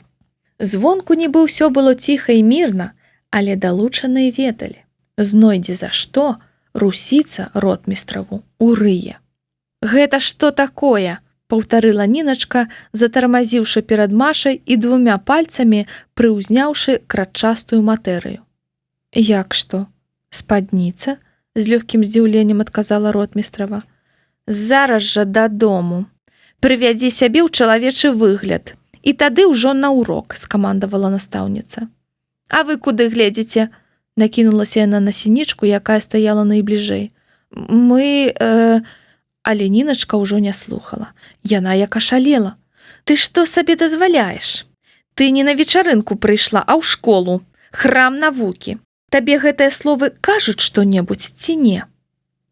«Я не разумею, што не так з маёй спадніцай», – спакойна працягнула ротмістрава. Ніначка асеклася. І сапраўды, збоку цяжка было зразумець, чаго яна раптам уз'елася на Машу. Гэта выглядае непрыстойна, нарэшце знайшлася настаўніца. Непрыстойна? Ускінуўшы бровы, ротмістрава выразна агледзела Ніначку. На той быў смелы бардовы гарнітурчык у абліпку са спадніцай алоўкам, якая даволі звабліва адкрывала каленкі. Ніначка сумелася. «Ніна Віталіўна, сапраўды ёсць адна прычына, па якой гэтая спадніца не зусім дарэчы ў школе. І калі вы мне яе назавіце, я пайду дадому і перапрануся». І ротмістрава ў чаканні ўперла ў вочы ў Ніначку. Тая, аднак, стаяла і моўчкі хапала ротам паветра. Раптам Соня пачула знаёмы смех. Максім, аказваецца, стаяў у вестыбюлі і ўсё бачыў. На ім было яго восеньскае шэрае паліто, у якім ён выглядаў яшчэ салідней і яшчэ болей ёй падабаўся. Хлопец наблізіўся да Машы і... Соні падалося, ці ён на долю секунды абняў аднакласніцу за талію. «Хадзем, Марыя». Хвіліна прайшла, каманда знатакоў не дала адказу. Не разумеючы, што рабіць, Соня кінулася за імі ў бок шатні 11 А. Падбегла і застыла перад пластыкавай пераборкай, за якой знікла парачка. «І падабаецца ж табе здзеквацца з убогіх. Кінь дурное», – пачула Соня жартаўлівы Максімаў голас. «Ты ж ведаеш, я ўвогуле белая і пухнатая, але з Ніначкай тут асабістая». «Марыя, ты ж разумная дзяўчына. Навошта марнаваць інтэлект на пасткі для кабеціны, якой апроч гэтай школы нічога ў жыцці не свеціць? Будь вышэй». «Ого, ад каго чую? Ты же сам такі». «Ты пра што?» «А пра тое. Любіш пацвяліць, як ты там сказаў, убогіх. Што, таксама асабістае?» Гулліва спыталася ротмістрава і захіхікала. «Спадніца, дарэчы, фантастычная. І табе вельмі пасуе», – памяняў Максім тэму. Яны з Машай акурат выходзілі з шатні, мінаючы пабялелую Соню. «Значыць, гэта праўда, бо не ў тваіх правілах рабіць дзяўчатам кампліменты». Далей Соня не пачула, але і пачутага было дастаткова, каб загнацца. Ротмістрава і Статкевіч, аказваецца, няблага ладзяць і вельмі добра адчуваюць адно аднаго. Ці не таму ротмістрава не прымае Соні, што... «Спадніцу Машка мне замаўляла ў багемным стылі, а ў школе трэба трымацца дзелавога. Ніначка гэта нутром адчула, але словамі перадаць не змагла», – тарахцела, сеўшы на свайго канька па дарозе на першы урок Галя. Але Соня не слухала. Яна больш не магла спакойна ўспрымаць гісторыі пра бліскучую Машу ротмістраву. Ротмістрава сядзела на банкетцы і чытала. Яе кратчастая спадніца прыгожа драпіравала чырвоную сядушку. З-пад сіняга пінжачка вытыркала бялюткае жабо блузкі. Брытанская гімназістка перад першай сусветнай, ды і годзе. Ад частага прасавання тонкае сукно пачало ўжо дзе-нідзе льсніцца. Соня гэта, вядома, адразу прыкмеціла, але сіл пазласловіць на гэты конт не адшукала. Чым мілейшай здавалася Маша, тым больш гэта дэмаралізавала Соню. Душэўныя мукі былі невыносныя, але трэба было наважвацца. Цяпер або ніколі. Пакуль яна адна, пакуль побач няма ўсіх гэтых ганарлівых ашак. Бо шляхам пакутлівых роздумаў Соня прыйшла да высновы, што ротмістрава адзіная, хто здольны ёй дапамагчы. «Прывітанне, Маша!» – сказала Соня і тут жа замоўкла. «Здароў!» – адказала тая і запытальна паглядзела на сінічку, адарваўшыся ад кнігі. Соня апусціла вочы і, каб нечым заняць сябе, стала разбіраць радкі на старонках у спадзеве зразумець, што за твор. Дурная забаўка для грамадскага транспарту. Ротмістрава прасачыла ейны позірк і з паблажлівай усмешкай прыўзняла вокладку. «Замяцін, мы перачытваю», – дадала яна пасля паўзы такім тонам, нібы чытаць такую кнігу ўпершыню ў 11 класе ганьба для асобы з пачуццём годнасці. «Я спытацца хацела», – Соня прымружылася, як перад скокам у халодную рэчку. «Давай, толькі хутчэй, а то званок». «Ты ж з Максімам Статкевічам на інглішы ў адной групе?» «Ну, допустим». «Мне вельмі трэба ведаць адну рэч. Вы ж праходзілі ўжо My Future Profession?» «Праходзілі, і што?» «Разумееш, мне важна дазнацца, кім хоча стаць Максім. А мне адкуль ведаць?» «Ён жа расказваў тэму настаўніцы на уроку». «Сінічка, мы А-клас», – засмяялася ротмістрава. «Мы не расказваем тэмы». Соня ўздыхнула. «Мы іх записываем у форме эсэ, па тэме нашытак». Засунуўшы руку ў заплечнік, Маша выцягнула даволі аб'ёмную тэчку, паказаўшы Соні набор рознакаляровых сшыткаў. «Іх заўсёды трэба насіць сабой, дапаўняць і абараняць індывідуальна ў прызначаны час. Але, вядома, мы размаўляем на моўнай практыцы, адказваем на пытанні», – дадала яна, пабачыўшы ўмольныя Соніны вочы. «І што казаў Максім?» Маша наморшчыла лоб. «Па шчырасці нічога не прыгадваю. Наўрад ці было нешта канкрэтнае пра джоб. Так, агульныя фразы, помню, ён быў сказаў: «Вялікае шчасце дакладна ведаць, для чаго жывеш на зямлі». Я гэта запомніла, бо і сама так думаю». Прамовіўшы гэта, Маша сумна усміхнулася. «Але калі не сакрэт, навошта табе?» Тут жа пацікавілася яна, дапытліва зірнуўшы на сінічку. «Разумееш, мне здаецца, я дакладна ведаю, для чаго жыву», – сказала Соня, стараючыся гучаць самаіранічна. «Бяда толькі ў тым, што гэта наўпрост звязана з Максімам. Але гэта ж я, Соня Сінічка, 11Д», – памахала яна рукой і змушана рассмяялася. Тут я нічым не дапамагу, соры. Трэба ўсё-ткі глядзець, што ён напісаў», – сказала Маша абыякавым голасам. Але ў вачах яе Соня прачытала нешта іншае, нешта накшталт разумення і спагады. «Ясна, у любым выпадку вялікі дзякуй», – сказала Соня і развярнулася, каб ісці. Яе, аднак, дагнаў Машын голас. «А ты мяне здзівіла», – іранічна сказала яна. «Я думала, ты пра крыху іншую тэму спытаешся». Соня спынілася. «My future spouse». Вой, вы ж такіх славей не праходзіце. Я мела на ўвазе my future husband. У выпадку Статкевіча wife», – удакладніла ротмістрава, задаволеная рэакцыяй суразмоўніцы. Соня стаяла, раскрыўшы рот. «І што з гэтай тэмай?» – насцярожана перапыталася яна. Тут Статкевіч шпарыць як па напісанаму.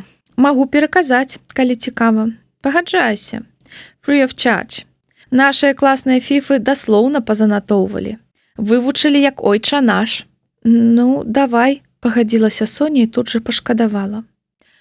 «Мая будучая жонка. Высокая, станістая дзяўчына з доўгімі валасамі. Хутчэй цёмнымі, чым светлымі. Мае добрыя манеры, з густам апранаецца і не злоўжывае касметыкай. Размаўляе на некалькіх замежных мовах, цікавіцца гісторыяй і мастацтвам, любіць вандраваць, Яна разумная і шмат чытае. Соні зрабілася пагана. Ротмістрава паходу малявала аўтапартрэт. Нешта забылася, працягнула між тым Маша, голас якой на хвілю заглушыў школьны званок. Ну вядома, яна проста выдатна гатуе. Дабіць вырашыла. She's just an awesome cooker, паўтарыла дзяўчына па-англійску, асабліва прасмакаваўшы awesome. Што з табой, сінічка? Соня ледзьве стрымлівалася, каб не заплакаць. А ты ўмееш гатаваць? Раптам вырвалася ў яе. Не ведаю, не спрабавала, млява адказала ротмістрава. Але думаю, што так. Я ўвогуле таленавітая. Сказаўшы гэта, яна рассеяна кіўнула Соне і, увапхнуўшы ў заплечнік замяціна, падарвалася з банкеткі і пабегла па калідоры. Завіткі і кветачкі займалі ўжо траціну аркуша. Гэтак для тэксту месца не застанецца. Заўсёды кажы праўду, вучыла Соню бабуля. Тады нічога не трэба запамінаць. Праўду дык праўду. Выцершы насовачкай мокрыя ад рапноўных слёз вочы, Соня з уздыхам прынялася спярэчваць паперку немудрагелістымі англійскімі словамі. Максім падняўся на другі паверх роднага дому і ў раздражненні спыніўся. Яна зноў задрыхла на калідоры. Тут адразу перад сходамі адкрываўся невялічкі хол, з якога можна было выйсці на гаўбец. Гэты закутак стаяў абсалютна пусты з таго часу, як Статкевічы пабудаваліся. Абжыць яго мама Юля ўсё не мела часу. У гэтай неабжытасці было сваё хараство. Узімку ён размінаўся тут з гантэлямі, а Вадзік гуляўся ў футбік або ладзіў забегі робатаў на доўгія дыстанцыі. Ідылія працягвалася да таго чорнага дня, калі дзяўчо займела новы ноут. Вярнуўшыся з Полацка, дзе сям'я Статкевічаў сустракала Новы год і каляды, хлопцы знайшлі свой любімы куток занятым. У белым Вадзікавым пакоі кепска працаваў Wi-Fi. Малога ўсё адно ў інтэрнэт не асабліва пускалі. Мадэм стаяў у супрацьлеглым канцы паверха у ягоным пакоі пад сталом. Так, каб нармальны сігнал быў на ягоных дэвайсах і каб дабівала да бацькоўскай спальні. То бок, звычайныя сайты пры такім сігнале ў ружовым пекле мусілі адкрывацца.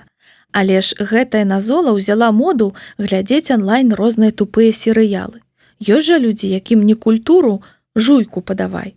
А як жа якасць карцінкі, гуку? І вось яна выцягне з пакоя падушкі, такія ж ружовыя, як сама, уваткнецца ў разетку для пыласоса, разляжацца на падлозе пад самай сценкай ягонага пакоя, проста ў сваёй дуёцкай піжаме, і давай відзікі запускаць.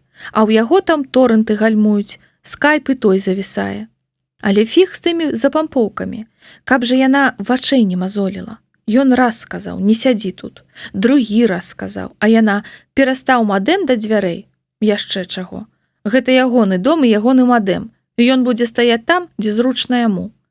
Часаліся рукі пароль памяняць, але гэта яшчэ чаго здаць бацькам. І тады пачнецца, як ты абыходзішся з госцей. Ведаем, праходзілі. А тут раптам маці рэзка азадачылася дызайнам калідора. Купіла канапу, столікаў панаставіла, ні праехаць, ні прайсці. На падлогу лёг белы пухнаты дыван, знікла прыемная рэха. Здарылася гэта натуральна толькі пасля таго, як запаветную пляцоўку перад гаўбцом аблюбавала сінічка. Ён з усіх сіл стараўся не звязваць гэтыя факты. Божухна, ніколі б не паверыў, што дзяўчынка можа так храпці, каб не пачуў на ўласныя вушы. Як бы яе раскатухкаць, пакуль маці не пабачыла.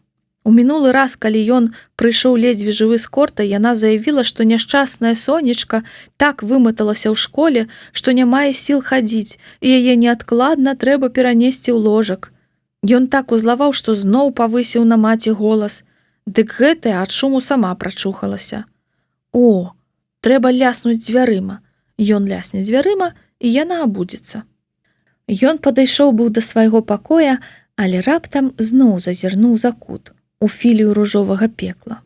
Шкляны столік перад канапай, на якім стаяў белы ноутбук, быў засыпаны маркерамі і гелевымі асадкамі, а на падлозе валяўся пульхны агульны сшытак. Зусім страх страціла. Урокі пачала на калідор выносіць. Сінічка і урокі. Ужо смешна. Ён адчыніў быў дзверы ў свой пакой, але не вытрымаў і вярнуўся. Сшытак валяўся на падлозе. «Нічога не павінна валяцца на падлозе, мусіць быць парадак», загундосіў педант у ягонай галаве. Ён падышоў да канапы, на якой, згарнуўшыся, сапла пад аховай статка шэрых слонікаў, абстрыжанае, кірпатае і курносае непаразуменне, і падняў з дывана канспект, да паловы спісаны англійскім тэкстам. «Софья Сінічка, 11D, English, Topics», прачытаў ён на вокладцы.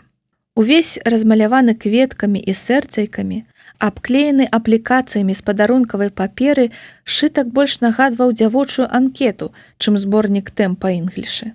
Было відаць, што гаспадыня з вялікім піетэтам ставіцца да таго, што туды запісвае. Перш чым ён зразумеў, што робіць, ён ужо гартаў старонкі. «Мая будучая прафесія. Вялікае шчасце дакладна ведаць, для чаго жывеш на зямлі. Гэта праўда. Праўда таксама ў тым, што я яшчэ не вырашыла, кім хачу стаць у будучыні. Мой выбар звязаны з тым, кім хоча стаць чалавек, якога я кахаю. Мой выбар – працаваць побач з ім і дапамагаць яму, што б ён не рабіў у жыцці. Калі ён захоча стаць лётчыкам, я стану сцюардэсай, буду разносіць напоі і ежу пасажырам у самалёце, які ён будзе весці па небе. Калі ён стане хірургам, я стану медсястрой, буду падаваць яму інструменты і выціраць лоб ад поту, калі ён ратуе людзей. Калі ён захоча стаць настаўнікам англійскай мовы, я таксама стану настаўніцай, і мы разам адкрыем дзецям акно ў свет. Калі ён стане дырэктарам фірмы, я стану яго сакратаркай і буду варыць яму каву і прымаць важныя званкі, арганізоўваць сустрэчы. Калі ён будзе прафесійным тэнісістам, я зраблюся менеджерам тэніснага клуба. Галоўнае – быць побач кожную хвіліну. Я лічу, што гэта маё пакліканне». Максім згарнуў сшытак, акуратна паклаў яго на столік і, увайшоўшы ў свой пакой, з усяе моцы ляснуў дзвярыма.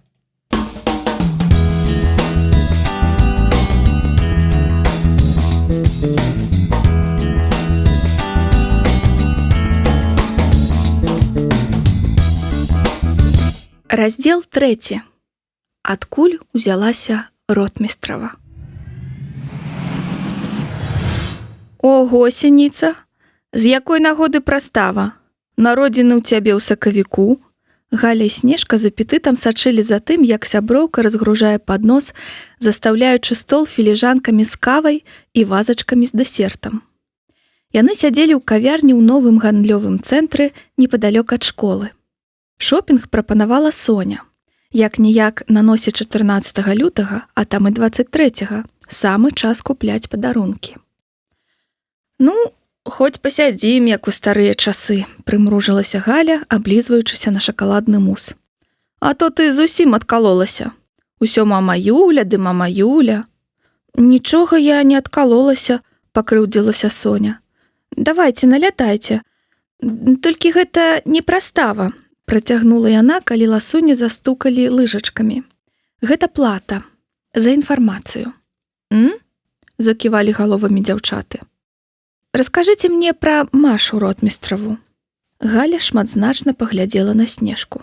«Бач ты, Сініца выйшла з астралу. Цяпер яе цікавіць навакольны свет, падзеі, людзі. Не думаю, Галюнь, нутром чую нешта тут нячыста», – саркастычна запярэчыла Снежка. «Ну, давай, выкладвай. Што менавіта цябе цікавіць? І з чаго раптам такі інтарэс?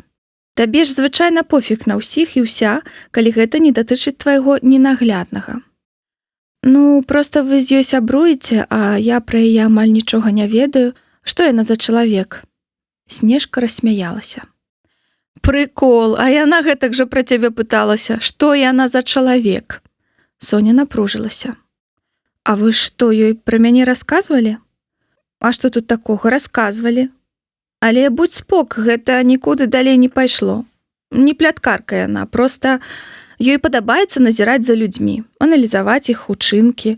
Яна не толькі пра цябе так пыталася. Адкуль яна ўвогуле взялася ў нашай школе? Я яе не помню ў малодшых класах. Машка да нас у 5-м, здаецца, прыйшла, калі яны сюды пераехалі, у новыя дамы. Бацькі ў яе нармальна зарабляюць. У іх інтэрнэт-крама нейкая, ці то з памперсамі, ці то з ксераксамі, і яшчэ ў яе малодшыя браты-блізняты, вельмі смешныя. І яна адразу з вамі сышлася? Не, ты што, гэта цэлая гісторыя. Яна, як перайшла да нас, адразу затусавалася з нашымі, типа, выдатніцамі. Па-ба-бам, сюрпрыз. Як ты думаеш, з кім яна хадзіла? З Паўзунковай. Вы што? Ага. Яна потым расказвала, што не ўмела разбірацца ў людзях і таму думала, што харошы чалавек гэта той, хто атрымлівае харошыя адзнакі. У самой яе не той, што 8, 9 у чвэрці ніколі не бывала, дзясятачніца. Толькі вось Паўзункова ёй нармальна так карысталася. Спісвала напоўніцу, і ўся іхняя шобла таксама. А паколькі мы заўсёды хадзілі ў тупых, то пару гадоў з ёй увогуле не дачыняліся. І што раптам перамянілася? У 8 класе да нас Олега Сівохіна перавялі з 317-й, хмура сказала Снежка. Памятаеш такога? Яшчэ б Соня не памятала. Пры адной згадцы пра Сівога па целе прабягалі мурашкі. Гэта быў браток, які трымаў у жаху ўсё наваколле. Пад ім хадзілі ўсе мясцовыя наркадылеры і ў школе, і на раёне, і ўчастковы, магчыма, таксама, бо доўгі час усё з Сівога было як з гусі вада. Страшна было падумаць, што ў 15 гадоў гэты дробны чарнявы другагоднік мае ў сваіх руках столькі ўлады. 8 клас быў кашмарам. Перш-наперш ён пашыхтаваў усіх нашых хлопцаў і прымусіў прысягнуць яму на вернасць. А тых, хто не пагадзіўся, штодня люта мачылі. Ну і дзеўкі туды ж, Паўзункова дык першая. Бачыла б ты тады нашу лэдзі Ді. Макіяж як у Зулуса, скураная спадніца. Паліла ў фортку проста ў класе на перапынку. Спрабавала спадабацца новай уладзе, так бы мовіць. А ротмістравай гэта ўсё, ясная рэч, было агідна. І яна аднойчы назвала Сівохіна казлом за тое, што прадае насвай 6-клашкам. Што тут пачалося? Яе чмарылі ўсім класам, заплечнік з акна выкідвалі, кампотам у сталоўцы аблівалі. А потым паклалі на парту, набралі ў шпрыц вады і сказалі, што гэта гераін. Спрабавалі ўкалоць у жылу. Ага, а верная сяброўка, Паўзункова, перацягвала ёй руку хусткай. У той дзень з Машкай здарылася гістэрыка ў прыбіральні, і мы яе тады правялі дадому. І кожны дзень так праводзілі, паўсюль з ёй хадзілі. І вам ад Сівога нічога не было? А што б ён нам зрабіў? У нас Аркаша. Аркадзь Вайтовіч, старэйшы брат Галюні, вядомы на раёне як Войт, быў пазітыўным маладым чалавекам з высокімі маральнымі прынцыпамі і другім разрадам па боксе. Ён і ягоныя сябрукі секцыі былі ці не адзінымі, каго не наважваўся чапаць лядашчы і баязлівы Сівохін. Так што Галю не тое, што пальцам крануць, таўстухай абазваць баяліся. Нават цяпер, калі Аркаша служыў у памежных войсках, дастаткова было адной згадкі пра Войта, каб шантрапа адчапілася. Адным словам, файна мець дарослага брата. Але вечна мы яе ахоўваць не маглі. Так што з ротмістравай тады была поўная жэсць. Ды і нас яна спачатку прыганяла, маўляў, не трэба мяне шкадаваць, я сама. Але мы на простых прыкладах патлумачылі, што тут не да шкадобы, вядзецца пра элементарнае выжыванне. І гэтак мы пакрысе да яе прывязаліся, а яна да нас. З таго часу і сябруем. Я не разумею, чаму яна тады ў іншую школу не перавялася, задуменна сказала Соня. Падалі ад Максіма, маладушна падумала яна. Ты не ведаеш Машкі. Яна сказала, што калі адступіць, пасля ўсё жыццё не будзе сябе паважаць. Такі яна чалавек. У класе з ёй месяцы 4 ніхто не размаўляў. З намі зрэшты таксама. Угу. Помніш яе народзіны ў 8 класе? Былі толькі я і ты. А мама тортик са свечкамі заносіць такая: «Машунечка, а што, іншыя аднакласніцы не прыйшлі? А дзе Ліза?»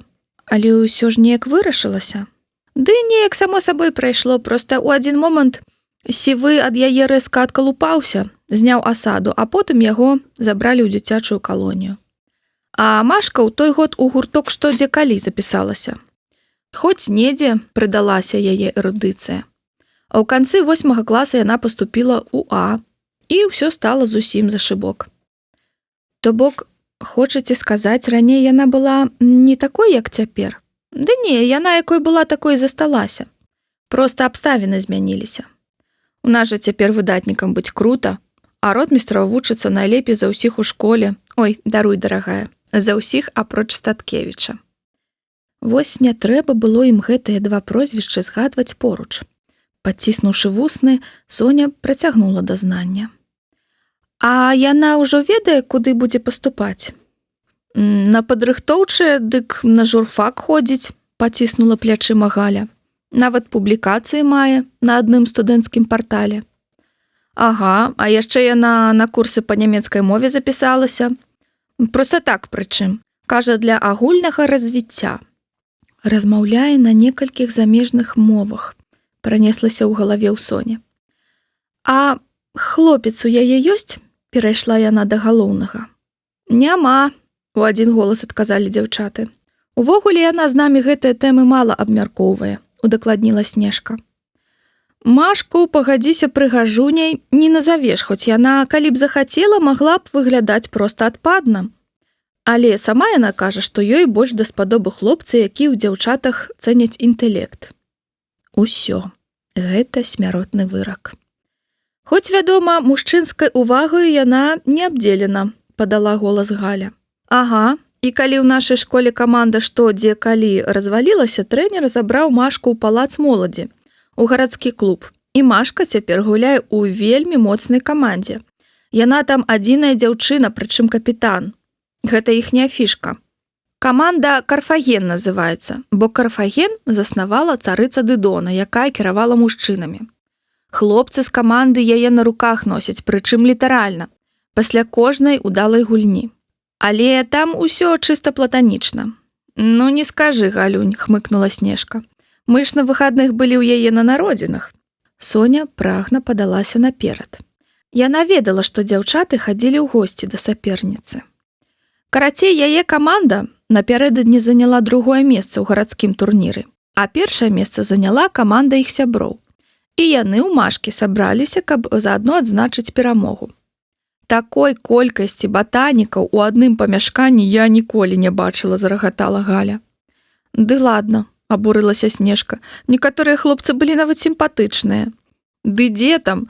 Прышчавыя, у акулярах, худыя, як чарвякі. У Галі яўна загаварыла сястра Войта. І дзяўчаты ў іх шэранькія нейкія, паселі па коле на кілім, не п'юць, не танцуюць, а на тэмы такія размаўляюць, што нам са Снежай і два словы ў размову не ўставіць. Так мы на кухні паўвечары прысядзелі. А яны скончылі балбатаць і давай гуляць у свае гулькі. Нібы не нагуляліся яшчэ. Секта ды годзе. Ды што ты пра фігню, ты пра галоўнае раскажы, перапыніла яе Снежка. Зараз. Дык вось, на ДН прыйшоў трэнер той другой каманды, дарослы нейкі хлопец, і прынёс Машы букет з 17 чырвоных руж. Столькі руж, колькі ёй гадоў. Мы, калі ўсе пазвальвалі, засталіся посуд мыць і населі на дзеўку, маўляў, што і як. І яна сказала, што сапраўды гэты хлопец да яе падкочваецца, але яна яго пракіне, бо ёй больш падабаюцца аднагодкі, вояк. Гэта была вельмі трывожная навіна.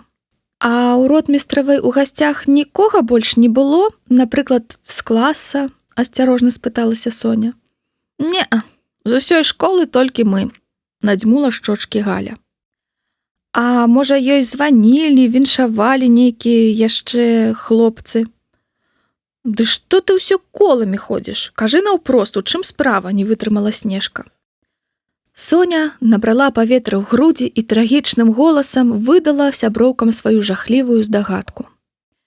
Я думаю, што ваша Маша і Максім, яны што? Яны разам. Над столікамі запанавала ціша. Галя і Снежка завіслі, як даўно нечышчаныя камп'ютары ў інтэрнэт-клубе. Ды ну нафіг, не можа быць. Мы б заўважылі. Сініца, у цябе параноя. Але паслухайце. І глытаючы слёзы, Сінічка нарэшце пераказала дзяўчатам тое, што была падслухала ў шатні, а таксама нядаўнюю размову на біржы. І гэта ўсё, засмяялася Галя, калі Соня скончыла. А гэтага што, мала? І што такога страшнага ты пачула? Ну, так, Машка з Максімам сябруюць, але мы ж табе расказвалі, што яна ўвогуле з хлопцамі лепш ладзіць, чым з дзяўчатамі. Гэта зусім не значыць, што яна закаханая. Снежка, аднак, не падзяляла гальчынага аптымізму. Падпёршы галаву адной рукою, яна рытмічна барабаніла па стале доўгімі разнакаляровымі пазногцямі другой. Тут як паглядзець, неўзабаве прамовіла яна. Машка ў Статкевіча можа быць і не закаханая, а вось Статкевіч у Машку. А такія кадры, спадарыні, на дарозе не валяюцца. І хто ведае, як Машка зрэагуе. Тое, што яны не разам, гэта факт. Але, магчыма, гэта ўсяго справа часу. Снеж!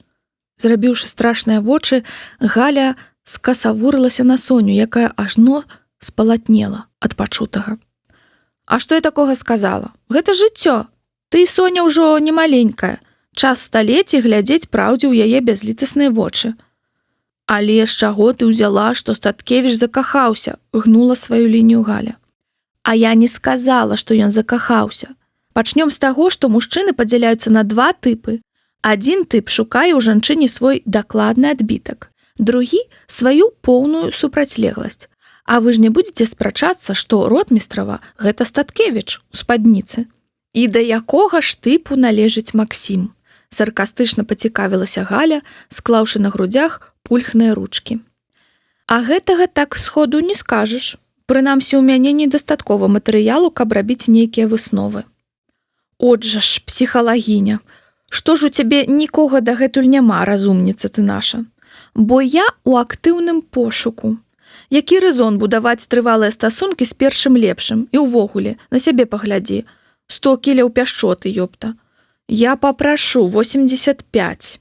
Якая розніца, ўсё адно есці менш трэба.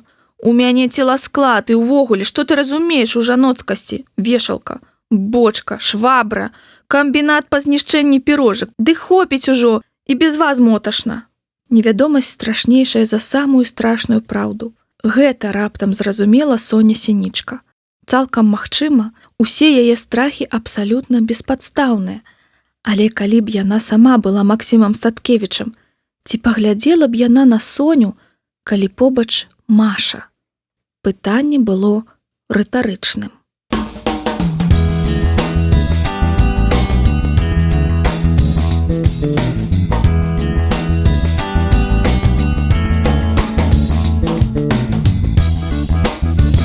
Раздзел 4. Ноч святога Валянціна. Дура, дура, дура, дура, дура, дура, дура, дура, дура. Цяпер Соня псуе мне жыццё не толькі дома. У панядзелак яна забрала мяне з гімназіі. У апранальні я глядзеў на Ульянку. І дура вырашыла, што гэта таму, што Ульянка мне падабаецца. Як можна быць такой дурай? Я глядзеў на Ульянку, таму што ў яе нос быў у зялёнцы, як у клоуна.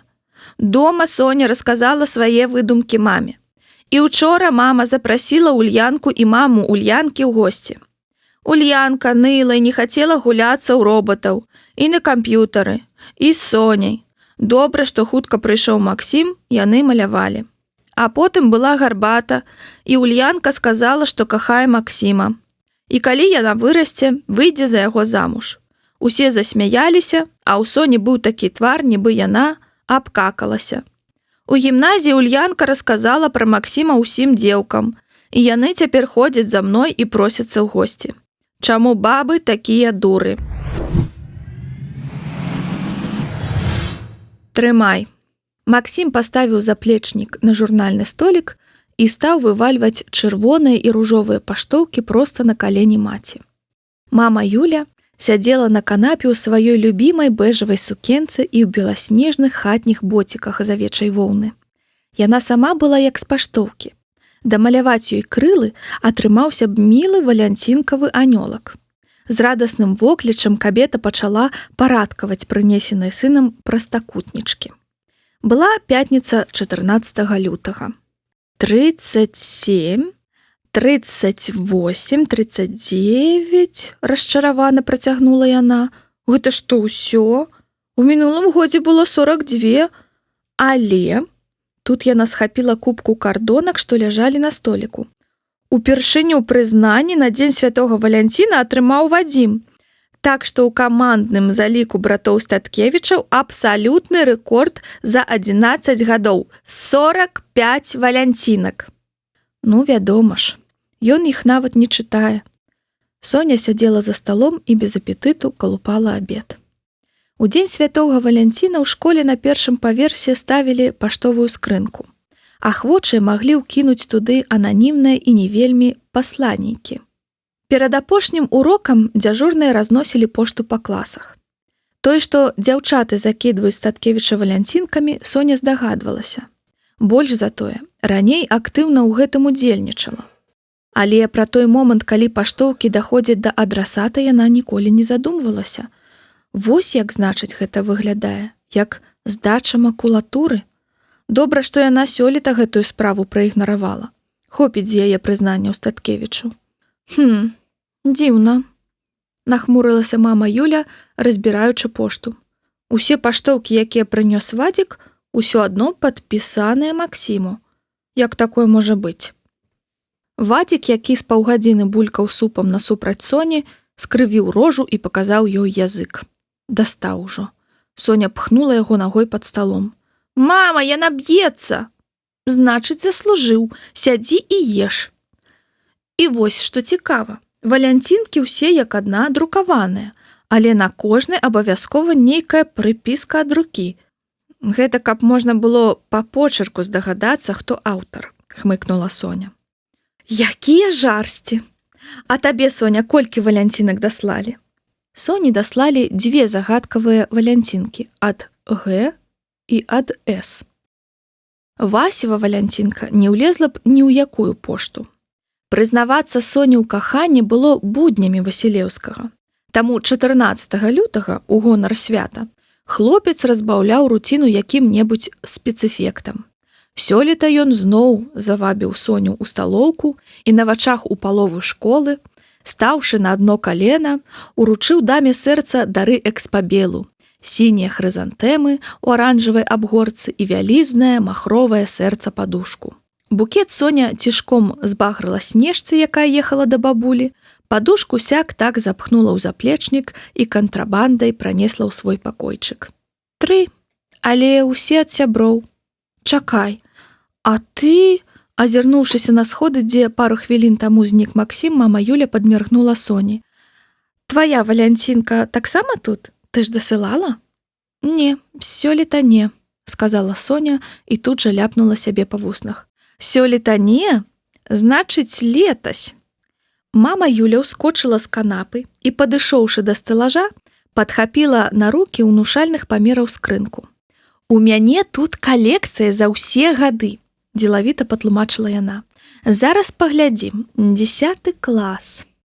Плюхнуўшы скрынку проста на абедзены стол, гаспадыня дому стала хуценька перабіраць паштоўкі і неўзабаве з радасным воклічам выцягнула крыху змяты квадрацік. Гэтая твая? Соня панура кіўнула. На белую кардонку яна тады наклеіла ружовае сэрца. На яго кавалачкамі паперы наляпіла рознакаляровы дамок. Намалявала фламастарам вокны, дзверы і 2 чалавечкаў, хлопчыка і дзяўчынку. Прыгожа напісала «Welcome to my heart». Дзіцячы садок, адным словам. Гэта ж твой лялечны дамок! Як міла! Хендмейд! Цяпер ужо амаль не сустрэнеш самаробных валянцінак. У малодшых класах было неяк болей, і такія трапляліся арыгінальныя. Відаць таму, што ў крамах нічога не прадавалася, але твая проста цуд. Трэба абавязкова ўзяць у рамачку. Хочаш, пакажу іншыя цікавенькія валянцінкі? Гэтая вось з Полацка, а гэта ўжо Лондан. Я пад'еў. Вадзік шпурнуў лыжку ў талерку. Паводле сцэнарыя мама Юля мусіла кінуць усё і пачаць трамбаваць малодшанькага катлетамі.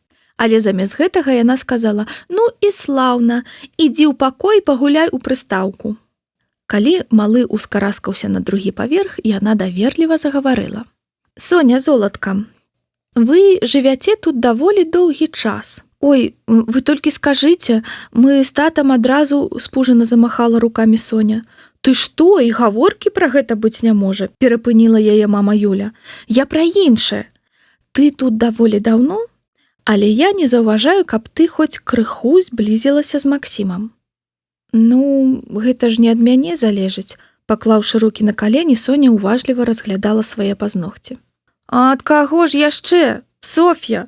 Чакаць, пакуль мужчына зробіць першы крок, у наш век не проста памылка, а вялікае глупства. А ты нават сёння ў такі дзень не парупілася нагадаць яму пра свае пачуцці. А ён жа па-ранейшаму табе падабаецца. Ці я не маю рацыі?» «Нешта не вельмі хочацца стаяць у чарзе», — кіўнула Соня на горку паштовак на стале. «Вы ж, мусіць, ведаеце, што ў ягоным класе вучыцца столькі вартых дзяўчат, прыгожых і разумных. Але з усіх, каго мне даводзілася бачыць, створаная для яго толькі ты. Да таго ж у цябе безліч магчымасцей». Мама Юля са значэннем абвяла вачыма гасцёўню. Тут, аднак, са сходаў данесліся крокі. «Падумай пра тое, што я табе сказала», — шэптам скончыла кабета і пераскочыла назад на канапу. Наклаўшы сабе абед, Максім уладкаваўся за барнай стойкай і пачаў есці, адначасова клацаючы тэлевізійным пультам. Соня сядзела ў сваім улюбёным фатэлі і рабіла выгляд, што чытае газету. Яна кратком разглядала Максімавыя раменныя косткі, што рэзка вытыркаліся з каўняра футболкі. Можа, мама Юля мае рацыю і Соня ранавата здалася? Прынамсі, гэтыя яго ключыцы. Яны вартыя яшчэ адной спробы. «Максік, глядзі, якую мілую валянцінку год таму даслала табе Соня».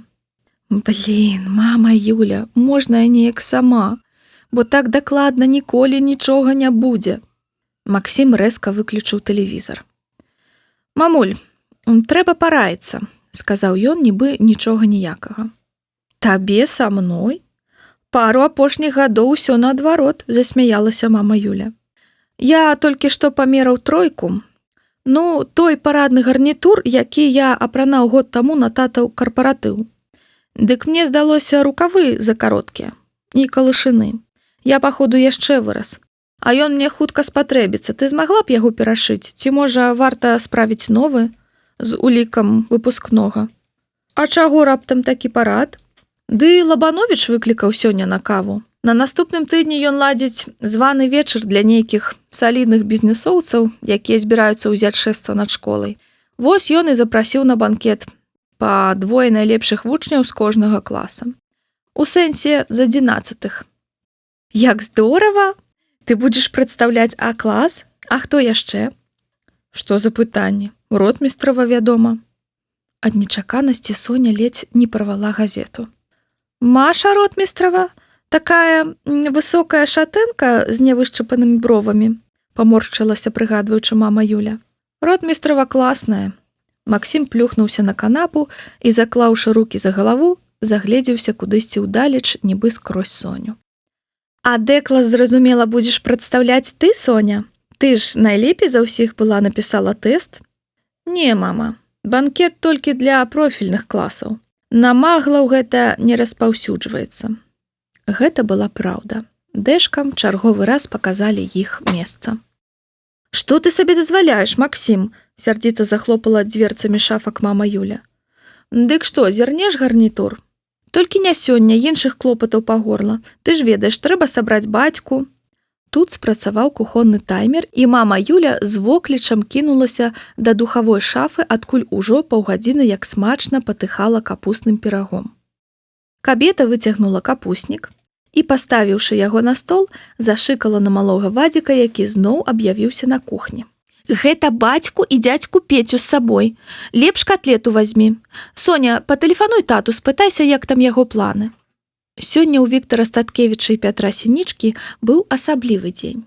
Пару тыдняў таму З імі звязаліся аднакласнікі са школы-інтэрната і строга скамандвалі з'явіцца вечарам 14 лютага ў Барысаўскі раён. Там на нейкай аграсядзібе іх чакала юбілейная сустрэча выпускнікоў, якая мусіла плаўна перацячы ў суботнюю рыбалку на Бярэзіне. «Я не еду. Гэта ж свята, а ў мяне рэстарацыя», адразу ж сказаў Сонін бацька. Соні часам здавалася, што тата хаваецца за працай ад людзей і свету. І асабліва ад старых сяброў, якія ведалі ягоную жонку, Соніну маму.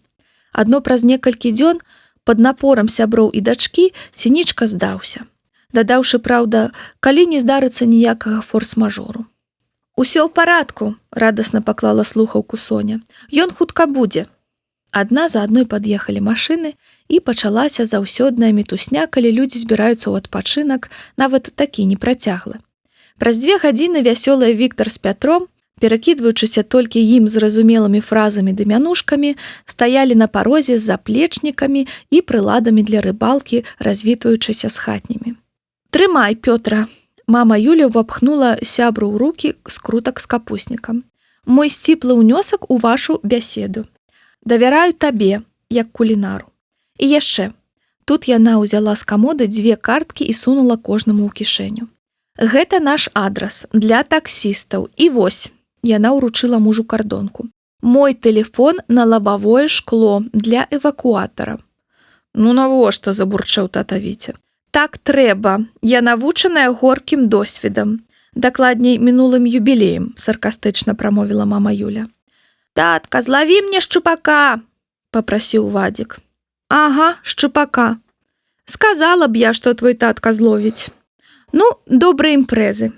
І, абняўшы абодвух мужчын, мама Юля выправіла іх на ганак. «Хоць бы да панядзелка вярнуліся», – уздыхнула яна, замкнуўшы дзверы. Дзеці яшчэ не паспелі падняцца ў свае пакоі, калі ў мамы Юлі зайграў мабільнік. «Алё!» – радасна сказала яна, але тут жа змянілася ў твары і перапужна закрычала. «Божачкі, які жах!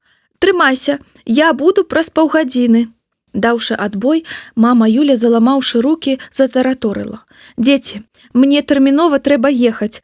Цёцю Ліну, маю сястру, патлумачыла яна Соні, тэрмінова кладуць на захаванне. А дядька Валянцін, як на тое, за мяжой. Няма каму дагледзець малых. Вадзік, збірайся, ты едзеш са мной». «Я не хачу». «Як жа не хочаш? Хочаш? Ты ж хочаш пагуляцца з сястрычкамі?» «Бе! Вазьмі піжаму і зубную шчотку. Мы будзем начаваць у цёткі». «Я хачу застацца з Максімам». «Максім і Соня самі дадуць рады. Давай хутчэй». Праз нейкія 15 хвілін дзверы за мамай Юляй і канваяваным ёй Вадзікам зачыніліся. Соня сядзела ў фатэлі і, гледзячы перад сабою невідушчымі вачыма, спрабавала асэнсаваць тое, што адбылося. У жываце працавалі крылцамі жвавыя матылькі. Яны з Максімам упершыню засталіся ў доме сам-насам на ўвесь вечар. І гэта не просты вечар, а вечар валянцінавага дня. Ці мог святы апякун усіх закаханых прыдумаць для яе лепшы падарунак? «Сінічка, заснула ці што?» Соня здрыганулася. Максім стаяў перад ёй у спартыўным гарнітуры з тэніснай сумкай цераз плячо. «Я на корт. Вярнуся о 8:00. Зваргань чаго-небудзь павячэраць». Гэты шанс ёй пасылае неба. І даль Бог яна яго не змарнуе. Як там? Розум, доўгія валасы, добрая фігура. Ротмістрава гэта ўсё лухта. Сёння Максім Статкевіч пакаштуе тое, што згатуе для яго Соня Сінічка. Печаная гусь. Для гэтай найсмачнейшай стравы вам спатрэбіцца 1 гусь, прыкладна 2 кілаграмы, 3-4 жмені кіслай капусты, 1-2 яблыкі антонаўкі, палова шклянкі цёмнага піва, 10 ягад ядлоўцу, духмяны перац, гарошыны, кмен і маяран, растаўчы ў ступцы, соль, чорны перац, растаўчы ў ступцы. Найсмачнейшая страва. Тое, што трэба. Як толькі веснічкі лялечнага дома зарыпелі за Максімам, Соня паджгала на кухню. Яна мела крыху больш за 2 гадзіны. Асноўная страва, салат, дэсерт. Не, які дэсерт? Хоць бы з гарачым управіцца. Пачынаць трэба было неадкладна. Юная гаспадынька раскрыла лядоўню і застагнала ад роспачы. Прыпасаў было не густа. Па харчы мама Юля ездзіла на выхадных, а сёння была пятніца. Соня кінулася да шафак. Там заўсёды можна было знайсці НЗ, кансервы, крупы, спагеці. Але ж хто корміць каханага макаронаю ў дзень святога Валянціна? Патрэбна было нешта асаблівае.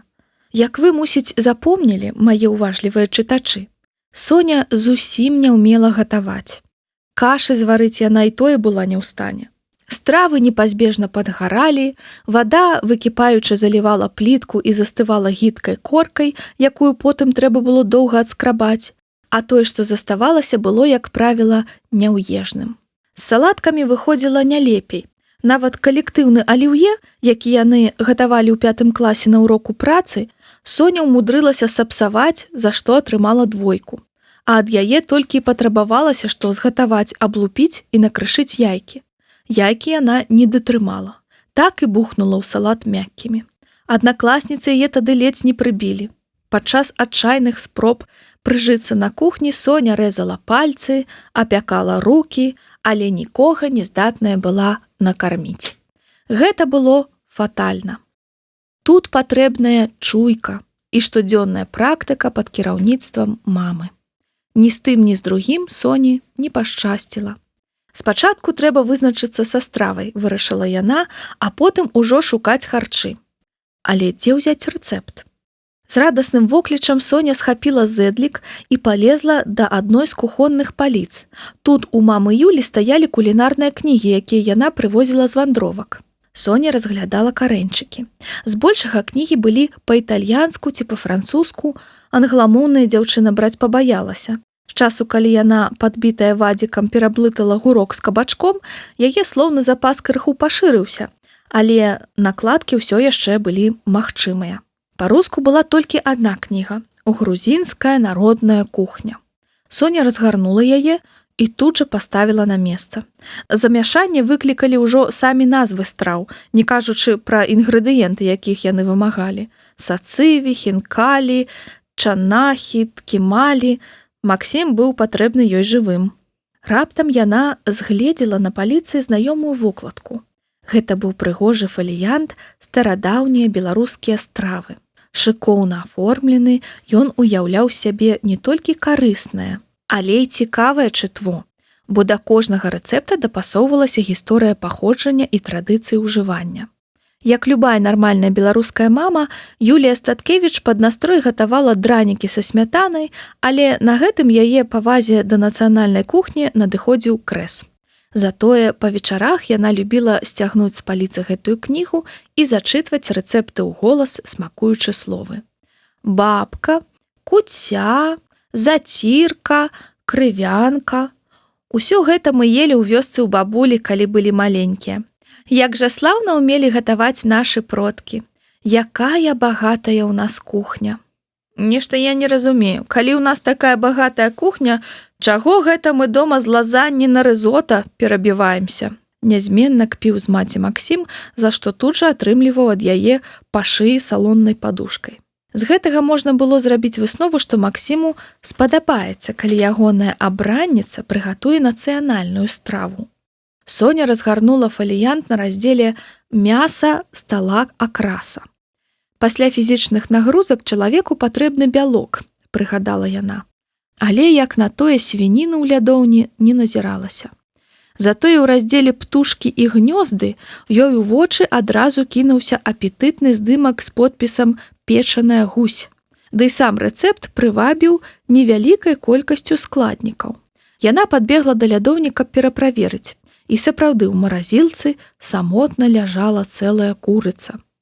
Паміж намі кажучы, гэта было кураня-бройлер.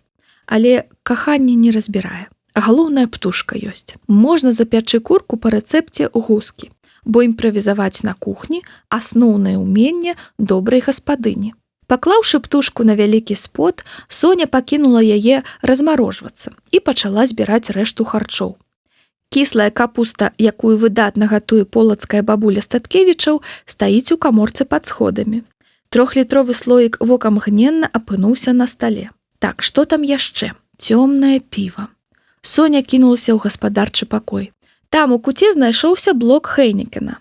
Соня радасна выкалупала адну бляшанку з цыраты. Піва, мусіць, можна і светлае. Адкаркаваўшы бляшанку, яна адліла ад яе роўна палову шклянкі.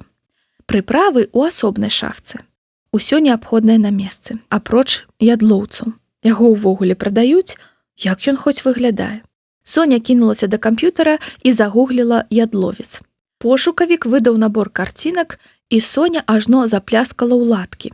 Акурат такі хмыз расце на падворку ў іх суседзяў, проста каля агароджы. Яшчэ учора, вяртаючыся са школы, яна прыкмеціла, як вераб'і дзяўбуць чорна-сінія ягады на зялёным дрэўцы. Праз 5 хвілін яна зноў стаяла на кухні, прыцярушаная снегам, і пераможна сціскала ў руцэ галінку ядлоўцу. 1, 2, 3, 7 прамерзлых ягад. На дварэ ўсё яшчэ заходзілася суседская аўчарка, якая цапнула Соню за рукавок курткі, калі тая здзяйсняла свой кулінарны вандалізм. Яблыкі, чорт. Няўжо патрэбная менавіта Антонаўка? У скрынцы з фруктамі Соня адшукала вялікі ананасны яблык. Мама Юля клала такія вадзіку ў гімназію. Хай так.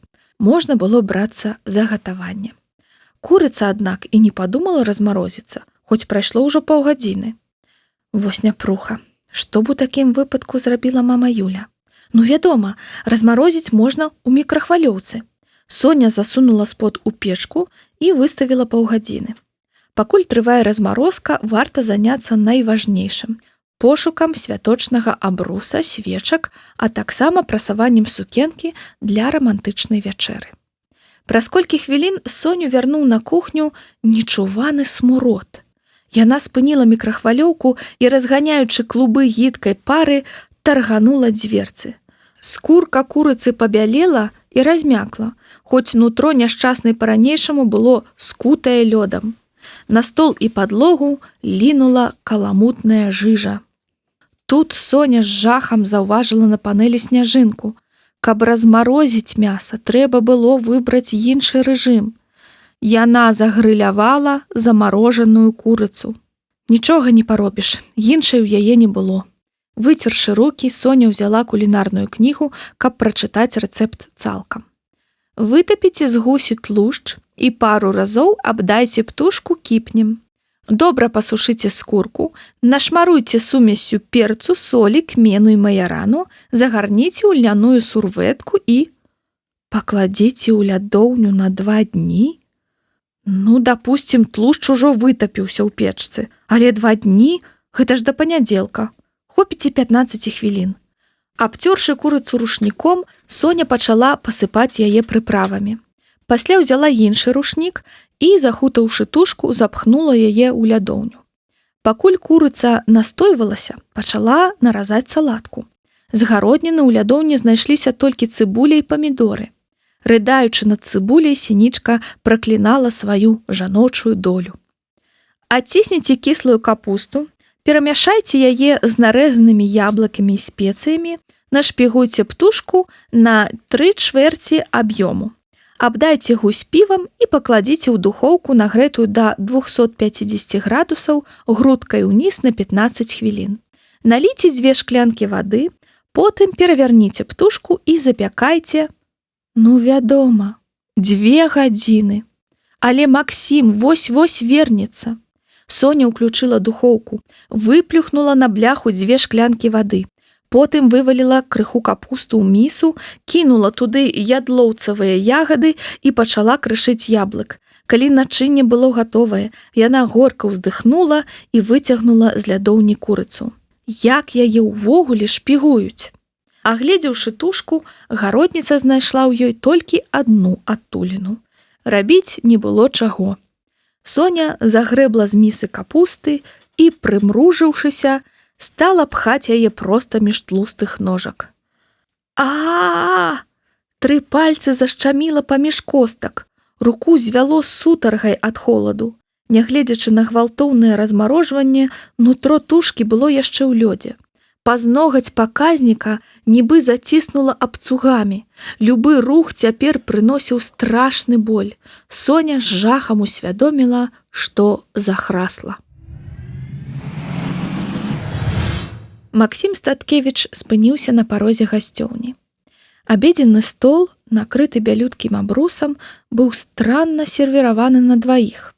Паміж талерак высіліся грацыёзныя свечкі, на спінцы канапы ляжала акуратна распраўленая блакітная сукенка ў белыя кветачкі, але не гэта адразу прыцягнула яго ўвагу. У кухоннай зоне з духавой шафы валіў дым.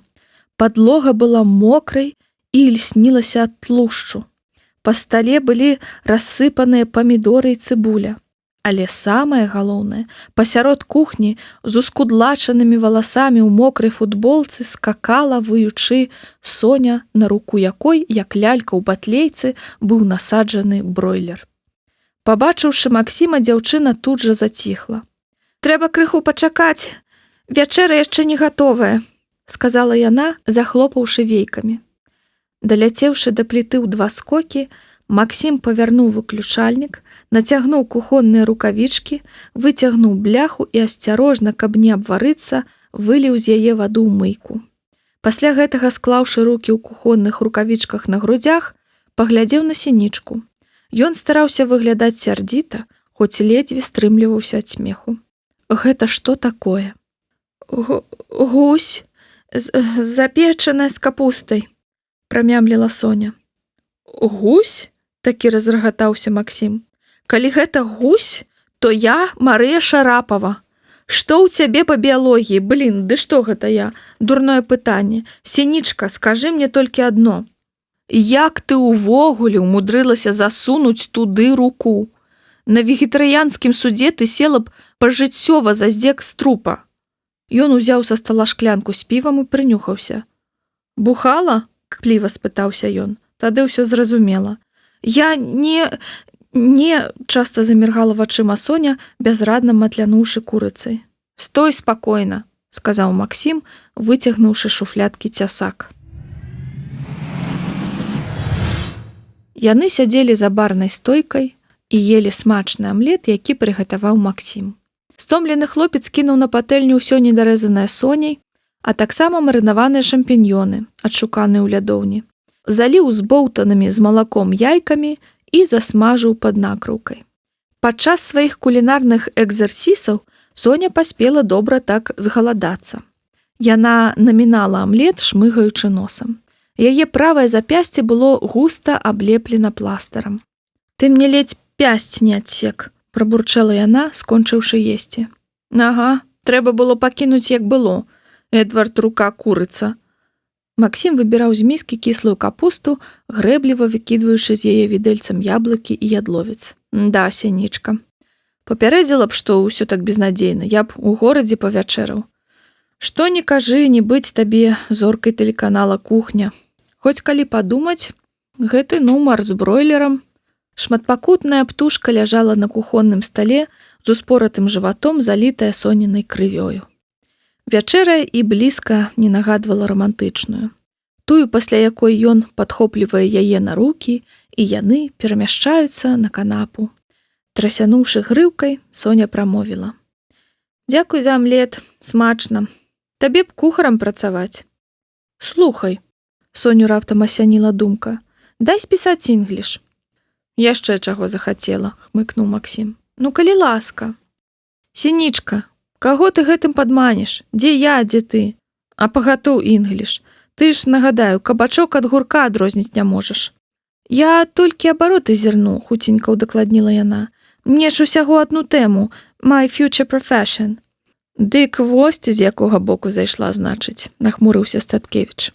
«Трасцы табе, а не my profession». Хлопец саслізнуў з барнага зэдліка.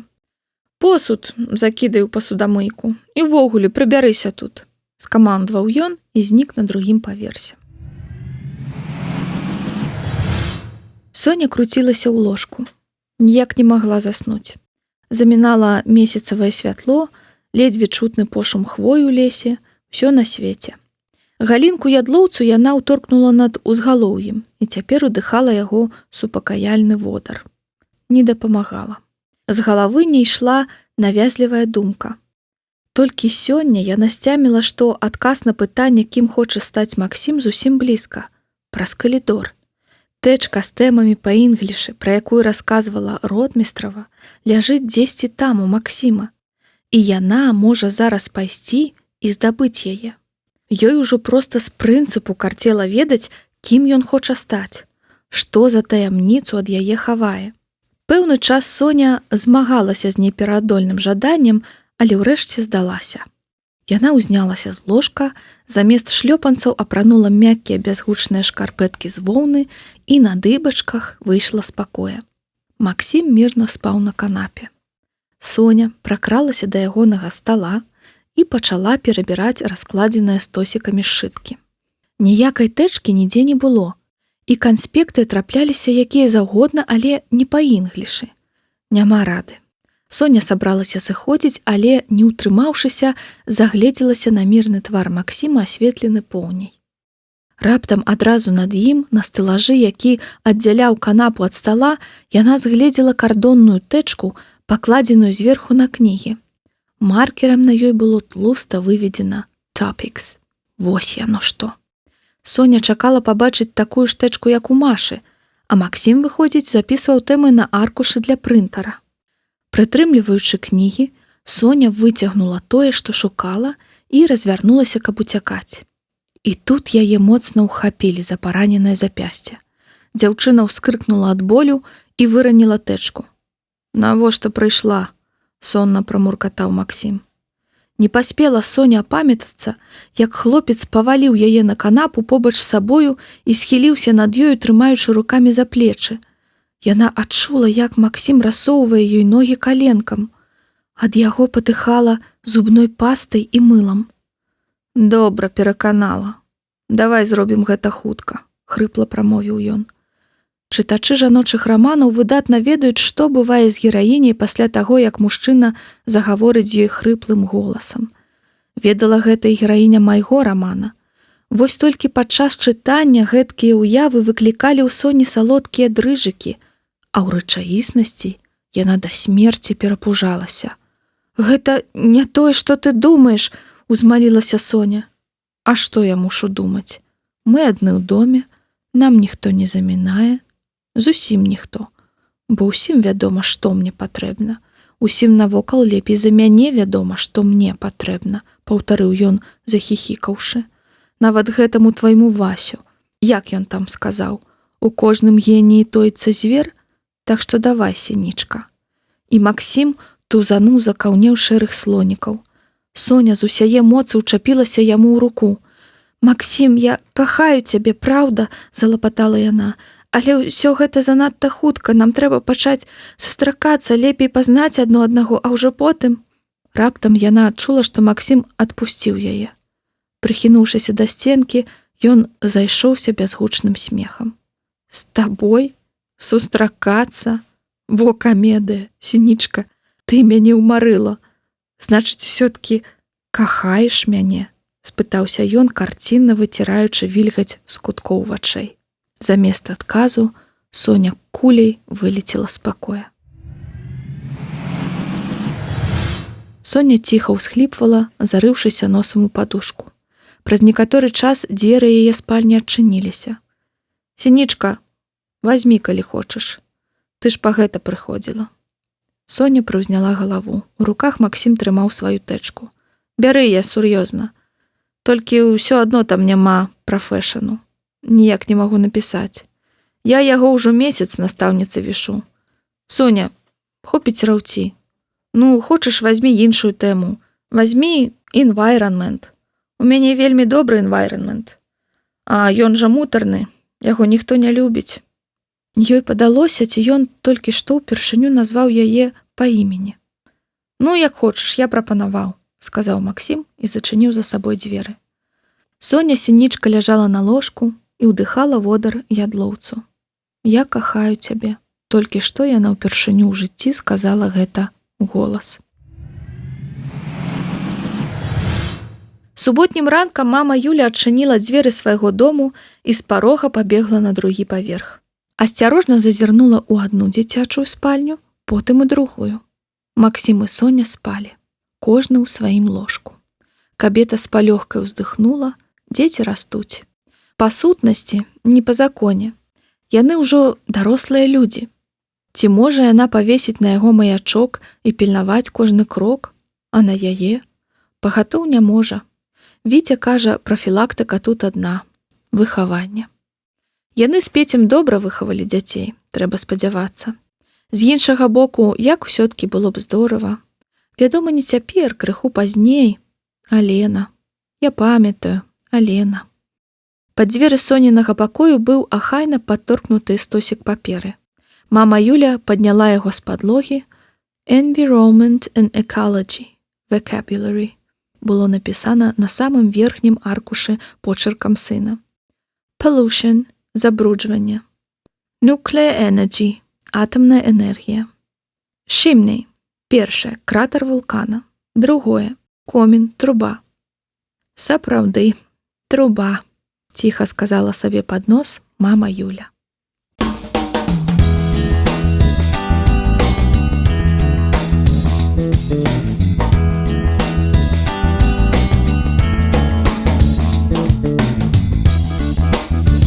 Раздзел 5.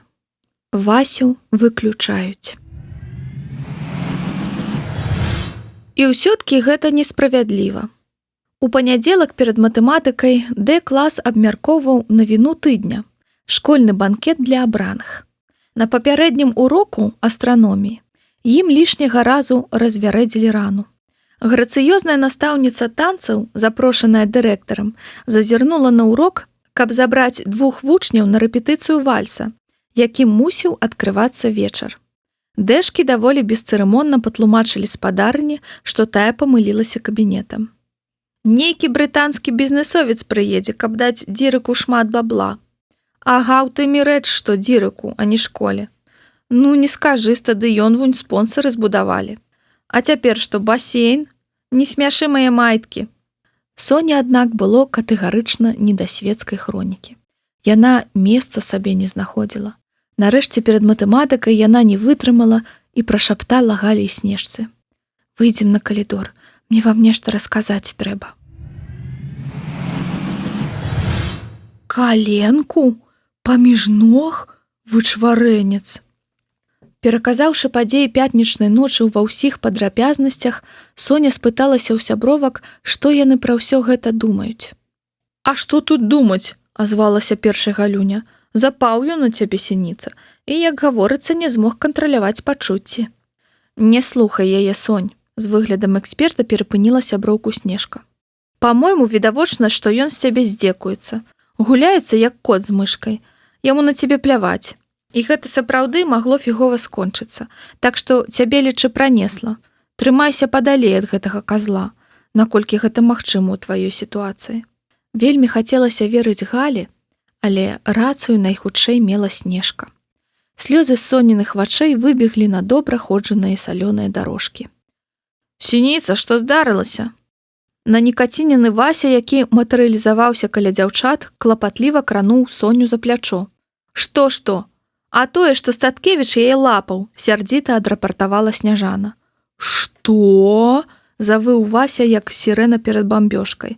Што чуў? Заваліў, калі нікога не было дома. Васілеўскі, там былі такія позы. Соня перапужана затуліла Снежцы рот далонню. З-пад рукава вылузнула падсохлая драпіна ад нажа, залітая зялёнкаю.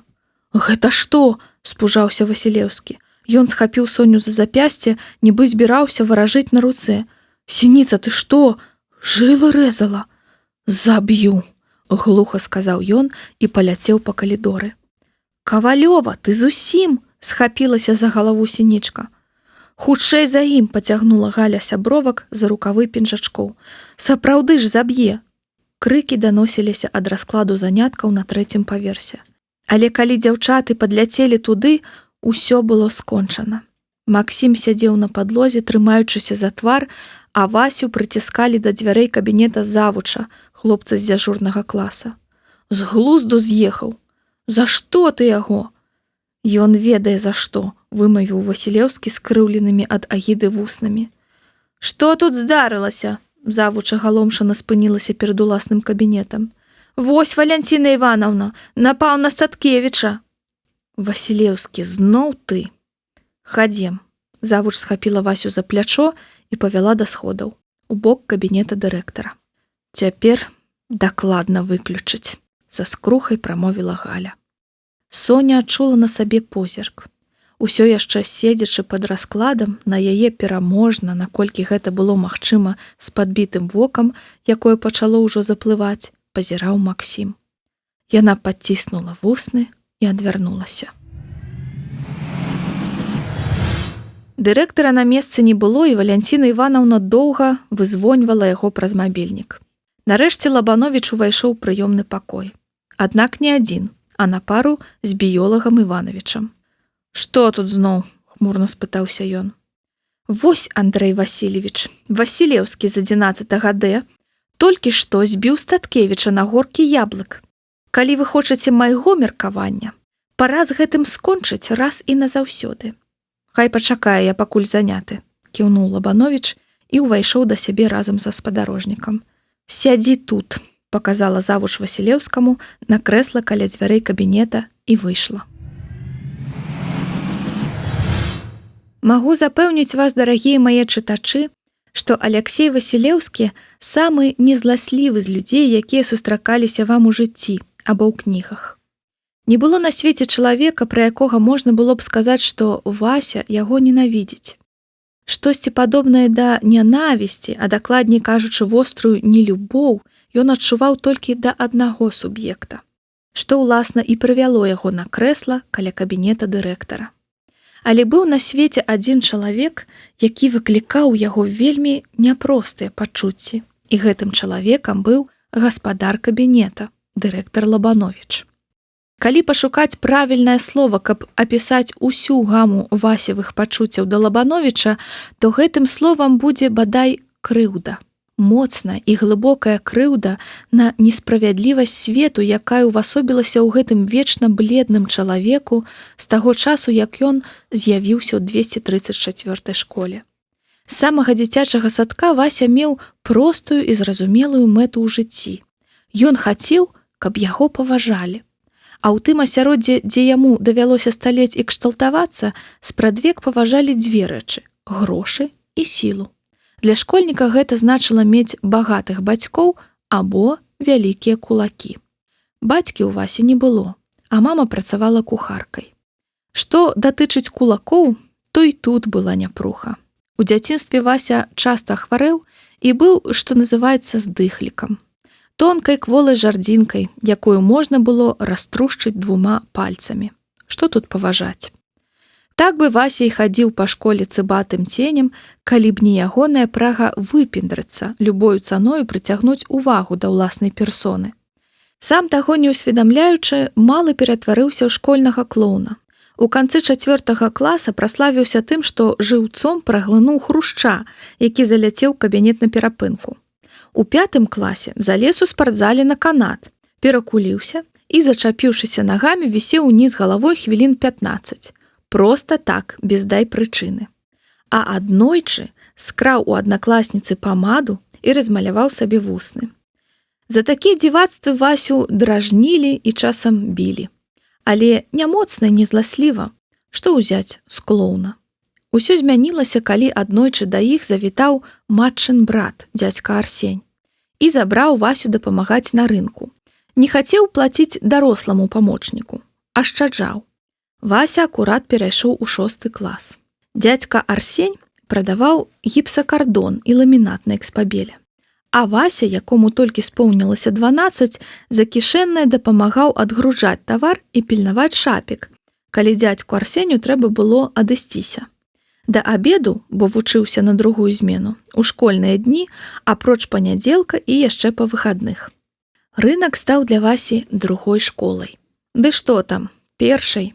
Тут ён навучыўся ўсім важным рэчам, якія мусіць умець падлетак на раёне, а менавіта курыць, біцца і прыгожа лаяцца матам.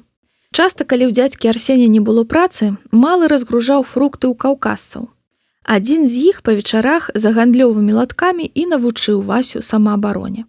Васю на рынку любілі і лічылі сынам палка, таму калі праз паўгода дзядзька Арсень прадаў месца і з'ехаў на заробкі ў Нарвегію, хлопчык лёгка знайшоў новыя падпрацоўкі. Неяк неўпрыкмет з клоуна Вася ператварыўся ў саліднага пацака з кулакамі, біцэпсамі, накачанымі ламінатам і грашыма. Прычым уласнымі, а не продкі далі. На вучобу, праўда, часу зусім не засталося. Але калі яго пакінулі на другі год у 6 класе, засмуцілася толькі мама. У свой другі 6 клас Вася прыйшоў ужо каралём. У школу яго аддалі роўна ў 7 гадоў, бо нарадзіўся 1 верасня, так што хадзіў ён цяпер 13гадовым кабаном сярод 11гадовых шпэндзікаў. Аўтарытэт замацаваў тым, што 1 ж верасня праз нейкую дробязь зачапіўшыся, біўся за школай з 7класнікам Володзем Самсонавым. Самсона ён адужаў, пасля чаго хлопцы сталі найлепшымі сябрукамі. Так была запачаткаваная слаўная банда Самсона, якая ганяла па раёне ўсіх, хто ім не падабаецца. Пераважна рэпераў ды іншых графітчыкаў. Пацаны Самсона не здрадзілі Самсону нават калі ў 234 з'явіўся Сівы. Больш за тое, калі Вася быў у 8 класе, Самсону ўдалося скансалідаваць частку школьнай ценевай эліты і вывесці на бой супраць Сівога. Гэта была самая маштабная бойка за ўсю найноўшую гісторыю школы. І апошняя, бо скончылася ў кабінеце новага дырэктара. У дырэктарскі кабінет Вася трапляў неаднойчы. Але страшна было толькі першы раз. Потым Самсон яму патлумачыў, што выключым са школы, перавядзём у інтэрнат, пустыя пагрозы. Бо Вася прапісаны ў доме, які суседзіць са школай, і выгнаць яго паводле закона не могуць. Таму галоўным было адключыць слых і думаць пра нешта сваё, пакуль старая дырэктарка Зінаіда Эдуардаўна нема крычыць на цябе, трасучы кудзерамі хімзавіўкі. Новы дырэктар ніколі ні на кога не крычаў. І гэта было найгорай. У той дзень Лабановіч нейкім чынам аператыўна дазнаўся імёны ўсіх, хто пайшоў сценка на стенку. У ягоны кабінет завялі агулам чалавек 30. Ён моўчкі пачакаў, пакуль хлопцы натрамбуюцца ў памяшканне, потым спакойна прамовіў. Вось што, маладыя людзі. У 9 клас у гэтай школе ніхто з вас пераведзены не будзе. Усім ясна, можаце ісці. І што характэрна, так і адбылося. Самсона з Сівым, як завадатараў, выключылі ў той жа дзень, а ўсіх астатніх напрыканцы года. Бацькоў выклікалі, прымушалі розныя паперы падпісваць, нават калоніі застрашвалі, якая па іх усіх зразумела плакала. І Вася б з прыемнасцю зваліў куды-небудзь з таго адстою, што развёў тут новы дзірык. Толькі вось маці раптам схамянулася, што з 234 цяпер выйдзе прыстойная школа. «Нікуды ты адсюль не пойдзеш», – рашуча заявіла яна. «Гэта твой апошні шанс чалавекам вырасці». Гэта яна вымаліла ў Лабановіча, каб Васю не пераводзілі. І што цяпер? Васю ўжо 18, войска па ім плача, а ён яшчэ школьнік. Самсон вунь перакантаваўся пару месяцаў у вечаровай, а цяпер шабашыць на будоўлях у Маскве. Дарослы чалавек, сам сабе гаспадар. Вельмі няпроста было Васю ў абноўленай школе. Выявілася, што ўсё, чаго ён дасягнуў, развіваючы душу і цела, больш нікога не ўражвае. Што цяпер, каб цябе паважалі, трэба мець добрыя адзнакі. Яшчэ 3 гады таму, скажы каму такое ў 234, усе б доўга рагаталі. Раней у школе каралём быў прыстойны пацан, Самсон, а цяпер гэты баклажан завучаны, кабель гэты. Збатаніла школа да немагчымасці. Узяць хоць бы той факт, што яны з Дубовікам і Лысым адзіныя актыўныя курцы на ўсю 11-ю паралель, калі не на ўсю школу. Нядаўна Вася не вытрымаў, пайшоў перакурыць у прыбіральню падчас урока, дзе яго залавілі дзяжурныя з 10-га фізмата. Завучу, праўда, не здалі, але пакуль тушылі ягоны недапалак і акно адчынялі праветрываць, моцна яго лажалі. «Мэн, мы таксама смалім, але ж маем сілу волі пачакаць, пакуль урокі скончацца. Думаеш, на талчку з цыгаркай ты выглядаеш вельмі крута? Цырк». Так Вася зноў ператварыўся ў клоуна. Ды ну і нафіг такую школу, усё да лепшага. Але прыслухоўваючыся да сябе, Вася разумеў, што не нафіг. Па-першае, мама. Яна не перажыве. Па-другое, сябры, клас, сініца. Але не толькі гэта. Як не дзіўна было штосьці яшчэ, з чым Васю вельмі не хацелася развітвацца. Па законах жанру дзверы кабінета Лабановіч пакінуў прачыненымі. Не ў правілах Васі было падслухоўваць, але надта ўжо гучна ды эмацыйна размаўлялі Дзірык з Івановічам, каб гэта не адцягнула яго ад уласных чорных думак. «Мікалай, і што мне цяпер рабіць?» – прамовіў Лабановіч. «Ты разумееш, ува што мы ўляпаліся з тваёй міласці? Давайце я яму яшчэ дадому паспрабую, толькі трэба хатні знайсці. Ты разумееш, што для мяне гэта катастрофа, я труп. Пачакайма да вечара, можа з'явіцца. Мікалай, скажы мне шчыра, ты добра ведаеш гэтага чалавека? Ну, гэта мой знаёмы з універсітэта. У яго дакладна ёсць рэстарацыя? Не, рэстарацыі няма. Як няма, Мікалай? У яго фірма, кейтэрынг, абслугоўванне банкетаў, віп-кліенты. Ну, вам жа нешта такое трэба было. Менавіта, Мікалай, банкет заўтра. А чалавек, якому мы замовілі гэты банкет пад ключ, знік з грашыма і не адказвае на мабільны. Ён жа вам даў распіску. І што мне, распіску на стол падаваць? Я хачу пачуць, што ўсё ў парадку. Ты смерці маёй жадаеш, ты ж ведаеш, у мяне сэрца. О, мне даслалі ягоны хат, не дазволіце? Пакуль Івановіч тэлефанаваў, дырэктар, задыхаючыся, выйшаў з кабінета, нацадзіў сабе з кулера шклянку вады і нагбом выпіў. Потым нацадзіў яшчэ адну і цяпер ужо стаў адпіваць патрошку, пераводзячы дых. «Жонка дома», – Амёба Івановіч вызірнуў з кабінета. Выглядаў ён так, нібы выключаць збіраліся яго, а не Васілеўскага. Сказала, што ён сарваўся, здабыў недзе штуку баксаў і адразу ў казіно. Як прайграецца сёння, максімум заўтра мусіць адгукнуцца. «Штуку баксаў?» – дырэктар схапіўся за сэрца. «Штуку, кажаш, баксаў? А ці не наша гэта была штука баксаў? Гэты твой знаёмы што, азартны гулец?» «Ну, выходзіць, так». На Івановіча было страшна глядзець. «Але ж распіска ёсць», – паспрабаваў ён настроіць начальніка на пазітыў. «Ну, вядома, я, дырэктар узорна-паказальнай школы, выбіваю у заўсёдніка казіно грошы бацькоўскага камітэта. Я нават да юрыстаў з такім пайсці не магу. Ты разумееш, ува што ты...» Тут дырэктаравы вочы спыніліся на Васю. Ён рэзка замаўчаў. «Мікалай Івановіч, вы можаце ісці», – прамовіў ён пасля некаторай паўзы. «Праходзь», – кіўнуў ён Васілеўскаму, калі біёлаг выйшаў. Першыя 5 хвілін у кабінеце панавала ціша. Дырэктар паволі прайшоўся да шафы, выцягнуў з шуфляды кардонную тэчку і, сеўшы ў сваё крэсла, начапіўшы на нос акуляры, стаў паволі вывучаць яе змесціва. «Аляксей Васілеўскі», – нарэшце прагаварыў Лабановіч, перакладваючы аркушы. «Няпоўная сям'я, у пачатковай школе просьба аб матэрыяльнай дапамозе ў сувязі з хваробай маці, 2 гады ў 6 класе, 2 прыводы ў міліцыю ў 7 і 8, станоўчая характарыстыка ў ваенкамат ад класнай кіраўніцы, але гэта я і без дасье скажу. Сістэматычныя прагулы, курэнне на тэрыторыі школы». Вася маўчаў, разглядаючы прастору перад сабою.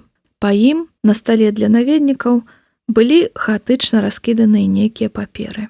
«За што ты яго хоць?» – нечакана мякка спытаўся Лабановіч, здымаючы акуляры.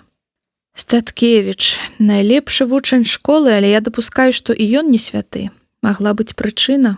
Вася не падымаў вачэй ад стала. «Што, дзяўчыны не падзялілі?» – працягваў дапытвацца Лабановіч. «Да я ўсё разумею, сам жа такім пацаном быў. У нас у Любчы праз дзевак ого, якія бойкі былі. Мы з адным хлопцам ледзь у Нёмане не патапіліся, са стромы паляцелі». «Маўчыш?»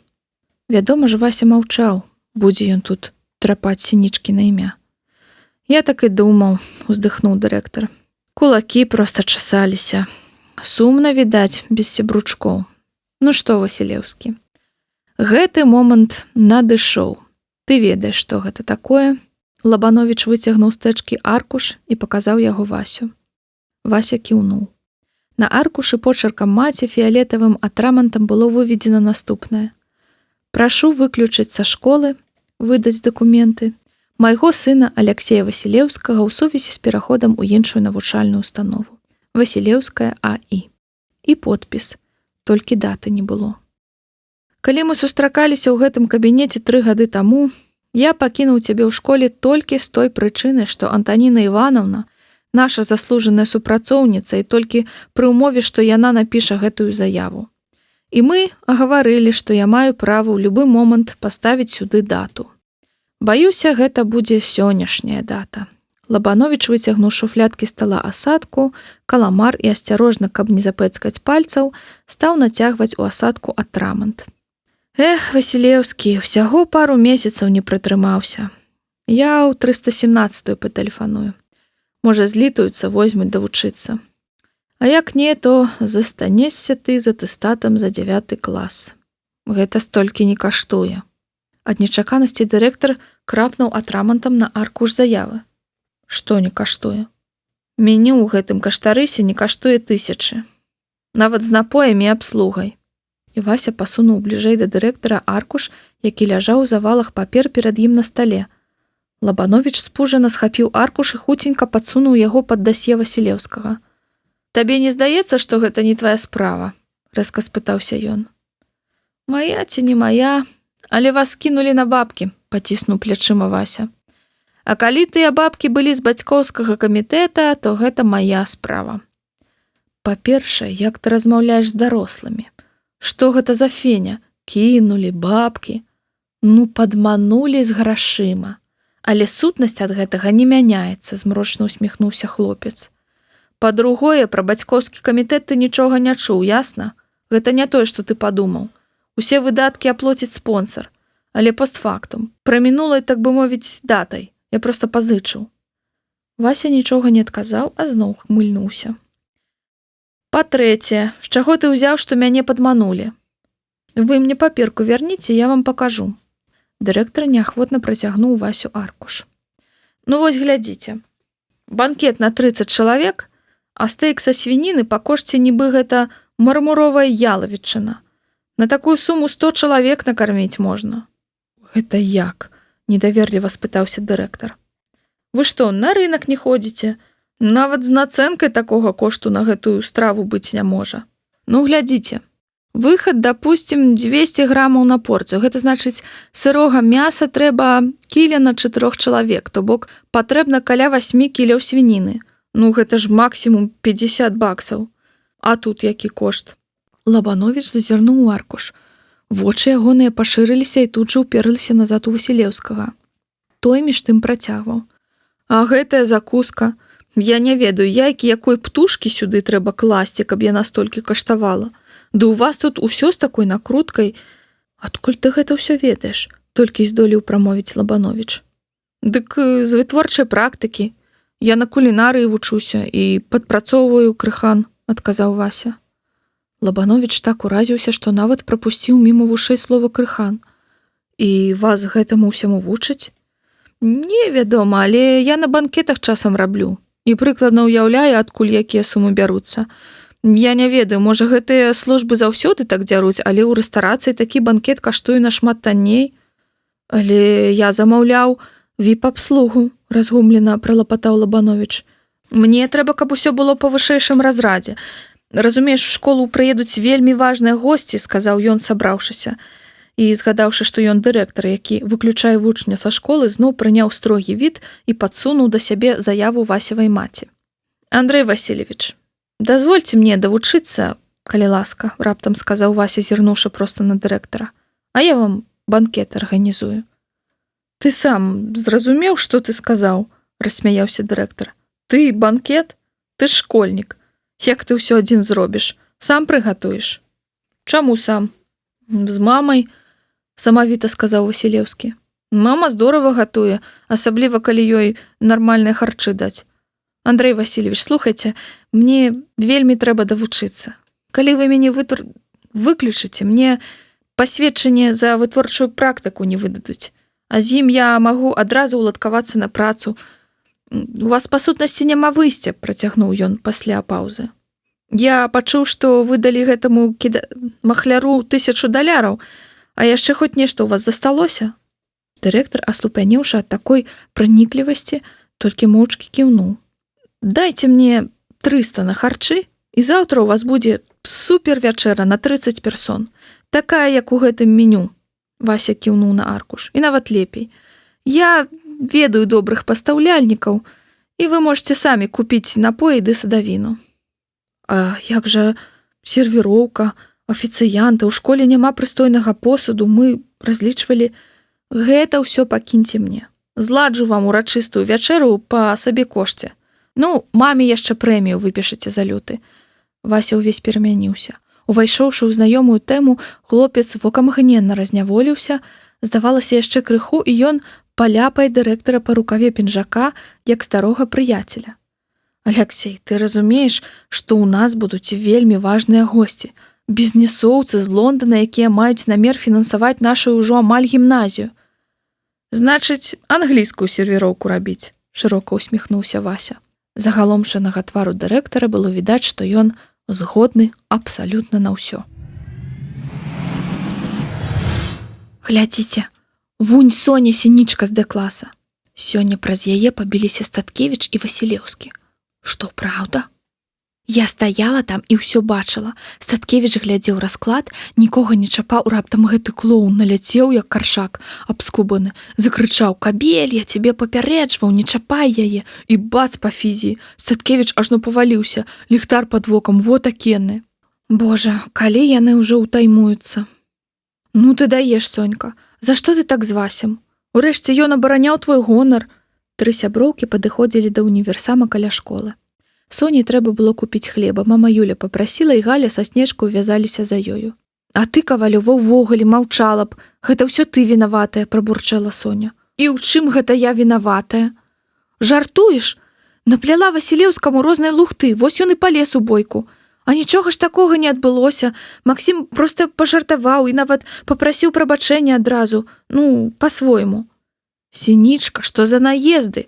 Дзеля цябе сёння хлопцы біліся. Не кожнай дзеўцы выпадае ў жыцці такое шчасце.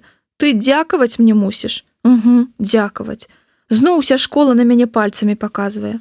Гэта зваротны бок славы. У галівудскіх зорак так штодня. Ой, дзякуй, дарагая, што мне цяпер фігова. Рыхтык як там у Беверлі-Хілз. Толькі дзе тады мой 4-ы памер і белы Бентлі? Соня, а Сняжана мае рацыю. Вася спадзяецца на нас. Я яму не адмовіла. Але збіраешся, проста ён па сваёй наіўнасці гэтага не разумее. У любым выпадку Вася наш сябар, і ён у бядзе, трэба любою цаною дапамагчы. Да разумею, але я ўсё адно злая на яго. Ён зрабіў балюча дарагому мне чалавеку. Халера, ясна. Статкевіч, апошняе, пра што ты мусіш цяпер пераймацца. Ды бяры першы лепшы, пайшлі ўжо, дастала. Снежка гаварыла так гучна, што на іх зашыкалі прадавачкі. Соня стаяла над паліцай з хлебам і чытала склад на цэдліках. Мяне прасілі без дражджэй. Опа, там Сінічка. Тая самая? Ага, праз яе сёння біліся Статкевіч і хлопец з 11 Д. І яна іх разнімала. Івашченка стаяла там, усё бачыла. Дэшкін падляцеў да Статкевіч і такі кажа: «Ты, мярзотнік, яна ніколі не будзе тваёй». А Статкевіч стаіць з рукамі ў кішэнях, лыбіцца і нават не чэшацца абараняцца. І тут той пацан яму пад ножку, і хук справа, і па мардасах, а Сінічка бяжыць такая: «Не, спыніся, я буду з табой, толькі не чапай яго. Калі б не яна, Статкевіч не жыхар». Цырк на дроце. Васілеўскі з'явіўся ў класе толькі на апошнім уроку. Папрасіў прабачэння ў настаўніцы, сеў і да званка сядзеў ціха, нібы і не Васілеўскі гэта зусім.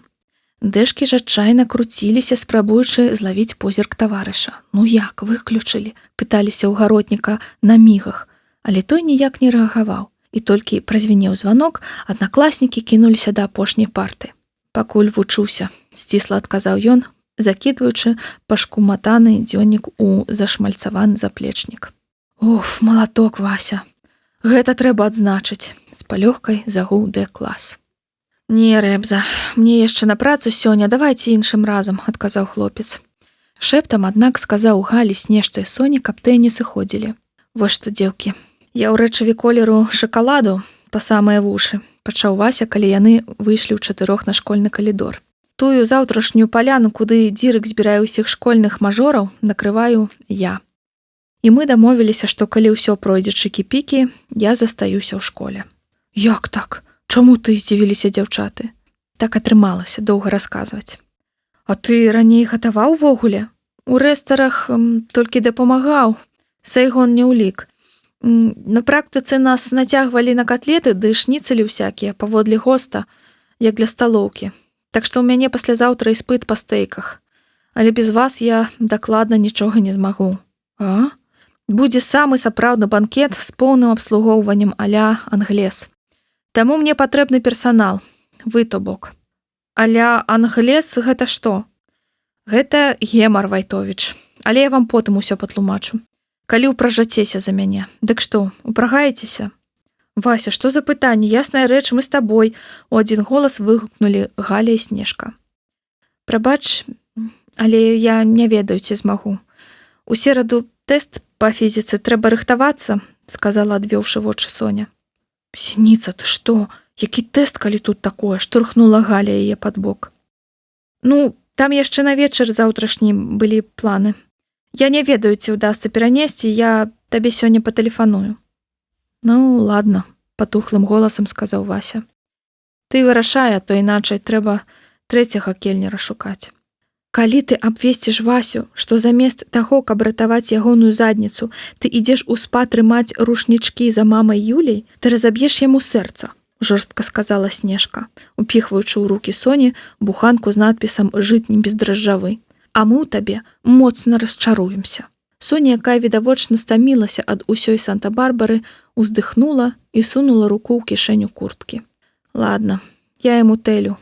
Лёша, ну, я тут больш-менш разграблася, прамовіла на ўслухаўку з бадзёрымі інтанацыямі радыйнага дыджэя, які мадэлюе усмешку, голасам віншуючы з дэмбелем хлопцаў з ваўкавыска. Да пятніцы вінні я абсалютна свабодны. Сініца, здорава! Перадай дзеўкам, сёння 7 вечара ў сталоўцы. І сама прыходзь. Буду вам даваць устаноўку. О, а я з тваім продкам перацёр. Ён мне сёння посуд для банкету падгоніць.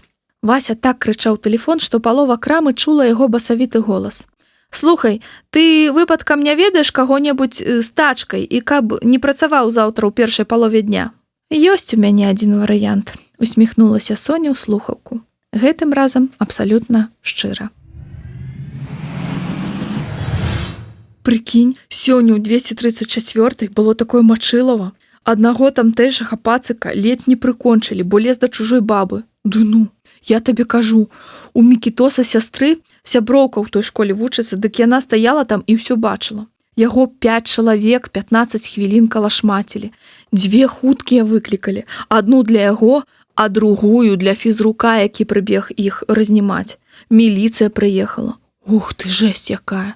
І не кажы, дзікія людзі.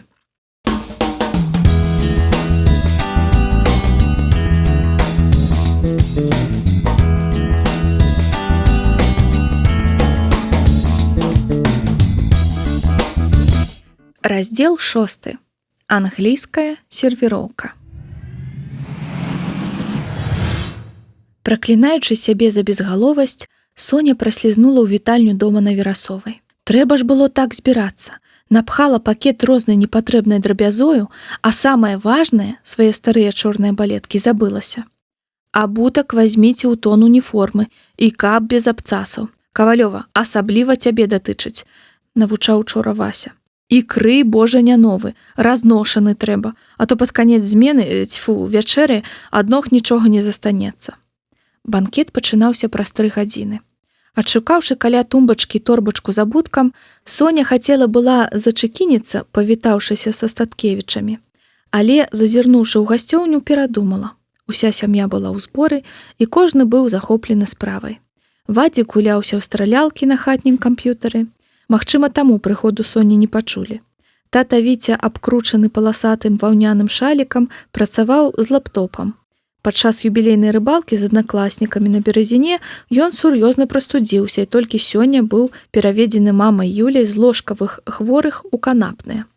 Сама мама Юля, адсунуўшы абедзены стол і уладкаваўшы Максіма пад лямпы, старанна, з высунутым ад напругі кончыкам языка, замазвала таму тонікам буйны ліловы гузак пад левым вокам. Сёння Сінічкін каханы увесь дзень асвятляў школьныя калідоры гэтым ліхтаром, выклікаючы спачувальныя дзявочыя вохі і перашэпты за спінай. Хлопцы ж хіхікалі ў кулакі і цэлы дзень паціскалі Васю руку. «Вадзім, колькі паўтараць, надзень навушнікі. Калі ты навучышся думаць пра іншых», – крыкнула мама Юля з-за калоны. «А ты не торгайся», – сказала яна другому сыну. «Я курсы грымёраў не заканчвала, раблю як умею. Наступным разам будзеш акуратней на дзверцы шафы натыкацца». «Максім, перадавай прывітанне Пітэру Конраду», – сказаў тата Віця. «Зрэшты, наўрад ці ён мяне згадае, але ж які зух ваш Лабановіч. Заручыцца патранажам самога канцэрна Люцэрна. Перспектыўны дырэктар, кіраўнік ад Бога. Юля, можа, Вадзіма ў Максімаву школу перавесці? А то нешта не бачу я ніякага прагрэсу ад гэтай ягонай платнай і, я б сказаў, празмерна платнай гімназіі. Ведаеш, Віця, я сёння з 6 ранку матлялася па харчовых рынках, прыкрываючы сумнеўныя справункі гэтага перспектыўнага кіраўніка ад Бога. І ў літаральным сэнсе, зазірнуўшы на кухню ягонай школы, захаплення твайго не падзяляю. Слухайце, які цудоўны хлопец гэты Сонечкін аднакласнік Аляксей. Такі талковы. Адна прыемнасць была яму сёння дапамагаць. Як? Яго не выключылі? Паморшчыўся Максім. А што мусілі? Такога здольнага маладога чалавека, калі нехта і пойдзе далёка Віктар, то гэта ён. І ведаеш, ён вельмі абаяльны. Не той, што наш Бука. Ох, глядзі, Максік, увядуць у цябе Соню, будзеш локці кусаць. Мама, ты зноў за сваё. Ну, ужо і пажартаваць нельга. Ну, вось, гатова. Так, нікім і не заўважаная, Соня выбегла з дому. Яе чакаюць у сталоўцы. Дзяўчаты, відаць, зашываюцца. Цікава, што адчувала б папялушка, калі б ёй дазволілі трапіць на бал на правах папялушкі. Гэта месцы Грыфіндору. Максім Статкевіч уладна паклаў руку на спінку банкетнага крэсла ў галаве стала. У сэнсе, тут сядзіць 11 А. І хто гэта сказаў? Фыркнула адна з Сонь. Найлепшымі гэшкамі з нейкага ляду абралі менавіта іх. Відаць, паводле вышыні абцасаў. Сёння абедзве пабілі ўласны рэкорд па шпільках. Убраныя яны былі ў пышныя шыфонавыя сукенкі, як дружкі на вяселле. Дырэктар папрасіў нас сесці менавіта сюды. Або вы хочаце ўвесь вечар размаўляць па-англійску з замежнымі гасцямі? Па Сонях было відаць, што яны вельмі хацелі, але наўрад ці здолелі б. З кіслымі мінамі паненкі адступіліся на менш прэстыжныя пазіцыі. «Яшчэ мне, Гарры Поттер», – сказала Галя на вуха Сінішцы. «Па мне дык формены Драка Малфой». Соня і Галя і Снежка стаялі ў радок уздоўж сценкі, заклаўшы рукі за спіну побач з сервіравальнымі вазкамі, якіх у сталоўцы знайшлося ажно 2. На тварах дзяўчат застылі ветлівыя маскі. Ад перапрацаваных рук тхнула цыбуляй, смурод ніяк не вымываўся. Ледзьве ўправіліся да пачатку вячэры. З самага ранка ў харчаблоку 234 школы панаваў вэрхал. На бляшаных сталах мяшаліся крэветкі і сасіскі. У пах грэчкі ўпляталіся водры спецый.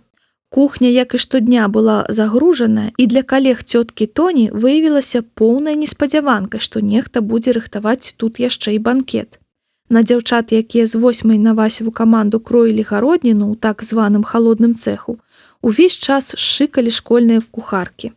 Незадаволена адбіраючы ў верціхвостак нажы, якіх не хапала, таму пасля абеду Галя збегла дадому па набор нажоў, а Дубовік і Лысы прыцягнулі з лёхаў высокую шырму для лялечнага тэатра.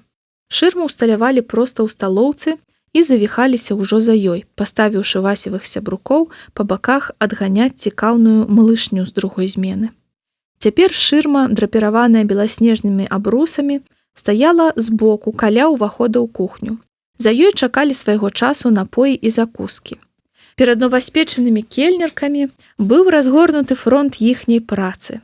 Раскошны, убраны белым атласам даўжэзны стол на 30 персон з бела-залатым парадным сервізам і дыхтоўнымі шляхетнымі фужэрамі ды прыборамі. Атрымалася з понтам, як у фільме «Тытанік», 2 відэльцы, 3 нажы і яшчэ дэсертная лыжачка. Сервіроўка перараблялі некалькі разоў. Раз-пораз Вася выходзіў у залу, крытычна аглядаў стол, пасля чаго сварліва тыцкаў Галі і Снежцы пад нос карцінку з выведзенай на прынтер фоткай. «Ты што, не бачыш, як відэльцы ляжаць?» «Я так і паклала». «Да гары зубкамі, Кавалёва, да гары! І халера, як вы скруцілі сурвэткі!» Васю было не пазнаць. Увайшоўшы зранку на кухню, дзяўчаты абамлелі. Іх сустракаў высокі, зграбны ніндзя у бліскучым чорным кімано. На галаве ў сябра красавала чорная шапачка з чырвонай вышыўкай. Валасы ён прычасаў і нават прылізаў гелем. «Гэта што?» – спужаліся дзяўчаты. «Мая уніформа шэф-повара», – адказаў Вася, стараючыся гучаць абыякава. «Надзяваю ў выключных выпадках». «І як часта?» «Ну, сёння ўпершыню, яна новая». «А чаму чорная? А хто сказаў, што яна мусіць быць белая?» Адным словам, выглядаў Васілеўскі вельмі крута. Але вернемся да параднага стала. Звычайныя металічныя крэслы з дырмантінавымі сядушкамі былі зацягнутыя ў шэрыя атласныя чахлы з белымі бантамі на спінках. Усю тэкстыльна-парцалянавую феерыю разам з прыборамі яшчэ ўчора позна ўвечары перавезлі ў школу з пана Сцяпана на Тойоце Сінічак. Перад кожнай талеркай стаяў кілішак з малюпасенькім букецікам белых хрызантэмак. 2 мяхі так званага кветкавага смецця разам з харчамі прывёз з экспабелу Вася. Знаёмыя гандляры падкінулі. Наста Ракавец і яшчэ 2 аднакласніцы, дазнаўшыся пра Васеву бяду, пасля урокаў прыйшлі дапамагчы і некалькі гадзін складалі гэтую ікебану. Атрымалася вельмі святочна. Так, нібы гэта была банкетная зала школы Хогвартс, і чараўнікі толькі што змянілі яе да непазнавальнасці ўзмахам палачкі. Ежы на сталах не было. Учора Вася з запалам тлумачыў, што яны рыхтуюць не нейкае там вяселле, а самы сапраўдны банкет на манер дыпламатычнага. Дзяўчаты будуць развозіць стравы ў вялізных сподах на сервіравальных вазках, калі госці рассядуцца, і накладаць лапаткамі на талеркі. Так ежа даўжэй застанецца гарачай. Гэтага манеўру Соня баялася найболей. Не хапала яшчэ абліць соусам якую чыноўніцу з міністэрства. У гэтую хвіліну цэлы цуг такіх салідных дам хадзіў за дырэктарам па замеценых дарожках школьнага стадыёна. У сталоўцы пакуль збіраліся адборныя вучні ды іхнія заслужаныя настаўнікі, запрошаныя на банкет дырэктарам. Чакалі галоўных гасцей. На ўваходзе ў банкетную залу стаялі ў белых кашулях ды чорных нагавіцах Дубовік і Лысы, з дыскатэчнымі бэджыкамі ахова, начэпленымі для саліднасці. Брыгада афіцыянтак таксама апранулася па схеме белы верх, чорны ніз. Такое проста камбінуецца са школьнай формы. Соня ці не ўпершыню за доўгі час зняла свой прасторны шэры пінжачок і таму пачувалася, нібы яе выкалупалі з футарала. Хацелася дастаць рукі з-за спіны, абцягнуць сваю караткаватую ўжо спаднічку, паправіць кашулю, якая задзерлася на спіне. Хацелася пачухаць нос урэшце. Але гэта ўсё да часу, калі ў залу ўвайшоў Максім. У той момант Соня забылася пра сваё існаванне. Ён быў проста бездакорны. Пудры на ягоным твары, дзякуючы шчыраванням мамы Юлі, было больш, чым на Галі і Снежцы разам узятых. Таму у гузака пад вокам не засталося і следу. Ён быў апрануты ў прыталены шэры гарнітур з камізэлькай, такі ж, у якім Соня пабачыла яго ўпершыню на лінейцы. І так, сёння на ім быў гальштук. Максім прайшоў паўз Соню, нават не павярнуўшыся ў ейны бок. І ўсё адно ўсе лямпы і свяцільнікі школьнай сталоўкі ззялі тысячай урачыстых агеньчыкаў. Ёй было дастаткова таго, што ён, такі гожы і такі родны, побач за 2 крокі. Але вось усе лямпы і свяцільнікі адразу згаслі. У сталоўку, следам за Ленай Каньковай і Ванем Каланіцкім, увайшла Маша Ротмістрава. На ротмістравай была простая, але вельмі ладна скроеная чорная сукенка, якая надзейна закрывала каленкі і дэкальтэ, але рашуча агаляла плечы, і такія ж простыя чорныя туфлі на невысокім абцасе. Валасы былі ўкладзеныя ў бабульчын вузел на патыліцы. На шыі на срэбным ланцужку блішчэў крышталік Свароўскі ў форме сэрца. Вось і ўсе аздобы. Пабачыўшы Машу, Статкевіч прыязна памахаў рукой, паказваючы на крэсла побач з сабою. Соні нясцерпна захацелася стаць вядзьмаркай з кнігі пра Гары Потара і трансгрэсаваць са школьнай сталоўкі ў самы далёкі кут планеты Зямля. Бо вядома ж, гэта няпраўда, што яна не хацела дапамагаць Васю. Яна проста не хацела цэлы вечар назіраць Статкевіча і ротмістраву разам. Сачыць, як яны глядзяць адно на аднаго, перамаўляюцца, смяюцца. Як ён адстаўляе крэсла, дапамагаючы ёй сесці за стол, сэрца разрывалася на кавалачкі. Аддаўшыся рэўнасці, Соня нават не заўважыла, як Дубовік з Лысым раскрылі палоўкі дзвярэй і ў залу ўвайшлі госці. Дырэктар, апрануты ў ільсняна-светла-шэры гарнітур, вёў за сабою грамаду, большую частку якой складалі жанчыны ў дзелавых строях, аздобленых стракатымі шалікамі і зіходкімі брошкамі.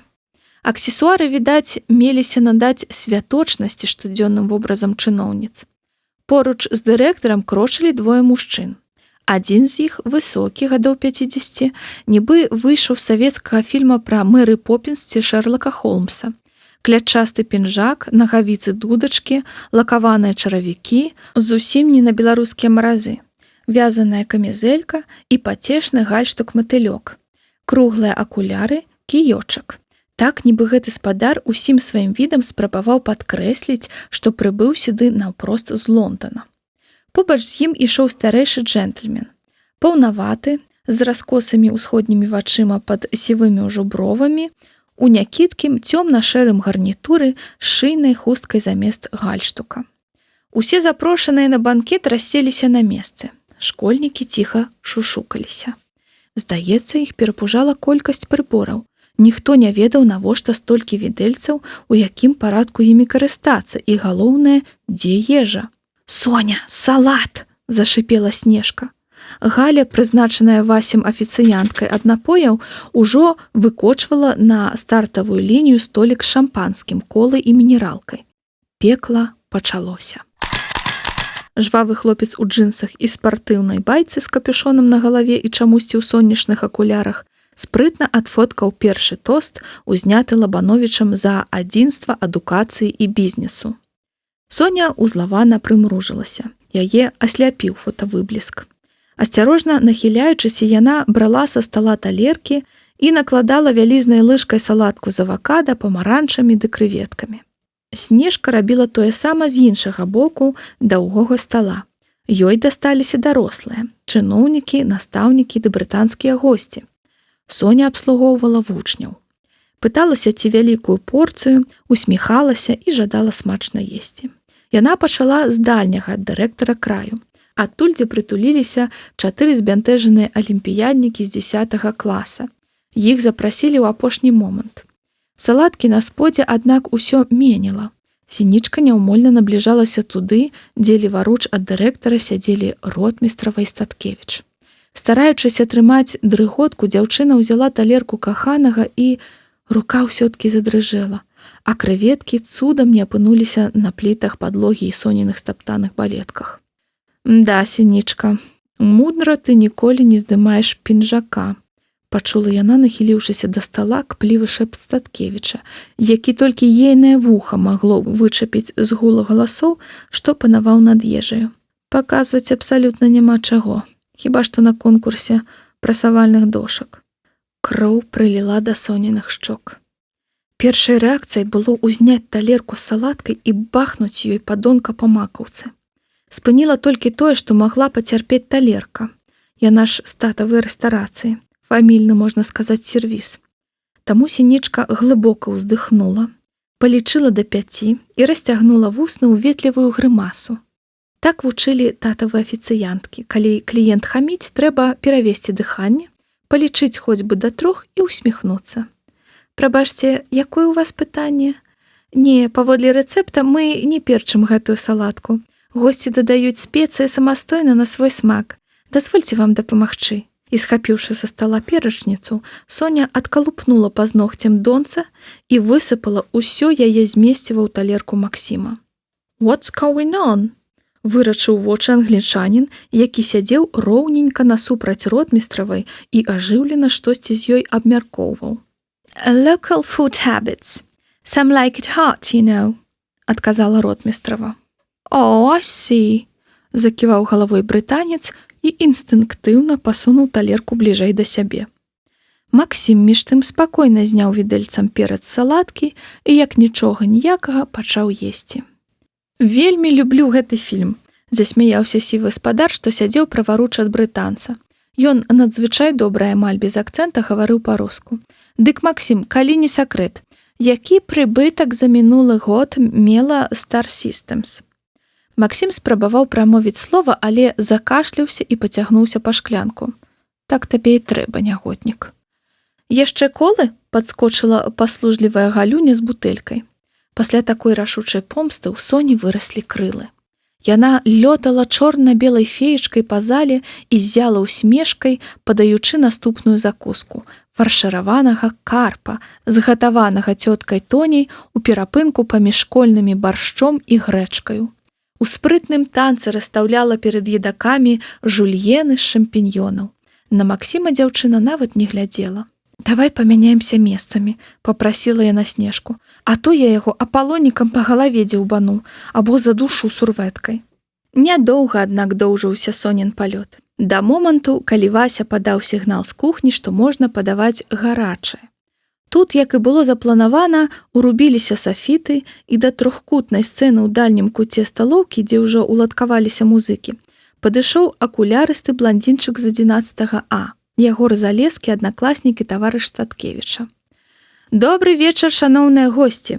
Вітаем вас у 234 школе, самай крэатыўнай школе горада Мінска. Мы, аднак, не будзем дэманстраваць вам усіх нашых талентаў, паверце, для гэтага недастатковай тыдня. Наш вечар упрыгожыць усяго адзін талент, затое які. Сёння для нас спявае вучаніца 10 А, Кацярына Арыстава, яна ж непаўторная Аризона». Перачакаўшы выгукі і воплескі, Ягор працягнуў. «Аднак, пакуль Каця рыхтуецца, мы пазнаёмім замежных гасцей з адной нашай традыцыі. Сёння ў нас штосьці накшталт школьнага балю, а школьны баль адкрывае, вядома ж, вальс». І тут з калонак пачуўся вальс. Зарыпелі крэслы, і, як было запланавана, вучні высыпалі на танцпол.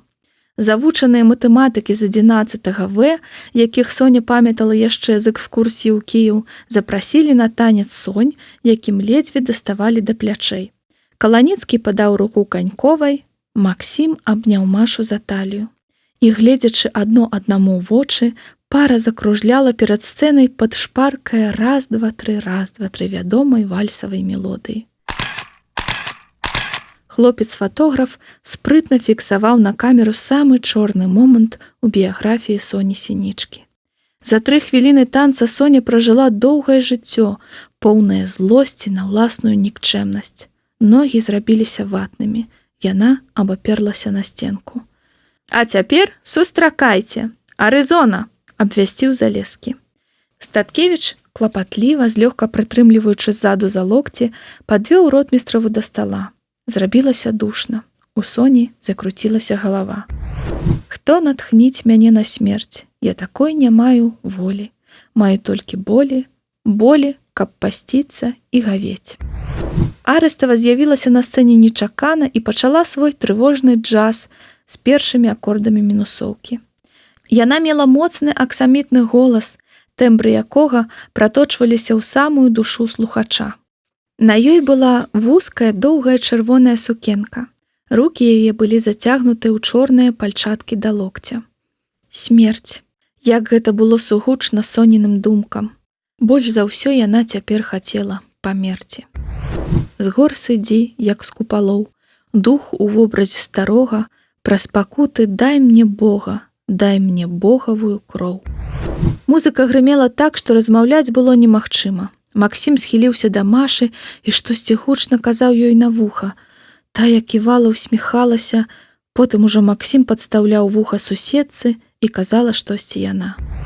Не жыву, хаджу штосьцень, брыдкі і чужы па ветру, хоць і выйшаў колісь з ветру, выйшаў і азмрочыў дзень. Гарачая пара забіраць, сініца! Штурханула яе Снежка. Соня пахіснулася. Хай мяне Галя падменіць. Мне не хораша, задыхана прамовіла Соня і, трымаючыся за стенку, выпаўзла са сталоўкі. Ты натхніш мяне на смерць, чалавек цяжарны Богам. Праз цябе моя дарога, моцы дай яе здалець. Моцы дай яе здалець. Моцы дай яе. На калідоры, дзе было прахалодна, гаротніцу крыху адпусціла, але ў вушу яшчэ звінела. Трэба было асвяжыцца. Плакаць не варта.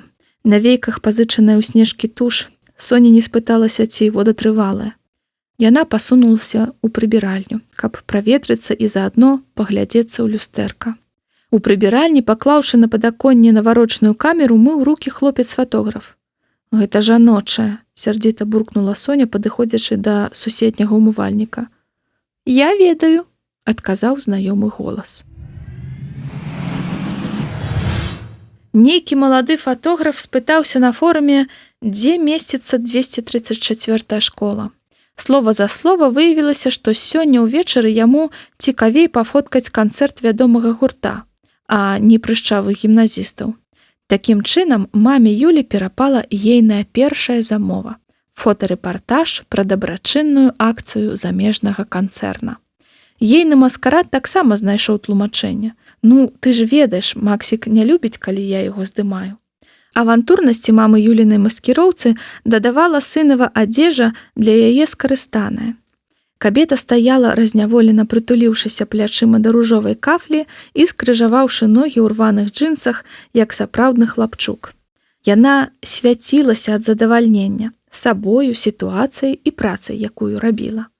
Яна спрытна прагортвала здымкі на камеры, раз-пораз захоплена выгукаючы. Ай, я малойца! Ты толькі зірні, Соня! Ані следу фінгала, нават рэтушаваць не трэба. Яна сунула пад нос дзяўчыне экранчык, на якім буйным планам былі знятыя Максім з Машай падчас вальса. Здымак паказваў анфас вельмі падобныя адухоўленыя твары, нібы падсветленыя фотавыбліскам. Сапраўды. Майстэрства. Сонін жа твар перасмыкнула. Яна часта-часта зашмыгала носам. Гэта была апошняя кропля. Сонейка, што з табой? Не адразу зразумела мама Юля. Ты што? Раўнуеш? Рассмяялася яна. Кінь дурное, знайшла да каго? Але гэта Маша, яна абсалютна не ягоны тып, адрэзала кабета. Але яны так міла дачыняюцца, і ён не крычыць на яе, і не бурка, і ўвогуле размаўляе з ёй, як з нармальным чалавекам. Соня, якія ж вы, дзяўчаты, дурнічкі? Ну хто гэта бачыў, каб хлопец прыязна паводзіўся з той, што яму падабаецца? А пагатоў Максік. Ён жа дзяўчат баіцца як чорт ладану, а да гэтай Машы ён ставіцца хутчэй як да хлопца, або не, углічваючы яе гульку, з'едліва захіхікала мама Юля, як да бабы Веры з Рыгі. Гэта сястра нашай полацкай бабулі Зоі, патлумачыла яна. У іх нешта накшталт са спаборніцтва па ўнуках. І Максік, калі сям'я збіраецца разам на Вялікдзень ці Тройцу, сваёй абыходлівасцю са старэйшымі прыносіць бабулі Зоі шмат балаў. Павер мне, як старонняму назіральніку. Табой ягоная галава занятая значна болей, чым нейкай там Машай. А вось і не, усё-ткі разрыдалася Соня. Ён ігнаруе мяне, не размаўляе, нават не глядзіць у мой бок. А калі размаўляе, то каб абразіць або неяк зачапіць. Але і ты не адстаеш, зноў захіхікала кабета. Здорава ты яму сёння перцу ўсыпала. Калі заляцацца, дык за ганьком. Я? Заляцацца? Шчыра не зразумела Сінічка. Да вы што, пасля таго, што ён пра мяне кажа? Соф'я, не важна, што кажа мужчына. Важна, што ён робіць. Ну вось чаго ты ўзяла, што ён на цябе не глядзіць? Вельмі нават глядзіць. І ў мяне ёсць доказы. Мама Юля яшчэ спрытней зашчоўкала фотоапаратам і неўзабаве з трыумфам прадэманстравала экранчык дзяўчыне. Таленавіты фотограф робіць цуды. На чорна-белым фота Соня была выяўленая ў момант, калі яна ставіла талерку перад Ленай Каньковай. І яна, Соня, вельмі здорава ў гэты момант выглядала. Ёй нават пасавалі штодзённая школьная блузка і спаднічка. Яе ўпрыгожвалі дзелавітасць і засяроджанасць, якую прамяніў тварык. Нават тое, што валасы былі прыбраныя заколкамі са скроняў, не псавала выгляду. А яшчэ, калі меркаваць з фота, сякія-такія грудзі ў яе былі. І акурат іх, рэзка павярнуўшы галаву ў бок, уважліва разглядаў Максім. Соня густа пачырванела.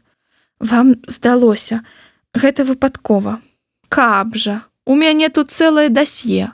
Мама Юля пракруціла перад Соняй увесь рэпартаж. Памылкі быць не магло. Ну, можа, ён заперад злуецца, вось і зіркае. Соня ліхаманкава шукала рацыянальнае тлумачэнне.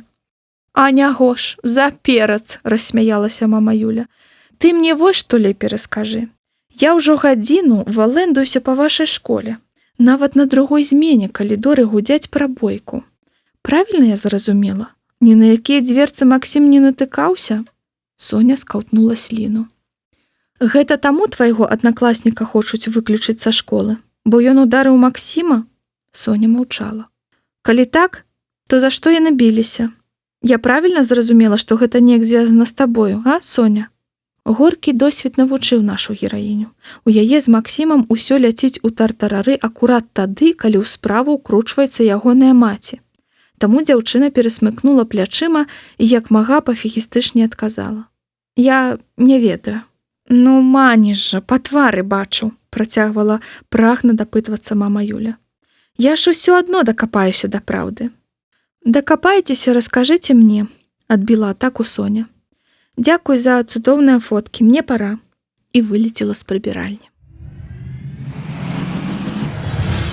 Усяго 10 хвілін адсутнічала Соня ў сталоўцы, але па вяртанні яе было не пазнаць. Яе сэрца шалёна калацілася. Ён глядзіць на мяне. Глядзіць, калі я не бачу. Максім глядзіць на мяне. Арызона між тым спявала нейкі драйвовы рок-н-рол з амерыканскіх 60-х. Такі, што ногі самі танцавалі. Госці, аднак, былі занятыя ежай. На многіх талерках паравалі ўжо ладныя кавалкі стэйка з разнастайным гарнірам. Соня, ты дзе ходзіш? Прыбяры посуд са стала, а то яго дубовік носіць. Ён наносіць. Прыбраць посуд? Лёгка. Пасля размовы з мамай Юляй у дзяўчыне адкрылася другое дыханне. Між тым Арызона скончыла першае аддзяленне, і вучняў спецкласаў папрасілі расказаць гасцям школы пра сваю вучобу. Калі ў Соні знайшлася хвілінка, каб пастаяць адпачыць, сядаць афіцыянтам нельга, іначай будуць балець ногі, папярэдзіў Вася. Акурат прамаўляў Ваня Каланіцкі.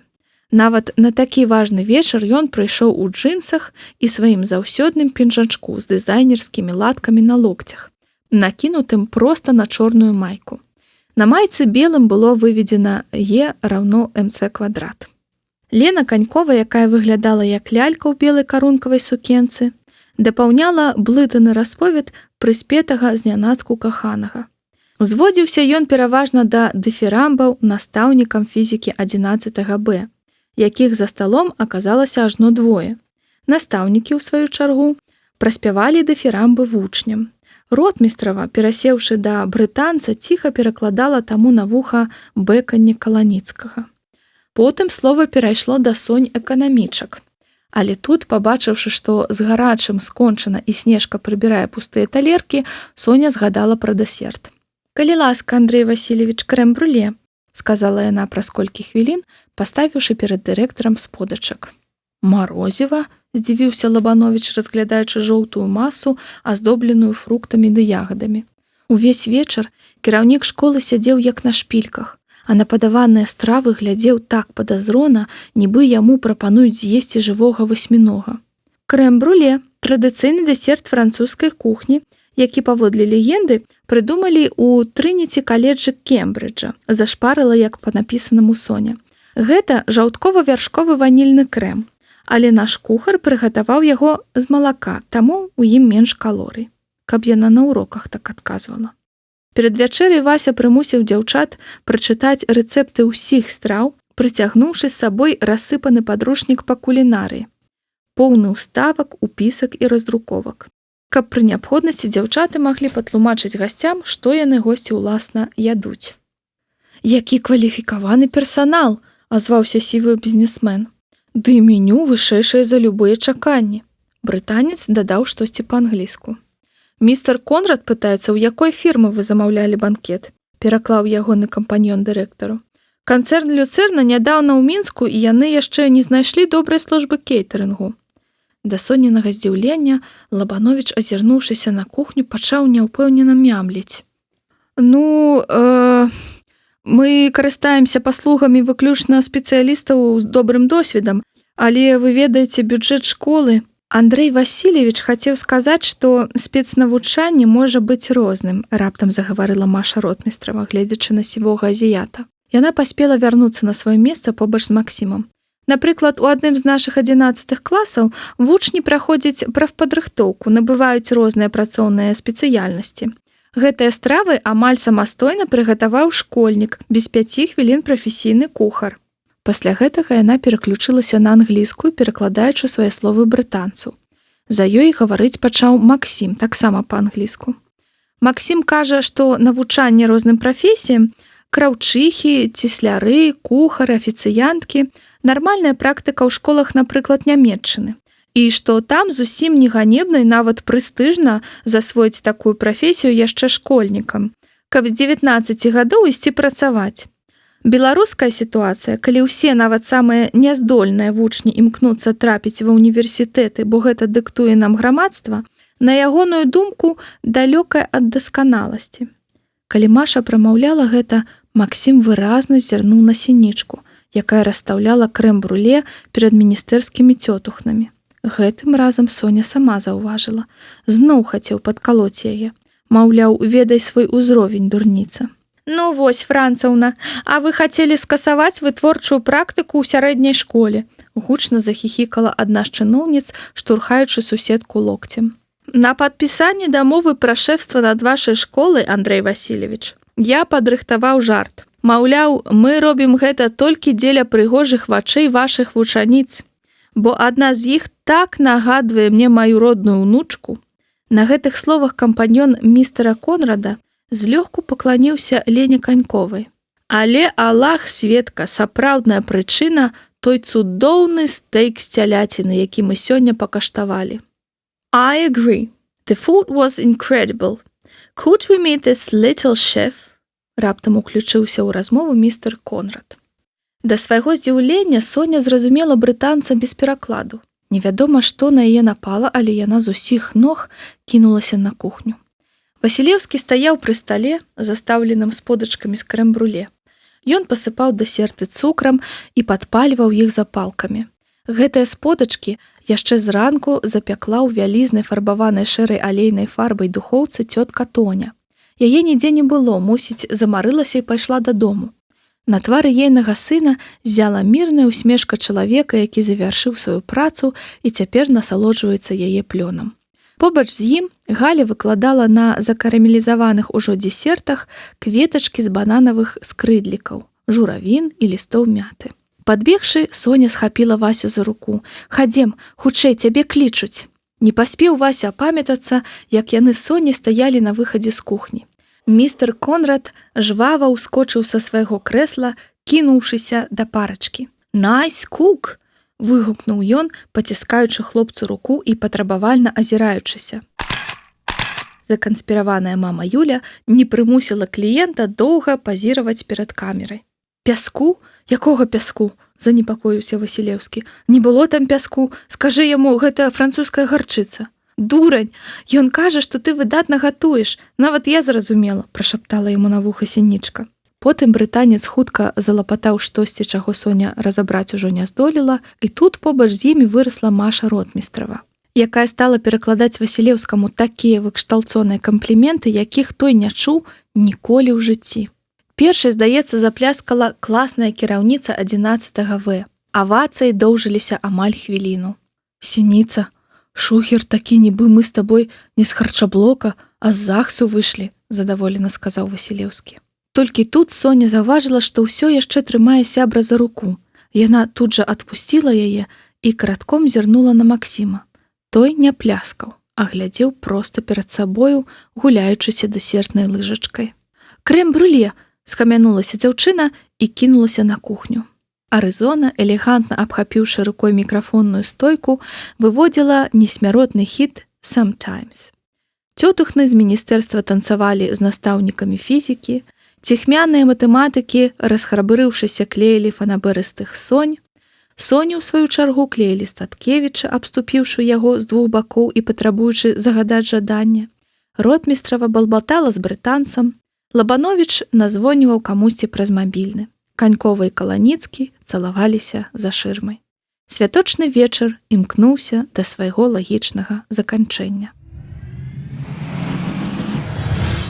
Толькі пераапрануўшыся ў прыбіральні, Соня адчула, што не адчувае ног. У сэнсе не адчула ног, у сэнсе думкі таксама запляталіся. Стома была капітальная. Яна да апошняга мыла посуд, дапамагаючы Васілеўскаму, калі ўсе астатнія разбегліся па дамах. Той яшчэ заставаўся ў кухні, дамываючы бляхі, а яе амаль сілком пагнаў дадому. У пакеце яна несла балеткі, наскрозь мокрую блузку і запырсканую спадніцу. Трэба было хвартух узяць. У чым яна заўтра ў школу пойдзе? Можа, хворай прыкінуцца? Ці тут ужо мама Юля? Як і было дамоўлена, яна за паўгадзіны да выхаду набрала на мабілцы маму Юлю, каб тая па яе прыехала. Але пакуль Соня спусцілася ў вестыбюль, часу прайшло крыху болей за паўгадзіны. Блізілася 11 вечара.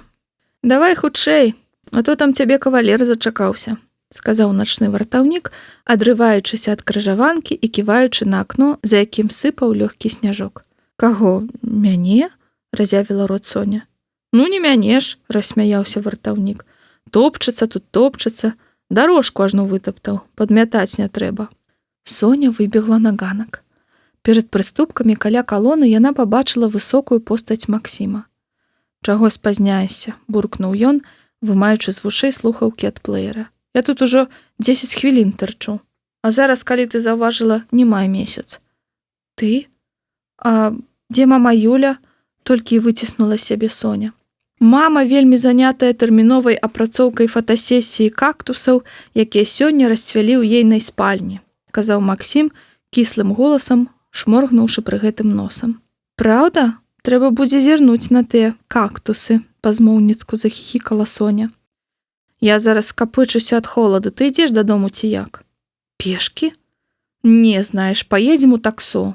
«Праз лес? А якія яшчэ варыянты?» «Дык позна ж, раптам маньяк». «Сінічка, пасля таго, што я сёння бачыў, я табе кампетэнтна заяўляю, ніякі маньяк на цябе не паквапіцца. Хадзем». Максім заткнуў вушы слухаўкамі, засунуў рукі без пальчатак у кішэні шэрага паліто і пашыбаваў па свежым снезе. Асуджана ўздыхнуўшы, Соня паспяшалася за Максімам. Вася аддзёр бляху так, што бачыў ёй свой адбітак. Апошні раз пасудзіна выглядала гэтак шыкоўна хіба што ў дзень, калі яе вырабілі. Гэта было адзінае, што заставалася сёння зрабіць, і Вася ніяк не мог спыніцца, нібы яго завялі, і завод усё ніяк не скончыцца. «Капітан пакідае карабель апошнім», – пачуў ён за спінай. У дзвярах кухні стаяў Лабановіч. «Гэта вы пра сябе?» – стомлена усміхнуўся Васілеўскі. «Гэта як паглядзець», – усміхнуўся ў адказ дырэктар. «Я табе прынёс сёе-тое». Ён працягнуў хлопцу жаўтаваты аркуш, заляпаны атрамантам. «Трымай, заява тваёй маці. У мяне рукі мокрыя. Ну, вось аб яе і вытры. Давучвайся, Аляксей. Вядома ж, давучвайся. Толькі без свавольства. Вунь там у шафцы файлік з фактурамі за харчы», – кіўнуў галавой Васілеўскі. «Паклаў, каб не запэцкаліся. Забярыце, калі трэба». «Дзякуй табе, хлопча. За ўсё дзякуй. Калі ласка, звяртайцеся. Частку грошай мне, дарэчы, ужо вярнулі. Ёсць надзея, што справу мы залагодзім». «Здорава, віншую. Ты сам тут зачыніш ці мне застацца? Ідзіце, я сам». Пачакаўшы, пакуль дырэктар адыдзецца ад сталоўкі, Вася адкрыў цяжкую фрамугу, пасля чаго запарыў кавы і запаліў першую за дзень цыгарэту. Снег сыпануў у падвальнае акенца, прыемна апякаючы гарачы твар. На дварэ чуваць былі чыесьці імклівыя крокі. Як ставіцца да хлопца, які цэлы вечар абзывае цябе прасавальнай дошкай, але пры гэтым чакае на марозе, каб праводзіць дадому. Калі звяртаць увагу не на тое, што кажа мужчына, а на тое, што ён робіць, так ці іначай Соня вырашыла перастаць сварыцца са Статкевічам. Яна прыспешыла хаду і, дагнаўшы хлопца, каля ўзлеску, кранула яго за рукаво шэрага палітона.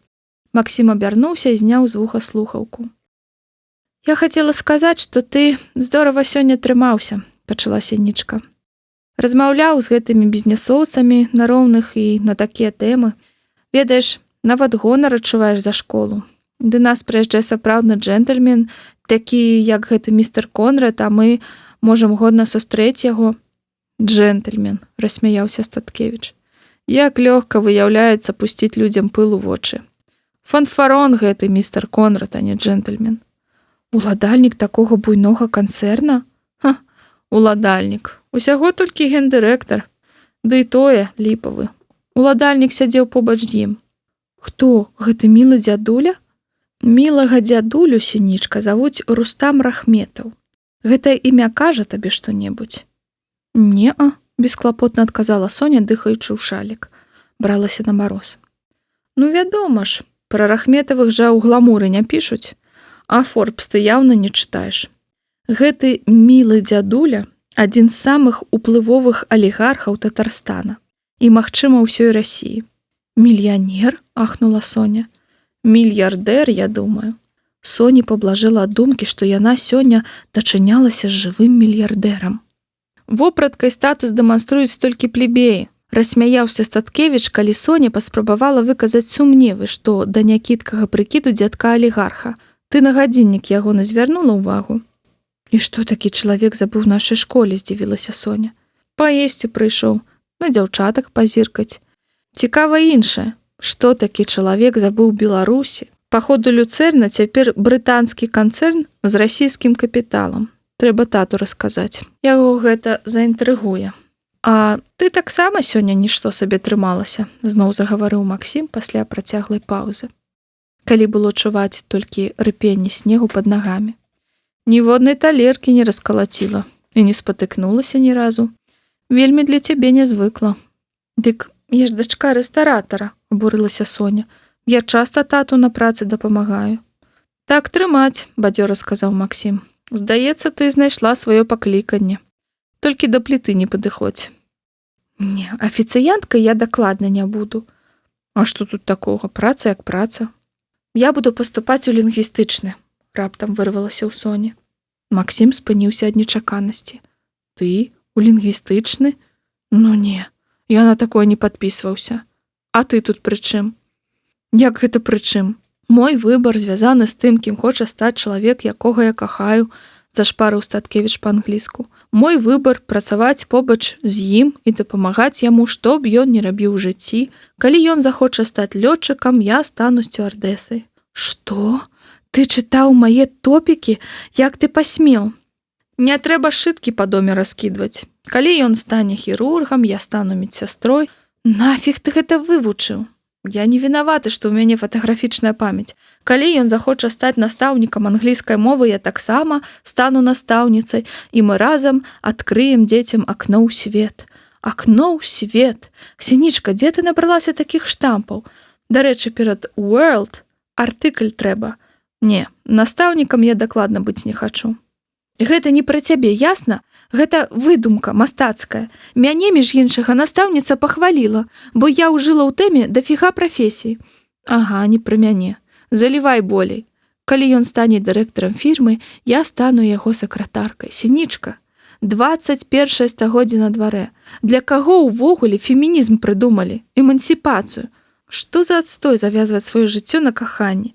Калі ён будзе прафесійным тэнісістам, я зраблюся менеджерам тэніснага клуба». «А ну, замаўчы, хопіць!» Шпурнуўшы свой пакетик на зямлю, Соня пачала лупіць Максіма рукавічкамі ў грудзі. Той схапіў яе за плечы, спрабуючы трымаць падалі ад сябе. Цёплая воўна глуха бухала па тканіне палітона, гэта было падобна да бокса рознакаліберных плюшавых мядзведзікаў. Галоўнае быць побач кожную хвіліну. Я лічу, што гэта маё пакліканне. Перастань, перастань! Раптам нейкая сіла адштурхнула Соню ад Статкевіча. Яна павалілася ў сумёт. Незнаёмы хлопец збіў Максіма з ног ударам кулака і цяпер прыціскаў рукамі да зямлі. Калі б Сінічку папрасілі апісаць маньяка, які нападае на дзяўчат у цёмным лесе, яна б уявіла сабе менавіта гэтага незнаёмца. Невысокі, каржакаваты дзяцюк у чорных нагавіцах, чорнай курцы, чорных ботах і чорнай шапачцы. Карацей, ува ўсім чорным. Змрочны вобраз, што, праўда, разбураў пацешны бульдог, які з брэхам мітусіўся ля ног гаспадара. Бульдог, дарэчы, быў абсалютна белы. Кляты амеркос! Панаехаў тут нашых дзевак лапаць! Гэй, малая, звані 102, павярнуўся ён да Соні. Адпусціце яго, заплакала Соня. Вы не так усе зразумелі. Не амерыканец ён наш, беларус, мы проста акторы. Мы з рэпетыцыі вяртаемся, п'есу ставім. Шекспір, малілася ты на ноч Дэздэмона. Што, праўда, акторы? Спытаўся хлопец Статкевіча. Той актыўна заківаў. Ага, акторы англійскага драмгуртка імя Джоні Дэпа. Хлопец з яўнай неахвотай адпусціў Максіма. Ну, даруй, братан, не зразумеў, дакладна ўсё ў парадку? Перапытаўся ён у Соні. А то 102 патруль закрыюць. Усё ў парадку, дзякуй за пільнасць, вы ідзіце, замахала рукамі Сінічка. Арнольд, фу! Скамандаваў сабачнік бульдогу, які працягваў люта брахаць на Статкевіча і пайшоў у бок шматпавярховіка, што свяціўся вокнамі на ўзлеску. Як толькі хлопец у чорным і яго улюбёнец зніклі за дрэвамі, Соня кінулася да Максіма. На твары хлопца пад правым ужо вокам расплываўся новы салідны гузак. Касметыка паспела змыцца з Максімавага твару, і цяпер у яго былі рознакаляровыя шчокі, адна ліловая, другая барвова-чырвоная. Халодная трэба прыкласці, сказала дзяўчына, пасля чаго зляпіла Снежку і прыціснула яе да свежага гузака. Так яны сядзелі з паўхвіліны. Першы не вытрымаў Максім. Ён пырснуў смехам і тут жа скрывіўся ад болю. Так ён і рагатаў, пацешна крывячы твар. Гледзячы на яго, разрагаталася і Соня. Шекспір, Дэздэмона, ну ты даеш, Сінічка. Акторы, ой, не магу. А ты, амерыканскі маньяк, я зараз памру. Ха, так табе і трэба. Сінічка, я не магу зразумець, за што ты звалілася на маю галаву. За 16 гадоў майго жыцця, ой, не магу. Мяне ні разу не білі. Ні разу. Я жыў у міры і спакой. І вось мне за 2 дні на роўным месцы пасадзілі 2 ліхтары пад вочы. І кожнага разу па тваёй, Сінічка, міласці. Соня смяялася, седзячы на каленях перад Максімам, і нават не адчувала холаду. Максім смяяўся, трымаючыся за жывот і упаўшы спінай на снег, а па яго расквечаным твары цяклі слёзы. Ён выцяраў іх шурпатымі ад марозу касцяшкамі і смяяўся. Упершыню за ўсю нашу гісторыю смяяўся не толькі з Соні, але і разам з ёю.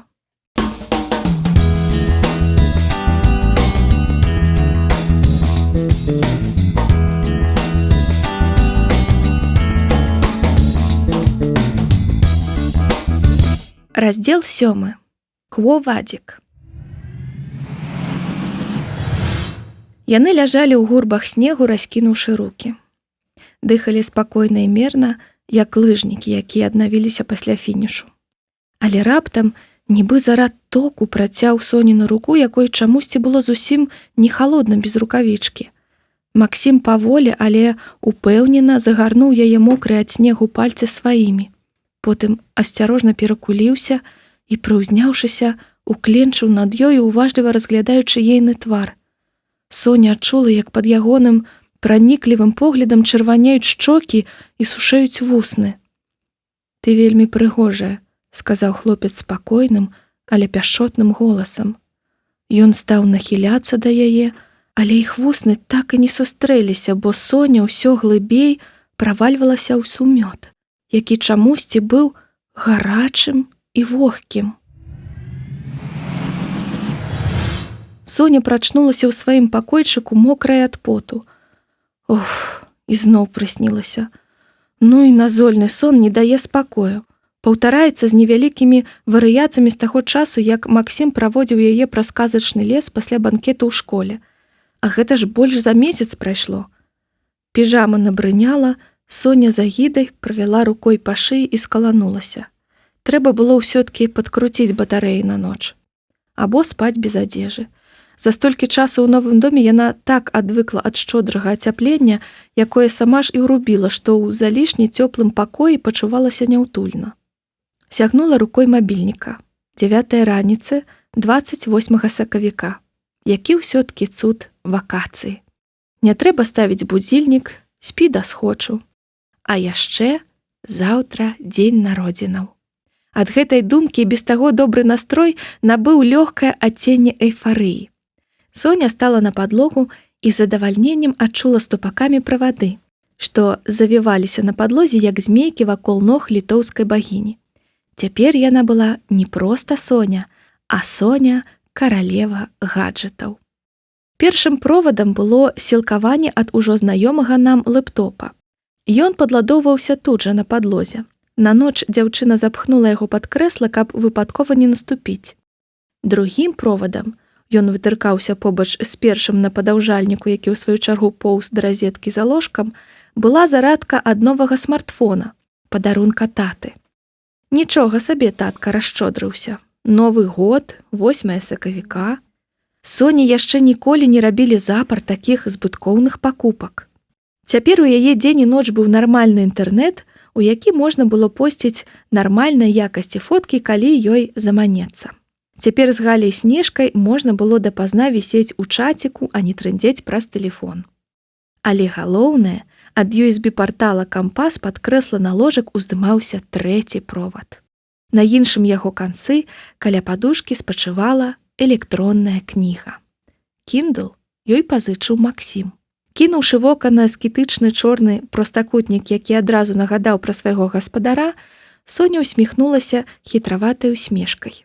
У кутках гэтай усмешкі уважлівы назіральнік, апыніся ён у гэтую хвіліну ў пакоі, згледзеў бы мройную надзею на ўзаемнасць, якая апошнім часам пасялілася ў сянічцы. Надзею, з якога гэта перапуду? Спакойна, дарагія чытачы. Як кажуць у казках, хутка гаворыцца, ды паціху робіцца. Можна дакладна назваць той вечар, калі ўсё раптам змянілася. Соня памятае яго ў найдрабнейшых дэталях. Гэта было 2 тыдні таму ў сярэдзіне сакавіка. Соня страшна стамілася ў школе і не выходзіла з пакоя, спрабуючы рыхтавацца да рэпетыцыйнага НЦТ. Тэсты па рускай і англійскай мовах яна мелася здаваць у першыя дні вакацый. Раптам на новенькім смартфоне высвеціўся збянтэжаны татаў фэйс. Ён чамусьці разгубіўся ў момант, калі яна фоткала яго для застаўкі. «Спусціся праз 5 хвілінак, я вязу харчы», – папярэдзіў ён у слухаўку. Дзяўчына ўздыхнула і стала шукаць, чым замяніць піжаму, у якую залезла яшчэ з абеду. Выбрала чырвоную вязаную сукенку з барскага пляча мамы Юлі. Не так даўно тая перабірала шафы. Ісці ўніз не хацелася, але трэба было хуценька адбыць паншчыну і вярнуцца наверх паглядзець якую кіношку. Вучоба дастала канчаткова. Пётр Сінічка прыкладна раз на месяц падвозіў, закупляючы ў гуртоўні прыпасы для агульнай гаспадаркі. Сокі, крупы, макароны, мяса ў маразілку. Трэба было распіхаць усё гэта па кухні. Тата толькі разгрузіцца і на працу. Соня спусцілася на першы паверх, дзе гулялі ў шахматы браты Статкевічы. Мама Юля пайшла ў оперу з сяброўкай. Па вітальні яшчэ разносіўся водар яе далікатнай парфумы. Тата Віця быў за мяжой. «Сядзі я сам», – сказаў Максім, калі яна пачала абувацца, каб ісці да машыны. Праз 5 хвілін ён зацягнуў на кухню апошнюю скрыню. Даўшы зразумець, што мужчынская праца скончаная, а таму час ужыць жаночую дробную маторыку, Максім вярнуўся да шахматнай дошкі, дзе патрабаваў увагі настырны Вадзік. Соня пачала млява разбіраць харчы, мімаволі прыслухоўваючыся да таго, што адбывалася па той бок барнай стойкі ля тэлевізара. Максім быў строгім, але цярплівым братам. Гуляў з малым на роўных, але ў той жа час навучаючы. Мог вярнуць фігуру саперніка назад, калі лічыў, што той пахадзіў неразумна. «Куавадзік!» – раптам ускрыкнуў Максім, калі Соня адкрыла маразілку, каб скласці туды латочкі з фаршам. «Я ж з'ядаю тваю ладдзю!» Ад нечаканасці дзяўчына рассмяялася. Ды так звонка і весела, што па той бок барнай стойкі перасталі размаўляць. «Ты чаго там?» – зазірнуў за калону Максім. «Здурэла?» «Ну, проста смешна. Куавадзік і куавадзіс, куды ідзеш?» «Ну, я, допустим, у курсе. А вось адкуль гэта ведаеш ты?» Тут ужо і малы Вадзік вытрыкнуў свой цікаўны носік над барнай стойкай, ускараскаўшыся з нагамі на канапу. «Гэта раман Генрыка Сянкевіча», чамусьці пачала апраўдвацца Соня. «Мне неяк далі крыжакоў вельмі спадабалася, і тады я прачытала ўсё гэтага аўтара». Гэтае тлумачэнне мела эфект разарванай бомбы. «Не смей смяяцца. Гэта наш сямейны жарт», – урэшце прамовіў Максім, апамятаўшыся, а Вадзік, который раз прадэманстраваў Соне, які доўгі мае язык. Соня паціснула плячыма і вярнулася да лядоўні. Хіба і не згадвала, дарагія чытачы, што Соня была не зусім нармальным падлеткам. Ну, у тым сэнсе, што, як і вы, спадзяюся, любіла кнігі. Няўжо не згадвала? Значыць, да слова не прыйшлося. Пагатоў, сама мая гераіня гэтую сваю слабасць ад людзей надзейна хавала. Адзін з самых ранніх Соніных успамінаў – тата трымае яе на каленях, паказвае літары, пішучы іх у альбоме фламастрам. «Кінь дурное! Яна малая зусім яшчэ», – смяецца мама.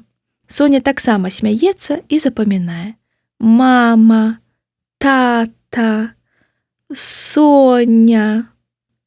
Не, ўсё-ткі я, то бок я Соня. Потым Соня пасялілася з бабуляй. Калі яна плакала, просячыся да мамы, бабуля, каб супакоіць малую, чытала казкі. Соні было 4,5, яна ўжо ўмела разбіраць словы па складах. Але бабулі сябе не выдавала. Баялася, калі тая зразумее, што Соня можа сама, перастане чытаць ёй перад сном. Але заўсёды зазірала бабулі цераз плячо. Тая думала, карцінкі дзяўчо разглядае. Аднойчы, калі Соні было 8, бабулю звезлі ў больніцу. Дадому яна больш не вярнулася. Соня, якая сама выклікала хуткую, пазваніла яшчэ і тату. І сядзела да вечара на канапе каля няскончанага бабулі вязання, гартаючы казкі братоў Грым, пакуль бацька, збялелы, не прыляцеў у бабуліну кватэру. Было страшна. Страшныя ў братоў Грым казкі. У той жа вечар тата забраў Соню ў маласямейны інтэрнат, дзе жыў. Бабулю дзяўчынка пабачыла толькі на пахаванні. Яна ўжо збольшага ведала пра смерць. Пра гэта пішуць у дзіцячых кніжках. На могілках яна рыдала рыдма. «Якая жаласлівая ўнучка ў Фёдараўны», уздыхалі суседзі з пад'езда. Але Соня плакала па дваіх. І па маме таксама. Цьмяна згадвала першую труну і рыдала, бо нарэшце перастала адмаўляць, што мама сапраўды не жыве, і апроч таты ў яе больш нікога няма. «Што мне рабіць?» – пыталася Соня ў бацькі, калі той, прывёзшы яе з прадоўжанкі, ён часта спазняўся і настаўніца злавалася, заводзіў яе ў пакойчык і, хапатліва прыгатаваўшы вячэру, уцякаў у рэстаран. «Ну, ты, з дзеткамі пагуляй, пачытай што-небудзь».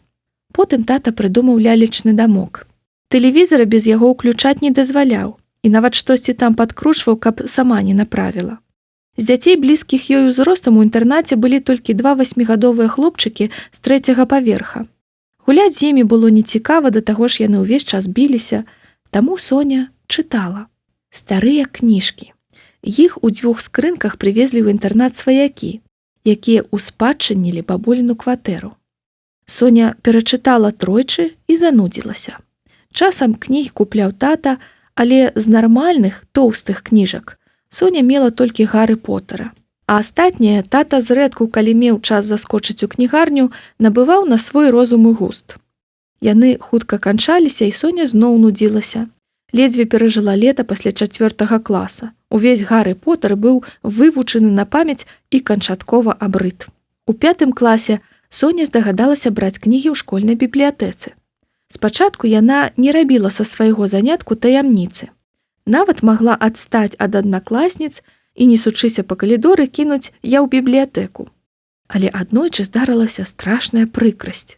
Бібліятэкарка параіла ёй кнігу аб прыгодах Солнышкіна, вельмі смешную і захапляльную. Соня разгарнула яе на перапынку, прачытала першую старонку і ўжо не змагла адарвацца. Чытала на матэматыцы, трымаючы пад сшыткам. Ужо тады яна сядзела за апошняй партай.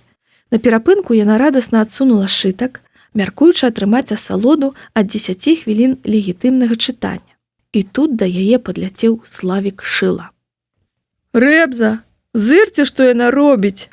Яна чытае!» – зароў Славік. «Сінічка, батанічка! Перад русіцай выпендрыцца вырашыла. Самая вумная!» І пад гігіканне хлопцаў, ды спужанае, а сям-там і злацешнае маўчанне дзяўчат, Славік вырваў у Соні Сінічкі бібліятэчную кніжку і пачаў гуляцца ў сабачку Соню. Так яе дражнілі ў школе. З усіх Соню паралелі яна была самая маленькая. «Аддайце!» – крычала яна, пацешна падскокваючы і спрабуючы перапыніць імклівы палёт Солнышкіна. Урэшце кніга асела на падлозе. Вокладка ў адным куце класа, старонкі ў іншым, каля сметніцы. Бібліятэкарка страшна аблаяла Соню за сапсаваную кнігу і нават выпісала штраф. Але самым жахлівым было не гэта. Было крыўдна, што гэтыя подзеўбні дражнілі яе батанічкай і рагаталі. Быць пасмешышчам Соня вельмі баялася. Ёй і так каштавала вялікіх высілкаў выглядаць як усе, апранацца і прычэсвацца як іншыя дзяўчаты, якім валасы запляталі мамы, а не сонны пасля паўночнай працы бацька. З таго дня Соня дала сабе слова ніколі не чытаць у школе і ўвогуле ўдаваць сябе форменнага нязнайку на месяцы, прачытана 4 разы ў 2 класе, якому кнігі рукі пякуць. І нават на уроках літаратуры часам прыкідвалася, што не ведае зместу, атрымліваючы 8 і 7 для праўдападобнасці. «Ты што, адкуль я ведаю? Я ж па кароткім чытала», магла зухавата кінуць яна сваім дэшкам, пра якія-небудзь каласы пад цярпом Караткевіча, хоць насамрэч праглынула таўсценную кнігу за пару дзён і начэй. Тады на кухні каля маразілкі Соня ўпершыню за шмат гадоў сябе выдала і з непрывычкі спужалася. Падпольнае Соніна чытанне доўжылася ўвесь 5 клас, і яна яшчэ выпрасіла ў бібліятэцы некалькі кніжак на лета. Лётала на цнянку з аднакласніцамі, гойсала па лесе, як усе нармальныя дзеці, але калі тата браў яе у пана Сцяпана ці з сябрамі на рыбалку, цягнула з сабой кнігі і чытала ў падсобцы рэстарацыі, на беразе возера ці ў намёце. Чытала, расцягваючы прыемнасць. Здаецца, гэта былі кнігі пра смарагдавы горад. «Якая разумная!» – дзівіліся афіцыянткі або татавы сябрукі-рыбакі. «Ага, разумная!» – уздыхнуў тата. «Толькі штосьці розам на адзнаках не адбіваецца». А чаго яму адбівацца? Соня і ўявіць не магла, як веда пра драўляных жаўнераў і 7 падземных каралёў можа спатрэбіцца на уроках. У 6 класе, аднак, пачаліся непрыемныя сюрпрызы. Змянілася бібліятэкарка, ранейшая сышла на пенсію. Цяпер за стойкай працавала маладая дзяўчына, якая Соню адразу не ўзлюбіла. Папярэдняя бібліятэкарка пасля інцыдэнту з Солнышкіным напісала Соні ў абанеменце за 5 клас. Пільна правяраць пасля яе кнігі. І новая працаўніца, калі Соня здавала прачытанае, ладзіла татальны кантроль, чаплялася да кожнага загібу старонкі, а ў сярэдзіне другой чвэрці раптам заявіла, што кніжак для Соні больш няма. Як гэта не зразумела Соня?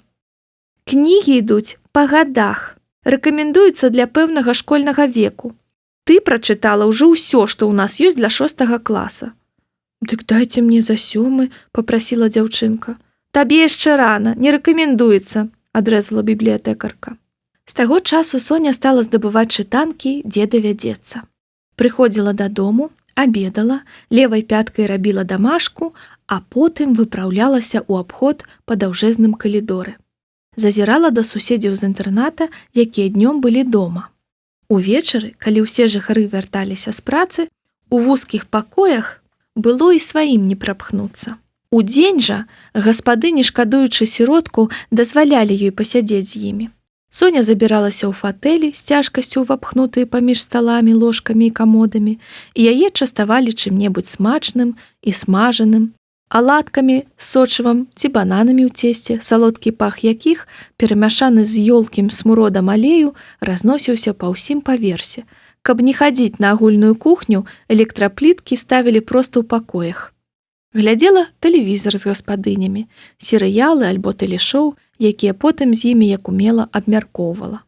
У суседскіх катушках Соня аглядалася і неўпрыкмет абмацвала вокам кніжныя паліцы, калі яны былі. Папрасіць кнігі ў голас яна не наважвалася.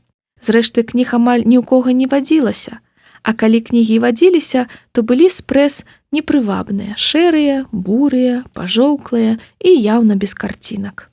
У Веры Аркадзіўны яна паціху гартала часопіс «Ліза». Цётка Каця аднойчы пазычыла амерыканскі дэтэктыў. Соня пачала чытаць, але адразу занудзілася. Сапраўдным кландайкам выявіўся пакойчык цёткі Ані, якая акурат тады сядзела з двухгадовым дзяніскам. Тая сама часта запрашала Соню да сябе, пакідаючы на гадзінку-другую з малым, пакуль хадзіла ў краму ці цырульню. За паслугу яна расплачвалася раманамі на шэрай паперы з зыркімі мяккімі вокладкамі. Раманы з тосікамі ляжалі пад дзяніскіным ложкам. «Вельмі добрая кніжка, можаш не вяртаць», казала цётка Аня, выцягнуўшы чарговы пейпербэк і абцёршы яго ад пылу аб ружовы махровы халацік. Гэта былі неверагодныя кнігі пра каханне, якія адкрылі нашай гераіні свет сапраўдных пачуццяў і неўтаймоўнай жарсці. Нічога падобнага раней Соня не чытала, толькі ў кіно бачыла, але хіба можна было параўнаць фільмы з тым буяннем фантазіі, якім вылучалася Барбара Картленд або Джаўгена Ліндзі. Гераіні іхніх кніг запраўлялі карпарацыямі, былі спадчыніцамі вялізных маёнткаў або, наадварот, беднымі дзяўчатамі без роду племені. Але кожнай з іх, без выключэння кожнай, трапляўся персанальны прынц на белым кані, кадылаку ці аэраплане. У найгоршым выпадку баварскі герцаг або проста амерыканскі мільярдэр, які бліжэй да апошніх старонак абавязкова нёс яе на руках да алтара, або прынамсі дэклараваў такі намер. Было ў кнігах і тое, што надзвычай Соню бянтэжыла, хоць і прымушала ейныя шчокі гарэць, сэрца калаціцца, а жывот трымцець нейкім незнаёмым трымценнем. Гэта былі сцэны, якія нязменна мелі месца на 100-й старонцы, а потым паўтараліся прыкладна на 180-й. Соня, вядома ж, бачыла такое ў тэлевізары, калі тата не паспяваў учасна шчоўкнуць пультам, але толькі ў кнігах пісалася, што адчувала ў такія моманты гераіня. Соня стала задаваць пытанні цётцы Ані. Тая, відаць, прысаромленая непедагагічнасцю таго, што нарабіла, сказала: «Соня, няхай табе Але тут жа асеклася, сабралася з думкамі і прамовіла даволі доўгі ды заблытаны маналог. У ім яна спачатку на прыкладзе сапачак і котачак, а потым сябе і дзядзькі Жэні патлумачыла, што і навошта адбываецца на 100-й старонцы, аргументуючы неабходнасць усяго там апісанага існаваннем малога дзяніскі. Соня, аднак, спакойна зазначыла, што ўжо не такая маленькая і ведае, адкуль бяруцца дзеці. Пагатоў у раманах падобныя наступствы 100-й старонкі таксама апісваліся. Часам жаданыя, часам не. Але ёй вядзецца зусім не пра гэта. Ёй цікава, ці сапраўды жанчына можа адчуваць такое. Цётка Аня пачырванела, сказала, што гэта вельмі складана патлумачыць і больш кніжак Соні не давала. А той ужо і не вельмі карцела. Усе кнігі цёткі Ані былі падобныя адна да адной, толькі імёны герояў мяняліся, і яшчэ эпохі, гарады і краіны. А гісторыі кахання былі як пад капірку пісаныя. Апошнія асобнікі Соня, не ўчытваючыся, адразу спрактыкавана разгортвала на 100-й старонцы. Але і гэта ёй урэшце надакучыла. І вось аднойчы, калі Вера Аркадзіўна выйшла на калідор, Соня, дажаваўшы перасмажаны сырнік, адважылася залезці з нагамі на канапу, каб зблізку разгледзець ейную паліцу з шэра-бурымі кнігамі, разабраць хоць бы назвы на карэньчыках. Кніжкі былі спрэс-старыя, яшчэ савецкія. Гайдара Соня ўжо чытала «Прывітанне школьнай бібліятэцы», а астатнія яе не зацікавілі. Калі Вера Аркадзіўна вярнулася, дзяўчынка спалохана адскочыла. «Прабачце, калі ласка», – зашаптала яна, але Вера Аркадзіўна не разлавалася. Моя дзяўчыначка, дык гэта ж табе да надзенькі трэба», – паківала галавой пенсіянерка і, узяўшы за руку, адвезла на ліфце на 7-й паверх інтэрната. Так, у Соні з'явіўся новы таемны сябар. Чаму таемны? А хіба можна камусьці расказаць, што ты сябруеш са старой цёткай?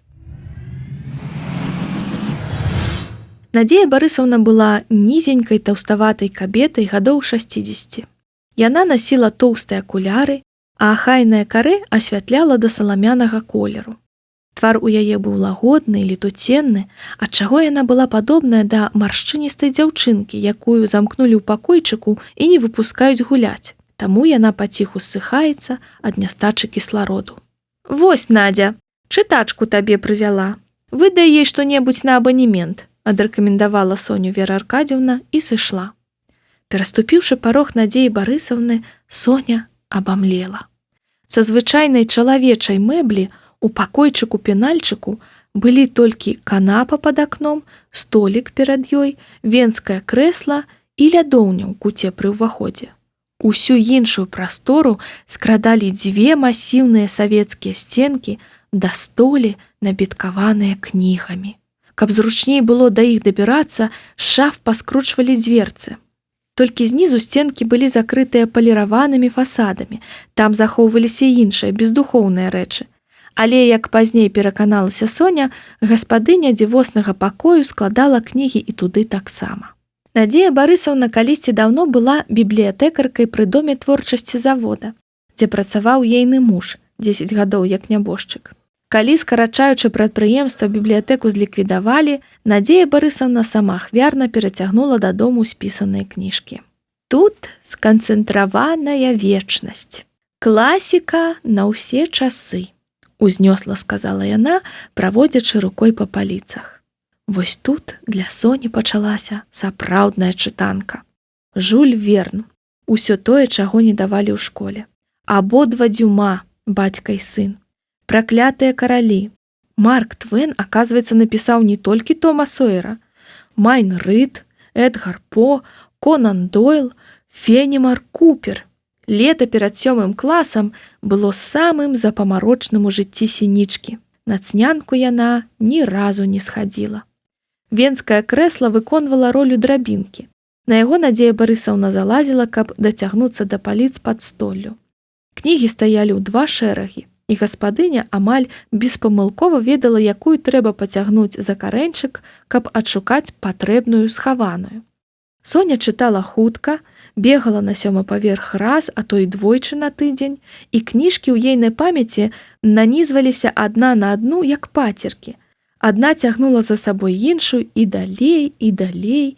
І гэтак да пачатку 8 класа чытачка падабралася да галоўнага, залатога фонду кніг пра каханне. Першай, здаецца, была Джейн Эр. Агаломшаная да глыбіні душы Соня дні 2 не магла апамятацца ад прачытанага і папрасіла ў Ніны Барысаўны ўсё гэтай аўтаркі. Падобнае прыцягнула падобнае, і вось ужо за плячыма ўсе 6 раманаў Джейн Остэн, 2 Уілкі Колінза і эпапея пра Скарлет О'Гару. Усё гэта зрэшты выявілася падрыхтоўкай да вышэйшай матэматыкі кахання, бясконцай Анжалікі і іншых спеваў у цярноўніку. Але самае галоўнае, што на пачатку вельмі дзівіла Соню, Надзея Барысаўна, забіраючы кнігі, прапаноўвала Соні гарбаты і гутарыла з ёй аб прачытаным. Да гэтага Соня б ніколі не дадумалася. Яна так прызвычаілася перажываць любыя кнігі сам-насам, што спачатку нават не ведала, што гаварыць. Але пакрысе думкі рабіліся ўсё больш уцямнымі, гутаркі жывейшымі, а гарбата працяглейшай. Соня нават падазравала, што Надзея Барысаўна харчуецца выключна пячэнькамі і зефірам. Яна ніколі не бачыла ў яе іншай ежы. Пасядзелкі на 7-м паверсе сталі для Соні ўцёкамі ў вышэйшы, ідэальны свет, у якім паслясмак ад толькі што скончанай кнігі трываў яшчэ крыху, пакуль эмоцыі не аціхалі, і космас, створаны пісьменнікам, не адпускаў канчаткова. І чым больш сталела Соня, чым больш брыняла кніжкамі, тым больш драбнела ўзроставая прорва паміж ёй і Надзеяй Барысаўнай. Так аднойчы Соня заўважыла, як у старой кабеты разгладжваюцца зморшчкі, як маладзеюць вочы за тоўстымі акулярамі. Гэта здарылася адразу пасля Джейн Эйр. Ужо не бібліятэкарка выцягвала Соні меркаванне аб прачытаным, а сама Соня захацела пагаварыць. Але нічога апроч «ах» і «ух» на пачатку вымавіць не змагла. І тады Надзея Барысаўна расказала ёй пра сваё каханне. Не пра мужа, інжынер завода з'явіўся нашмат пазней, а пра сапраўднае каханне. Ён быў афіцэр артылерыі. Яго адкамандзіравалі ў вайсковую частку пад Лепелем, дзе маладзенькая Надзея Барысаўна, толькі з педінстытута, працавала настаўніцай рускай мовы ў гарнізоннай школе. Ён выступаў перад вучнямі на школьнай лінейцы 1 верасня. Яго звалі Уладзімір. Надзея Барысаўна, Надзенька, у момант страціла галаву. Пазней, прыгадваючы гэтую шматкроць чутую гісторыю, Соня вылічыла, што раман доўжыўся ўсяго год, прычым навучальны. У траўні афіцэра адкамандзіравалі назад, кудысьці ў бок Урала. У пераказе ж Надзеі Барысаўны гэта была бясконцая вясна чыстай любові і незямной пяшчоты. Пачуццё разгарэлася вокамгненна і палала ярка, хоць і не склалася ні ў які развіты сюжэт. Меў месца хіба шэраг аднастайных жарсных эпізодаў у лесе, на КПП ракетнага палігона ці ў нядзельным кафэ «Марожаным» у Віцебску. Рамантычныя дэталі кожнага спаткання Надзея Барысаўна і праз 30 гадоў памятала ува ўсіх узрушальных падрабязнасцях. Каханкі гойдаліся ў аблоках, пакуль рэчаіснасць не абрынула іх на цвёрдую зямлю Лепельшчыны. Развітанне было нечаканым, як супрацьпаветраная трывога. Надзенька некалькі гадоў не магла апамятацца, жыла як у тумане. Дамаўляліся, што яна будзе пісаць Уладзіміру, што прыедзе да яго, калі ён уладкуецца на новым месцы, але лісты вярталіся назад. Дамоўленых тэлеграм з-за Урала не прыходзіла. Соня здагадалася, што афіцэр мусіць быў жанаты, але Надзеі Барысаўне пра гэта не сказала. Тая, відаць, і сама ўсё выдатна разумела, але ж і гісторыя была пра іншае, не пра вайскоўца-здрадніка і жонку за Уралам, а пра тое, незямное шчасце, якое тады адчувала закаханая Надзенька. 100-я старонка там, безумоўна, таксама была, але гэтую тэму Надзея Барысаўна далікатна абмінала, хоць Соня потым вылічыла, што інжынер жаніўся з Надзенькай, калі тая ўжо мела дзіця. Сын яе цяпер быў зусім дарослым і жыў у Нямецчыне. Галоўнымі былі пачуцці. Соня і Надзея Барысаўна разбіралі душэўныя пакуты літаратурных гераінь і параўноўвалі са сваімі. Дакладней, з пакутамі Надзеі Барысаўны. У Соні ніякіх вялікіх пакутаў пакуль не мелася, было толькі іх прадчуванне. Яе ж сяброўка-пенсіянерка, хоць і перажыла ў жыцці адзіную мілосную прыгоду, мужа, як выглядала, яна не надта кахала. Але мела з гэтай прыгоды столькі досведу, што яго злішкам хапіла б на ўсіх гувернантак віктарыянскай Англіі. «Як зразумець, што ты пакахала?» – аднойчы спытала Соня. «Ніяк. Ты проста зразумееш і ўсё», – мройліва адказала Надзея Барысаўна, і тоўстыя шкельцы акуляраў нібы зацягнуліся ружовай смугою. На першай лінейцы ў 9 класе так і адбылося. Соня пабачыла Максіма і адразу ўсё зразумела, а галоўнае адчула. Адчула першую, другую, 10-ю і 100-ю старонку і многа чаго іншага адначасова, чаго ўвогуле ніякая кніга апісаць не можа. Надзея Барысаўна была першай, каму яна расказала пра святы момант пралёту скрозь яе сэрца стралы Амура. Цяпер іх збліжала яшчэ больш рэчаў. Яны маглі параўноўваць афіцэра Владзіміра і Максіма з героямі прачытаных раманаў і гадзінамі гаварыць пра агульнае і адрознае ў абодвух. Хоць што адзін, што другі вобраз, які яны яскрава адна адной вымалёўвалі, меў столькі ж агульнага з рэчаіснасцю, як Рэд Батлер або містер Дарсі. У 10 класе Соня захапілася кнігамі, якіх у Надзеі Барысаўны не было і быць не магло. Тата купіў сабе лэптоп і перацягнуў дадому з рэстарацыі вялікі камп'ютар. Соня прылаўчылася чытаць з манітора і ўжо не так часта зазірала да сяброўкі. Хіба здабыць сёе-тое са школьнай праграмы. Гэта было зручней, чым хадзіць у бібліятэку. А выселіўшыся з інтэрната, Соня пра цётухну ў вэрхале пераезду зусім забылася.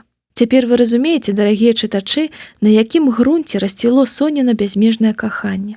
Здавалася, ёй наканавана вечна палаць у агні ілюзій, які раздзьмула ў ёй рамантычная літаратура, рэкамендаваная летуценнай сяброўкай, але цынічная рэчаіснасць даволі хутка абрынула на зямлю нават Соню. Чым больш яна жыла поруч са Статкевічамі, тым больш разумела. Вобраз Максіма, які яна калісьці прымроіла на школьнай лінейцы, адно плён яе фантазіі. Сапраўдны Максім быў звычайным хлопцам, з мілым тварыкам, вострым розумам, але ж і паскудным характарам, праз які з ім амаль немагчыма было зблізіцца такой дзяўчыне, як Соня, хоць чым далей, тым больш хацелася. Чорт з ім з каханнем. Соня прагнула аднойчы зрабіцца яму проста добрай сяброўкай, як Маша Ротмістрова. Вось пра што думала Соня Сінічка, седзячы на падлозе паміж кухонным востравам і маразілкай. Раптам у Соні за спінай захрабусцеў поліэтылен. Яна спужана абярнулася. Максім разарваў блок з апельсінавым сокам, выкалупваючы адзін з пакетаў. «Я вазьму», — сказаў ён. Соня кіўнула. Максім наліў 2 шклянкі соку, выклаў на талерку печыва, выцягнуў з шафкі шакаладную пасту. «Дык ты, выходзіць, і сапраўдныя кнігі чытаеш?» — раптам прамовіў ён задзірліва. «А па табе не скажаш. А што, пісьменнікі толькі для цябе пішуць? Можна падумаць, табе ў польскай амбасадзе патэнт выдалі на чытанне Сянкевіча». Жарцікі наконт ейнай тупасці Соні парадкам надакучылі. Максім загрузіў ежу на паднос і, выносячы яго з кухні, прамовіў цераз плячо. «Я Сянкевіча не чытаў. Вось у чым прыкол». Соня вылупіла яму ўслед вочы. Няўжо знайшлася рэч, у якой Максім быў не самым дасканалым чалавекам у радыусе 100 кіламетраў? Беднае няшчаснае эга. Не хутка мусіць адновіцца пасля такога ўдару. «Мы былі ў царкве, доміне Квовадыс», — загарлаў са свайго месца Вадзік. «І тата тады прыдумаў пра Квовадзік». Ад такой класавай несправядлівасці Соня ціха засычэла. Рымам і Апіевай дарогай яна трызніла ўжо 3-й год з часу, як прачытала Квовадзіс. І вось нават гэтая казюрка саплівая была ў знакамітай царкве Сянкевіча, на якой яна магла толькі аблізвацца, гартаючы ў сеціве блогі падарожнікаў.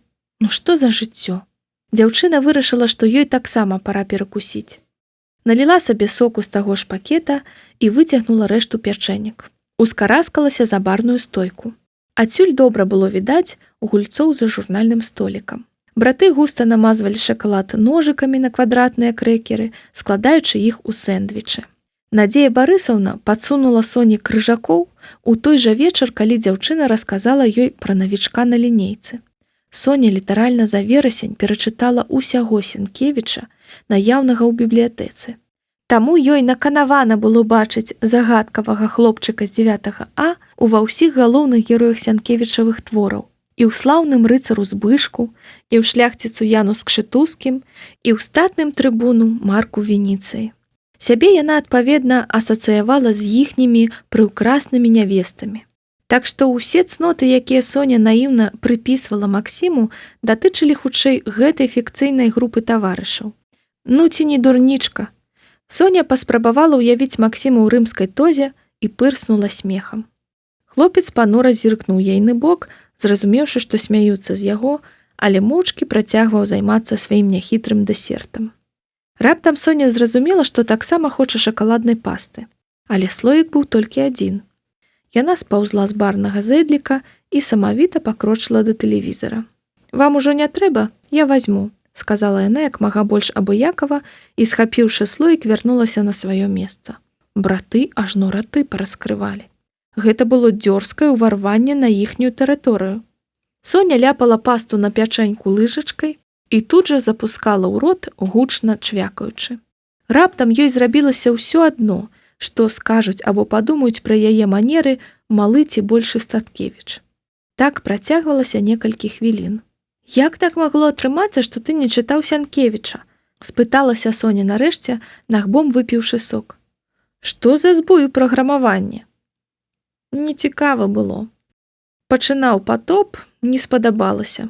Нічога агульнага з гісторыі. «Буду я чытаць усякую рамантычную лухту», – адказаў Максім, пражаваўшы пячэньку. «На свеце яшчэ многа хорошых кніжак. На ўсё часу не хопіць». «Дзіўна, а я падручнік спецыяльна потым чытала. Усё там з гісторыяй нармальна», – запярэчыла Соня. «Я ўвогуле, калі нейкая кніжка спадабалася, не магу спыніцца, пакуль не прачытаю ўсё таго ж аўтара і ўсё, што звязана з яго кнігамі. Болей за мяне ты па-любому не чытала. Я малы чытаў вельмі шмат і нармальныя кніжкі па гісторыі таксама. Ну ладно, можа, я і неразумныя кніжкі чытала, але дакладна не меней за цябе. Я чэмпіёнка па чытанні на доўгіх дыстанцыях». Максім хмыкнуў. «Не верыш?» – разахвоцілася Соня. «Давай праверым». «Якім чынам?» «Ну, можам у тэніс згуляць». «Ва што?» Соня ўзяла апельсін з вазы, якая стаяла на барнай стойцы. «Гэта наша з бабуляй гульня, як у гарады, толькі паводле правілаў тэніса. Калі я малая была, мы прыдумалі, каб я лепей правілы запомніла. Што ты так глядзіш? Я гуляла ў тэніс». «Я помню». «Карацей, трэба было па чарзе называць нейкія рэчы з аднаго ланцужка. Напрыклад, кнігі аднаго аўтара. Калі нехта не можа працягнуць, ён прагульвае. Адзін ланцужок – гейм. Гуляем адзін сет, да 6, ну ці да 7, ты ў курсе. Называем толькі тыя кнігі, якія чыталі, не падманваць». І перш чым Максім паспеў апамятацца, яна кінула яму апельсін. «Падавай першы». Максім узняўся ад шахматнай дошкі і падышоў да канапы. Барная стойка цяпер раздзяляла іх Соней на манер сеткі на корце. «Аўтар». Максім на хвіліну задумаўся, яму так пасуе, калі ён думае, адзначыла пра сябе Соня. «Ну, добра.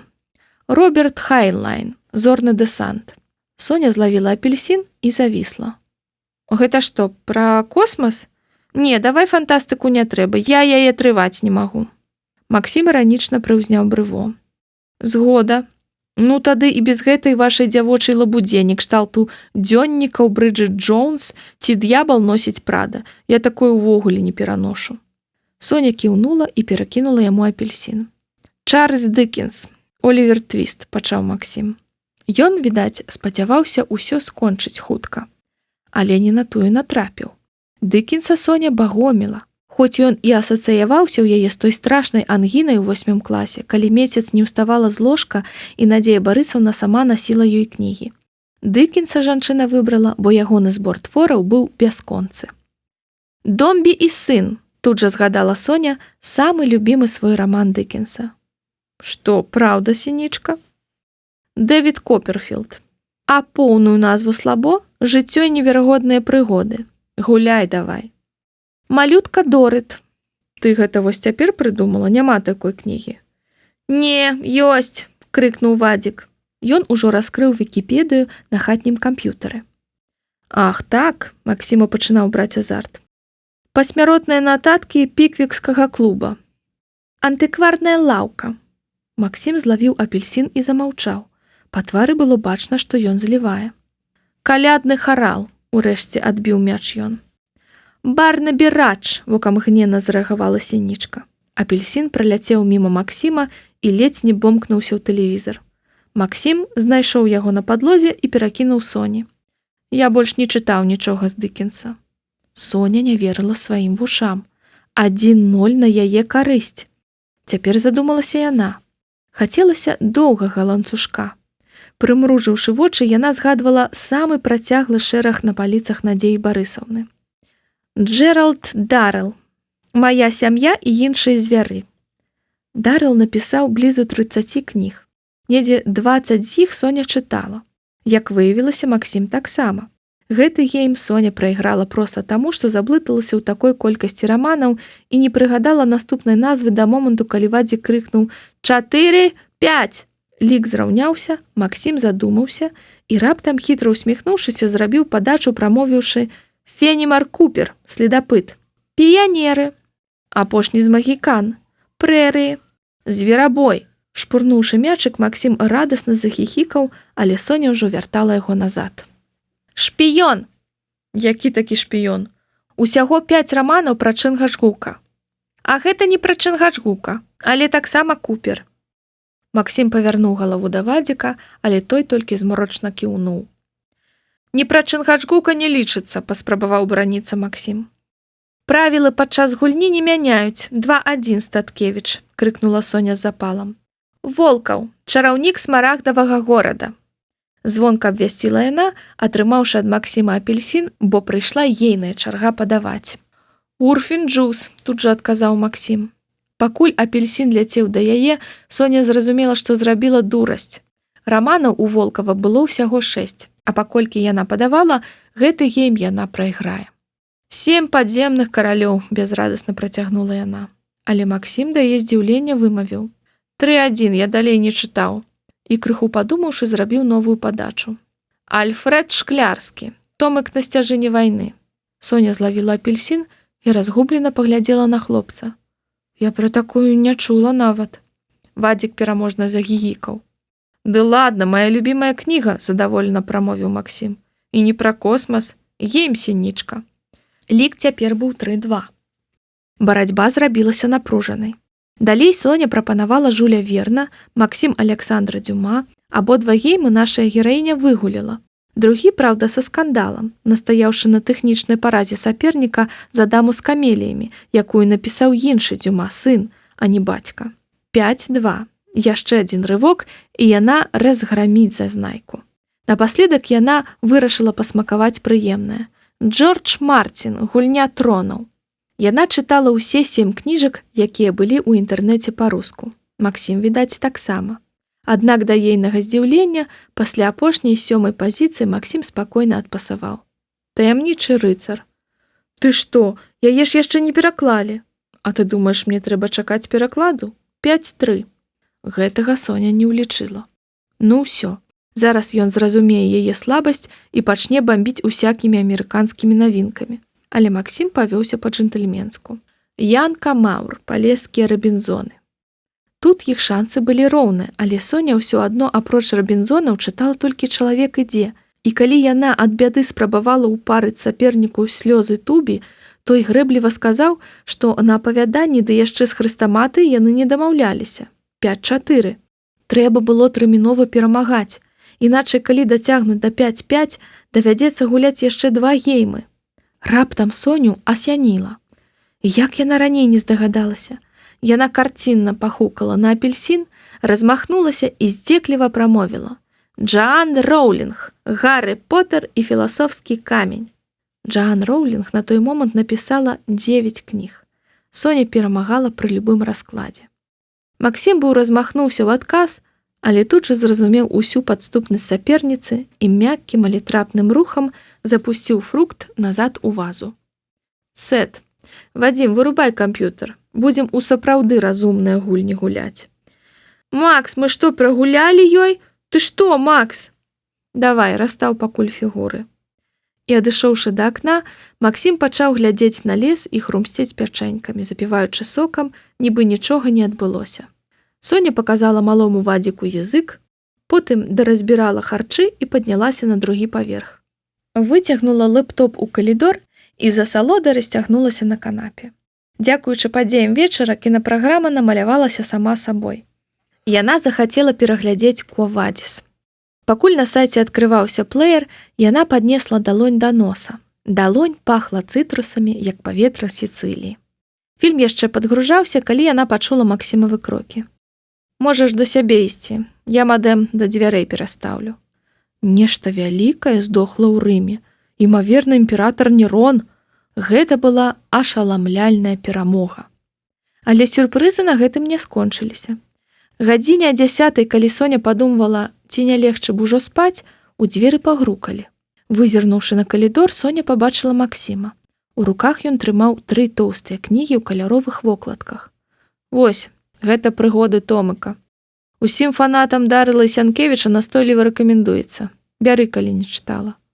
Дзякуй, толькі і змагла прамовіць Соня ад нечаканасці. Толькі вярні, як прачытаеш, а то Вадзік да іх праз пару гадоў дарасце, яму падсоўваць буду.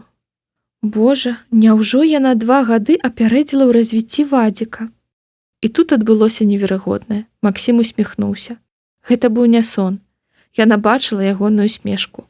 І усмешка была не здзеклівай, як зазвычай, а прыязнай і адрасавалася ёй, Соне. Ладно, дабранач, кіўнула дзяўчына і хуценька знікла ў пакоі, каб не паказваць, як яна збянтэжылася. Тыдзень прайшоў пад знакам Томыка Вільмоўскага. Максім прынёс ёй кнігі Томык на сцяжыне вайны, таямнічае падарожжа Томыка і Томык на чорным кантыненце. Цяпер па вечарах замест, каб утыкаць у кіношкі, Соня зноў чытала. Гэта была ўжо крыху забытая прыемнасць. Томык выявіўся кімсьці накшталт польскага Гары Потара. Як і герой Дарыла, Томык ездзіў па свеце, каб лавіць дзікіх звяроў для заапарка, але па дарозе трапляў у самыя розныя не толькі жывёльныя прыгоды. Аўтар відавочна ствараў кнігі, каб зацікавіць дзяцей дзікай прыродай і біяграфіямі знакамітых польскіх вандроўнікаў. Гэтыя канцы ў кнігах былі кепска схаваныя, але Соня прабачыла аўтару ўсё за экшн і сімпатычных герояў кшталту боцмана Навіцкага. Праз тыдзень ужо яна асцярожна грукала ў дзверы Максімавага пакоя.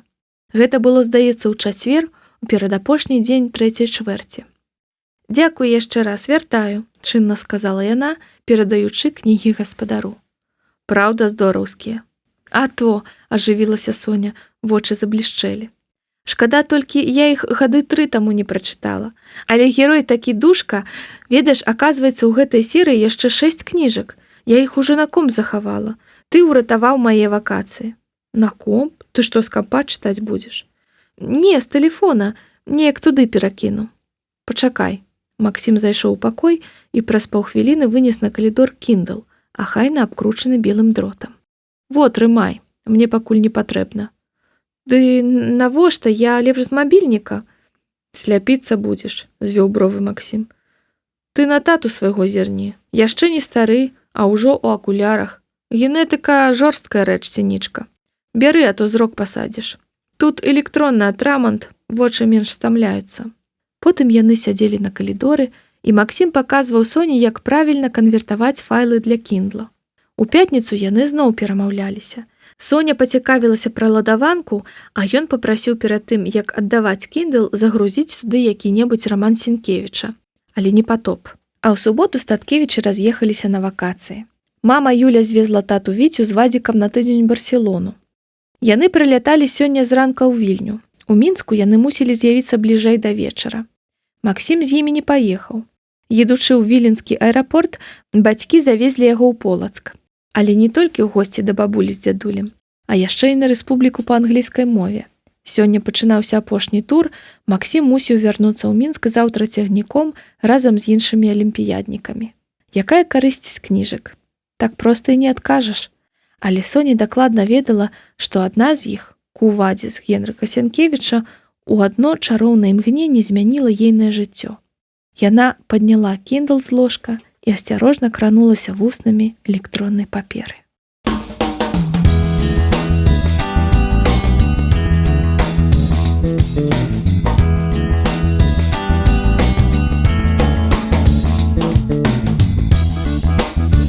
Раздзел 8. Пікнік на попелішчы.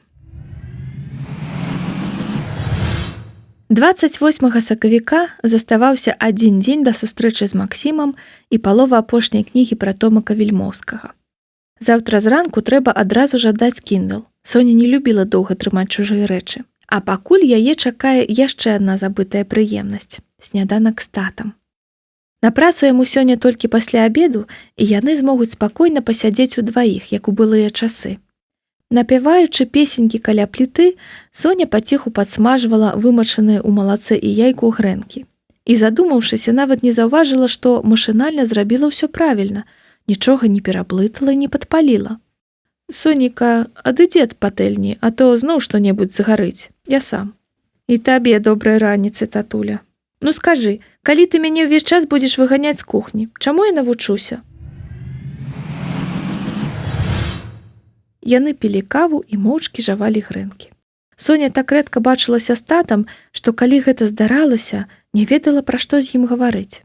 «Як справы?» – спытаўся ён, калі яны ўселіся за стол. «Нармальна», – адказала яна. Насамрэч, шмат чаго адбылося апошнім часам. Але вось так за 2 словы над грэнкамі і не раскажаш. Соня сядзела і не ведала, пра што гаварыць з татам. Яна вельмі яго любіла, але за апошнія месяцы яны аддаліліся.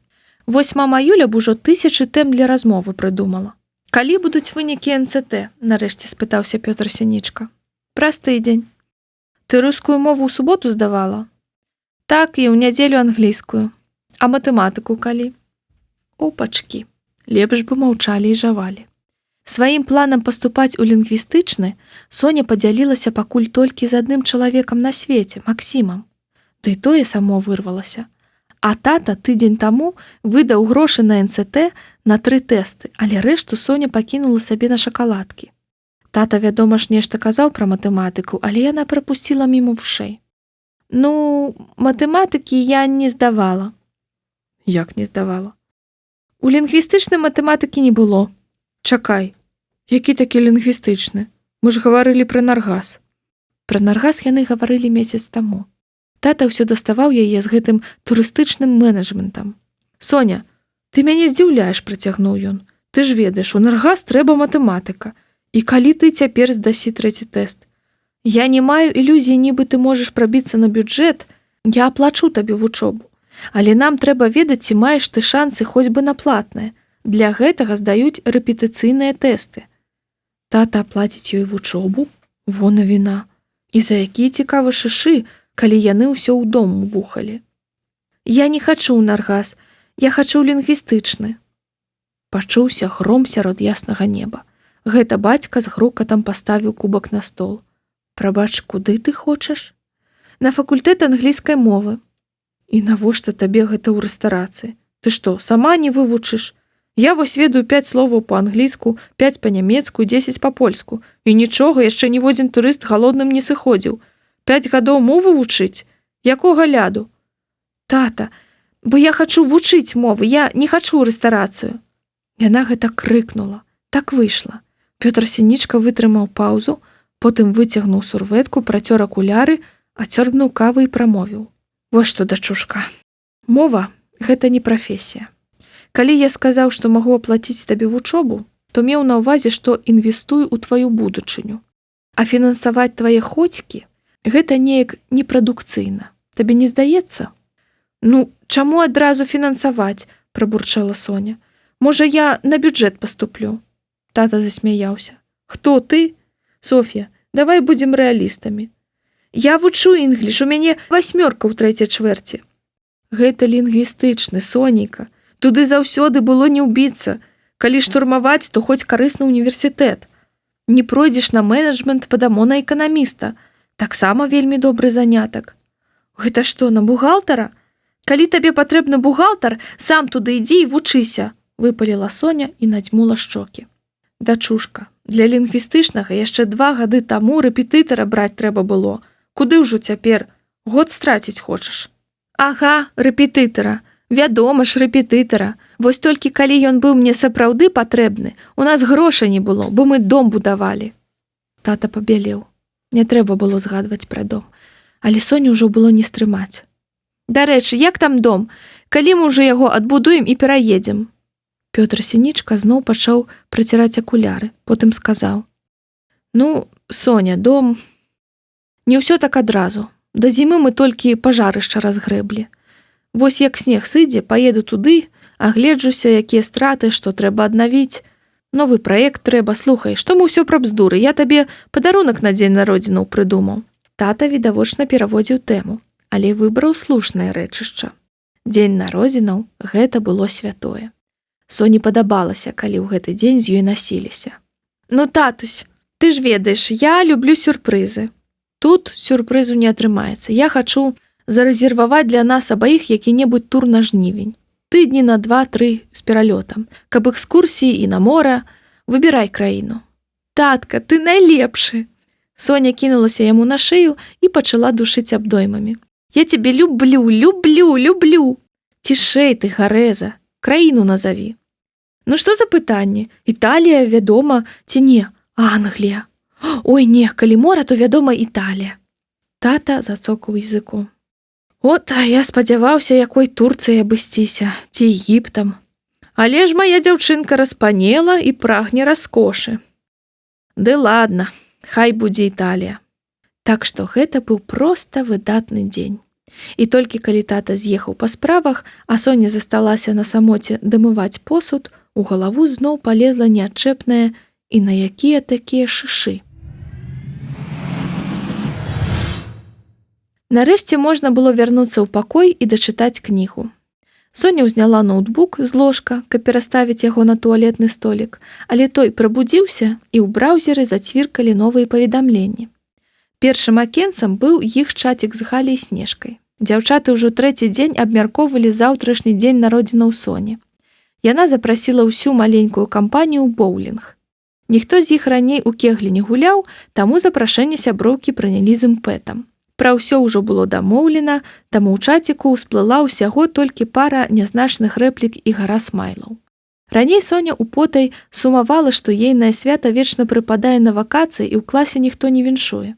Але цяпер, калі ў яе з'явіліся блізкія сяброўкі, гэта стала неістотна. Затое можна святкаваць строга ў свой дзень, не пераносячы на выхадныя. Другое акенца было ад Крысціны Віткевіч. «Прывет», – прачытала Соня. Вышэй у тым жа чаціку былі яшчэ словы хаюшкіх, вітаю, вітанкі, прывітосікі. Так нібы Віткевіч выконвала моўны практыкум «Прыдумайце сінонімы да слова прывітання». Яна ўжо амаль тыдзень правівалася да Соні ў прыват, але тая яе ігнаравала. Як можна было размаўляць з Віткевіч пасля таго, што Ашка ўчыніла ў Кіеве? Але сёння Соня была добрая і мела настрой крыху пачаціцца няхай і з Віткевіч. «Вой, прывітанне, не бачыла тваіх місах». Чацік тут жа піпікнуў адказам. «Як справы?» «Справы супер», – напісала Соня чыстую праўду. «А ты як?» «Норм». Неверагодна змястоўная размова. Соня ўжо хацела закрыць ноут, але наступная місага прымусіла яе адпусціць палоўку з маніторам і ўперыцца ў літары. «Сінічка, слухай, я табе пра ротмістраву раскажу». «З чаго раптам?» – адпісала Соня, вытрымаўшы для саліднасці паўзу секунд 30. Сказаць, што яна была заінтрыгаваная, гэта нічога не сказаць. І тым больш яе агаломшыў адказ. «Гэта наконт Статкевіча». «Мне пофіг», – пачала пісаць Соня, але потым знішчыла і адправіла «Давай, што там пра іх?» «Карацей, Віка Крылова сустракаецца з Маркам Бергерам». Віткевіч заўсёды была трындзёлкай і ніколі не пераходзіла да сутнасці, пакуль не выдавала ўсяго, што ведала. «Ну», – стымулявала яе Соня. «Яны паўсюль ходзяць разам. І вось у пятніцу перад вакацыямі…» Віткевіч набірала і скідвала ў чат па кавалачку. Соня чакала, пакуль тая выкладзе ўсю гісторыю. Яны стаялі на калідоры. Залескі, Статкевіч, Бергер і яна. І тут падгрэбла ротмістрава. І такая кажа: «Максім, ты прынёс мне Kindle?» А ён зрабіў такія круглыя вочы і кажа: «Які Kindle?» А яна: «Ты мне ў панядзелак абяцаў, што пазычыш на Алімпіяду». А Статкевіч такі: «Вой, даруй, ты не нагадала, я думаў, не трэба ўжо». А яна: «Ты ж ніколі нічога не забываеш». А ён: «Ну, вось забываю. Я забыў і пазычыў іншаму чалавеку». У Соні ёкнула сэрца. А яна: «Ну вось, ты мяне падвёў. Я хацела даведнікі загрузіць, цяпер іх сабой цягнуць». А ён: «Ну, даруй». «І што яна?» – не вытрымала Сінічка. «Павярнулася і сышла». «Цудоўная гісторыя», – напісала Соня, вычакаўшы з хвіліну. «Але пры чым тут я?» «Ну, ты ж з ім у адным доме жывеш. Вельмі трэба праверыць, ён сапраўды камусьці пазычыў. Можа, ты бачыла каму?» «Мне». «Я сур'ёзна, у нас звічка версія, што ён нікому не пазычаў, а проста не хацеў даваць». «Ну, так». Ён з'ехаў, а ягоны кіндл у гасцёўні. Ягоны кіндл ляжаў у Соні каля падушкі. Выдатна. Так ротмістравай трэба, а то корчыць сябе манашку тут. Перамыць костачкі саперніцы, што можа быць лепш для добрага настрою? Манашку? Ага, мы за ёй даўно назіраем. Ну вось якая карысць ад кіндла? Соня магла напісаць доўгі адказ на гэтае рытарычнае пытанне, але абмежавалася кароткім. І не кажы. Мы думаем, ротмістрава так да яго падкочвае. Ды ладно. Запала яна на яго, Сонька. Проста добра шыфруецца. Маўляў, я не такая, чакаю трамвая. Тут Соня, сёе-тое прыгадаўшы, пстрыкнула па акенцы чату з Галяй Снежкай і прагарнула яго назад. Апошняя доўгая размова ў дзяўчат была ўчора позна вечарам, і недзе ў яе сярэдзіне Соня перачытала такое. Галя. Вой, мне ротмістрава СМС даслала. У яе другое месца па алімпіядзе і дыплом першай ступені. Снежка. І мне. Галя. Прыкольна, трэ з ёй УПН адзначыць. Соня. Нічога, што я тут стаю. Снежка. Сініца, ты што, раўнуеш? Соня. Яшчэ чаго? Галя. Дарэчы, што ты ёй зрабіла? Соня. Я? Ёй? Галя. Я да ёй перад ад'ездам у Мазыр забягала, сказала, што мы ў ПТ святкуем твой ДН. А яна ўся перакрывілася і кажа: «Ох уж гэта ваша сінічка». Соня. Нічога я ёй не зрабіла. Я з ёй месяц не размаўляла. Дасталі вы ўжо са сваёй ротмістравай. Ротмістрава тое, ротмістрава сёе. Снежка. Галюнь, праехалі. Ротмістрава ж халерна разумная дзеўка. Няўжо яна вылечыла ўсё пра кіндл, і таму ў яе алергія на Соню? Чацік Звіткевіч настойліва цвіркаў. Сінічка, ты тутака, гэй? Ага, адпісала Соня. Давай пра Крылову і Бергера раскажу. Віткевічына бессаромнасць не лезла ні ў якія вароты. Калі найлепшая сяброўка закахалася і не мае на цябе часу, значыць, можна пляткарыць пра яе налева і направа. Нават з тымі, хто мае поўнае права паслаць цябе за ўсё добрае, што ты ім зрабіла. У Соні зноў ускалыхнулася крыўда за Кіеў, вельмі хацелася высветліць стасункі з Віткевіч проста цяпер, але тая не пакідала суразмоўніцы ніякага шансу. Карацей, ёй жа брэкеты паставілі, пачала яна, не дачакаўшыся Сонінай рэакцыі. У яе і так фізія-сістэмы мама Мія, а тут яшчэ і такое. Яна была ў поўным аўце, ціпа асабістае жыццё скончылася, ціпа яно ў яе пачыналася. І тут, прыкінь, прыходзіць яна ў клас, шапялявіць, рота раскрыць баіцца, а тут падлятае Бергер і пачынае ў наглую клеіць. Кажа, у маёй стрыечнай былі бры, і яна практыкавалася са мной цалавацца, давай навучу. Ну, яна яму фізрой па задніцы, а праз 2 дні здалася і пайшла вучыцца. Кажа, яна яму даўно падабалася, але ён не ведаў, як падкаціць. А тут падабраў параненую казулю на вадапоі, хе-хе.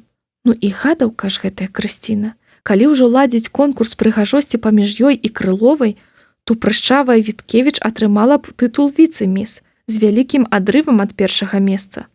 Між тым чацік не супакойваўся. А ты ведаеш, як з брэкетамі цалуюцца? Гэй, ты тут?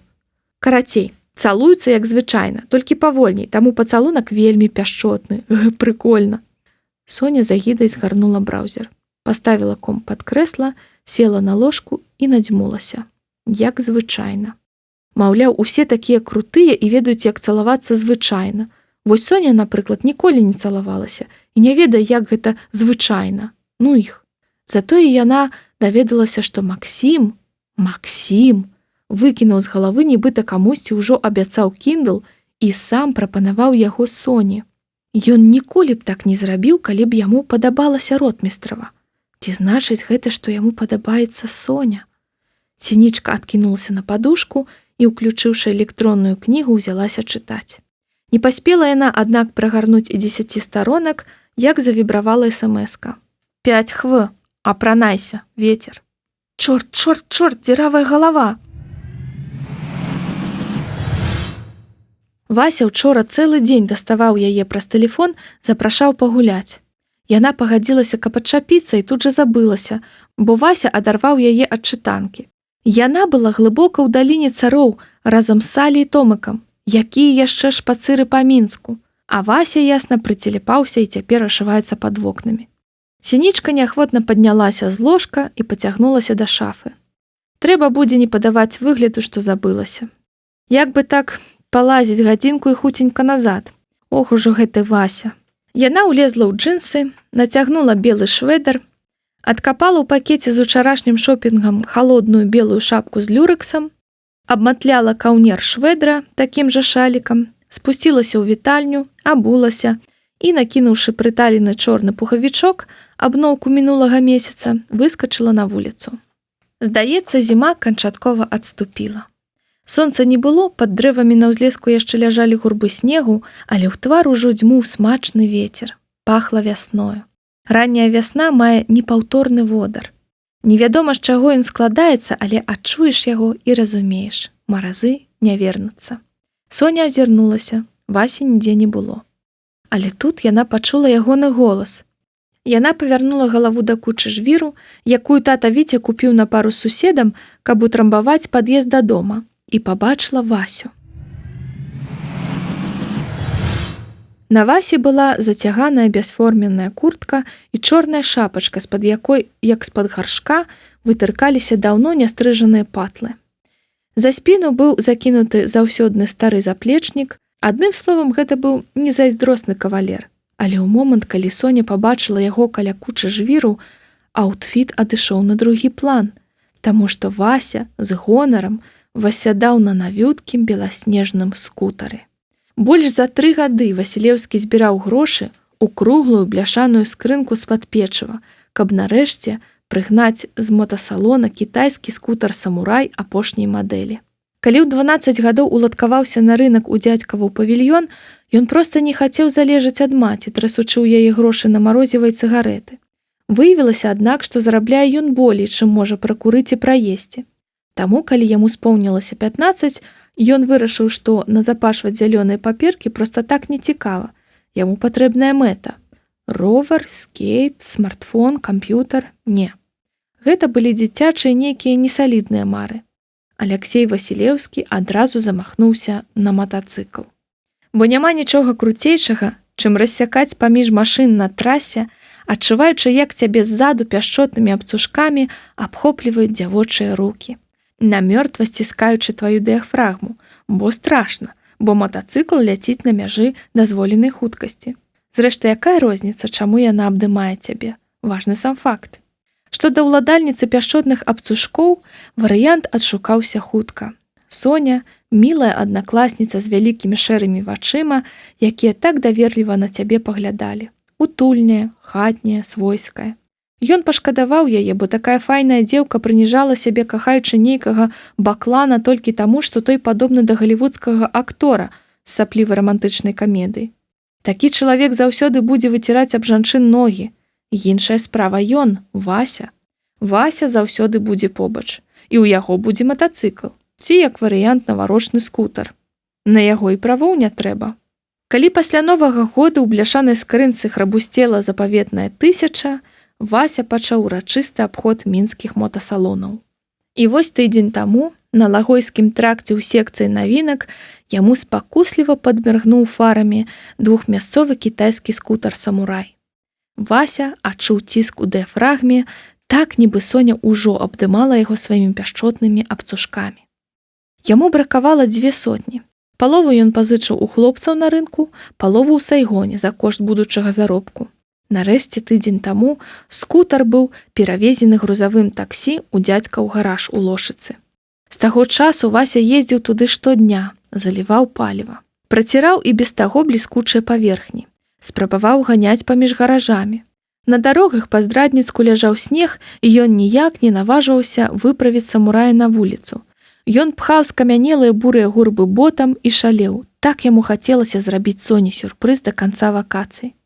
Нарэшце ў чацвер усё пацякло, снег пачаў знікаць, і кітайскі самурай вырашыў сваё першае падарожжа. «Вау!» – толькі здолела сказаць Соня, калі выйшла на ганак. Яна зразумела ўсё без слоў. Кінулася да Васі, спрытна ўскараскалася на задняе сядзенне і адразу паспрабавала ўхапіцца за Васеву талію, але зашкодзіў заплечнік. Соня сцягнула лейкі з ягоных плячэй і моўчкі перакінула брудны мех сабе за спіну. І ўжо тады сціснула яму дыяфрагму абцушкамі і застыла ў чаканні. «Куды паедзем?» – спытаўся Вася, робячы выгляд, нібы нічога не сталася, і ён штодня возіць яе на скутары. «Адвязі мяне дамоў», – сказала Соня, крыху падумаўшы.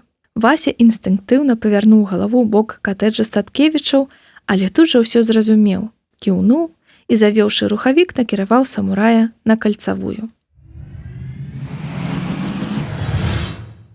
Ад дамка сінічак застаўся адзін падмурак.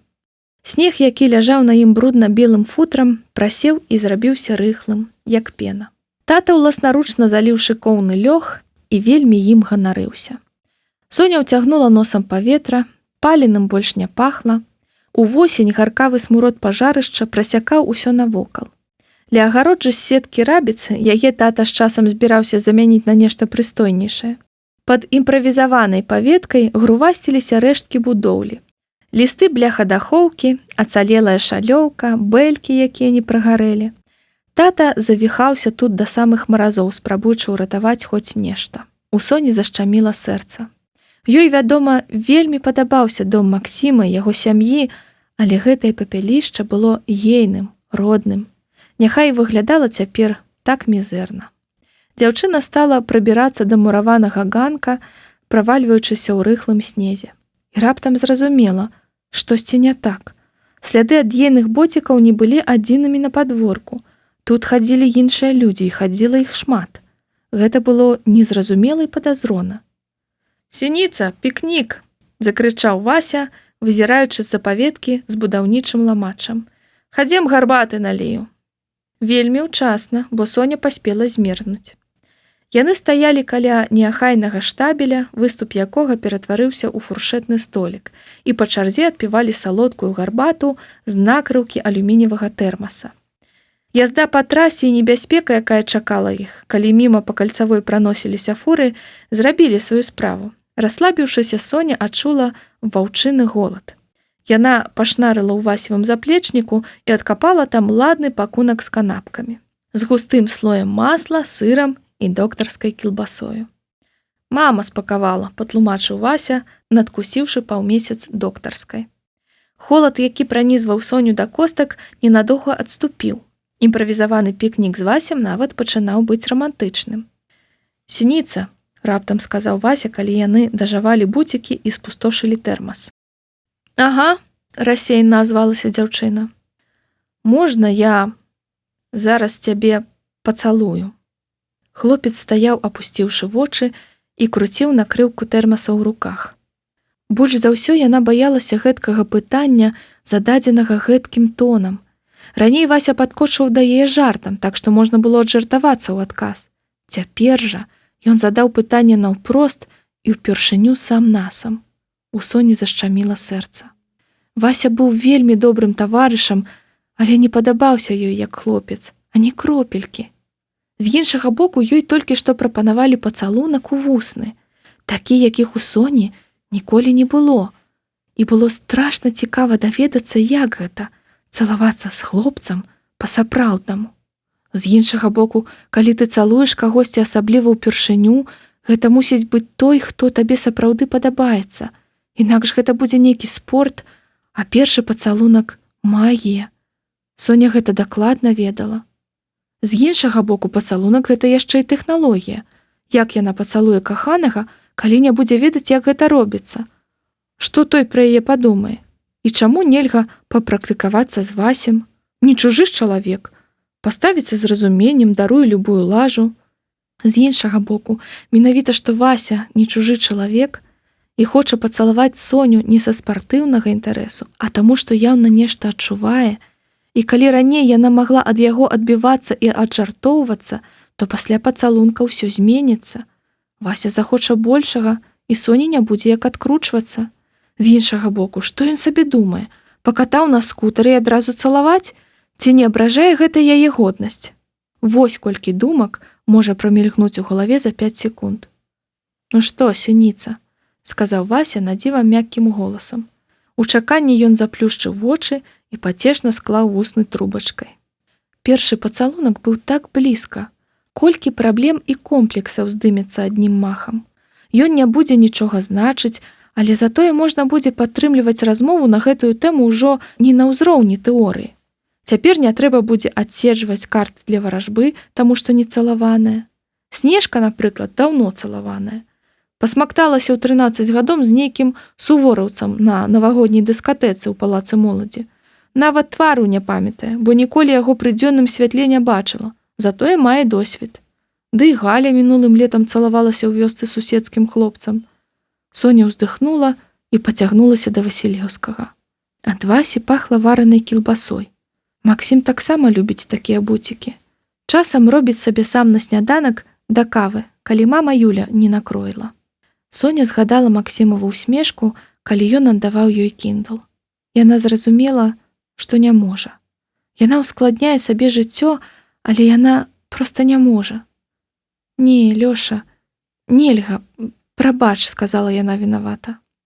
Ну, я ведаў, што нічога не атрымаецца, але паспрабаваць было варта, засмяяўся хлопец, як нічога ніякага.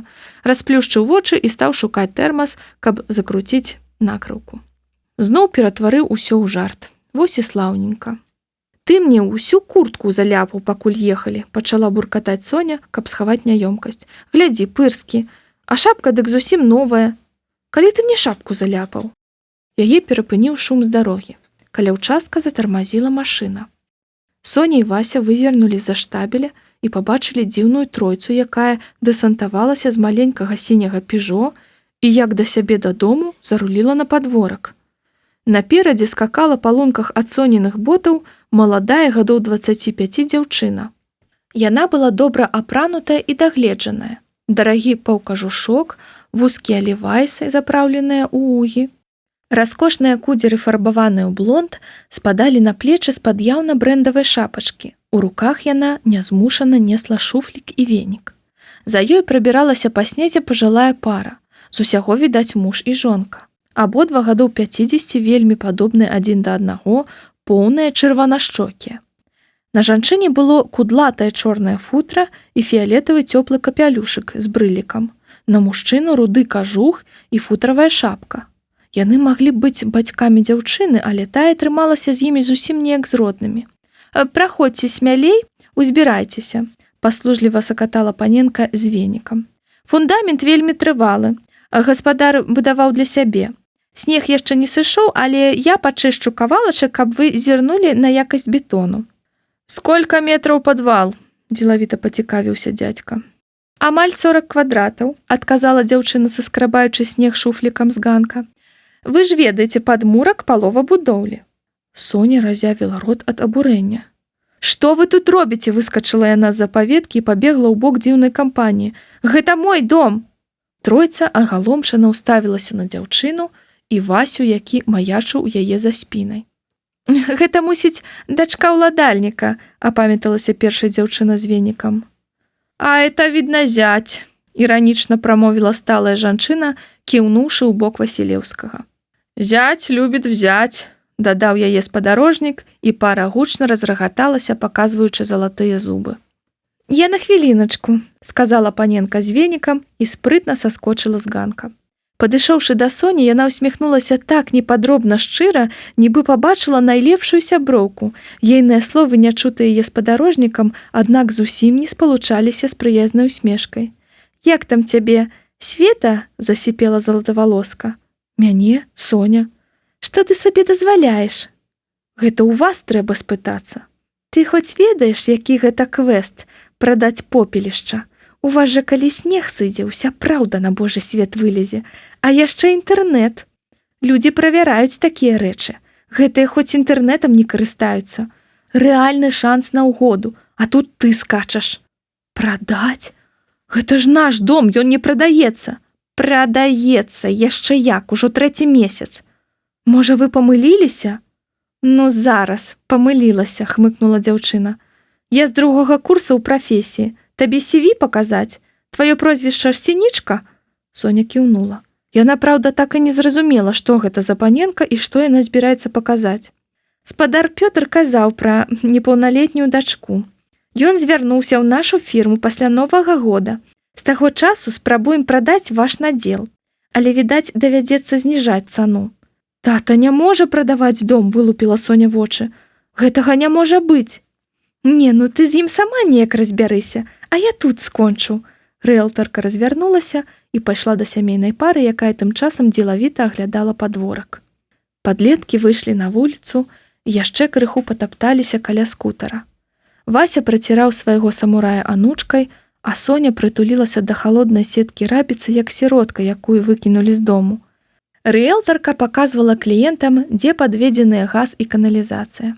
Азяблымі пальцамі Соня колькі разоў запар набрала бацьку. Той не азываўся. «Твой продак няхіла праганяе», – сказаў Вася, калі яны ўселіся на скутар. «Я б на тваім месцы запатрабаваў долю». «Адвязі мяне дамоў», – сказала Соня, і Вася зноў зразумеў яе, як мае быць. Назад ехалі даўжэй, затое без экстрыму. Вася прызнаў, што выехаць на кальцавую паспяшаўся.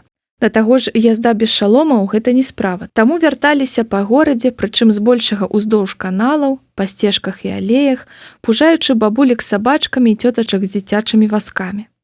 Вася старанна аб'язджаў лужыны, каб не заляпаць Соніну куртачку. Адным словам, Соня ўшчэнт занудзілася. Рукі задубелі без пальчатак, нос і шчокі абветрыліся. Згадаўшы пра жахлівы асфальт на Цнянцы, Соня паторгала Васю за куртку. «Чаго ты?» – спытаўся той, спыніўшыся. «Высадзі мяне каля царквы, я пешкі дайду». «Ды ладно, давай до канца давязу». «Не трэба, высадзі тут». Паціснуўшы плячыма, Вася накіраваў самурая да прыпынку каля царквы. На светлафоры з'ехаў на дарогу і загальмаваў каля бардзюра. Соня саскочыла на ходнік і крыху замарудзілася, сцягваючы са спіны Васю заплечнік. «Лёша, дзякуй табе», – сказала яна правільныя ў гэтай сітуацыі словы. «Было вельмі здорава з табой ездзіць. Мапед адпад. Ведаеш, ты мой найлепшы сябар сярод хлопцаў, і я люблю цябе як брата». «Без балды», – заззяў Васілеўскі. «Ага, без балды. Ведаеш што, прыходзь заўтра на мой ДН, у кеглю, а 7:00, – сказала Соня і хуценька чмокнула Васю ў няголеную шчаку. Сам не свой ад шчасця, хлопец даў па газах і, здаецца, парушыў нейкае правіла, бо на яго забібікала адразу 2 машыны. Але Соню гэта ўжо не хвалявала. Яна мелася забыцца пра Васева існаванне, як толькі ён ад'едзе ад яе на 100 метраў. «Я вось не разумею, а другі табе навошта?» Соня павярнула галаву на голас. Крыху ў баку ад прыпынку на ходніку стаяла ротмістрава. Адна з яе фірмовых доўгіх спадніц, спадаючы на ярка-зялёныя боты, вытыркалася з-пад палітончыка такога хіпоўскага крою, што, здавалася, яно трымаецца на ўладальніцы з дапамогай усяго аднаго гузіка. На руках у Машы былі стракатыя непальскія рукавічкі, на галаве такая шапачка, за плячыма здаровы квадратны заплечнік з чорнага брызенту. З усёй гэтай нефармальнай раскошай слаба стасавалася клятчастая чаўночная торба, якую ротмістрава раз'юшана спрабавала зашпіліць. Торба была набіткаваная таўсценнымі кнігамі, таму маланка не слухалася. Паваліў мокры снег, і верхнія фаліянты пачало прыцярушваць. Урэшце ротмістрава рэзка скінула з сябе заплечнік, паставіўшы яго на прарэху торбе. «Навошта табе 2?» – паўтарыла яна пытанне. «Гэта ў нізкапрымітыўных істот пытанні прэстыжу ці як? І рыбку з'есці і на паравозіку пакатацца?» «Маша, я не разумею, чаго ты ад мяне цяпер хочаш», – сказала Соня агаломшана. «Што я табе зрабіла?» «Ды нічога», – паціснула плячыма Ашка. «Проста цікава назіраць за тваімі павадкамі». Тут да прыпынку пад'ехаў масіўны джып, і высокі мужчына, які з яго выйшаў, ухапіў торбы і пацягнуў да багажніка. Соня развярнулася і пайшла на светлафор. «Раўнуе. Адназначна раўнуе да Статкевіча», – задаволена канстатавала яна, збягаючы па сходах у нетры Цнянскага парку. «Што, ротмістрава, абломчык выйшаў? Як ты там сказала, нізкапрымітыўныя істоты? Можа, ты ўся з сябе высокая і непрымітыўная, але Kindle у Соні. І зусім хутка яна даведаецца, чым скончыцца гісторыя Томыка Вільмоўскага, а потым верне Двайс Максіму. Яна ўжо запампавала туды кёвадзіс, як ён і прасіў. А потым Соня падорыць яму падарунак на іх агульны дзень нараджэння. Яна яшчэ не вырашыла, як усё абставіць. Зранку вярнуць Kindle і адразу падарыць падарунак, ці толькі вярнуць Kindle, а падарунак за святочным абедам з торцікам і барселонскімі фоткамі, як абяцала мама Юля. Але падарунак яна ўжо купіла. І гэта кніга па найноўшай гісторыі, якую так любіць Максім. Каля вялізнага каменя з надпісам «Беражыся кляшча» Соня збочыла ў лес. Тут для далучаных бегла ледзь прыкметная вузкая сцежка, якую пратапталі Статкевічы з суседзямі. 3 хвіліны на прасткі, і Соня ў лялечным доме. У краіне фараонаў, у даліне цароў, у космасе, у нірване. Зараз яна вернецца дадому і сустрэне маму Юлю, а заўтра яны ўсе адсвяткуюць Сонін і Максімаў ідэальны дзень нараджэння. Хочаш насмяшыць Бога? Раскажы яму пра свае планы. 16гадовым недаступная гэтая простая жыццёвая мудрасць. Яна адкрываецца толькі 17гадовым.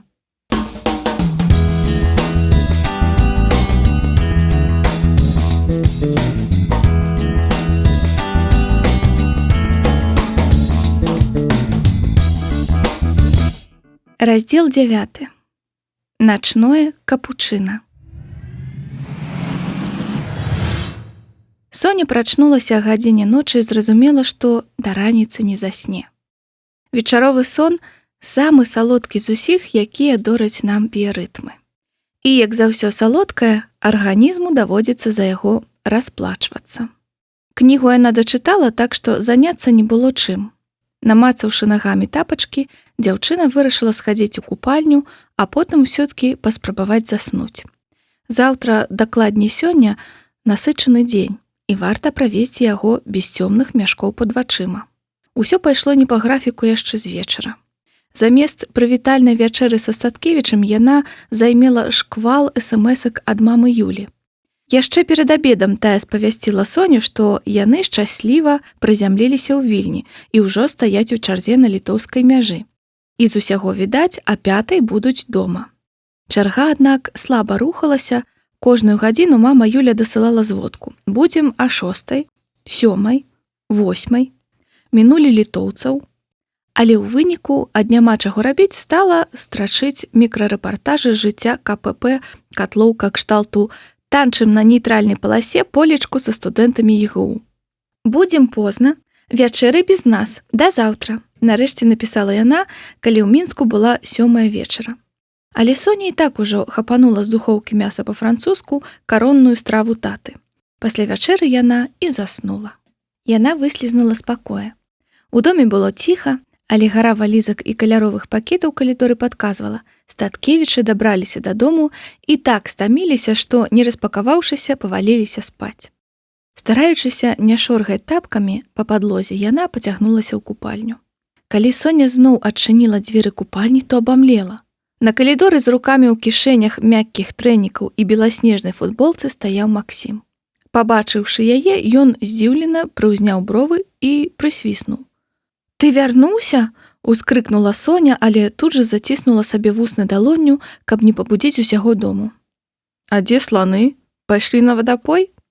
Соня агледзела сябе і войкнула. Яна стаяла на калідоры, у чым заснула, кароткіх шортах у абліпку і паласатай саколцы.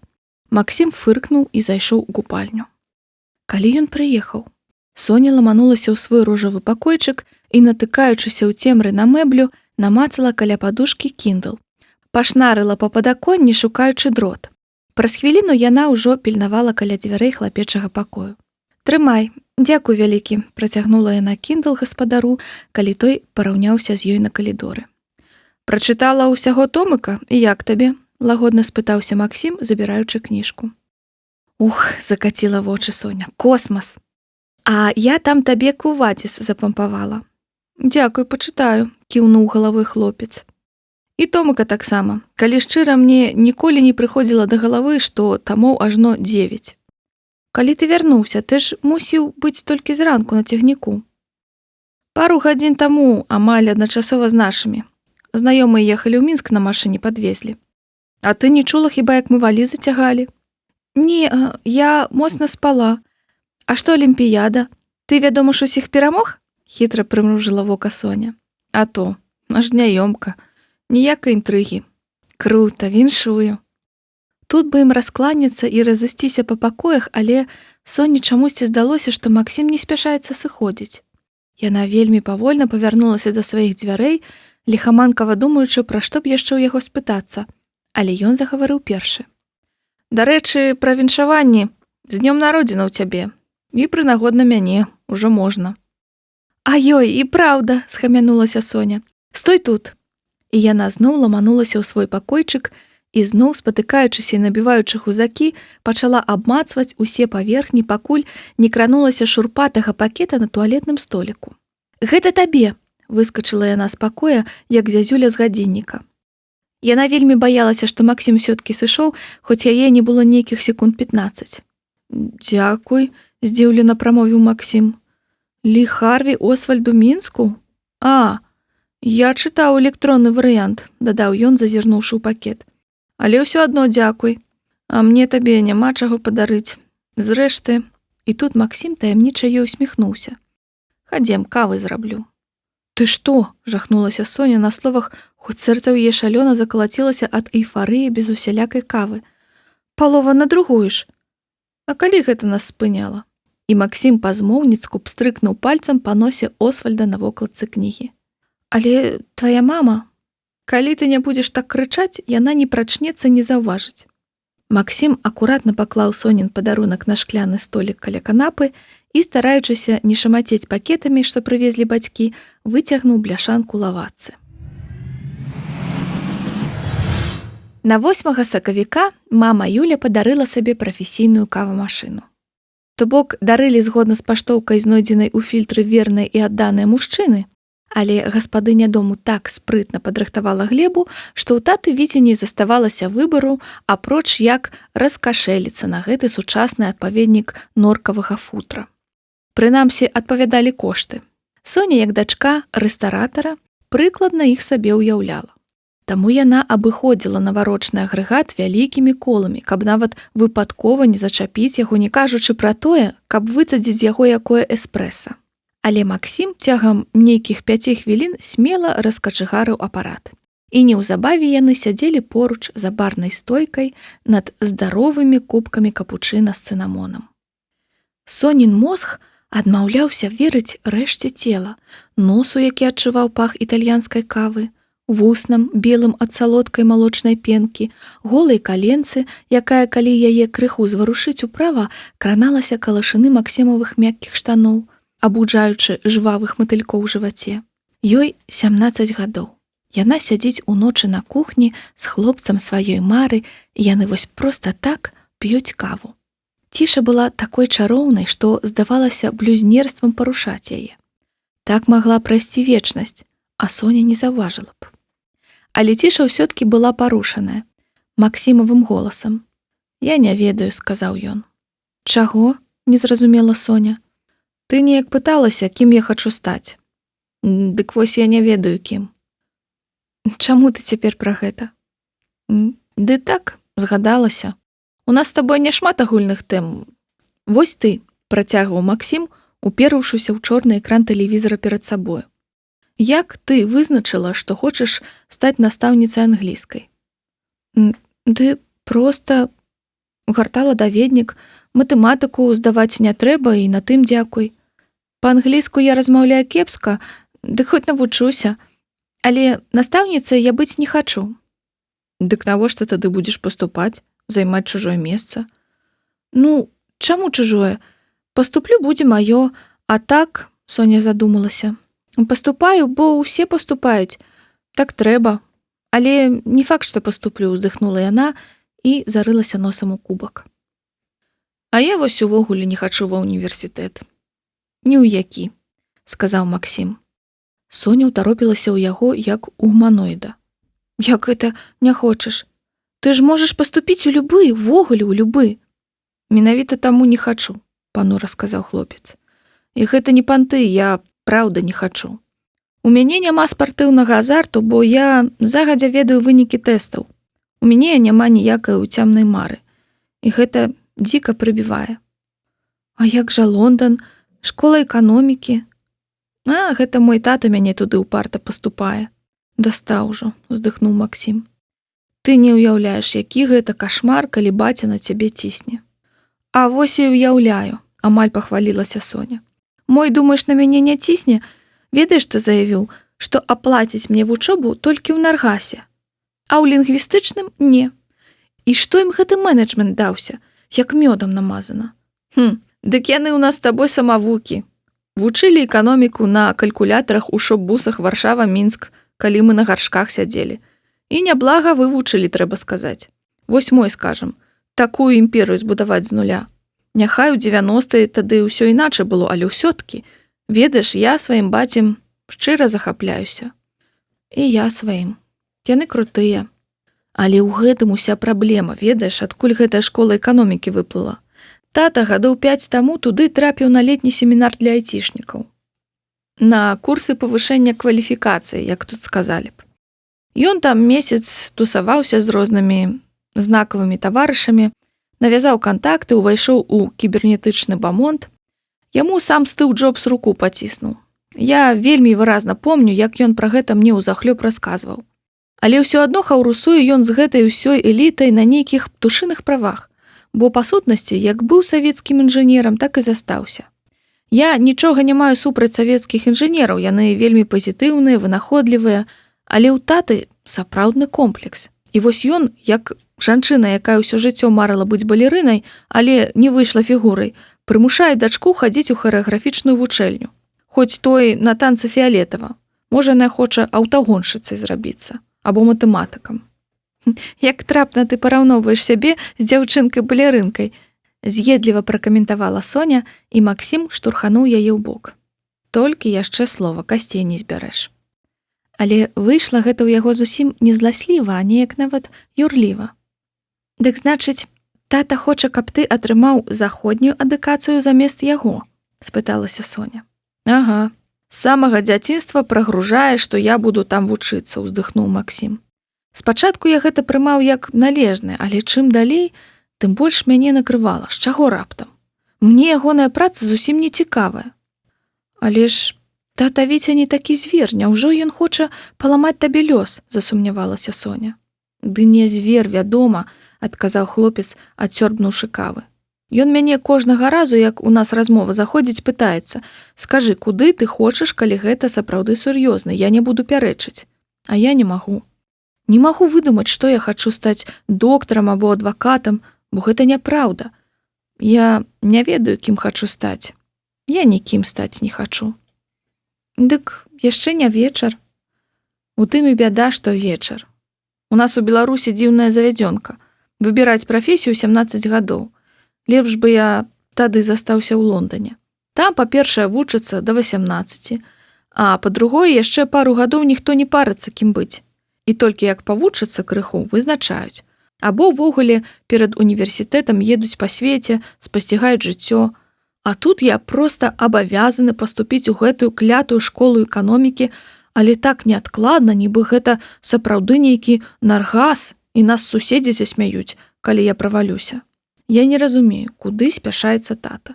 У мяне ад выразаў кшталту згубіць год вушы вянуць. Ты не рады, што вярнуўся ў Беларусь? Запыталася Соня, захлопаўшы вачыма. Я не рады, што з'ехаў з Брытаніі. Чаму? Бо там засталіся сябры, сумна сказаў Максім. Яны, праўда, праз год пасля мяне таксама раз'ехаліся, але тады я гэтага не ведаў. Я мог застацца ў Брытаніі ў інтэрнаце, давучыцца і адразу паступіць з іх атэстатам. Але, як ты разумееш, мама была ў шоку ад самой думкі пра гэта. А цяпер чорці што. Я атрымліваю беларускі атэстат і мушу вяртацца туды, як замежны студэнт, хоць вучыўся ў англійскай школе. А калі ты давучышся, ты вернешся ў Беларусь? Ты разумееш, цяпер са мной тая самая фігня. Цяпер я не хачу з'язджаць з Мінска. Мне паўсюль добра, але 3 гады надо мной вісела татава ідэя фікс, што я мушу вярнуцца ў Лондан. І цалкам імаверна, калі я там буду вучыцца, мне не захочацца з'язджаць і адтуль. Там ёсць дзе працаваць. У таты застаўся брытанскі офіс, але ён нязначны, хутчэй паказны. Фінансавыя справы адбываюцца на Кіпры, а асноўная праца тут. Я думаю, што тата хоча, каб я з Лондана кіраваў усімі міжнароднымі справамі Star Systems. Ух ты, акругліла вочы Соня. Гэта толькі гучыць крута. На справе я бачыў гэтую кухню. Разумееш, каб нечым кіраваць, мне не трэба вучыцца ва ўніверсітэце. Але брытанская корачка патрэбная для сувязей, для пантоў. Вось, маўляў, наш малады дырэктар, выпускнік прэстыжнага ўніверсітэта і бла-бла-бла. Мяне гэта дзіка раздражняе, хоць я і разумею, чаму тата гэта ўсё робіць. І чаму? Усё проста, зноў уздыхнуў Максім. Ад твайго, здаецца, адмовіліся. Што? А, у дзетдоме? Ну так, кіўнула Соня. То бок твой тата не ведаў, хто ён і адкуль. А мой ведаў, бо яго аднялі дашкалёнкам ад петушчай маці. У нейкай вялікай вёсцы пад Барысавым тата, калі быў ужо дарослы, знайшоў тую вёску. Ён ніколі не расказваў нават нашай маме, што ён там пабачыў. Але факт, там быў жасткач, разумееш, тата выдатна ведае, адкуль ён выйшаў. І для яго паняцце дынастыя святое. Ён вельмі хоча заснаваць дынастыю. З усімі гэтымі манаршымі наваротамі. У яго светлых марах ягоныя дзеці раўнапраўныя фігуранты сусветнай айцішнай арыстакраты. Ён рукаўся з Джобсам. Дык моя мэта мусіць Цукерберг. Прамовіўшы апошняе прозвішча, Максім нервова гігікнуў. Твае сябры, ты вельмі па іх сумуеш? Спачувальна спыталася Соня. Яна згадала фотку. Дэн, украінец, ягоная сястра Ксенія і японскі хлопчык, імя якога яна не запомніла. Максім паціснуў плячыма. Раней вельмі сумаваў. У нас нават група ёсць у пошце. Мы пісалі лісты ў 4. Гэта пачалося, калі я з'ехаў. Але цяпер абменьваемся мэйламі гады ў рады. На дні народзінаў. О, падняў ён угару палец. Трэба мэйл спраўдзіць. Але наша школа, хіба ты там ні з кім не пасябраваў? У цябе ёсць цікавыя аднакласнікі? Асцярожна спыталася Соня. Ведаеш, не так цяжка зблізіцца з кімсьці. Але калі ведаеш, што ўсё адно давядзецца развітвацца, я гэтага не разумею. Вось Марк Бергер адразу пасля школы з'едзе да дзядзькі ў Ізраіль. Але ён усё адно завязаў раманчык з аднакласніцай. Гэта несур'ёзна. А калі раптам гэта не раманчык, а каханне на ўсё жыццё, горача запярэчыла Соня. Можа, яны застануцца разам, нягледзячы ні на што. Ну, гэта тэхнічна немагчыма, саркастычна прамовіў Максім. Нейкі ты нерамантычны, прыбурчала Соня. Я ж казаў, не магу трываць усю гэтую ружовую муць. А па мне здорава заводзіць сяброў тут і цяпер, натхнёна сказала Соня. Няхай вы развітаецеся, але ты не страчваеш, ты набываеш. Калі твой аднакласнік з'едзе ў Ізраіль, значыць, цяпер у цябе ёсць сябар у Ізраілі. Па-мойму, так ты толькі widen your horizons. І праўда, лінгвістычна сінічка па табе плача з гэткім вымаўленнем. І тут ужо Соня пхнула ў бок Максіма. Разумееш, прамовіў той, крыху памаўчаўшы. Самае цяжкае з гэтым брытанскім паступленнем, што вучыцца ў Англіі халерна дорага. Апроч таго, што трэба плаціць за вучобу, там яшчэ трэба жыць і харчавацца. У таты адзін з самых салідных бізнесаў у краіне. Але сваіх грошай не так шмат. За нейкія 3 гады яны ўсё спусцяць на мяне. І я нават не асабліва нешта магу зрабіць, бо ў Англіі замежным студэнтам забаронена працаваць больш, чым 1 дзень на тыдзень. А калі вучыцца ў тым рэжыме, як хоча тата, 5-годка за 3 гады, то працаваць і не будзе калі. Я буду на бацькоўскім утрыманні.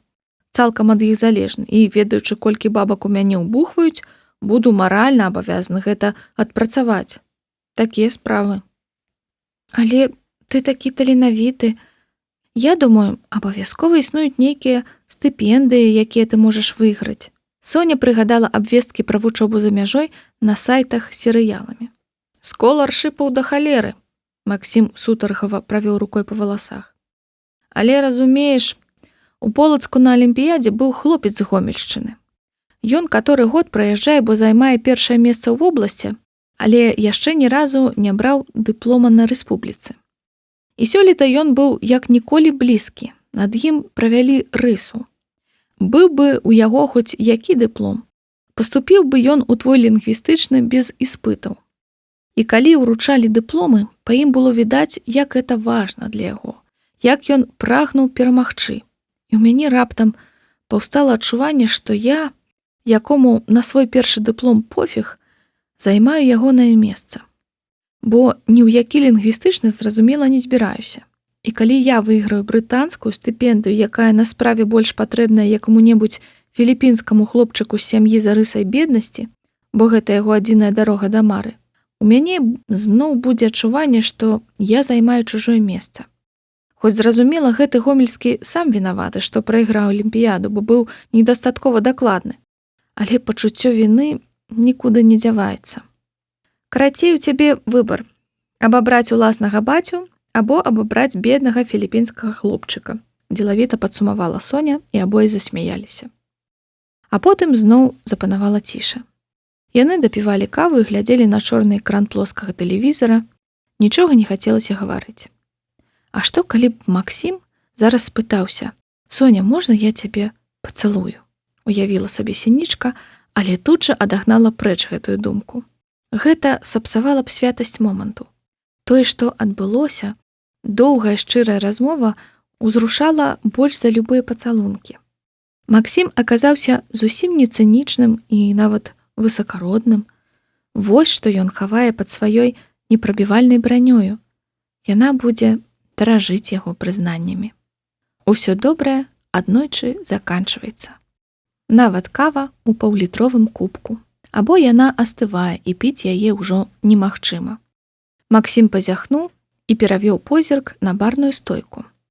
Сподкам з фруктамі проста ў яго перад вачыма быў заціснуты нейкі аркуш.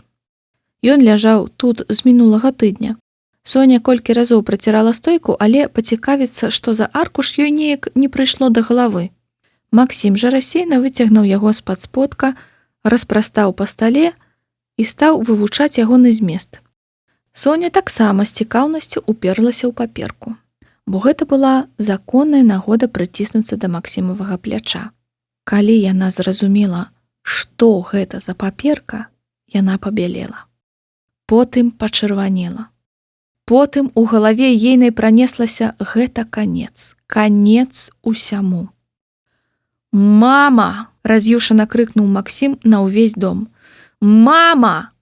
Ён скамячыў аркуш у кулаку і за 3 скокі заляцеў на другі паверх. Соня з усіх ног кінулася за ім. «Што гэта такое?» – прарыкаў Максім, сунуўшы змяты аркуш проста пад нос спужанай мамы Юлі, якая стаяла на парозе спальні, спешна завязваючы пояс халата.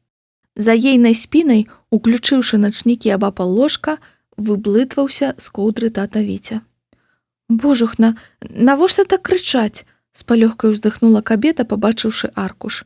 «Я думала, нешта здарылася». «Гэта, па-твойму, нічога не здарылася? Ты звар'яцела?»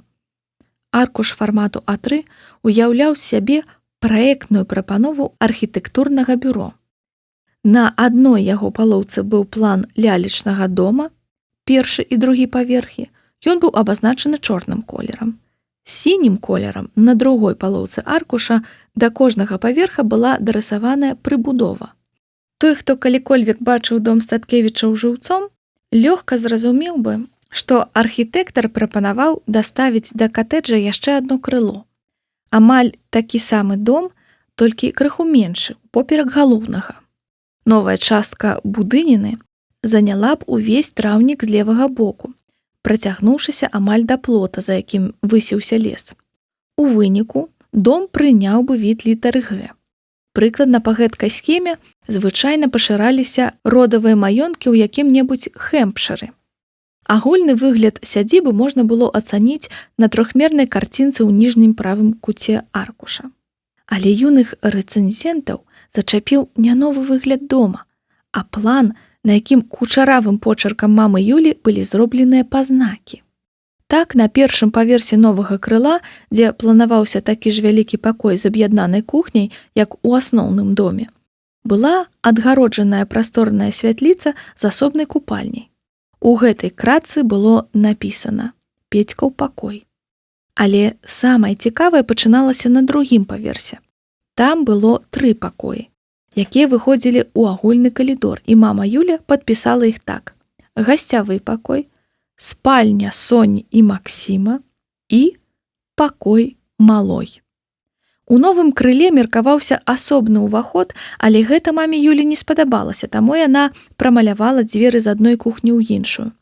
«Мама, што гэта такое? Што за хрень ты тут панапісвала?» – ашалела крычаў Максім, тыцкаючы пальцам у план другога паверха. «Якая яшчэ малая?» «А, гэта?» – радасна заўсміхалася Юлія Статкевіч. «У вас будзе дзяўчынка». «Але гэта не абмяркоўваецца. Дзяўчынка і ўсё тут». «Але, мама Юля, мы з Максімам не збіраемся жаніцца. Мы нават сустракацца не плануем».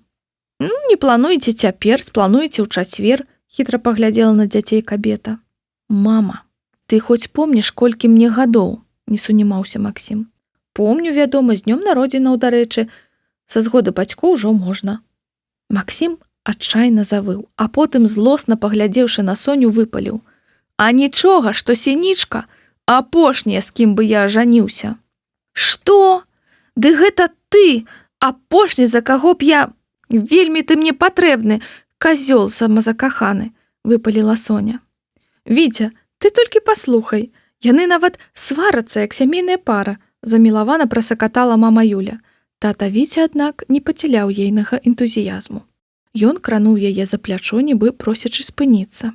Соня ліхаманкава пракруціла ў галаве намаляваны мамай Юляй сцэнарый яе шчаслівай будучыні. Выходзіла, што замест універсітэта Соні свеціць вялікая пуза і ружовыя пялюшкі.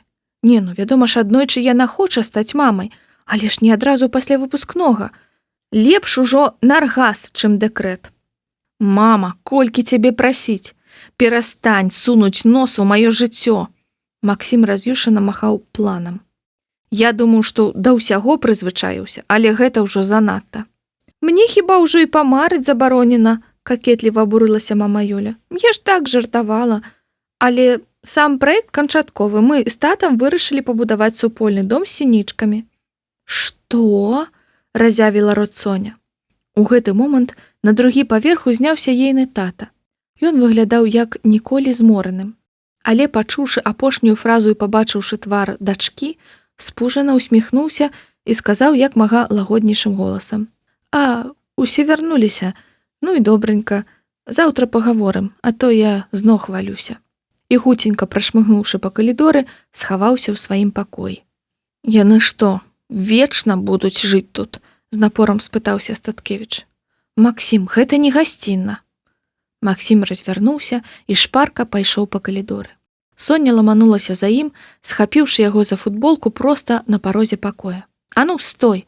Аддай паперку!» – загадала яна. «Ды забірай!» – рыкнуў Максім, кінуўшы план на падлогу. «І не размаўляй са мной дома!» – дадаў ён, ляснуўшы на развітанне дзвярыма. Лялечны дом гудзеў як трансфарматар. У хлапечым пакоі незадаволена енчыў абуджаны Вадзік. У дарослай спальні на павышаных тонах перамаўляліся мама Юля і тата Віця. Соня, сама не свая ад злосці, падняўшы з падлогі аркуш, з грукатам расчыніла дзверы татавай спальні. Той сядзеў на ложку, корпаючыся ў мабільніку. «Ты мне тэлефанавала», – сказаў ён, узняўшы галаву на дачку. «Я тэлефон дома пакінуў». «Ты можаш патлумачыць, што гэта такое?» – сказала Соня, сурова працягнуўшы тату скамечаны план. «Гэта?» – тата вінавата заўсміхаўся. «Соня, я збіраўся табе сказаць, калі будзе нейкая пэўнасць, але пакуль нічога толкам не вызначылася». «Праўда? А я так бачу, ўсё даўно вызначылася. Прычым без мяне і за мяне». Яна ткнула яму пад нос схему. Зірнуўшы, тата нахмурыў лоб і зноў перавёў позірк на дачку. «Ну, гэтыя надпісы, дапусцім, Юльчыны фантазіі. А тое, што мы прыбудуем свой дом да іхняга, таксама яе фантазіі. А тое, што ты прадаеш надзел з падмуркам, чые фантазіі. Мы з Васем туды сёння ездзілі і бачылі рыэлтарку, якую ты наняў, і пакупнікоў. Дачка, сядай, трэба пагаварыць». «Ды што ты кажаш, татачка?» – уключила Соня іронію. 4 месяцы я ў яго пытаюся, што там з домам, і чую адны адгаворкі. А тут нам раптам пагаварыць спатрэбілася. Даўно не бачыліся». Тата пацягнуў яе за руку і і пасадзіў поруч з сабой на ложак. Ладно, Соня, не бузі і слухай. Ён уздыхнуў, сабраўшыся з думкамі, і працягнуў. З домам нашым усё выйшла няпроста. Я доўга раіўся з Віцем, хадзіў да юрыстаў. Падаваць у суд на Мінгас няма сэнсу, працэс зацягнецца на гады, а кампенсацыю мы наўрад ці адсудзім. Збудаваць дом наноў я не пацягну. Здароўе не тое, ды імпэту, калі шчыра, паменяла. Апроч таго, рэстарацыя займае ўсё больш часу, а прыбытак змяншаецца. Да таго ж цяпер ёсць больш важныя рэчы. Тваё паступленне, напрыклад. На вучобу таксама патрэбныя грошы. Так што я думаў і надумаў надзел з падмуркам прадаць, а замест яго купіць нам кватэру. Але, тата, дом гэта тое, што ты абяцаў матулі над магілай, патухлым голасам сказала Соня, апусціўшы галаву. А таксама я абяцаў ёй, што выгадую цябе разумнай, адукаванай дзяўчынкай. З домам выйшла, як выйшла. Дык цяпер мне важна не праваліць другую місію. Але даслухай да канца. Тата зноў цяжка ўздыхнуў і паправіў на носе акуляры. За 15 гадоў, што мы валодаем гэтым надзелам, ён істотна падаражэў. Нам яго выдавалі ледзь не як дачу, а цяпер гэта амаль горад. Яго можна няблага прадаць, але ёсць нюансы. Выбух газу, цяжкасці афармлення. Карацей, выявілася, што за такія грошы мы можам сабе дазволіць тут і цяпер або аднапакаёўку ў нашым раёне, або двушку ў Чыжоўцы. А на гэта я дакладна пайсці не магу, проста таму, што псіхалагічна цяжка пасля мары пра ўласны дом. Тата, але мы столькі гадоў жылі ў інтэрнаце, перапыніла яго Соня. Што нам пасля такога аднушка? Яно вядома, так, але ж, карацей, я падзяліўся нашымі праблемамі з Віцем, Юляй, яны самі прапанавалі дапамогу. Соня тарганулася. Навошта ім нам дапамагаць? Соня, паслухай, гэта сапраўды неблагі варыянт. Будаваць дом з нуля складана, але можна разбудаваць ужо гатовы дом. Гэта будзе танней і хутчэй па дакументах. Па віцевых падліках збудавацца можна менш, чым за год, і мы зможам дазволіць сабе вялікі мураваны дом за меншыя грошы. Мы ашчадзім на матэрыялах, бо адна сцяна лічы ёсць. Апроч таго, калі падзяліць суму ад продажу надзелу на некалькі дэпазітаў, то з аднаго можна аплачваць тваю вучобу, з другога гасіць крэдыт на новую машыну. І на будоўлю застанецца яшчэ прыстойная сума. Фармальна дом будуць будаваць Статкевічы, але ў выніку мы аформім яго на сябе. І мы паселімся там, каб я нараджала ўнукаў маме Юлі, а потым перадавала на яе палову праз акенца ў кухні, саркастычна падсумавала Юля. Соня, у Юлькі багатае ўяўленне, але тваё асабістае жыццё твая справа. Прыводзь у дом каго хочаш, хоць Васю свайго. Я зараз кажу толькі пра саму магчымасць мець прыстойнае жытло ў прыстойным раёне. А са Статкевічай мы, па-мойму, няблага ладзім. Што нам замінае быць ім добрымі суседзямі? Вось што, тата, сказала Соня, як след паразглядаўшы пумпоны на тапачках. Уласнік надзелу па дакументах ты, а па сумленні і я таксама. І мама, хоць яе няма з намі. Ты можаш прадаць дом і ўкласці грошы ў кватэру, або новую будоўлю, або новую машыну, або маю вучобу, але я табе гэтага ніколі не дарую. І мама не даруе. Дабраноч. Калі Соня прымкнула за сабой дзверы ружовага пакойчыка, лялечны дом канчаткова аціх. Заснуў спакойным сном рэспектабельнага катэджа ў англійскім стылі. Так нібы ў ім не адбушавалі толькі што лацінаамерыканскія жарсці.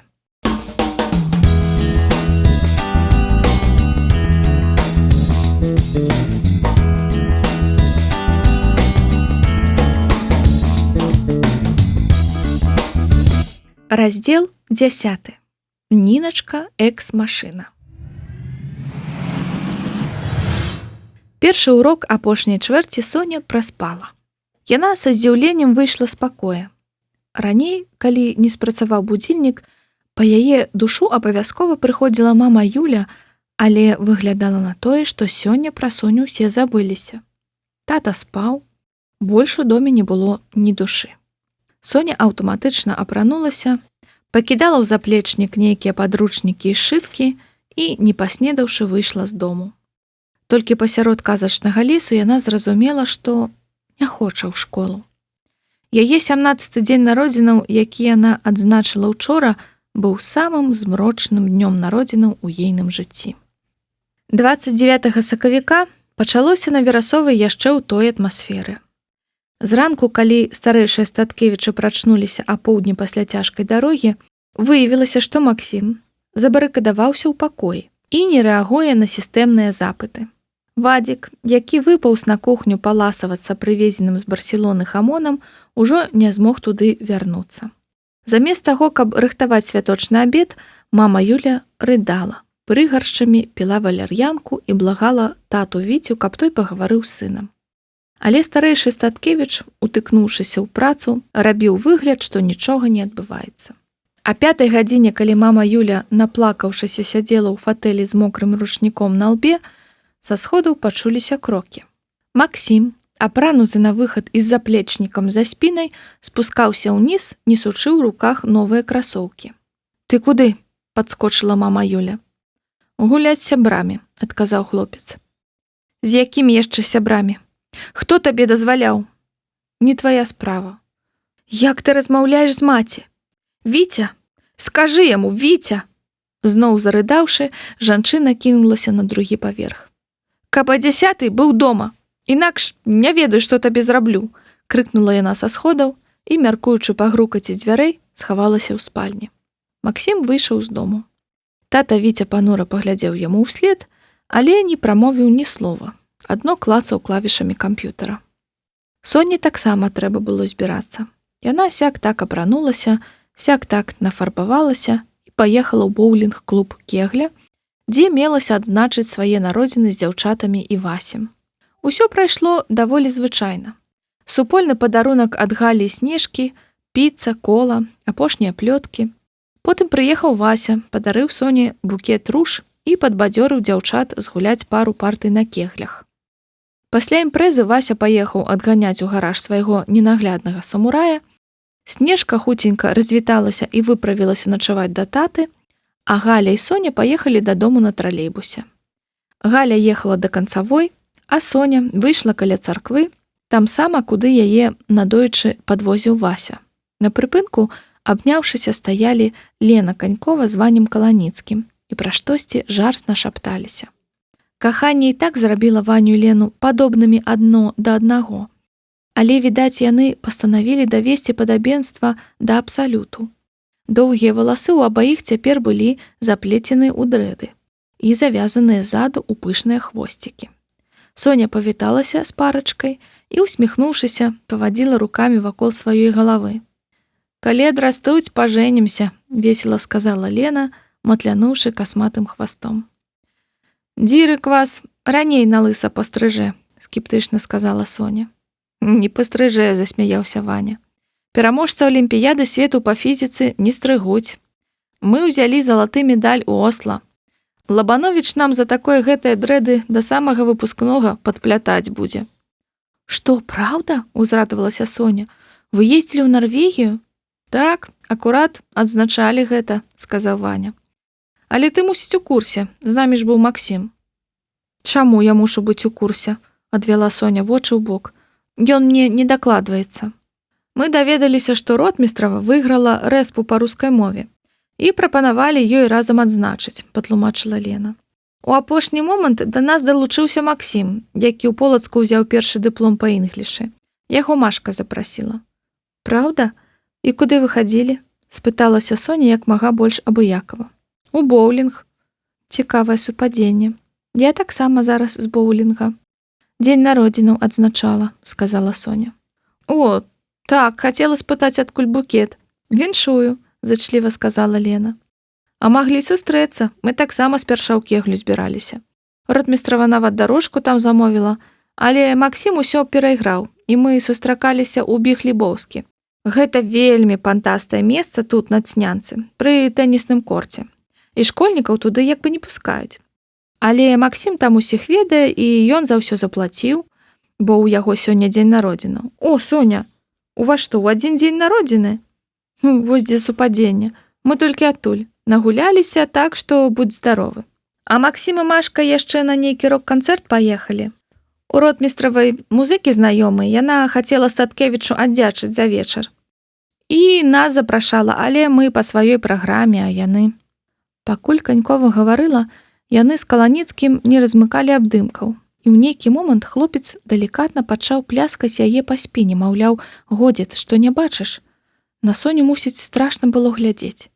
Букет белых руж матляўся ў апушчанай руцэ і падмятаў прыпынак, вочы вылупленыя. Каля горла стаяў такі знаёмы даўкі камок, вусны перасохлі.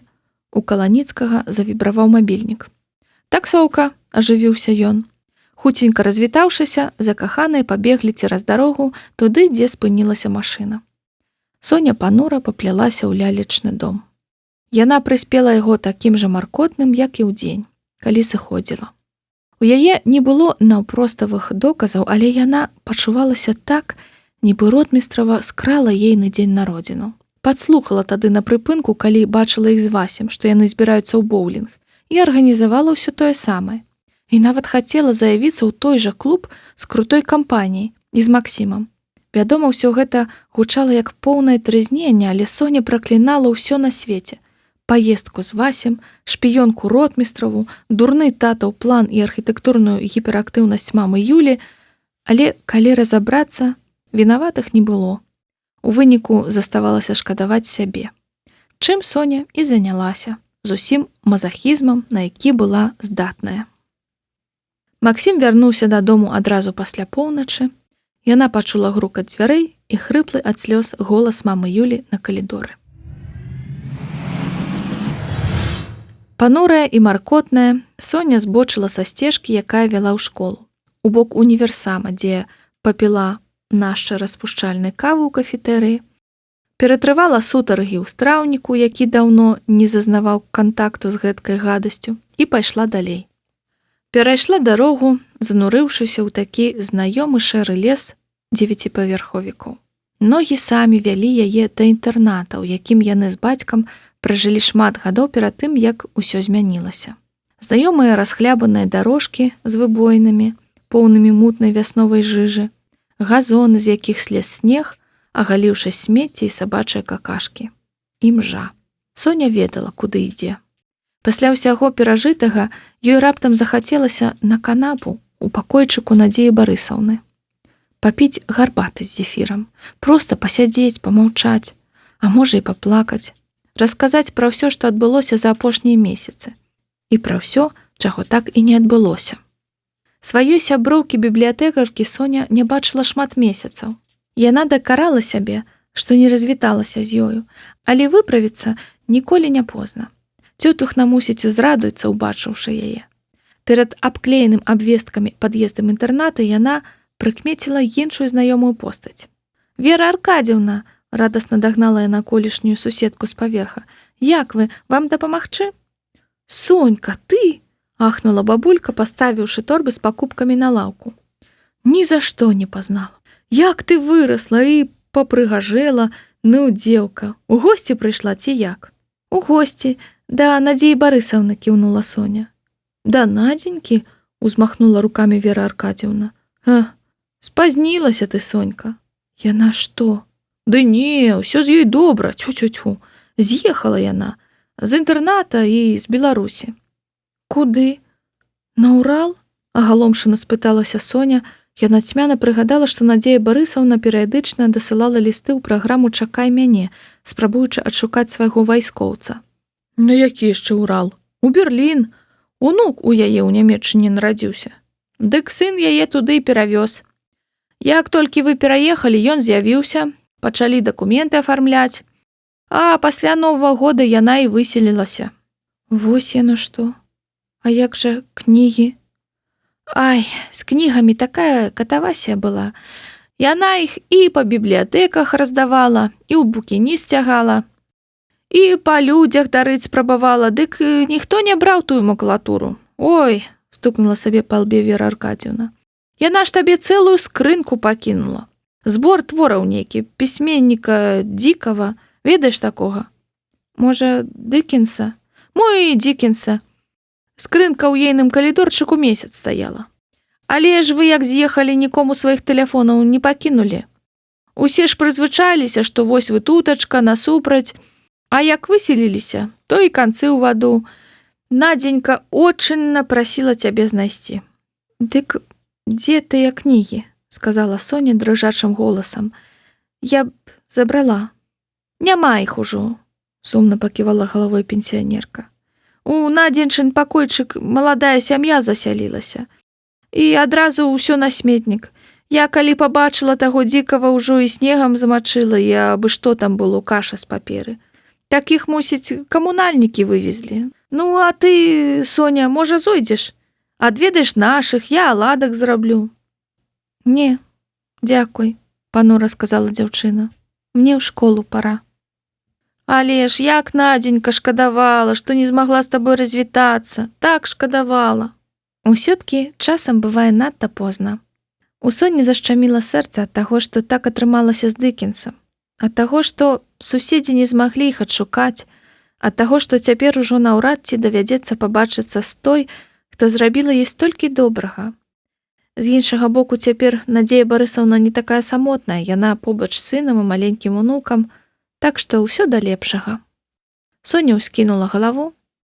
Валасы ад рослага карэ заказыталі падбароддзе, апошняга яе схову больш не існуе.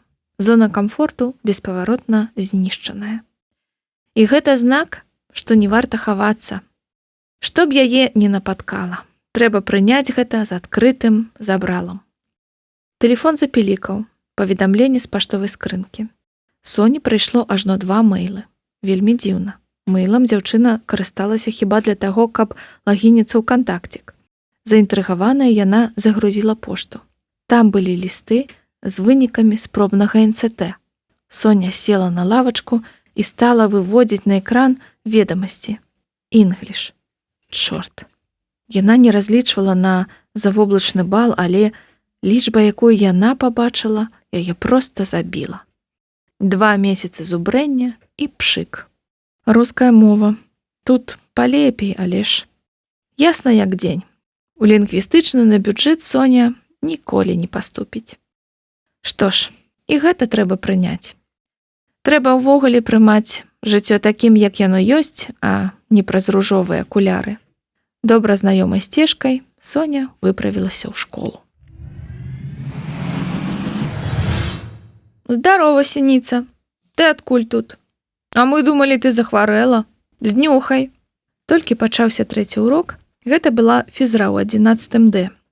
Вельмі, дарэчы, Соня праслізнула ў школу праз спартыўную залу, абмінуўшы галоўны ўваход, шатню, вахцёрку, дзяжурных, а магчыма і дзірка з завучамі. Прабегшы па зале пад прывітальныя крыкі аднакласнікаў, яна ўвайшла ў дзявочую шатню. Форму яна, вядома ж, забыла. Гэта значыць, давядзецца выкручвацца перад фізручкай. Яна пабачыла найлепшых сябровак у шатні на лавачцы. Галя ўжо улезла ў кеды і спартыўную форму, а Снежка, мусіць, і не думала пераапранацца. Яна ляжала на каленях у Галі і ўсхліпвала. Соня тут жа забылася пра свае праблемы. У Сняжаны яўна здарылася вялікае гора. Што з ёю? Заклапочна спыталася яна ў Галі. Зрабілася ахвярай прагрэсу, адказала тая. У сэнсе інтэрнэт зло. Ну, учора, памятаеш, італьянец, ціха працягнула Галюня, які каля яе круціўся. І калі мы дадому ехалі, яна схлусіла, што едзе да таты начаваць, а сама ў боулінг вярнулася. Яна ж гэтаму італьянцу зацерла, што ёй 20 гадоў, а ён яе на дыскатэку запрасіў. Ну, Снежка пільнасць страціла, спыталася ягонае прозвішча і проста за сталом зафрэндзіла яго ў Фейсбуку. І што? Той яе адразу дадаў, а ў яе ж у профілі дата нараджэння. Я думаю, ён проста вырашыў не звязвацца з малалеткай. Яны з таварышам адышліся ціпу ў прыбіральню і проста звалілі. Снежка там патыкалася, не знайшла яго і дадому паехала. А сёння зранку адчыняе інтэрнэт, а там усё завалена ягонымі фоткамі з той самай дыскатэкі, толькі пазней на пару гадзін. Ён там быў ужо з нейкай іншай дзеўкай. Прыгожай, трэба думаць, сапраўды 20гадовай. Прыгожай? Курыца яна абшчыпаная! Выгукнула Снежка і зноў зайшлася ў рыданнях. Ну, Снежка яму адразу місагу ўваліла. Маўляў, як ты мог, навошта табе яна, я лепей. А ён прачухаўся, відаць, пасля гарачай ночкі і такі адказвае: бамбіна, я не разумею, што за прэтэнзіі. You a sweet girl, але знайдзі мяне праз годзік, чау. А Снежка яму і піша: I love you, darling, I miss you. Так і напісала сініца, я сама бачыла. Што ты разумееш? Я сапраўды яго кахаю, завыла Снежка. А ён узяў і заблакаваў. Вось толькі што на хіміі. Снежка ад нечаканасці прабірку з лакмусам на канспект выліла. Да канца урока яшчэ неяк пратрымалася, але цяпер скончыла Галя справаздачу, сумна кіўнуўшы сабе на каленкі. Што тут адбываецца? Чаму не ў зале? Званок звенеў не для вас? Незадаволена паморшчылася Алла Юр'евна, зазірнуўшы ў дзявочую шатню. Я зараз іду, сказала Галя. А ў мяне нага вельмі баліць, схлусіла Соня. Так, а ў Кавалёвай што баліць? Я так разумею, душа? Алла Юр'евна, яе ўчора хлопец кінуў, заступілася Галя за сяброўку. Бачыце, у якім яна стане? А няго ж, трагедыя, сказала фізручка з іроніяй. Нехта са школьных аболтусаў. Не, Джавані, азвалася Снежка, размазваючы вадкія смаркачы па твары. А, божухна, адказала Алла Юр'евна. Знайшла гора. Супакойвайся давай. Забудзеш ты заўтра свайго Джавані, знойдзеш сабе нармальнага нашага Ванюшу і будзеш з ім усё жыццё мучыцца. Гэткая вясёлкавая перспектыва выклікала ў Снежкі новы прыступ плачу. Алла Юр'евна, я з ёй тут пабуду, сказала Соня. Бачыце, яе нельга адну пакідаць. Ну што з вамі паробіш, уздыхнула фізручка. На наступным уроку адпрацуйце абедзве. Вайтовіч, шахтавацца давай. Галя акуратна пераклала Снежку са сваіх каленак на Соніны і выйшла з шатні. Некаторы час Снежка ціха ўсхліпвала, а Соня моўчкі гладзіла яе па галаве, як маленькую. Нарэшце крыху аціхшы, Снежка прамовіла. Соня, я такая няшчасная. Гэта так балюча, мець надзею і раптам яе страціць. Ты сабе не ўяўляеш. І праўда, не ўяўляю, ціха адказала Соня і горка усміхнулася. Пасля фізры, пазычыўшы ў дзяўчат лішні пакетик, Соня ўвапхнула ў яго куртку ды шапку і пад выглядам спартыўнай формы панесла з сабой на урокі. Яна ўздымалася на другі паверх па сходах, што вялі ад сталоўкі і спартыўнай залы на школьную біржу. На біржы, на той самай выгоднай банкетцы каля акна, сядзеў Максім і чытаў нешта з Kindle. Соня спынілася ад нечаканасці, загледзеўшыся на яго скрозь парэнчы. Сонца вызірнула з-за хмар, рассыпаўшы мядзяныя яскаркі па яго каштанавых валасах. Але тут жа згасла, бо краты парэнчаў засланілі фальбонкі клятчастай спадніцы. «This is my spot», – пачула яна гуллівы голас ротмістравай. «Што ты чытаеш?» «Адгадай». «А, божа ж, я гэта яшчэ ў 8 класе прачытала. Лямур тужур пад соусам ранняга хрысціянства». «Угу. А я вось спрабую зразумець, за што аўтару далі Нобелеўку». Соня знайшла ў сабе сілы і працягнула ўздымацца па сходах. Цяпер трэба прайсці праз іх. Што ж, калі яна вырашыла быць моцнай, яна мусіць прыняць і гэта. Яна прамінула біржу спакойна, ні разу не азірнуўшыся. Магчыма, за ёй у гэты момант цікавалі дзве уважлівыя пары кплівых вачэй. Але яна з усіх сіл намагалася пераканаць сябе, што ёй няма справы. У такім стане яна самнамбулічна пасунулася па калідоры і, вядома ж, наляцела на Ніначку. Класная схапіла вучаніцу за локаць. «Сінічка, як добра, што я цябе сустрэла. Ты мне патрэбная». Быць патрэбнай Ніначцы у гэтым было штосьці экзатычнае. У русіцы з дэшкамі быў падпісаны своеасаблівы пакт пра ненападзенне. Тая, вядома, крычала на іх на уроках, але у душу нікому не лезла. І нават класныя гадзіны, а дакладней класныя 5-хвілінкі, ладзіла добра, калі раз на месяц. І гэта пры тым, што набліжаўся выпускны і арганізацыйных спраў усё прыбывала. Навошта, калі можна вырашыць усю цякучку на ўроку рускай мовы? Нічога не разумеючы, Соня слухмяна пайшла за настаўніцай на 4-й паверх, у лабаранцкую. У цесным пакойчыку без вокнаў, заваленым кнігамі і кардоннымі тэчкамі, яны селі на рыпучыя крэслы абапал хісткага стала. Ніначка дзелавіта пакорпалася ў моднай, але абтрапанай ужо сумцы са штучнай скуры, выцягнула новенькі чырвоны нататнік і разгарнула яго на старонцы, дзе ейным нервовым почеркам сіняй гелевай асадкай было тлуста выведзена «Соф'я Сінічка». Далей ішлі нейкія пазнакі. Соня вылупіла вочы ад нечаканасці. «Соня», адкашляўшыся, пачала класная. «Ты ведаеш, што мой, так бы мовіць, абавязак правесці з усімі вамі гутарку наконт вашай будучыні пасля школы. Наконт прафарыентацыі. Дык вось, ты ўжо вызначылася, куды будзеш паступаць?» «Вы толькі не смейцеся, калі ласка», адказала Соня. «Ну, давай паспрабую. Мне вельмі хацелася у лінгвістычны, на англійскую мову, але...» І яна пераказала Ніначцы свае сённяшнія балы за спробнае НЦТ, а таксама размову з татам, у выніку якой яна цалкам імаверна ўвосень стане студэнткай Наргаса. «З матэматыкай у цябе не надта», сказала Ніначка, пастукаўшы пальцамі па старонцы нататніка. Соня ўздыхнула. «Ведаеш што? Я тут, мусіць, салідарная з тваім бацькам», працягнула русіца. «У лінгвістычнай табе не трэба. Але гэта і не значыць, што табе трэба ў Наргас». Соня здзіўлена паглядзела на Ніначку. «Разумееш», прамовіла тая, зноў адкашляўшыся, але гэтым разам неяк вінавата. «Я за апошнія 3 гады, лічы, заваліла ўсю педработу па вашым класе. Занятая была толькі асабістымі праблемамі, а вас пусціла на самацёк. І вось нядаўна я падумала, што гэта непрафесійна, нават непрыгожа з майго боку. Я стала разбірацца, наводзіць парадак у вашых справах, па-новаму прыглядацца да вас. І ведаеш, наш Д-клас, ён жа цудоўны. Магчыма, адзнакі ў вас не вельмі, але ў кожнага столькі нечаканых граняў, столькі прыхаваных талентаў. Вось ты, Соня. На вакацыях я зайшла ў школьную бібліятэку, і мне прыйшло да галавы праглядзець вашы абанементы. Соня, я не ведала, што ты столькі чытаеш. Я не магу паверыць, што ты брала белую гвардыю пасля нашай паездкі ў Кіеў. І хоць бы слова сказала пра гэта на ўроку пра Булгакова.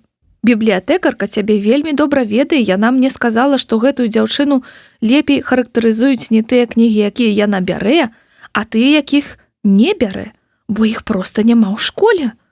Напрыклад, не так даўно ты пыталася пра Яўгенія Замяціна». Соня маўчала, таму што сапраўды не знаходзіла, што сказаць. «Ведаеш, я заўсёды чытала твае сачыненні па дыяганалі, была перакананая, што ты іх спісваеш. Але на днях я падняла твае сшыткі за 10 клас.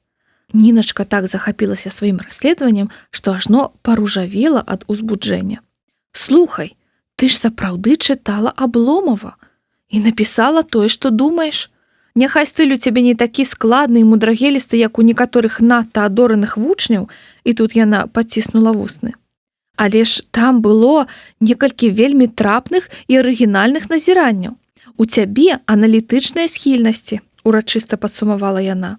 Далей болей, працягнула настаўніца, перавёўшы дух. Я пагаварыла з Дар'яй Аляксандраўнай. Ты, аказваецца, са студзеня ходзіш на факультатыў па англійскай мове. Яна вельмі цябе хваліла, казала, што ты вельмі стараешся. І яшчэ яна мне паказала адно тваё эсэ, якое дало мне цудоўную ідэю. Якое маё эсэ? Напружылася Соня. Мае любімыя пісьменнікі, адказала Ніначка. Ты там згадваеш Дыкенса, Текерэя і Остэн, і нешта мне падказвае, што гэта ўсё ты сапраўды прачытала. Ніначка ўзнялася і, пашнарыўшы рукой па адной з паліц, паклала на стол даведнік абітурыента. На філалагічным факультэце універсітэта ёсць спецыяльнасць англійская мова і літаратура. Я пра яе добра ведаю, бо 4 гады пражыла ў інтэрнаце з дзяўчынай, якая на тым патоку вучылася. Яна цяпер выкладае на факультэце замежную літаратуру. І ўсе гэтыя Дыкенсы і Текерэі ў нас горкамі ў пакоі ляжалі. Таму я вельмі добра ўяўляю, пра што кажу. Соня, у лінгвістычным ты вывучыш мову, але гэта хіба што ўсё. А на філфаку табе будзе вельмі цікава вучыцца. Там выкладаюць вельмі шмат літаратуры. І там ты дакладна будзеш на сваім месцы. Здаецца, гэта будзе кампраміс для вас з татам. Соня маўчала. Яе першай рэакцыяй было абурэнне. Якога ляду Ніначка мяшалася ў ейную будучыню. Але тут яна згадала пра знішчаную скрынку з кнігамі Дыкенса, і ў грудзях нешта заварушылася. Ідэя вывучаць англійскую літаратуру падалася ёй не такой ужо кепскай. Але з такімі баламі, як у мяне, нясмела запярэчыла Соня. Спакойна. У цябе яшчэ больш за 2 месяцы, дзелавіта сказала Ніначка. І ведаеш, гэта самае галоўнае, пра што я з табой хацела пагаварыць. На лета тут будзе гімназія, і з намі перазаключаць кантракты, і нешта мне падказвае, што з кепскімі настаўнікамі Андрэй Васильевич абыдзецца не лепш, чым з кепскімі вучнямі. А мне, як педагогу, калі шчыра, няма чым пахваліцца. І ў мяне, як і ў цябе, таксама ёсць толькі 2,5 месяцы. Таму я прыдумала факультатыў па падрыхтоўцы да НЦТ па рускай мове. Факультатыў пачынаецца мінімум ад 10 вучняў. У мяне ўжо ёсць 5 з Г і 2 з А, і вось з цябе я пачынаю кропкавую агітацыю ў нашым класе. Заняткі бясплатныя. А ў якасці бонусаў некалькі урокаў з выкладчыкам універсітэта. Ну як, Соня? Я сябе пераканала? Можна цябе запісваць? Соня вагалася, і сумневы адбіваліся на яе твары. Ну, ладно, засмяялася Ніначка. Раз не разумееш па-новаму, скажу па-старому. Калі ты не запішешся на мой факультатыў, улетку мяне звольняць, і мне не будзе чым карміць дзяцей. Жарт спрацаваў. Соня звонка рассмяялася, і ёлкі пыл неправетранай каморкі трапіў ёй у нос і горла. Яна пачала чхаць і кашляць, а Ніначка замітусілася, адчыняючы дзверы і шукаючы папяровыя насовачкі. Алергія на кніжны пыл, задумліва сказала сама сабе Ніначка, калі Соня, задыхаючыся, пабегла ў прыбіральню. Трэба тут прыбрацца, азірнулася яна, рашуча трасянуўшы грыўкай. Разабраць к чортавай мацеры ўсю гэтую макулатуру.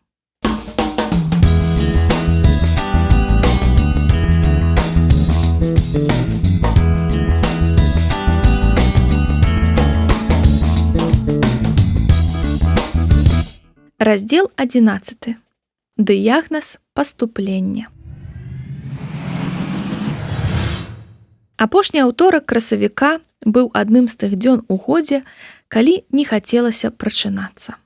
Але Соня зрабіла высілкі і разляпіла павекі.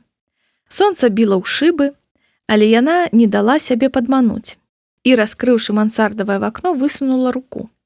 Інтэрнэт не памыляўся. Было па-травеньску ясна, але дзьму моцны, халодны, яшчэ сакавіцкі вецер.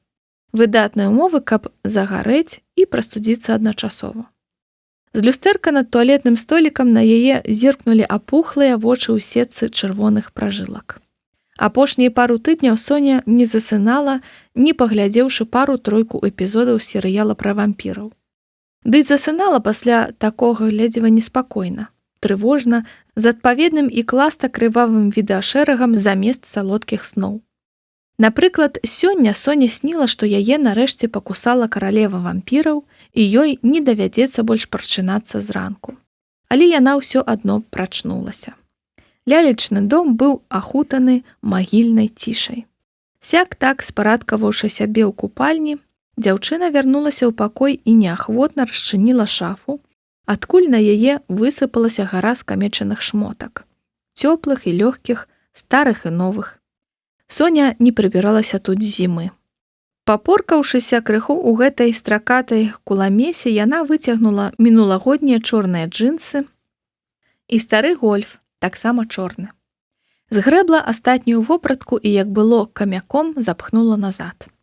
Перад люстэркам сцягнула кончыкі адрослага карэ ў 2 неахайныя вузельчыкі. Фарбавацца не мела сэнсу, усё адно вочы апухлі. Намацала ў шуфляцы камоды цёмныя акуляры, адшукала ў куце стаптаныя салатавыя кеды з мінулага лета. У выніку атрымаецца нейкі аграрна-гатычны лук. Але сёння гэта тое, што трэба. Есці не хацелася абсалютна. Соня згатавала вады маленькім электронным імбрыкам, які нядаўна пасяліўся на тумбачцы, запарыла каву з пакеціка. Апякаючыся і дзьмухаючы на кубак, паспешліва выпіла гэтую заладжавую гадасць.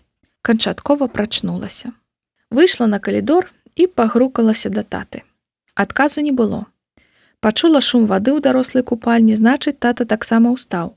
Увайшла ў пакой, узяла са століка ключы ад машыны, праз хвіліну ўжо была на падворку. Дзе мама Юля ўсё гэта трымае? Гараж. Соня згадала, што ключ ад гаража вісіць у вітальні. У гаражнай паўцемры адшукала патрэбнае: рыдлёвачку, матычку, кавалак старой прасціны на анучы. Спакаваўшы ўвесь рыштунак у ружовае пластыкавае вядро, зачыніла гараж і, на хвілінку забегшыся ў дом, каб павесіць ключ, пашыбавала на вуліцу. Аднак далёка яна не прасунулася. Проста перад ёю у прахоне веснічак вырас Максім. Ад нечаканасці яна замёрла на месцы. Ужо 3 тыдні яны ўзаемна ігнорылі адно аднаго. Соня спынілася, не ведаючы, што рабіць, але Максім паблажліва усміхнуўся і загаварыў першым. Ну ты і Эма, сінічка. У пясочніцу сабралася або магілкі раскопваць. А як жа не размаўляй са мной дома, паморшчылася Соня. А я пакуль не дома, хмыкнуў Максім, правёўшы рабром далоні перад сабою па лініі агароджы. Так што давай, пакуль не ўвайшоў, задавай свае шматлікія пытанні, што накапіліся. Соня падышла бліжэй, разважаючы, як бы ямчэй абмінуць хлопца, каб трапіць да Тойоты. Але Статкевіч перагарадзіў ёй дарогу, моцна ўчапіўшыся ў слупы веснічак і напяўшы рукі так, што пад белай кашуляй праступіла мускулатура. Ягоны швэдар быў накінуты на плечы, пад пахі вільготныя. Відаць, ён хутка ішоў праз лес. Соню абдало знаёмым пахам поту, які мяшаўся з учарашнім водарам дарагога спартыўнага дэзіка, у прапорцыі, якая проста зносіла ёй дах. «Пусці», — грозна сказала яна, шмыгаючы носам. «А то што? Цяпкай мяне вытнеш? Спачатку раскажы, куды ты ў такую рань сунешся. Ува ўсіх нармальных людзей выхадны». Тут ён за салодаю пазяхнуў, прыкрыўшы рот кулаком. «Значыць, я ненармальная. І так, я іду раскопваць магілкі. Бо ва ўсіх нармальных людзей, калі ты не ў курсе, радаўніца. І мы з бацькам едзем да мамы і бабулі». Максім знекавеў і на момант аслабаніў рукі. Скарыстаўшыся гэтым, Соня хуценька прашмыгнула ў вузкі зазор паміж хлапечым торсам і слупам веснічак. Выпадкова заехаўшы Статкевічу локцем па рэбрах. Той войкнуў ад нечаканасці і развярнуўся за ёю, як сланечнік за сонцам. Соня адчула гэта спінай, спынілася і, зразумеўшы, што мяч на ейным баку, рэзка крутанулася вакол сваёй восі і пафасна прамовіла. «А ты, відаць, мне моцна зайздросціш і таму вырашыў уласную маці загнаць у магілу. Ты хоць уяўляеш, што ўчора дома было?» «Я папярэдзіў, што заначую ў гасцях». «Угу. СМС-кай з левага нумара, які выявіўся недаступным. Я вінаваты, што ў ротмістравай мабілка села». Ад згадкі пра ротмістраву ў Соні ледзь заўважна таргануліся кончыкі вуснаў. Але Максім заўважыў. «Што, сінічка, раўнуеш?» «Яшчэ чаго? Мне на цябе даўно пофіг. І пофіг, дзе ты з кім валэндаўся. Але ідзі патлумач гэта сваім бацькам. Ім на цябе яўна не пофіг, хоць наўрад ці такі чэрствы батон, як ты, здольны ацаніць гэта». Максім зноў хмыкнуў, але гэтым разам менш самаўпэўнена. Соня яўна ўзяла гейм. Тут бы ёй скончыць партыю, але, падышоўшы да машыны, яна зноў павярнулася і спыталася. «Новы пароль ад вай-фаю які?» Статкевіч радасна рассмяяўся. «Што? Вечаровы серыяльчык накрыўся? Пароль дзіцячы. Першыя 8 знакаў ліку пі». «Гэта якія?» — раскрыла рот Соня. «Пагуглі», — кінуў хлопец цераз плячо і, развярнуўшыся, пашабаваў дадому. 1-1. Гульня працягваецца. Апошні раз мы бачыліся з Соняй амаль месяц таму. У момант, калі жыццё, як ёй здавалася, пачало імкліва абрынацца пасля таго, як усё, як ёй зноў жа здавалася, пачало наладжвацца. Шчаслівай яна была або няшчаснай, тады яна прынамсі пачувалася жывым чалавекам. Цяпер жа Соня была робатам, якога штодня зранку да вечара загружалі аднастайнымі алгарытмамі. Зрэшты, ёй гэта нават падабалася. Кожная свабодная хвіліна, што выдавалася апошнімі днямі, вяртала ў сэрца горыч. Выйшаўшы ад Ніначкі і перастаўшы чхаць, Соня стала абдумваць нечаканую прапанову класнай. На аўтапілоце заруліла на наступны урок.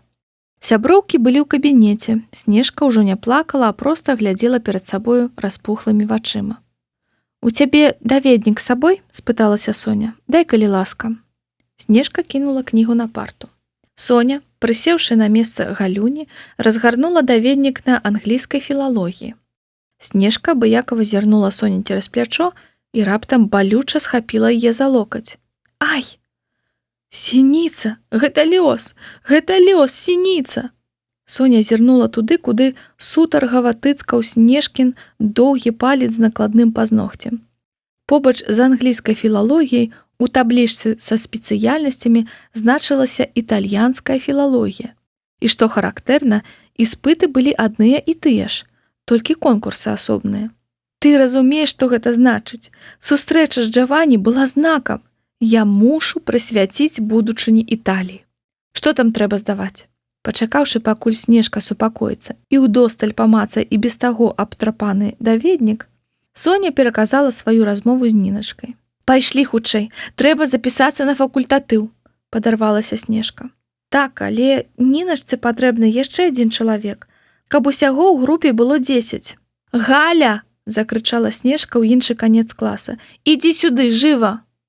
«Ну нафіг!» – гігікнула Галя, калі даведалася, навошта патрэбная сяброўкам. Але хіба яна мела выбар. Так дзяўчаты пачалі двойчы на тыдзень дадаткова займацца рускай мовай пасля урокаў. І самі не заўважылі, як ператварыліся ў класічных паступашак, абітурыентак, замучаных бясконцымі тэстамі. Снежка знайшла інтэнсіўныя курсы па інглішы.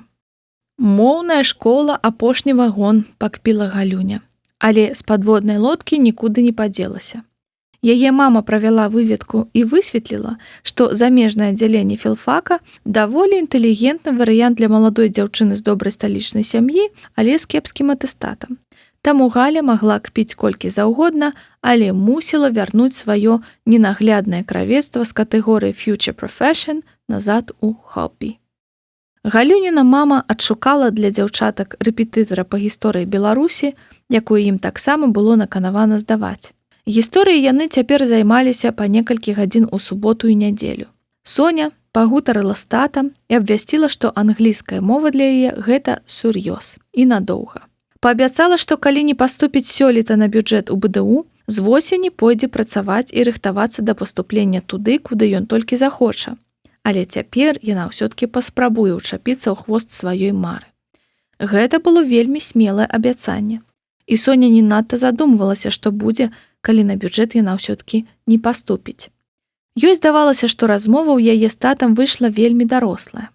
Так што ўжо хутка месяц, як дзяўчаты вучыліся зранку да вечара без выхадных.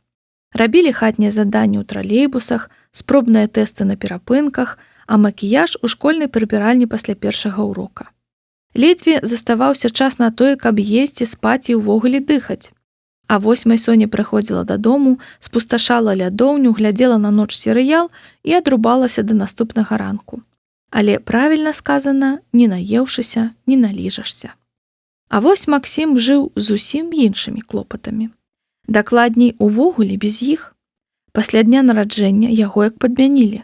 Быў спартсмен і хатні хлопчык, стаў зацяты тусоўшчык. І амаль усе вечары ён бавіў з ротмістравай. Калі Максім першы раз адпрасіўся пагуляць з сябрамі, мама Юля нават узрадавалася, хоць бы таму, што сыну давялося памірыцца з ёю, каб дазволіла. Але паходы ў кіно, на канцэрты і проста пасядзець у кавярні сталі паўтарацца ці не штодня. І калі яму спрабавалі запярэчыць, Максім спакойна адказваў: «Я не пытаюся, ці можна ісці, я проста папярэчваю». І знікаў да позняга вечара.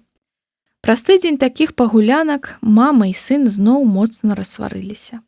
У лялечным доме зрабілася няўтульна. Мама Юля стала нервовай, злоснай, агульным сняданкам перад школай надышоў канец. Кабета ўвесь час казала, што ў яе баліць галава і замыкалася ў спальні. Нават Вадзіка ў гімназію колькі разоў адвозіў тата Віця. Гледзячы на Максіма, ён хмурыўся, але маўчаў. Так працягвалася да ўчора, калі апоўначы Максім так і не з'явіўся дома. Соня была заснула, але яе абудзіў плач мамы Юлі і гучны голас таты Віці, які супакойваў жонку, не зачыніўшы спальні. Соня тады перавярнулася на іншы бок і паспрабавала зноў заснуць, але нічога не выходзіла. Недзе а гадзіне ночы маме Юлі прыйшла смс-ка, і Соня чула, як тая ў экзальтацыі набірае нумар, але не можа дазваніцца. Загрузіўшы рыштунак у багажнік, Соня залезла на задняе сядзенне Тойоты, расцягнулася там, падклаўшы пад галаву падушачку, і занялася тым жа, чым займалася кожную вольную хвілінку – цікаваннем за ротмістравай. Яна запусціла мабільны інтэрнэт і адкрыла закладку. У Соніным кантакціку было ад сілы 50 сяброў, да і тое, траціна з іх розныя знакамітасці. Маша, такая стрыманая ў школе, у інтэрнэце была проста зоркай. Прынамсі, сяброў яе было больш за 200. І з усімі імі, калі браць да ўвагі ейную старонку, яна актыўна дачынялася. Колькі разоў на тыдзень яе пазначалі на фотках розныя невядомыя Соні дзяўчаты і хлопцы. Звычайна гэта былі кадры з гульняў «Што, дзе, калі», селфі з пагулянак па горадзе або нейкія клубныя тусоўкі.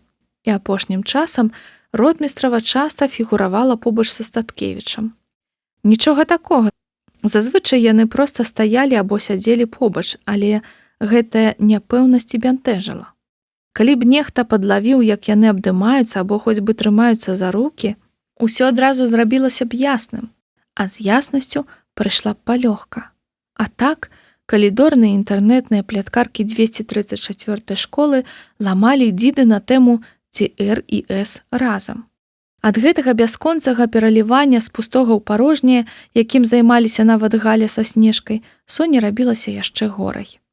Уночы ніякіх абнаўленняў у ротмістравай не было, але цяпер, відаць, папрачыналіся ўдзельнікі чыёйсьці хатняй вечарынкі і павыскоквалі фота.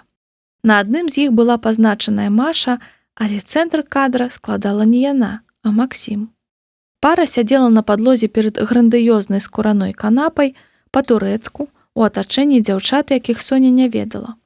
Зверху з канапы звісалі хлапечыя ногі ў стракатых шкарпэтках. Усе, хто трапіў на фотку, з запалам усміхаліся, нават Максім. Ён зацікаўлена глядзеў крыху ў бок на экран тэлевізара, а ў руцэ ў яго была бутэлька піва. Максімова мама актыўна гойсала па профілях вучняў 234 школы пад дзявочым іменем Юлія Артёмова. І гэтую фотку, калі яшчэ не выпаліла, хутка выпаліць. Будзе новы скандал. Але Соню зачапіла зусім не піва, а тое, што да бутэлькі ў Статкевічавай руцэ нязмушана, па-свойску, цягнула руку Маша. Што гэта, калі не доказ? Ускосны, але доказ. Соня зарылася галавой у падушку і ляжала так, пакуль тата не прыйшоў у машыну. Мама Юля сядзела на канапе ў холе другога паверха і ціхутка выла, выціраючы твар лапікамі папяровага ручніка. Скрутак ляжаў побач на шкляным століку. Яшчэ на століку ляжалі ноутбук, мабільны тэлефон і спустошаная бутэлечка валер'янкі. Тата Віця хадзіў сюды-туды па калідоры з мабільнікам. «Слухай, падмяні мяне, у мяне дома ЧП. Пасля абеду пастараюся пад'ехаць, ну ўсё, давай». «Юля», – працягнуў ён, схаваўшы тэлефон у кішэню пацёртых джинсаў, – «прашу цябе, супакойся ўжо». «Віця, можа, ўсё-ткі ў міліцыю?» «Якая міліцыя, Юля? І сотняў не прайшло. Ёсць жа валанцёры, яны шукаюць людзей, яны адразу...» «Не накручвай сябе, проста трэба пачакаць. У нас у доме увогуле ёсць мужчына?» Мама Юля выбухнула новай серыяй рыданняў, уткнуўшы твар у рукавы хатняй кашулі. «Зрабі хоць што-небудзь. Знайдзі на яго ушчунак. Мяне ён зусім не слухае. Паглядзі, што ён выкідвае. А ты ўвесь час маўчыш». «Я маўчу, тата Віця стомлена ўздыхнуў. Размова гэтая шматкроць паўтаралася за апошнюю ноч. А хто казаў, каб я не лез да дзяцей са сваімі дзедомаўскімі метадамі? Хто мне тут расказваў пра ліберальнае выхаванне, пра тое, што не трэба хлопца кіем заганяць ва ўніверсітэт, што ён сам мусіць зрабіць выбар, і што? І які ягоны выбар? Гэтага ты дамагалася? Мама Юля ўсхліпвала, не адказваючы, потым падсунула мужу ноутбук са здымкам развясёлай моладзі. Вось, палюбуйся. Старэйшы Статкевіч млява зірнуў на фота сына з бутэлькай і спытаўся. І што? П'е піва. І што? Як і што? Алкаголь. Хто ведае, што там у іх яшчэ? Ведаеш, якія зараз шкодныя наркотыкі? Ён дастаткова разумны, каб не пхаць у сябе розную дрэнь. А гэта проста піва. Вось і я ў ягоны час. Але ў твой час не было наркотыкаў. І потым ён з дзяўчынай. І што? Яму 17, ты хочаш, каб ён быў з хлопцам. Яна мне не падабаецца. Вось менавіта. Кажаш пра нейкую свабоду выбару, а сама ўвесь час дыктуеш мальцу з кім і калі яму сустракацца. Тата Віця азірнуўся на дзверы Сонянага пакою і сцішыў голас.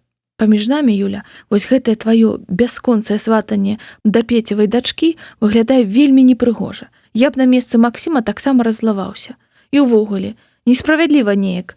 Я не магу і слова сказаць, як і куды яму паступаць, а ты, значыць, у ягонае асабістае жыццё ўлазіць можаш. Не падабаецца яна ёй. Галоўнае, каб яму падабалася. Мама Юля зноў пацягнулася па папяровы ручнік. Ведаеш, што даражэнькае, працягнуў Віктор Статкевіч. З дэмакратай мы завязваем. Я пагавару з ім, але мы зробім так, як я хачу, і як я лічу правільным. Ён замоўк, бо на сходах з'явіўся Пётр Сінічка. Зразумеўшы, што трапіў у эпіцэнтр сямейнай сваркі, той пачаў апраўдвацца. Гэта ключы не магу знайсці. Увесь дом абшукаў, ён зазірнуў у дачын пакой і працягнуў. Ну, можа, Соня ўзяла. Я пайду. Петя, сказала ўсхліпваючы мама Юля. Максіма дагэтуль няма. Як няма? Заміргаў вачыма Сінічка. Я ж з ім толькі што на кухні снедаў. Сядзіць там, сардэлькі наварочвае, як з галоднага краю. Расце арганізм. Я думаў, вы ў курсе. Юлія Статкевіч падарвалася з канапы і кінулася да сходаў, але муж схапіў яе за плячо. Не трэба, не прыніжайся. Давай мы зараз супакоімся і пагаворым з ім як дарослыя людзі з дарослым сынам, а не як квактухі з куранём. І зноў, выцягнуўшы мабільнік, пачаў пракручваць пальцамі кантакты. Больш за ўсё на свеце Максіму хацелася спаць. Калі ён паеў, гэта сталася зусім відавочна. Спаць хацелася нават больш, чым у душ. Вушу звінела, вочы зліпаліся. Калі ён увайшоў у дом, яму здалося, што наверсе нехта размаўляе, але цяпер усё было ціха. Яно і да лепшага. Яго начная выхадка ў вачах бацькоў – форменнае злачынства. А любое злачынства, як вучыць нас Фёдор Дастаеўскі і яго прарок, гэтая прыпыленая Ніна Віталіўна, цягне за сабой пакарання. Але ўсё-ткі прыемней адкласці сямейную сцэну да вечара, калі ён крыху ачомаецца. Але каб жа. Не паспеў ён крануць клямкі ўласнага пакоя, як дзверы бацькоўскай спальні плаўна адчыніліся і адтуль вызірнуў тата. Максім, зайдзі на хвілінку. Ёсць размова. Калі яны будавалі дом, мама прапаноўвала выгарадзіць тату асобны кабінет. Але той адмовіўся, бо любіў працаваць у гасцёўні.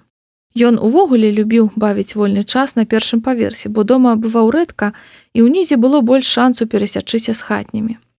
Але былі і сямейныя справы, якія вымагалі камерных умоў. І для такіх спраў ува ўсіх уласных і здымных кватэрах бацькі выкарыстоўвалі сваю спальню. У бацькоўскую спальню хлопчыкі заходзілі не так часта.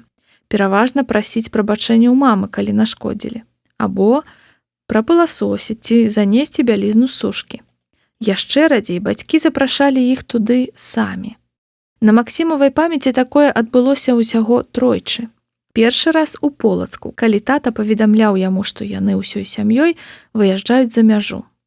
Другі раз у Лондане, калі тата абвяшчаў ужо яму з Вадзікам, што сям'я вяртаецца ў Беларусь. Трэці раз тут, у яшчэ недабудаваным доме, калі бацькі сказалі хлопчыкам, што ў вёсцы пад Полацкам памерла старэнькая прабабуля. «Спадзяюся, усе жывыя», – млява прамовіў хлопец, пераступіўшы парог спальні. «Не смешна, Максім. асабліва сёння, адказаў тата. Сядай. Максім прызямліўся на крэсла каля камоды, насупраць бацькоў, якія размясціліся на сафе перад ложкам. Ложак быў бездакорна засланы, і мама яшчэ расклала на ім поўны камплект дэкаратыўных падушак. Так нібы пакоі збіраліся дэманстраваць новым гасцям. Увесь гэты парад не звестваваў нічога добрага. Ты, мусіць, думаеш, што мы будзем абмяркоўваць твае апошнія выбрыкі. Але ты памыляешся, сказаў тата. Мама, якая сядзела побач густа напудраная, скрыжаваўшы ногі і склаўшы рукі на каленях, кінула на яго гняўлівы позірк і штурханула локцем. Яна яўна была не супраць пачаць менавіта з абмеркавання выбрыкаў. Але тата, не звярнуўшы на яе ўвагі, працягнуў. Гэтыя дробныя скандалы – марнаванне рэсурсаў. Таму да справы. Як на мяне, ты нерацыянальна выкарыстоўваеш свой вольны час і магутны патэнцыял. Таму я вяртаюся да нашай размовы пра лонданскую школу эканомікі. З верасня ты павінен пачаць там вучобу. Але гэта немагчыма, трасянуў галавой Максім. A-level. Менавіта A-level. Праз месяц у Брытаніі апошні тэрмін здачы адзінага іспыту, таму ты зараз жа туды паедзеш. Экстэрнам нельга. Усё можна, калі асцярожна. Я толькі што размаўляў з міс Фішер. Дырэктрысай? Так, з дырэктаркай тваёй лонданскай школы. Яна была ў захапленні, калі я ёй пазваніў, і ахвотна дасць табе допуск да іспытаў. Яна вельмі зацікаўленая, каб выдатнікі здавалі A-level у іх экстэрнам, бо гэта падымае рэйтынг школы. Тата працягнуў Максіму бліскучую флешку. Яе памочнік пераслаў мне патрабаванні, спробныя тэсты, ўсё такое. А заўтра зранку ў нас з ёй прызначаны скайп, дзе яна назаве табе даты іспытаў. Максім пазяхнуў. Гэта ўсё? Не ўсё, адказаў бацька. Паколькі ты і так едзеш у Лондан, я хачу, каб ты застаўся там да канца чэрвеня, скажам так, на стажыроўку. У нас рэструктурызацыя замежных аддзелаў. Я хачу, каб ты быў у курсе ўжо цяпер. Ва ўніверсітэце ты б ужо змог пачаць працаваць, неафіцыйна, вядома. А як жа школа, у мяне яшчэ тут іспыты. Пра гэта я падбаю. Мяркую, вашаму Лабановічу будзе вельмі даспадобы новы праектар, а то і 2. Збяруць камісію раней на пару тыдняў, або так усё паставяць. У тваім выпадку, я думаю, школьны іспыт і фармальнасць. Віця, выпускны, палыхнула вачыма мама. Частка плана пра стажыроўку, відаць, была для яе нечаканасцю. Перажыве. Жыццё бясконцыя ахвяры. Усё, што зараз робіцца дзеля яго будучыні. Максім, табе ўсё ясна? Так, сказаў хлопец, хаваючы флешку ў кішэню кашулі. Можна ўжо ісці спаць? Віця, піва, гучна прашаптала мама. Маралі сама яму чытай. Я на працу, сказаў тата і з цяжкасцю узняўшыся з канапы, выйшаў. Дома сумна. Гурткоў няма, бо майскія. Але мама ўсё адно мяне туды даўно не вазіла. Мама занятая, робіць Максіму візу. Максім паедзе вучыцца ў Лондан. Хутка скончыцца школа. Стане зусім сумна. Мы нікуды не паехалі на святы. Максім не хоча ў Лондан. Як можна туды не хацець? Тата кажа, Максім дурань. Максім дурань. І Соня дура. Пачытаў дзённік. І я дурань. Мой настрой зусім паганы. Больш я нічога сюды пісаць не буду. Ён з'язджае. Гэта канчаткова. Як толькі Соня пачула пра Максімаву высылку ў Лондан, усё ўнутры ў яе абарвалася. Але неўзабаве яна паспытала палёгку. Хто з вачэй, той з думкі. Прынамсі, Соня на гэта вельмі спадзявалася. Таму 2 апошнія тыдні красавіка яна прасмуткавала. Але гэта быў светлы смутак. Яна ўжо ведала дату вылету 11 траўня і цяпер лічыла гадзіны да расстання. То бок да часу, калі яна нарэшце пачне забываць Максіма.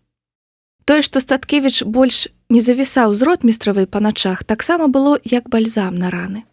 Вось толькі раны былі надта глыбокія. Ды яшчэ гэты ягоны тэст. Соня моцна налажала і цяпер пачувалася адказнай за наступствы. Перад іспытам IELTS, які трэба было здаць Максіму на Соню, напалі сантыменты. Яна выпадкова пабачыла ў краме маленькага плюшавага мядзведзіка з матуском, каб вешаць і надпісам «Good luck» на пузіку.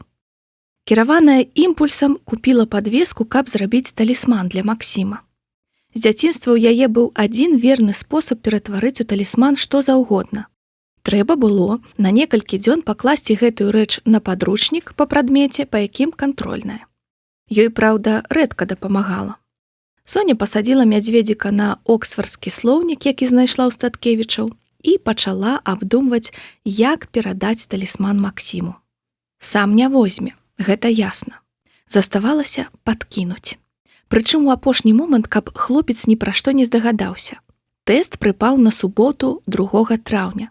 Занятка ў школе не было, але мама Юля паднялася рана, каб прыгатаваць Максіму сняданак. Соня таксама ўзнялася параней.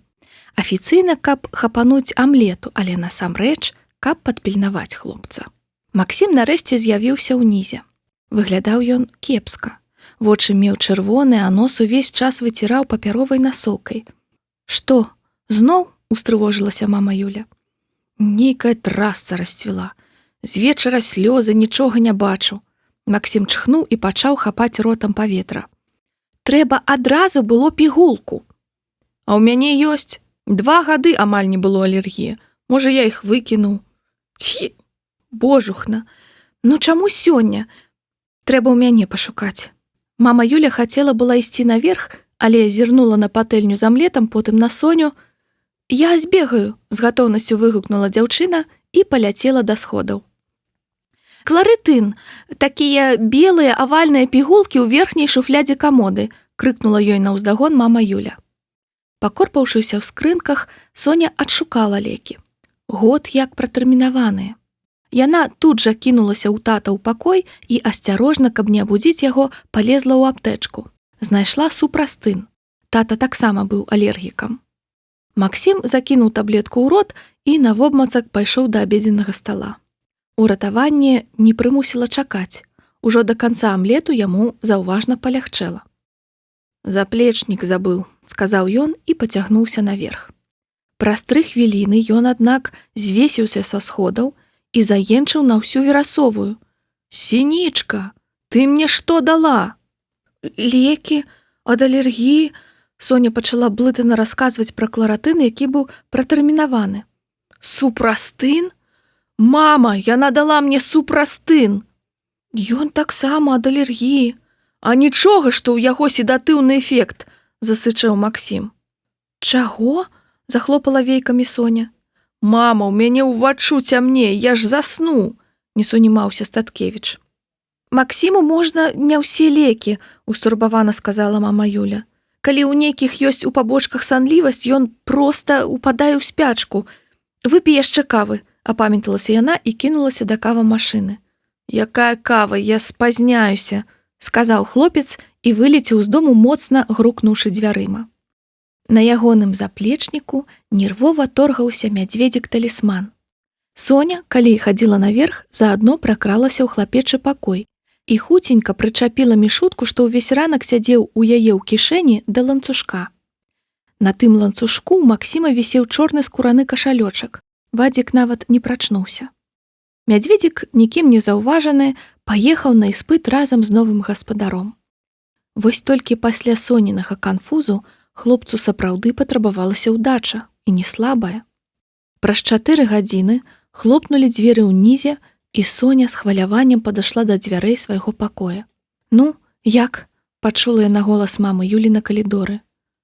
«Як? Фігова», – быў адказ. «Я спаць». У нядзелю, як яго не ўпрошвалі, Максім ні слова не сказаў пра тое, як прайшоў тэст, але твар пры гэтым меў вельмі кіслы. Вынікаў трэба было чакаць 2 тыдні. Сертыфікат выдавалі ўжо, калі Максім з'едзе. У панядзелак пасля урокаў, змучаная сумленнем і бессанню, Соня выплыла як самнамбула на школьны ганак, каб ісці дадому. Апошні урок адмянілі, і яна спадзявалася, што перад факультатывам па-рускай, які стаяў 7-м урокам, паспее нешта з'есці. Стаяла цеплыня, як улетку, таму на ганку было тлумна. Школа радасна грэлася на сонейку ў перапынку перад 6-м урокам. Справа ад увахода стаяла кампашка ашак. Акулярысты бландзін Ягор Залескі са смехам расказваў пра нешта. Побач яму ў рот зазірала прышчавая Віткевіч. Марк Бергер абдымаў ззаду Крылову, якая усміхалася ва ўсе брэкеты. Ротмістрава з імі не было. Максіма таксама. Соня думала спакойна мінуць гэтую чацвёрку, але раптам яе схапілі за рукаво. «Стой, Сінічка», – сказаў Залескі, усхліпваючы ад смеху. «Ты мне патрэбная як інсайдер». «Што?» «Я проста ўчора са Статкевічам ездзіў здаваць IELTS. І там была такая феерыя, што не перадаць», – патлумачыў ён Соні змест папярэдніх серый. «Дык вось, сустракаемся мы на трамвайным прыпынку. А Максім памяты нейкі, соплі жуе, а на заплечніку боўтаецца мімімішка. Я, вядома ж, адразу пытаюся, што гэта за звер. А ён такі: халера. Раз'юшана зрывае гэтага мішку і ў сметніцу. Прамазаў, вядома, бо баскетбол гэта вам не тэніс. Мішку бросіла хазяйка, адным словам. Заходзім, значыцца, мы ў трамвай. Макс адразу бухаецца лбом да шкла і кажа, маўляў, пабудзі мяне, Егорка, на Куба-Коласа. І ў момант адрубаецца. Ну, чыста робота выключылі. На Чарнышэўскага заходзяць кантралёры. Я даведку з сумкі выцягваю і пачынаю яго штурхаць, маўляў, даведку давай. Ён уключаецца і пачынае мацаць свой пляцак. І потым, літаральна изменившимся лицом бежит к пруду. У сэнсе не бяжыць нікуды, бо і сядзець кепска можа, а б'ецца галавою трамвайную шыбу. Боўдзіла я, гаворыць, даведка ў гаманцы была. Аказваецца, ён на пляцак чапляе такі скураны кашалёчак са складзенай даведкай, каб доўга не корпацца, калі аблава. І ён яго разам з мішкам выкінуў. Ну, ясна, бяруць яго мінсктрансныя цётухны пад белы ручанькі і выводзяць з трамвая. Бо школьнай даведкі няма, квітка таксама. Я, натуральна, выходжу за ім, але часу вобмаль. Да тэста літаральна 20 хвілін. Пачынаю яго адмазваць. Паказваю сваю даведку, кажу, мы ў адным класе вучымся. А яны... Нешта надта даросла ён выглядае. А ён не пагаліўся чамусьці. У шчэце ўвесь быў. Карацей, прыйшоў наступны трамвай, я яму сказаў, што паеду, бо баяўся спазніцца. Потым ужо ў трамваі мяне азарыла, хацеў яму смснуць, маўляў, пашпарт пакажы, але ў яго ж мабілкі няма. Добра, што пачатак тэста крыху затрымалі. Ён спазніўся на 10 хвілін, але пусцілі. Там адразу аўдзірванне. Паслухаць даюць адзін раз толькі. Вялікі стрэм. Ён нават пытанняў не паспеў праглядзець перад тым, як слухаць. Потым былі яшчэ рыдынг і райтынг. Ведаеце, я ўпершыню бачыў, каб Статкевіч апошнім здаваў заданне. Калі ўсё скончылася, можна было яшчэ застацца адказаць т'ютару вусную частку, але Макс сказаў: «Ягорка, я не дажыву». Карацей, запісалі нас на вусны іспыт на заўтра. На зваротным шляху Макс ужо з квіточкам ехаў, як пацан. Ён толькі сказаў, што штраф заплаціў, каб хутчэй цётак адбіцца. І зноў адрубіўся і спаў ужо да зялёнага лугу. На прыпынку мімімішкі з даведкай ужо не валялася. «Да, жэсць», – сказаў Бергер, хмыкаючы. «А мы-то думаем, чаму Статкевіч сёння не сцяты, не павешаны? Такі падрыў аўтарытэту, ды яшчэ пры сведку». «Але гэта яшчэ не ўсё», – радасна абвясціў Залескі. «Вось калі мы зараз выходзілі, я на стале ў вахцёркі пабачыў, што б вы думалі?» І ён выцягнуў з кішэні соненага мімімішку з кашалёчкам на ланцужку. «Ого!» – запішчэлі Крылова з Квіткевіч. Соня ціха скаўтнула. «Цётка Ядзя сказала, дзяўчына нейкая прынесла, з выгляду студэнтка. І вельмі хацела аддаць гаспадару асабіста. Мусіць, фотка з даведкі спадабалася». Соня асцярожна тарганула рукою, якую ўсё яшчэ сціскаў у руцэ Залескі. «А, Сінічка!» – схамянуўся ён. «Ты не ведаеш, адкуль уся гэтая жэсць? Чаму Статкевіч з ног валіўся? Так нібы не спаў всю ноч. Я ротмістраву пытаўся, яна ўвогуле не ў курсе. І ў чым таямніца мішкі? Можа, ты дома нешта бачыла? А то Статкевіч маўчыць, як партызан». «Ягор!» Крылова зрабіла круглыя вочы і пачала вымоўна міргаць імі Залескаму. Соня павярнулася, за іх спінамі стаяў Максім. «Усё проста», – сказаў ён. «Сінічка падкінула мне шчаслівага мядзведзіка, які ў выніку каштаваў мне палову базавай велічыні. А перад гэтым замест нармальных лекаў ад алергіі накачала мяне тымі, ад якіх я вырубаюся. У выніку, калі я набяру мінімальны прахадны бал, гэта будзе вельмі добра. Ён узяў з рук таварыша шматпакутнага мядзведзіка і ўпіхнуў яго ў рукі Соні. Ты, аказваецца, нясеш не проста непрыемнасці, ты нясеш няшчасце. І павярнуўся, каб ісці ў школу. Даведка, разгублена сказала Соня. Даведку забяры. Навошта яна мне? Засмяяўся Максім. Я квіточкаў накупляў. Па ёй яшчэ да Новага года можна ездзіць, ляпнула Соня і тут жа прыкусіла язык. Да Новага года я тут больш не з'яўлюся. Максім спыніўся і змрочна акінуў вокам аднакласнікаў. Тут увогуле ў Беларусі хто-небудзь застаецца, апроч дэшак, вядома. Я ў Прагу паступаю, паціснуў плячыма Залескі. Я ў Тель-Авіў, адказаў Бергер. А мы з Вікай у Вільню, адказала Віткевіч. Максім хмыкнуў і зайшоў у школу адначасова са званком. Школьнікі магутнай плынню рынуліся ў вестыбюль. Соня стаяла на ганку з мядзведзікам у руках. Статкевіч яе зноў наўмысна апусціў пры сведках, думала яна. Яна лёгка прыняла рашэнне, пакуль ішла казачным лесам дадому. Кахаць такога чалавека, прыніжаць сябе.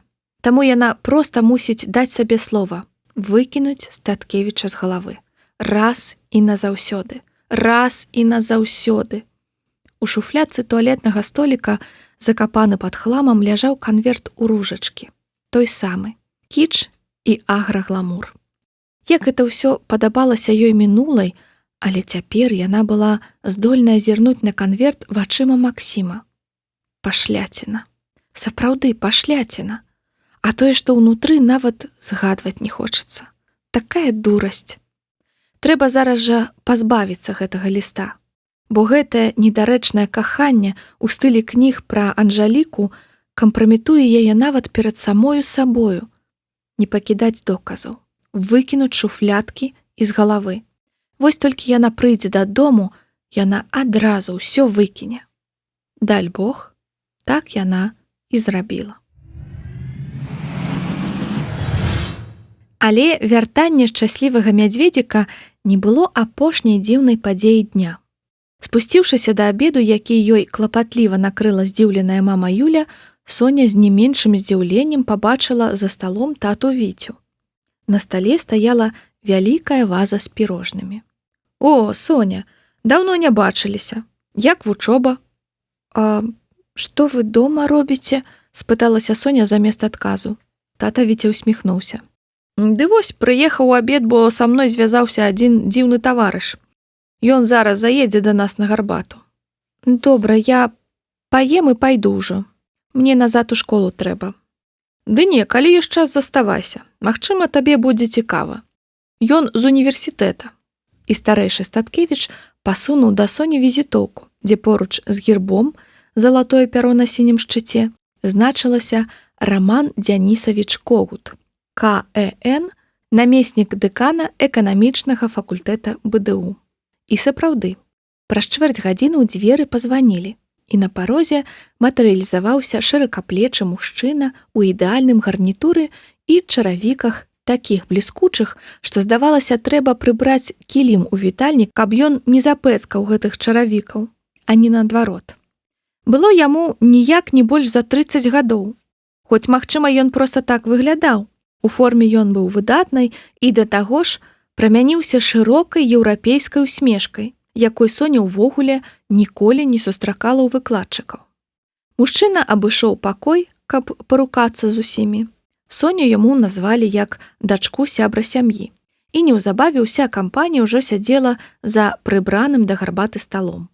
Віктор Іванович, я ведаю, колькі каштуе кожная хвіліна кіраўніка Star Systems, таму паспрабую патлумачыць усё сцісла. Максім казаў вам, чаму я тут? Не. Вось жа, Віктар і Юлія.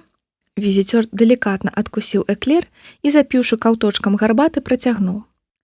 Маштабны праект, які я сёлета пачынаю, адбываецца пад патранажам міністэрстваў адукацыі, эканомікі і замежных спраў, таму, як вы пераканаецеся, паўнамоцтвы мае неабмежаваныя.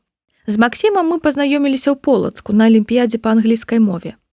Я правёў сумоўе з пераможцам і выбраў найлепшых. Максім несумненна ў іх ліку. Рэч у тым, што з гэтага года эканамічны факультэт супольна з брытанскай амбасадай набірае эксперыментальную групу па міжнароднай эканоміцы. Навучанне амаль цалкам па-англійску, апроч няпрофільных прадметаў. Тэрмін 6 семестраў, 3 гады. Студэнты атрымліваюць дыплом бакалаўра. Мы ўжо абвясцілі набор, але часу мала, у даведніках спецыяльнасці няма, і мы баімся, што конкурс будзе вельмі нізкі.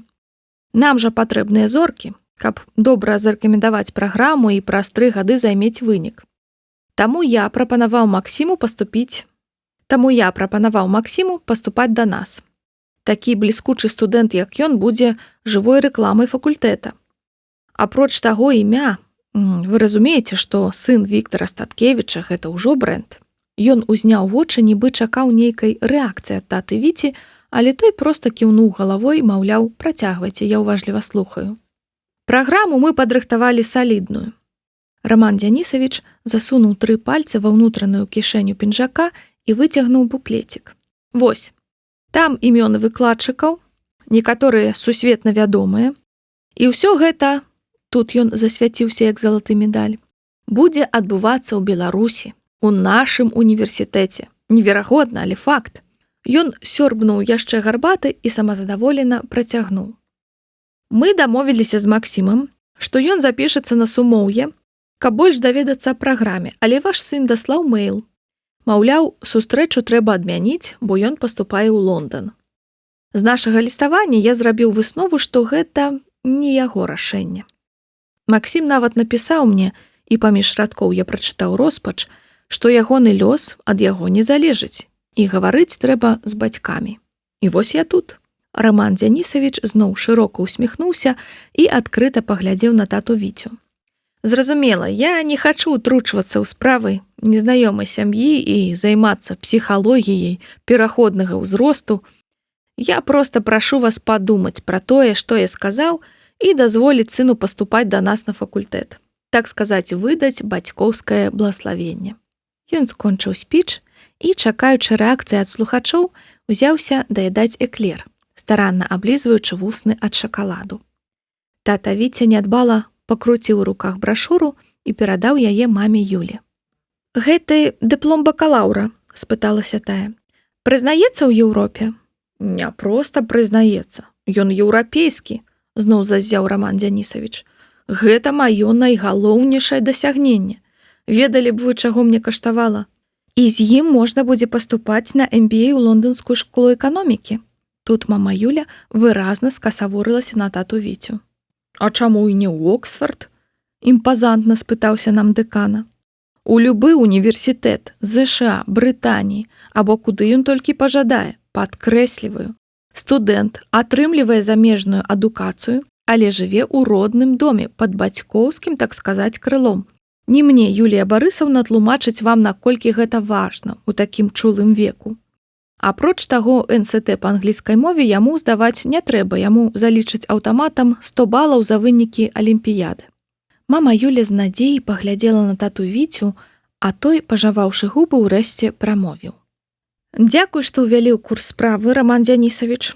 Праграма ваша звышцікавая, для Беларусі гэта вялікі прарыў, і я зычу вам поспехаў. Не смею затрымліваць». «Чую жалеза ў вашым голасе, Віктар Іванович», шырока усміхнуўся Раман Дзянісавіч і ўзняўся з-за стала. «Але ў вас ёсць час падумаць. Калі што, адрас прыёмнай камісіі вядомы». І, зычліва развітаўшыся, Когут вылецеў з дому Статкевічаў. Соня, якая абувалася ў вітальні, пабачыла праз акно, як адвеснічак газануў чырвоны спартыўны аўтамабіль, а з-пад колаў ягоных ува ўсе бакі пырснуў салют жвіру. Застаўшыся ўдваіх, Віктар і Юлія Статкевічы доўга маўчалі. Муж метадычна даядаў пірожкі з вазачкі, а жонка прыбірала посуд са стала. Нарэшце муж цяжка ўзняўся з крэсла і, аддыхаўшыся, прамовіў. «Каб не цудоўны абед, Юлечка, я б сказаў, што змарнаваў гадзіну часу». «Але, Віця!» Юля сярдзіта грымнула пад носам аб стол. «Нават не думай. Прапанова акадэмічнага шарлатана, які падсоўвае нам ката ў мяшку, або правераная стагоддзямі сістэма брытанскай адукацыі. Цікава, і што я выберу? Але Максік, што Максік? Падвысіў голас тата Віця. Я за год ні слова ад яго не пачуў пра тое, чаго ён хоча ад жыцця і ці хоча чагосьці ўвогуле. Ну давай ён будзе шукаць сябе, у войска давай сходзіць пакуль я. Ладно, уздыхнуў тата Віця і крэхчучы нахіліўся, каб абуць красоўкі. Буду позна. І выцершы рукавом пот з лысіны, выйшаў з дому. Нарэшце гэты дзень надышоў. Соня расплюшчыла вочы і перавярнулася на іншы бок на вільготных прасцінах. Яна сёння амаль не спала, бо ўночы моцна балеў жывот.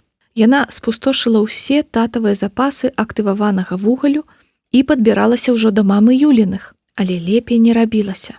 Апетыту не было ўвогуле. Не ўстаючы з ложка, яна уключыла імбрык і навобмацак выцягнула з шуфлядкі пакетик распушчальнай кавы. Сёння яна апошні раз пабачыць Максіма перад ад'ездам. Калі ў 234 даведаліся, што Статкевіч з'язджае ў Лондан і не застаецца на выпускны, па школе пракаціўся адчайны дзявочы стогн. Так нібы ў кожным палымяным сэрцы згасла апошняя надзея. Так нібы камусьці штосьці на тым выпускным нешта з тым Статкевічам свяціла. Ты ведала, але нічога не сказала?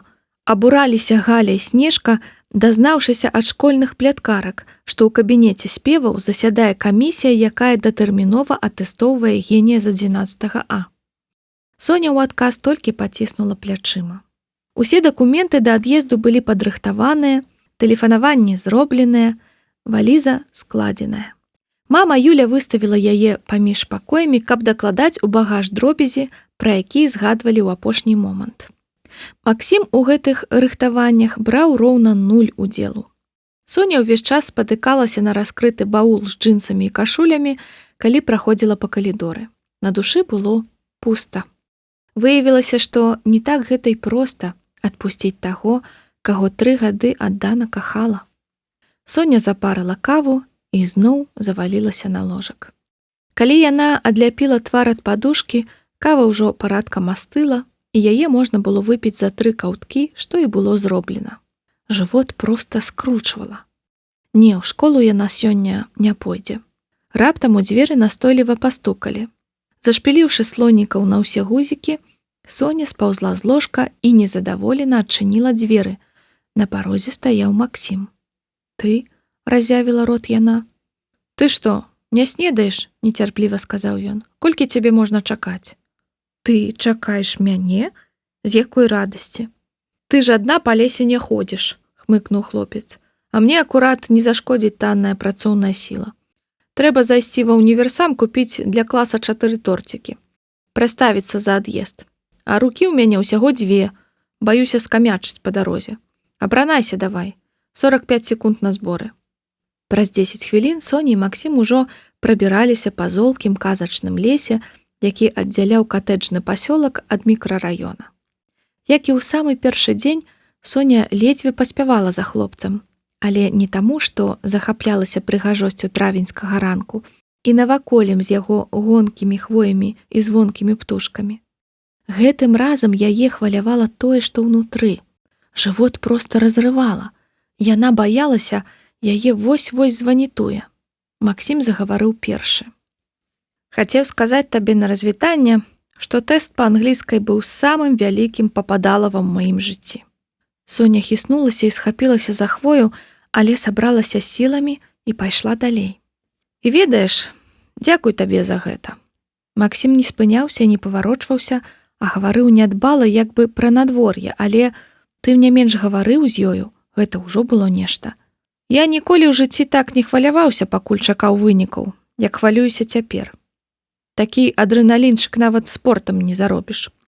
І ведаеш, падумалася, што ты ператварыла ў кашмар увесь мой апошні год.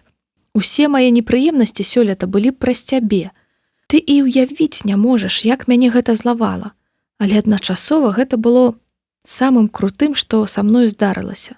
Ну, з часу, калі я трапіў на фестываль для фанатаў гульні «Раскрадальнікі склепаў». Мне тады было 12. Бо да таго, як ты пачала блытацца ў мяне пад нагамі, перашкоды я сустракаў толькі ў камп'ютарных гульках, Я не хачу з'язджаць, не сказаўшы табе гэтага. Камплімент быў сумнеўны, але Соне чамусьці зрабілася цёпла ўнутры. Яна збіралася нешта адказаць на гэтае развітанне, але раскрыла рот і зразумела, што не можа. Зямля сышла ў яе з-пад ног, яна адчула сябе бязважкай пушынкай, якая ўзлятае ў неба, а жывот нарэшце адпусціла. Калі ў галаве перастала гудзець, і Соня змагла сфокусаваць зрок, то пабачыла перад сабой сцяну, свежа памаляваную зыркай ружовай фарбай. Яна ляжала, дакладней, паўсядзела на белым ложку, а з рукі ў яе вытыркаўся катэтар, груба залеплены пластырам. Зверху злева над ёй было акно, справа кропельніца, жывот не балеў, балела рука.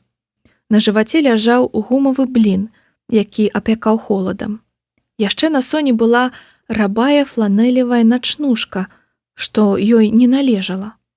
Першы раз яна прыйшла ў прытомнасць у машыне хуткай дапамогі, але больш нічога не памятала.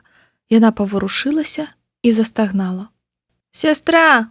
Кропельніца скончылася, яна ачуняла!» закрычала, вызірнуўшы на калідор, паненка гадоў 15 ў сінім халаціку, якая сядзела на ложку ля дзвярэй. Пасля гэтага паненка вярнулася на ложак і, засунуўшы ў вушы слухаўкі, уперлася ў экран ноутбука. У палаце былі яшчэ белая металічная шафа, такія ж тумбачкі, стол, крэсла, рукамыйнік з люстэркам і трэці незаняты ложак. Разам з цётачкай у блакітнай уніформе ў палату ўварвалася цэлая дэлегацыя. Першым ляцеў кругленькі тата Віця, ад якога не адставалі мама Юля і Пётр Сінічка. Усе яны шамацелі па чысцюткім лінолеуме разнакаляровымі шпітальнымі бахіламі, а занепакоенасць Сонінай хваробай мяшалася на іхных тварах з радасцю ад таго, што дзяўчына нарэшце апрытомніла. «Вы разумееце, што праз 5 хвілін вас тут не павінна быць?» незадаволена сказала медсястра, адшпільваючы шланг ад катэтара. Але па тым, што яна не прагнала ўсю групоўку дарослых з палаты, было ясна. Сваю шакаладку яна ўжо атрымала.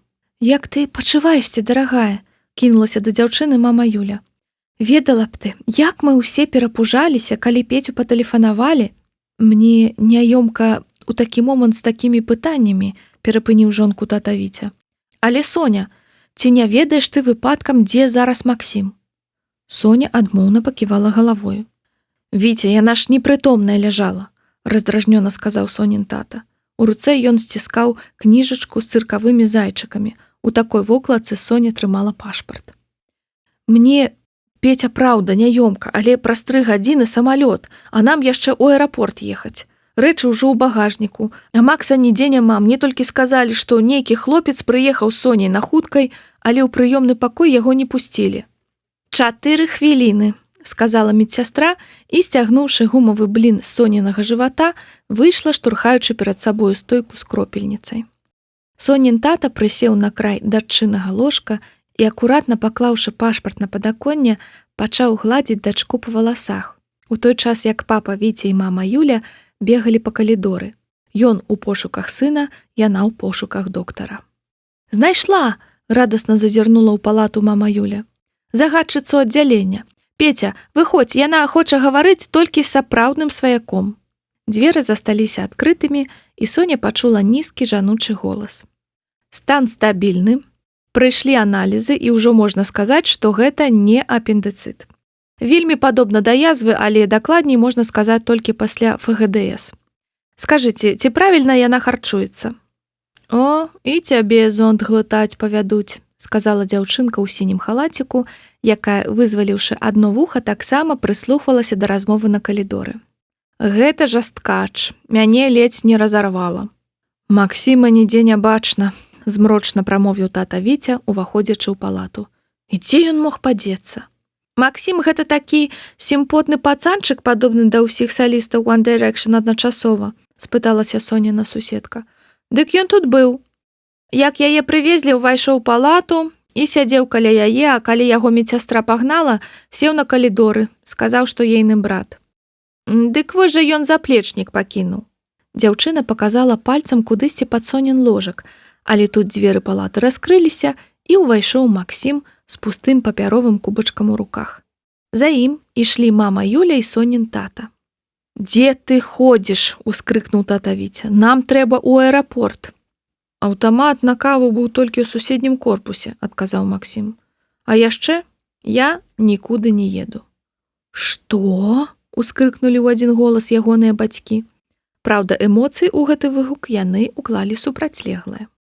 «Спакойна», – сказаў хлопец. «Сядайце, я буду гаварыць». І ён паказаў маме і тату на пусты ложак, на які па ўзмаху яго рукі уселіся не толькі ягоныя бацькі, але і Сонін тата.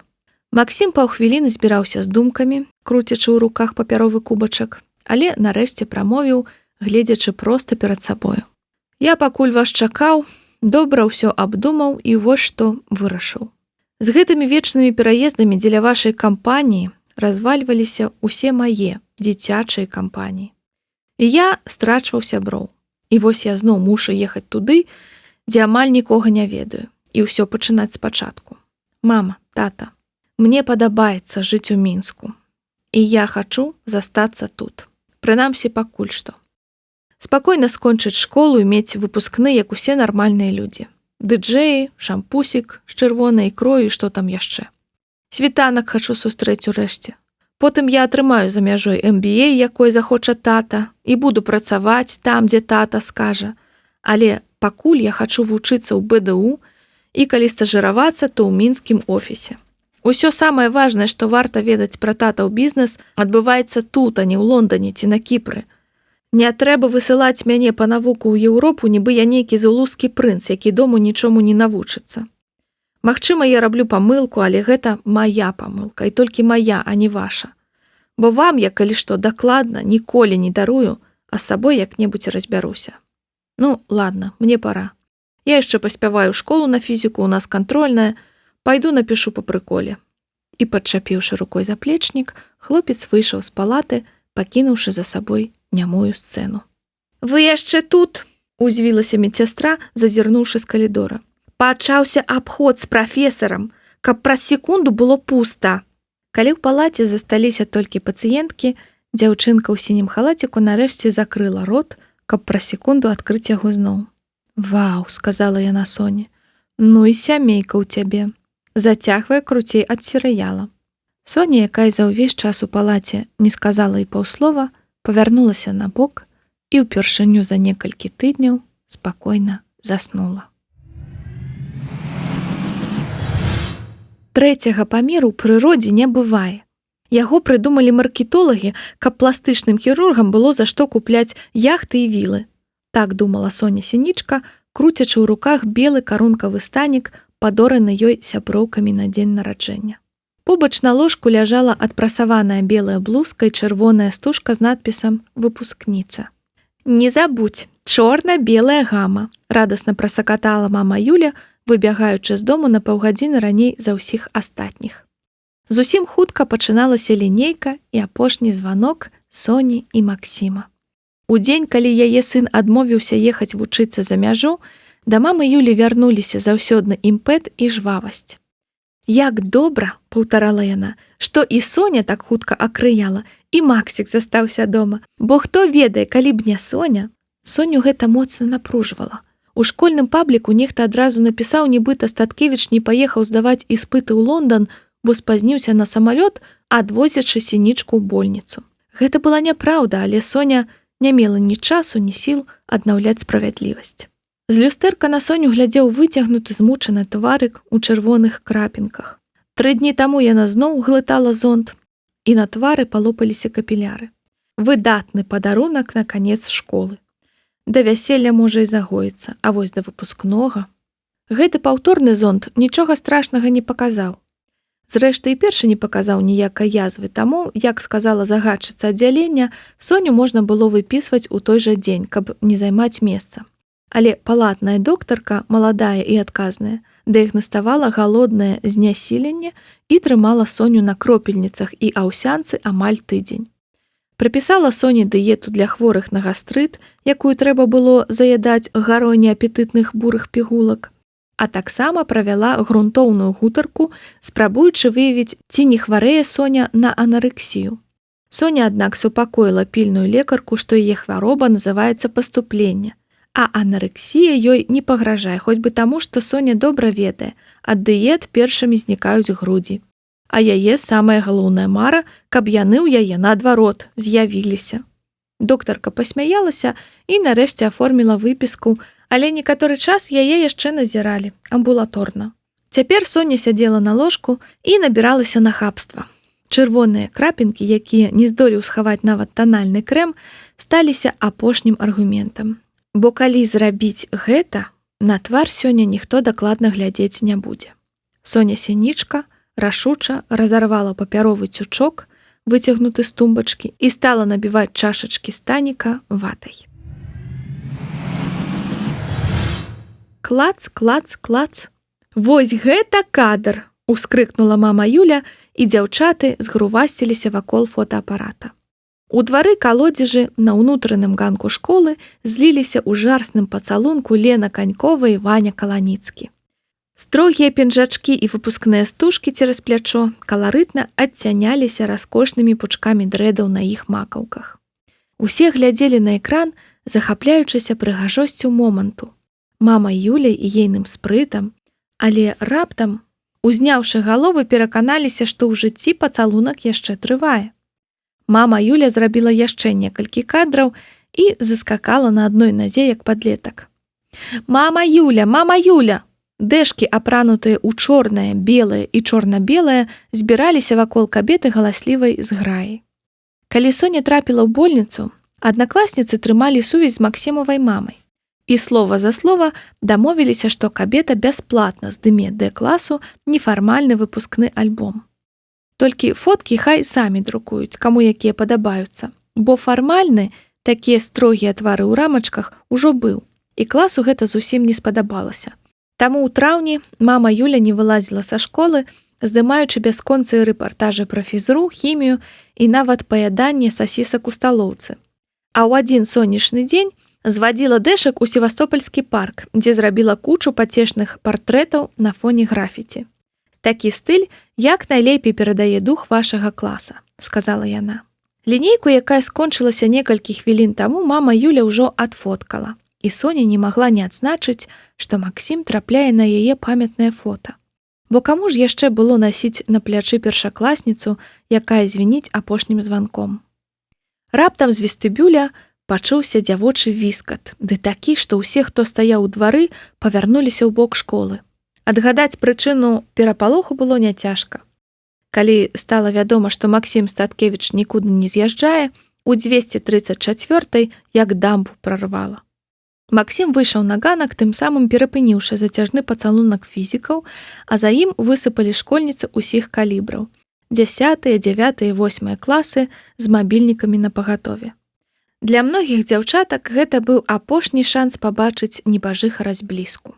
Як часам найбольш бессаромныя вераб'і сядаюць проста на булачку, якую ты трымаеш у руцэ, спрабуючы дзяўбці яе, так і самыя адважныя малалеткі, падскокваючы побач з кумірам, спрабавалі зрабіць з ім здымак. Гэта выглядала смешна і мізэрна адначасова.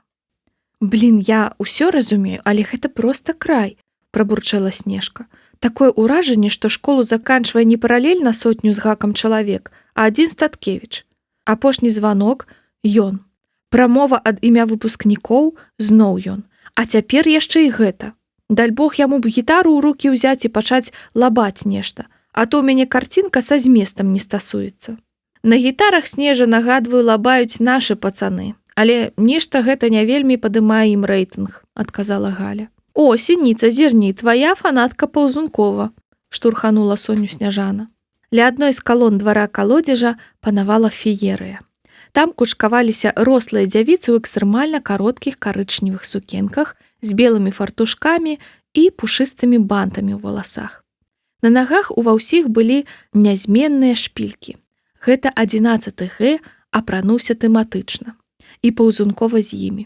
Школьніцы-пераросткі панура паглядалі на ажыятаж вакол Статкевіча, але ісці фоткацца разам з малымі, відаць, было для іх несалідна. «Ой, девонькі, што мне сёння расказалі?» – перайшла на шэпт Галя. «Помніце, мы тыдзень таму рагаталі з Паўзунковай, якая спрабавала запусціць дэбільны флэшмоб, усе мы родам з дзяцінства. Гэта наконт выпускнога, маўляў, уся паралель мусіць прыйсці ў сукенках а-ля папялушка?» – паморшчылася Соня. Усё звязанае з Паўзунковай выклікала ў яе ваніты. «Каб жа, папялушка!» – гікнула Галя. «Лялька Барбі, але сутнасць тая ж.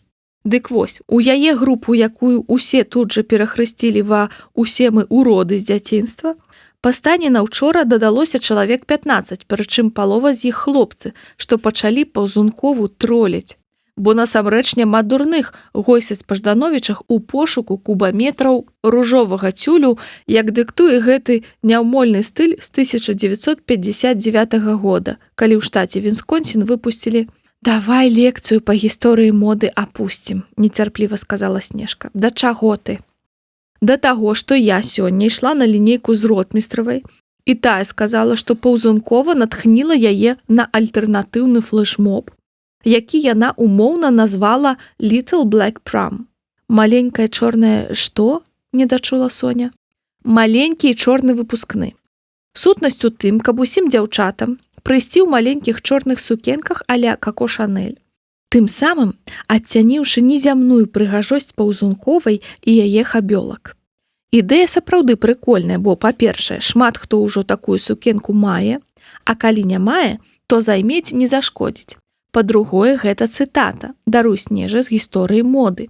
А па-трэцяе, ашчадзіўшы на сукенцы, можна адарвацца на абутку, укладках і біжутэрыі, так што ніводнай інкубатарскай усё адно не будзе. Па-чацвёртае, калі ідэя ротмістравай пераможа, яна пакажа Паўзунковай, хто насамрэч у школе ўвесь час была гаспадыня. «Гол у шатню, як сказаў бы мой тата», – з'едліва прамовіла Соня. «Ладно, Сініца, ротмістраву ты не любіш, але пагадзіся, ейна ідэя сапраўды крутая». «Годзе, девачкі», – прымірэнча сказала Снежка. «Ты, Галюнь, лепш скажы, ці не супярэчыць Машкіна ідэя нашаму плану?» «Ні ў якім разе наш план мы проста скарэктуем. Няясна толькі, калі мы ўсё паспеем». «А хто сказаў, што будзе лёгка?» – нервова засмяялася Галя. «І так ясна, што выспацца ўдасца няхутка». Іхнія перашэпты ў баку ад класа перапыніла мама Юля, якая мякка кранула Соню за плячо. «Соня, чаму б табе не сфоткацца з Максімам?» – хітра прапанавала яна. «Мне? Навошта?» – вылупіла вочы Сінічка. Дзяўчаты абярнуліся на Статкевіча. Цяпер ён стаяў на двары адзін, засунуўшы рукі ў кішэні. Злева, аднак, да яго няўмольна набліжалася брыгада Паўзунковай.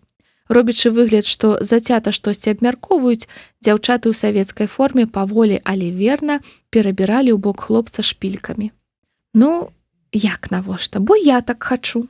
Сёння скончылі школу два дарагія мне чалавечкі. Няўжо я не маю права на іх супольную фотакартку? Сынок, хадзі сюды», – памахала мама Юля рукою, і Максім неахвотна, не вымаючы рук з кішэняў, падышоў да мамы, якая стаяла ў атачэнні прыціхлых ад нечаканасці дэшак. Твар Паўзунковай, якая не чакала такога аблому, перакасіла ад расчаравання. «Я хачу сфоткаць цябе і Соню разам», – лагодна прамовіла мама Юля. Соня аслупянела. Максім уважліва разглядаў яе. Прычым, тут яе разлік быў верны, глядзеў ён ёй зусім не ў вочы. «Добра», – нарэшце адказаў хлопец. «Але толькі адзін кадр, ты ж ведаеш, я гэтага не люблю». І ён стаў побач з Соняй і нават прыабняў яе за плечы. Агаломшаная дзяўчына расцягнула твар ва ўсмешцы, спадзяваючыся, што на фотцы гэта будзе выглядаць хутчэй міла, чым тупа. «Раз, два», – пачала камандаваць мама Юля. «У цябе вата з левай чашачкі выбілася. Папраў», – ціха сказаў Максім Соні на вуха. Тая разявіла рот, перапужана схапілася рукою за грудзі і паглядзела ўніз. «Тры! Клац-клац!»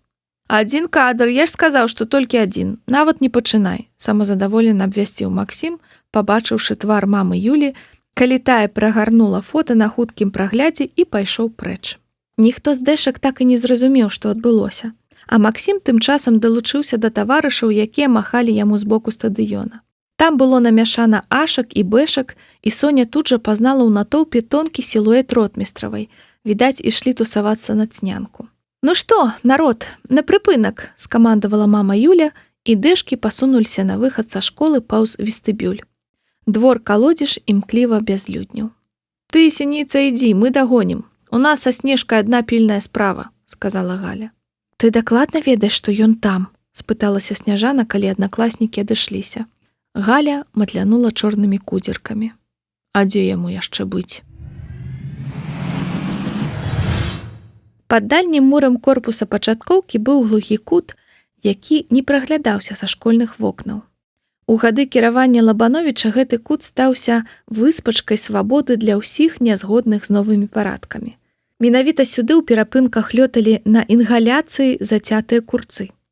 І пакуль школу не атынкавалі, тут заўсёды можна было пабачыць смелыя графіці з лаканічнай характарыстыкай дырэктара і некаторых настаўнікаў. Вася сапраўды быў тут, у адзіноце. Сядзеў на кратцы падвала і курыў, гледзячы пад ногі. Плітка пад ягонымі нагамі была усланая недапалкамі. Відаць, ён прабавіў тут даволі часу. Апрануты Вася быў, як усе дэшкі сёння. Чорныя нагавіцы і белая кашуля з кароткім рукавом. На грудзях у яго боўтаўся пацешны вузкі гальштук на гумцы, што рабіла яго падобным да кіроўцы аўтобуса. Па вечна растрапаных яго валасах прайшоўся грабянец, а скроні былі прыгладжаныя гелем, як ува ўсіх выпадках, якія Вася лічыў асаблівымі. «Што робіш?» – спыталася Галя, сядаючы побач.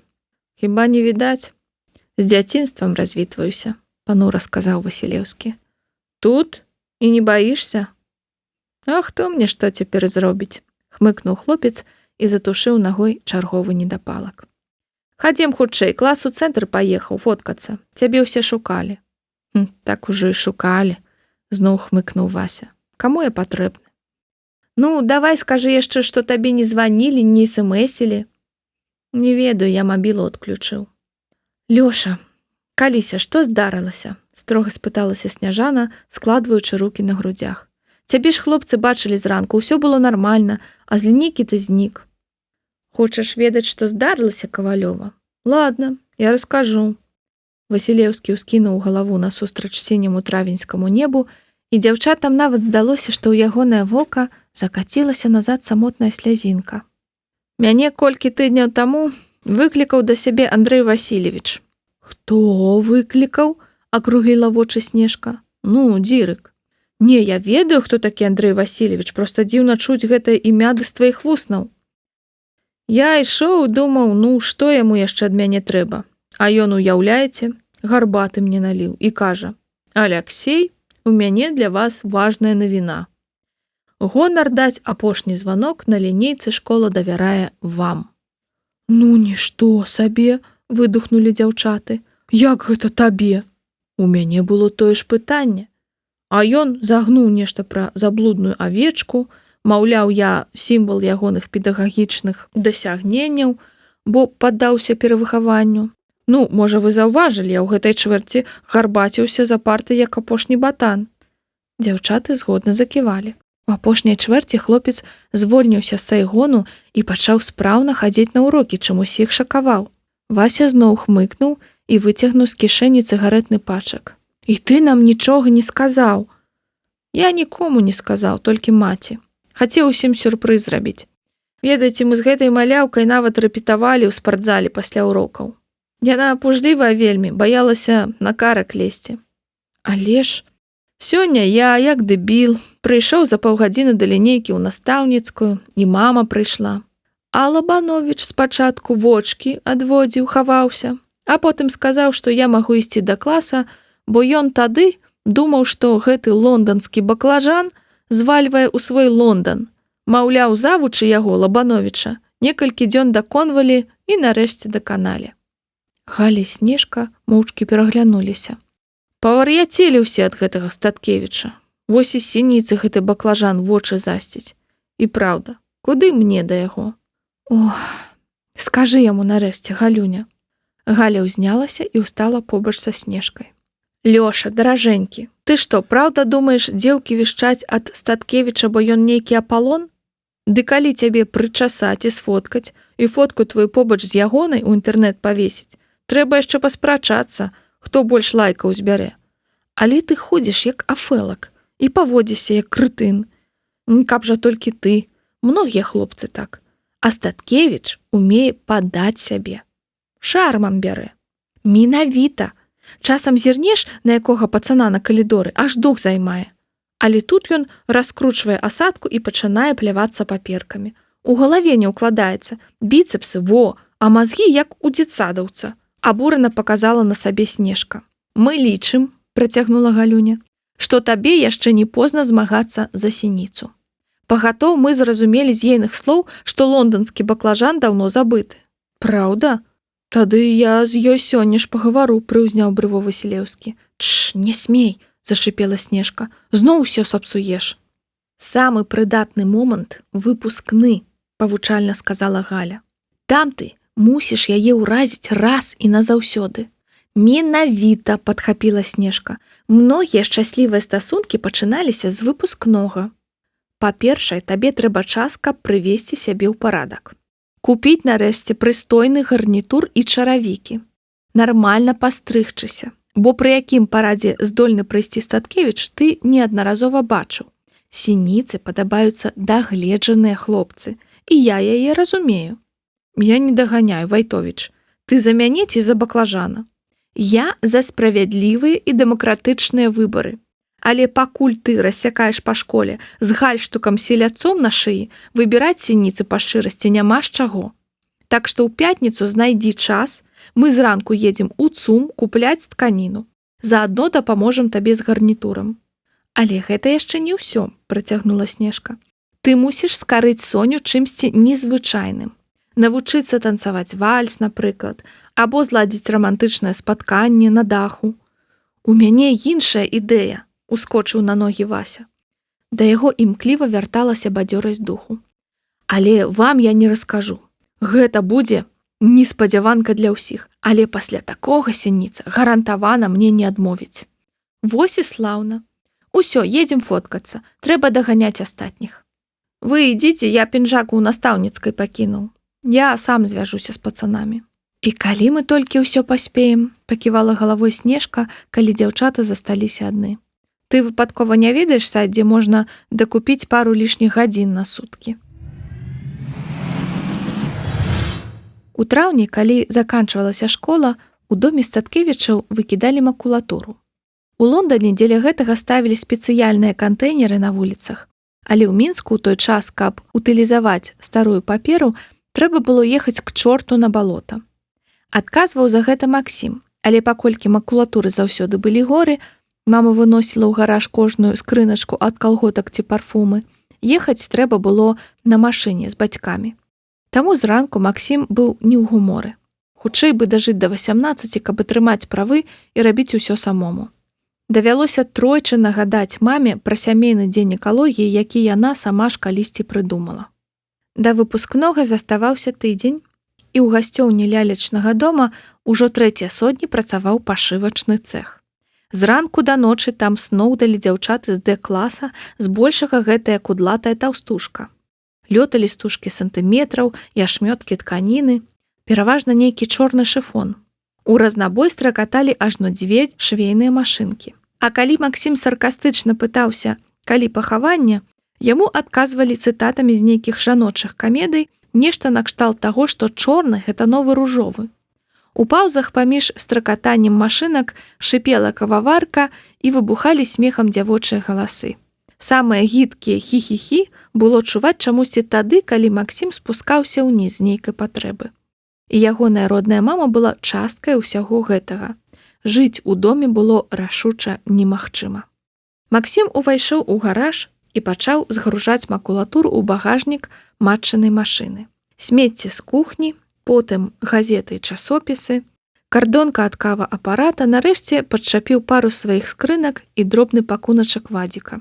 Малы з характару выявіўся яшчэ тым плюшкіным і з маленства змагаўся за малюнак або сшытак з крамзолямі, заяўляючы, што гэта для архіву. Пераязджаючы з Лондана, нават давялося выслаць у Мінск пасылку з ягонай дзетсадаўскай лепкай з пластыліну. У куце заставалася яшчэ адна кардонка. Сіняя скрынка з ружовага пекла. Максім паставіў яе ў багажнік і па даўняй завядзёнцы пачаў перабіраць змесціва, правяраючы, ці не замяшаўся ў паперу цэлафан і ці не пакінуў хто фольгу ў абгорцы ад шакаладкі. Сшыткі, скрыначкі ад касметыкі і батарэек, аркушы з тэстамі, карыбскі крызіс і парабалы, рэцэпт крэм-бруле, гараскопы, крыжаванкі, сячэнні конусаў, нататнікі з прынцэсамі. Раптам позірк вычапіў нешта знаёмае. Гэта быў канверт у ружачкі з надпісам «For Maxim from Sonia with love». Соня. Ну-ну. Ён выцягнуў з кішэні ключ і акуратна надарваў канверт збоку. Здабыў такі самы у ружачкі аркуш паштовай паперы, спісаны стараннымі фіялетавымі літарамі. Падышоў да дзвярэй гаража на святло, уважліва прачытаў. Потым акуратна склаў напалам канверт з аркушам, запхаў паміж сшыткаў і зачыніў багажнік. Прывітанне, Максім. Я Соня Сінічка, з 11 Д. Мы незнаёмыя, хоць вучымся ў адной школе і наўрад ці калі пазнаёмімся. Як сказалі брытанскія арыстакраты, нас няма каму прадставіць. Таму я наважылася напісаць гэты ліст, у якім хачу сказаць вельмі важную для мяне рэч. Я цябе кахаю. Я ўсім сэрцам пакахала цябе, як толькі пабачыла 2 гады таму на лінейцы ў 9 класе. З таго часу ты надаеш сэнс майму жыццю. Са мной такое здарылася ўпершыню. Спачатку я спадзявалася, што гэта проста завіхрэнне ў маёй галаве, бо як можна па-сапраўднаму кахаць кагосьці, з кім нават не размаўляў. Але цяпер разумею, што ўсё сапраўды сур'ёзна. І лепш напісаць пра гэта, каб не трымаць у сабе. Гэта самы надзейны спосаб выпусціць пару. Чаму я цябе кахаю? Дзіўнае пытанне.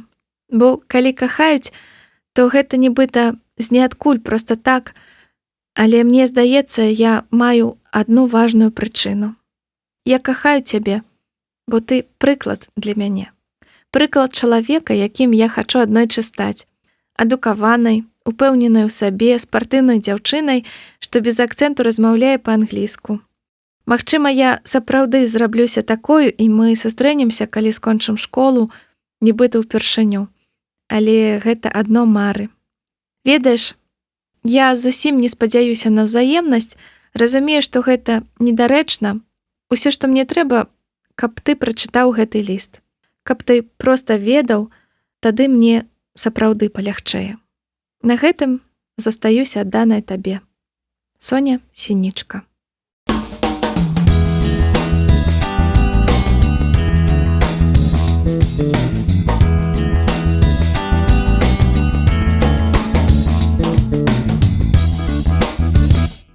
Раздзел 12.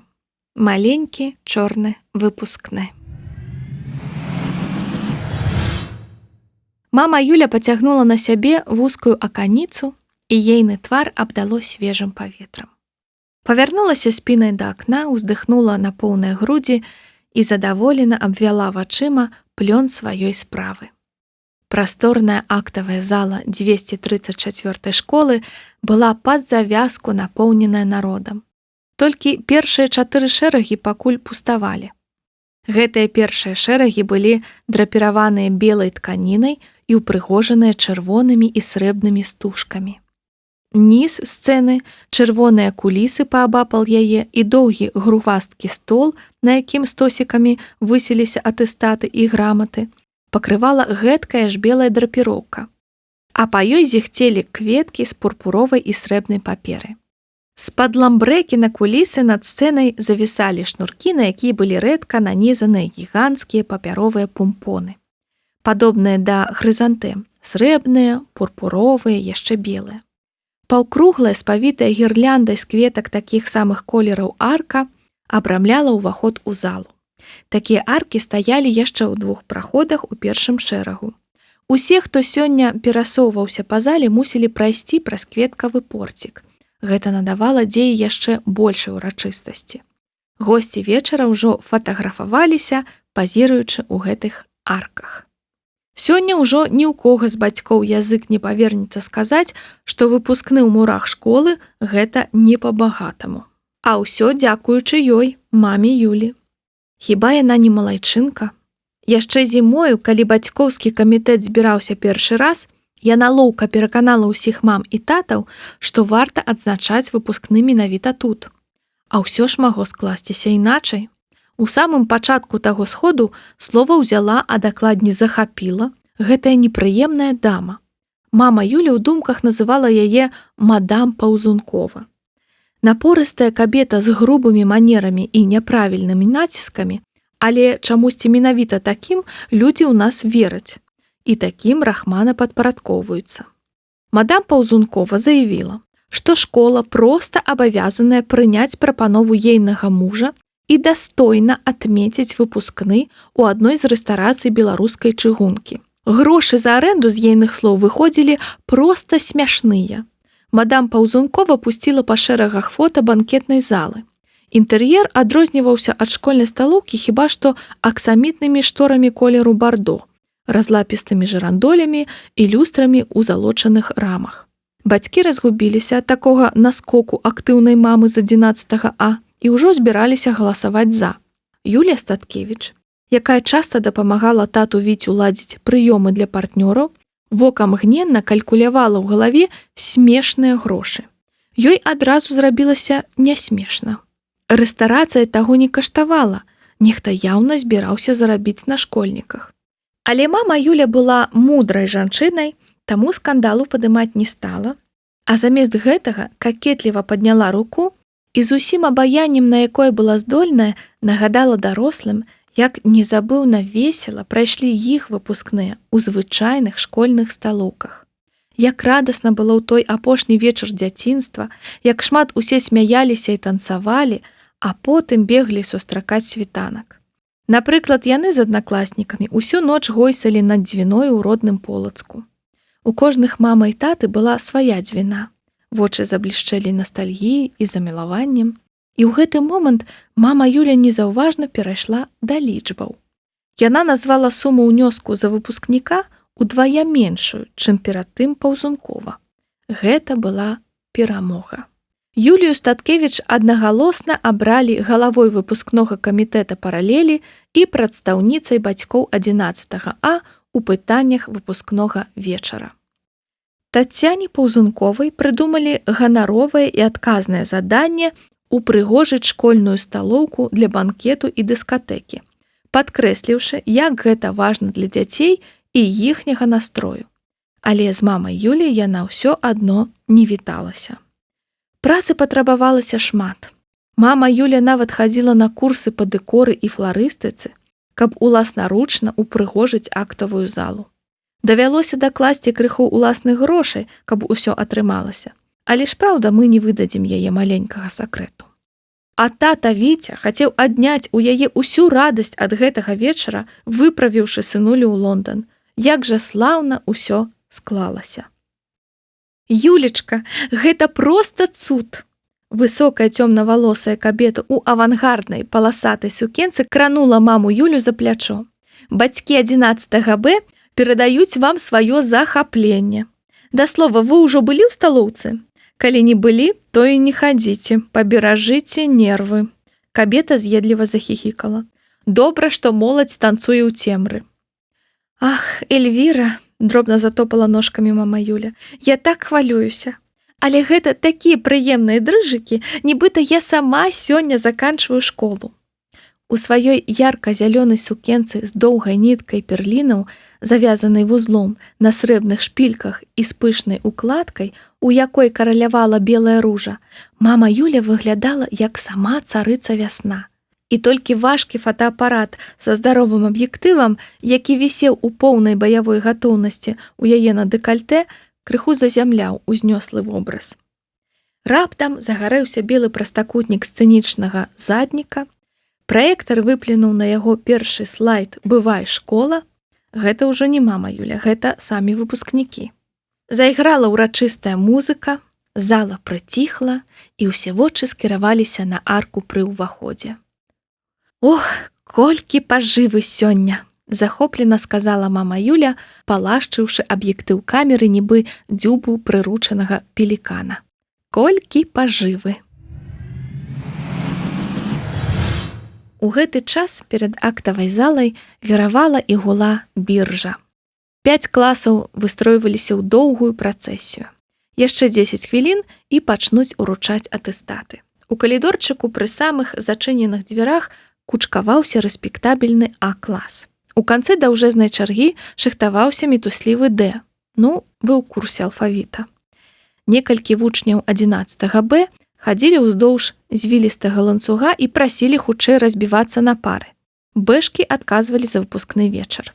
Пры ўваходзе на біржу каля настаўніцкай працэсію замыкала Галя і Снежка. Ваня Каланіцкі адвёў іх сюды, сказаў стаяць і заганяць усіх наперад. «Ну што там?» – нецярпліва падскоквала нізенькая Галя. «Ці шмат?» «Ну, дастаткова», – рапартавала высокая Снежка. Выцягнуўшы шыю, яна разглядала цух перад сабою. Недзе палова дзевак. Ашкі дык амаль пагалоўна, хоць мне не вельмі адсюль відаць. «Калі я цябе чакала ўнізе, паўз мяне вельмі многа прайшло ў чорным», задаволена сказала Галя. «Нават Дубовік заўважыў, сказаў, я не понял, кто-то умер?» «Ну, што ж, Вайтовіч, залік. Можна сказаць, мы ў трэндзе». На Галі сёння была прасторная чорная туніка з шыфону, схопленая на плечыках шырокімі палоскамі атласу у блакітныя, чорна-белыя і салатавыя кветкі. Такія ж палоскі праціналі туніку па баках, як лампасы. Яе пухлыя ножкі былі зацягнутыя ў ярка-блакітныя панчохі, а на чорных туфліках з маленькім абцасам красавалі белыя атласныя ружачкі. Сукенка Снежкі шчыльна абліпала яе хударлявы стан, сягала ёй пятаў і была не менш дзіўнай. Спераду ўсё той жа кветкавы атлас, затое спінка была абсалютна чорнай, шыфонавай і трохкутны выраз смела агаляў яе вострыя лапаткі, сягаючы таліі. Спераду на каўнерыку пад горла сядзела невялічкая чорная ружа з таго ж шыфону. Абцасы чорных лакаваных туфляў і зачасаныя наверх валасы рабілі Кавалёву проста неймаверна высокаю. «А ну, рукі!» – дзяжурна гыркнула яна, ляснуўшы зялёным пластыкавым клатчам я кракадзіл Вову матэматыка, які ў адказ гнюсна загігікаў. «Прыкінь, ён мне пальцам у спіну тыцнуў. Вось ужо гэтыя твае эксперыменты». «Спакуха, Снеж, будзе бомба, вось пабачыш». «Гэта што, Соня Сінічка з 11 Д? Ну, нішто сабе. Ды афігець не ўстаць. Пашэнціць жа сёння камусьці». «Ды ладно, Вовчык, нібы не ведаеш, што шэнціць тут толькі аднаму суб'екту». Гэта Вову матэматыка дагнаў аднакласнік. Галя і Снежка адразу ж павярнуліся да той, якая зрабілася прадметам хлапечай размовы. «Пра сябе, Галюнь, нічога не скажу. А вось Сініца, дакладна, твой шэдэўр», задумліва працягнула Сняжана. «Ды ладно, ты ж яе мэйкапіла, мама Юля прычэсвала, так што гэта калектыўная творчасць». Для прыліку запярэчыла Галя, любуючыся справай рук сваіх. Соня стаяла каля акна біржы, паклаўшы каленку на чырвоную кушетку. І на ейны твар кідала промні вечаровае чэрвеньскае сонца. У яе сукенцы чорныя і квяцістыя палосы спляліся крыж-накрыж на тугім ліфе, як у строі арлікіна, пераходзячы ніжэй у пашытую з асіметрычных абрэзкаў шыфону і атласу спадніцу клёш. Паміж ліфам і спадніцай ішла шырокая шыфонавая ўстаўка. Галюнін шэдэўр ператварыў Соню амаль у гераіню фільма «Стылягі». Прыкладна так а-ля Одры Хепбёрн і прычасала яе мама Юля. Сукенка пакідала адкрытымі далікатныя плечы, тонкую шыю і спадала да каленак, адкрываючы зграбныя ногі ў празрыстых калготках. Абутая наша гераіня была у туркусовыя туфлікі на абцасе, а ў якасці торбачкі на ейнай руцэ боўтаўся чорны мяшэчак, расшыты бісерам. Шыю прыгожа абхоплівалі туркусовыя каралі, якія Соня купіла ў Кіеве. Але не толькі незвычайнае ўбранне рабіла Соню асаблівай. Найбольш сябровак уразіў твар. Ён быў спакойны, ясны і прамяніў такую упэўненасць у сабе, якой яны раней ніколі ў Сінічцы не бачылі. «Як слаўна, што яна папусцілася на конт Статкевіча», – зашаптала Галя. «Новы чалавек». Хто ведае, магчыма, добра забыты стары, павяла хударлявымі плячыма Снежка. А што мы, па сутнасці, пра сініцу ведаем? Вось я думаю, нічога. Калі памятаеш, мы з ёй пазнаёміліся ў дзень, калі яна уцюхалася ў гэтага вундзера.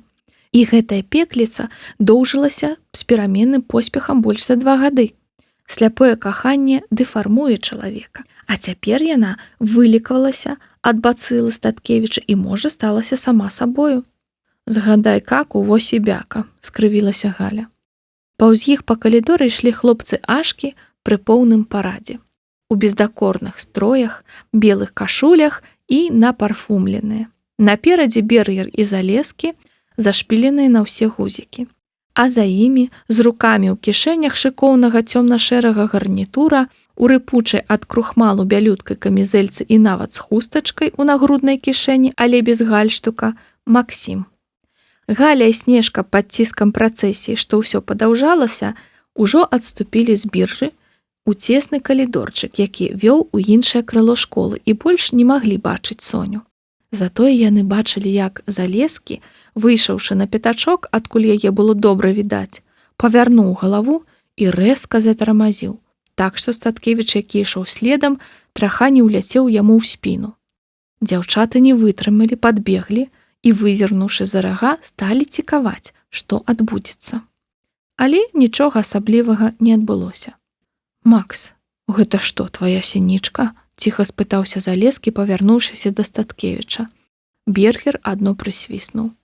«Ты, Ягор, паасцярожней з займеннікамі», – спакойна адказаў Статкевіч і, абышоўшы сяброў, імкліва рушыў да А-класа. Залескі з Бергерам, усё яшчэ абарочваючыся на сінічку, пасунуліся следам. «Сініца малаток», – канстатавала Галя, вяртаючыся ў канец працэсіі. І брывом не павяла. Мусіць, сапраўды вылікавалася. «Слухай, можа, адменім, сама ведаеш што?» «Ну, зараз адменім», – нахмурылася Снежка. «Столькі рэпетавалі, гэта ж каронны нумар». «Але навошта зноў гэта варушыць?» «Ну не, пакінем як ёсць, а то Макей пакрыўдзіцца. Я ўжо не паспею нешта прыдумаць, а значыць, Аліна проста не выйдзе на другое дэфіле. Ды не бойся за сініцу, усё яна нармальна прыме. Лепш падумай, як нам палаўчэй звесці яе з нашым пратэжэ. Дарэчы, ты яго бачыла дзе-небудзь?» «Ёкарны кампот. Вось зараз на яго гляджу», – змрочна сказала Сняжана, узіраючыся ў глыб калідора, адкуль на біржу прыбывалі апошнія выпускнікі. «Але табе глядзець не рэкамендую». Галюня павярнулася і завохкала, схапіўшыся за сэрца. «Можна вывесці пацана з раёна, але раён з пацана», – рэзюмавала Снежка і адвярнулася. Вася стаяў на іншым канцы калідора у атачэнні хлопцаў Д-класа. Яны гучна перамаўляліся і рагаталі, Васілеўскага было не пазнаць. Шэры гарнітур у рубчык сядзеў на ім як уліты. Валасы былі ахайна падстрыжаныя і зачасаныя на бок. З-пад калашын нагавіцаў, акурат такой даўжыні, як патрэбна ў прыстойным таварыстве, выглядалі ідэальныя чорныя чаравікі, якія проста ззялі чысцінёй і стылем. Калі Васілеўскі варушыў нагою, паказвалася цёмна-сіняя шкарпэтка, якая тон у тон супадала з колерам палосак на ядвабным шэрым гальштуку, завязаным у бездакорны вузел. Гэта быў бы іншы чалавек, калі б не адно «але». Пад свой нятанны гарнітур, што так пасаваў яму, падкрэсліваючы, які ён насамрэч высокі і плячысты, Васілеўскі начапіў кашулю у чырвоныя, зялёныя і сінія краткі. Ядвабны гальштук, Снежка забіла паўгадзіны, выбіраючы яго ў цуме, выглядаў на стракатай бавоўні, як свежазлоўленая акіянская рыбіна на кухоннай цыраце. «Я вось не разумею», – сказала Снежка. «Ты яму прачытала цэлую лекцыю пра чаравікі і шкарпэткі і забыла патлумачыць, што кашуля мусіць быць белай ці хоць бы аднатоннай». «Мне і да галавы не прыйшло, што ён такое адмочыць», – закаціла вочы Галя.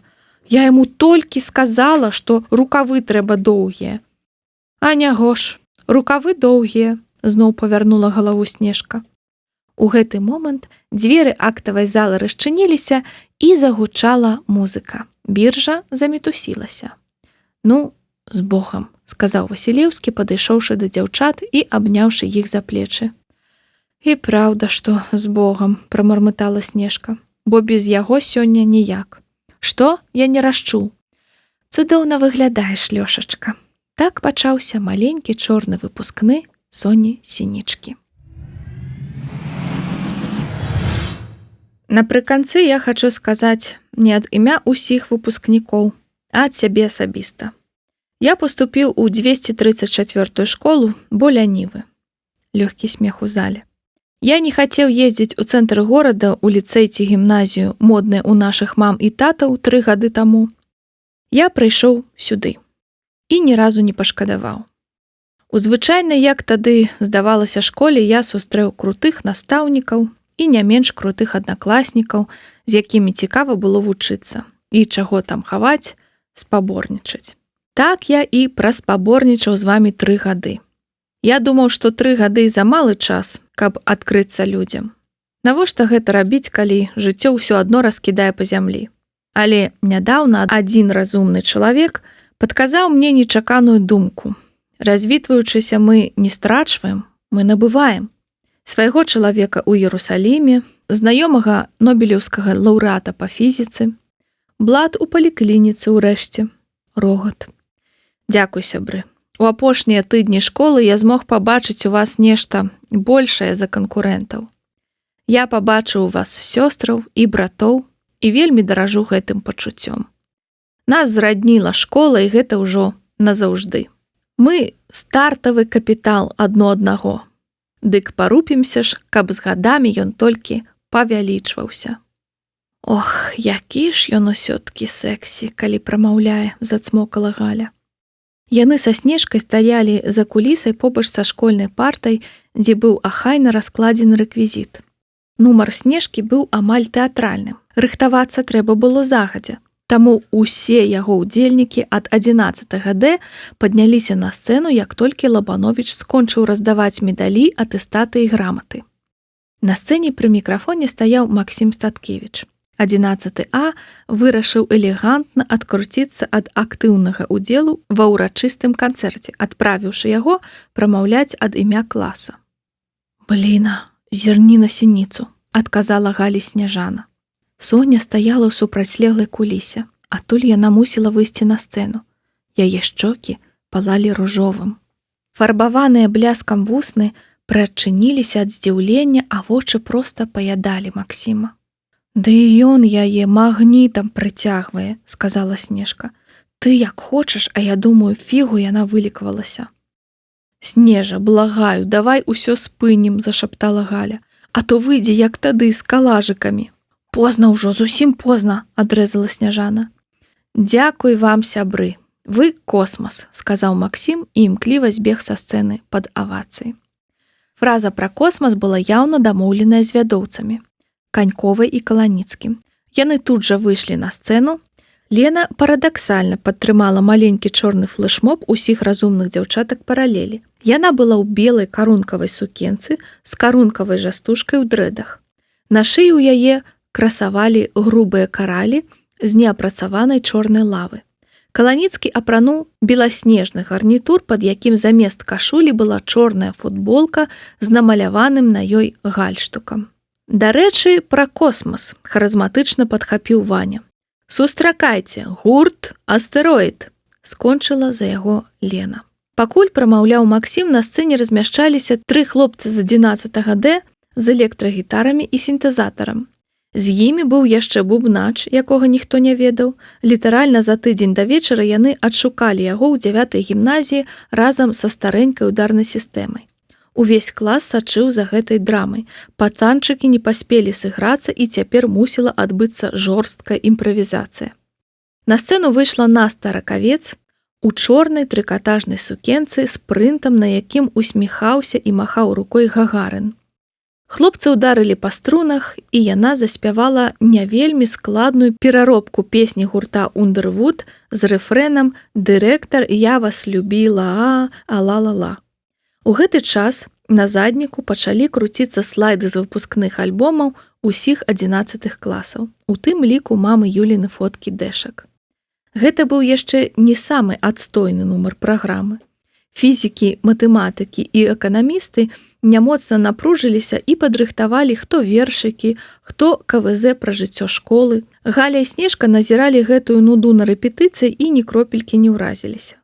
Добра, што ў дырэктара Лабановіча была палачка-выручалачка Каця Арызона, якая пагадзілася заспяваць пару эстрадных песенек пад мінусоўку. Так што нумар Галі і Снежкі мусіў быць гваздом. 6 дзяўчатак 11 Д скінуліся грашыма і пашылі сабе сукенкі на выпускны па галіных эскізах. Разам усе уборы складалі адну модную калекцыю маладой дызайнеркі Галіны Вайтовіч. І цяпер пад нацягнуты жарт вядоўцаў пра зялёны луг Fashion Weekend пачыналася ўласна дэфіле. Спярша Снежка, Соня, Аліна Макей і яшчэ 2 дзяўчыны дэшкі хуценька перабеглі ў цэнтр сцэны за шырму, якую вынеслі 2 іх аднакласнікі і якая затуляла стол з рэквізітам. Вядома ж, Галя і Сняжана спярша папрасілі дапамагчы Васю з таварышамі, але той сказаў, што ён на выпускным па сваёй праграме. Таму да ўдзелу ў шоу намовілі іншых хлопцаў. Рэжысёркай была Сняжана. Першую частку дэфіле яна абставіла як звычайны модны паказ. Дзяўчаткі проста хадзілі па сцэне на абцасах, стараючыся ставіць ногі як запраўскія мадэлькі, не заблытацца ў спадніцах і не паваліцца. Страшна было, ясная справа, але зала зычліва падтрымала воплескамі. Пагатоў, Галініны сукенкі сапраўды былі шэдэўральныя.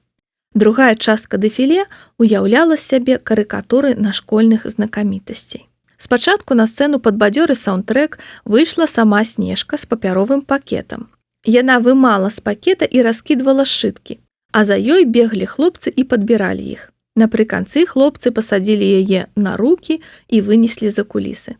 То была пародыя на беларусіцу Алену Іванаўну, якая славілася сваім какетлівым стаўленнем да вучняў мужчынскага полу і трапіла ў зоркі школьнага пабліка напрыканцы другой чвэрці, калі ў адзін дзень правяла дыктоўкі ў 5 класах і склала ўсе сшыткі ў вялікі папяровы пакет забуткавай крамы, каб праверыць дома.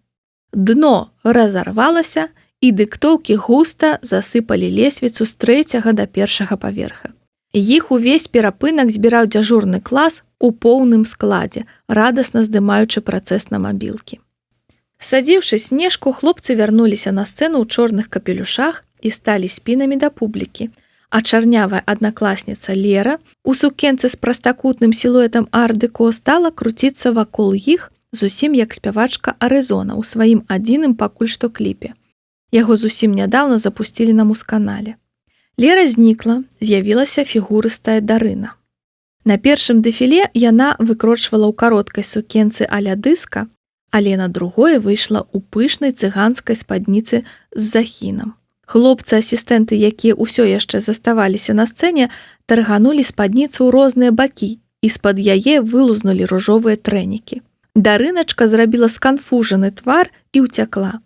Выпускнікі выбухнулі рогатам і авацыямі, а аб'ект злой насмешкі, Ліза Паўзункова, яна сапраўды была сёння ў пышнай і безгустоўнай бальнай сукенцы персікавага колеру, сядзела чырвоная, як бурак.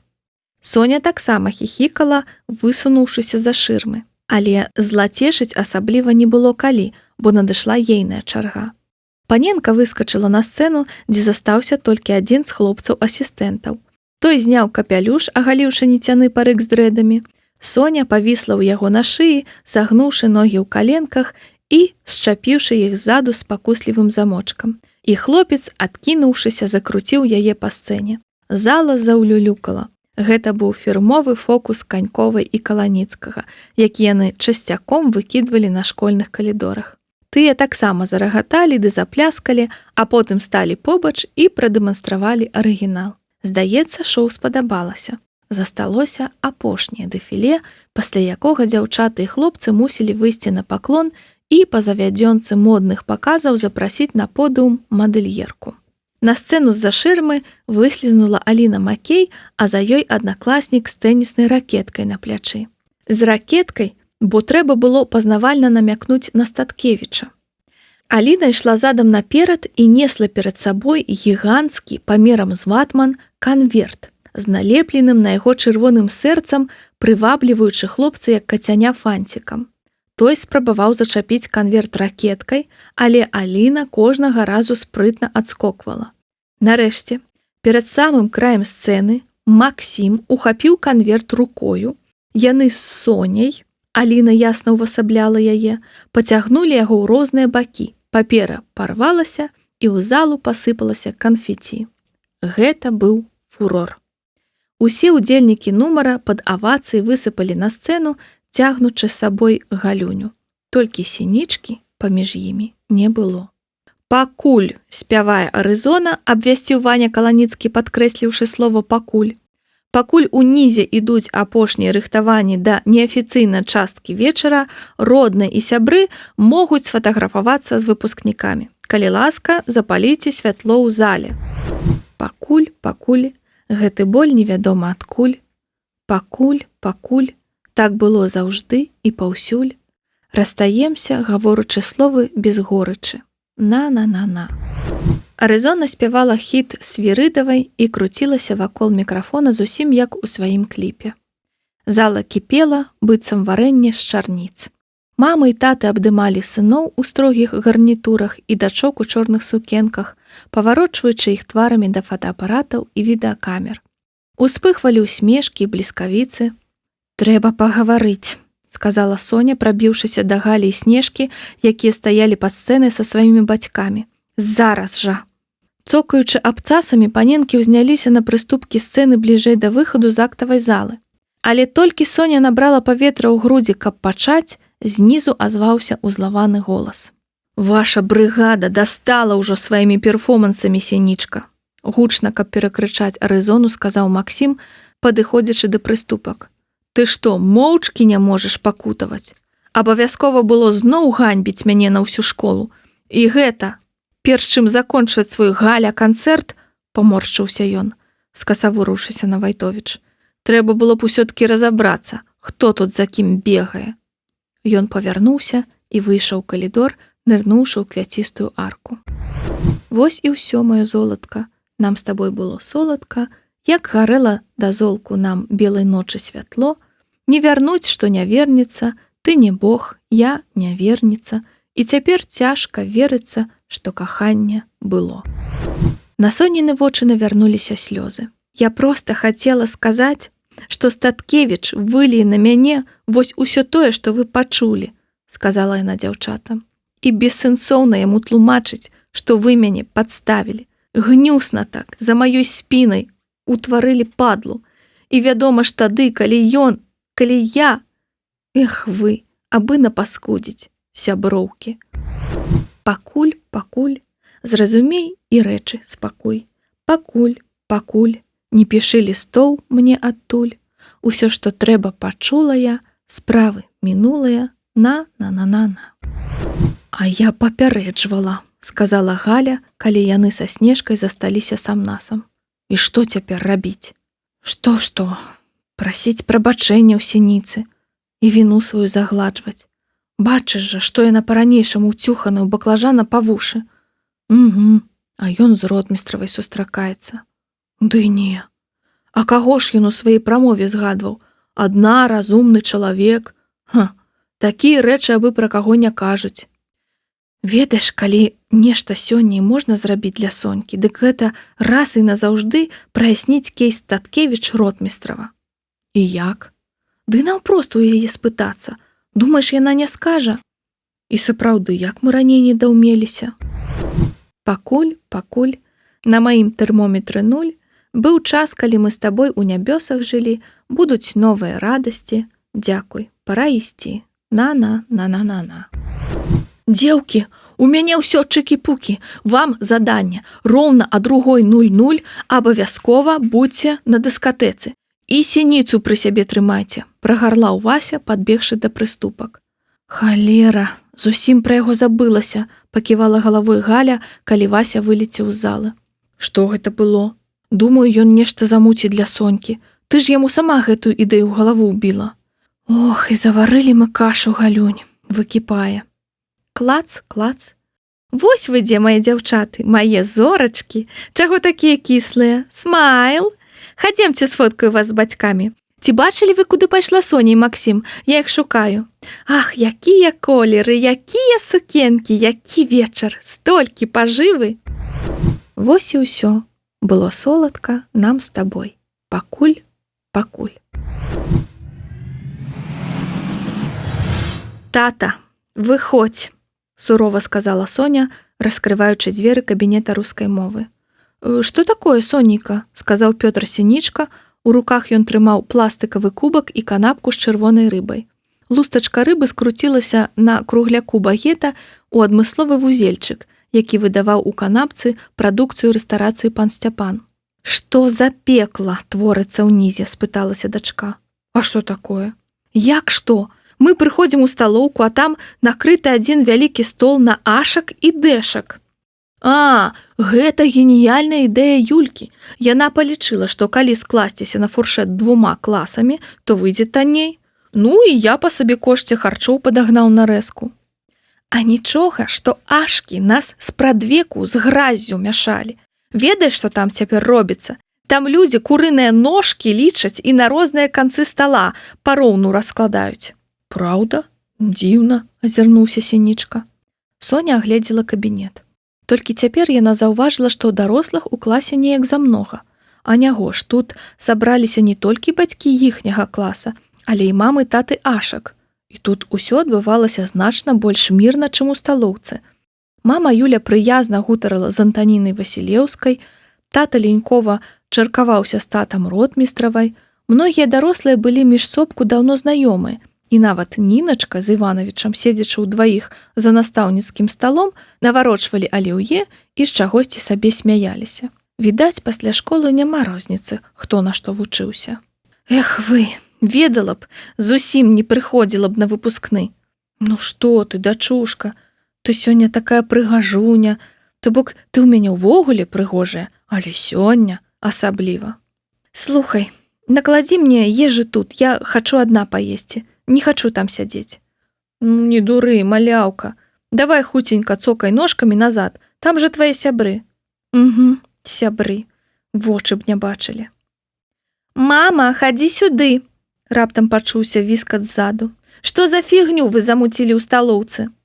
Гэта Паўзункова прышамацела па Соніных слядах сваёй персікавай сукенкай. «Ладно, татусь, праехалі. Я сапраўды пайду».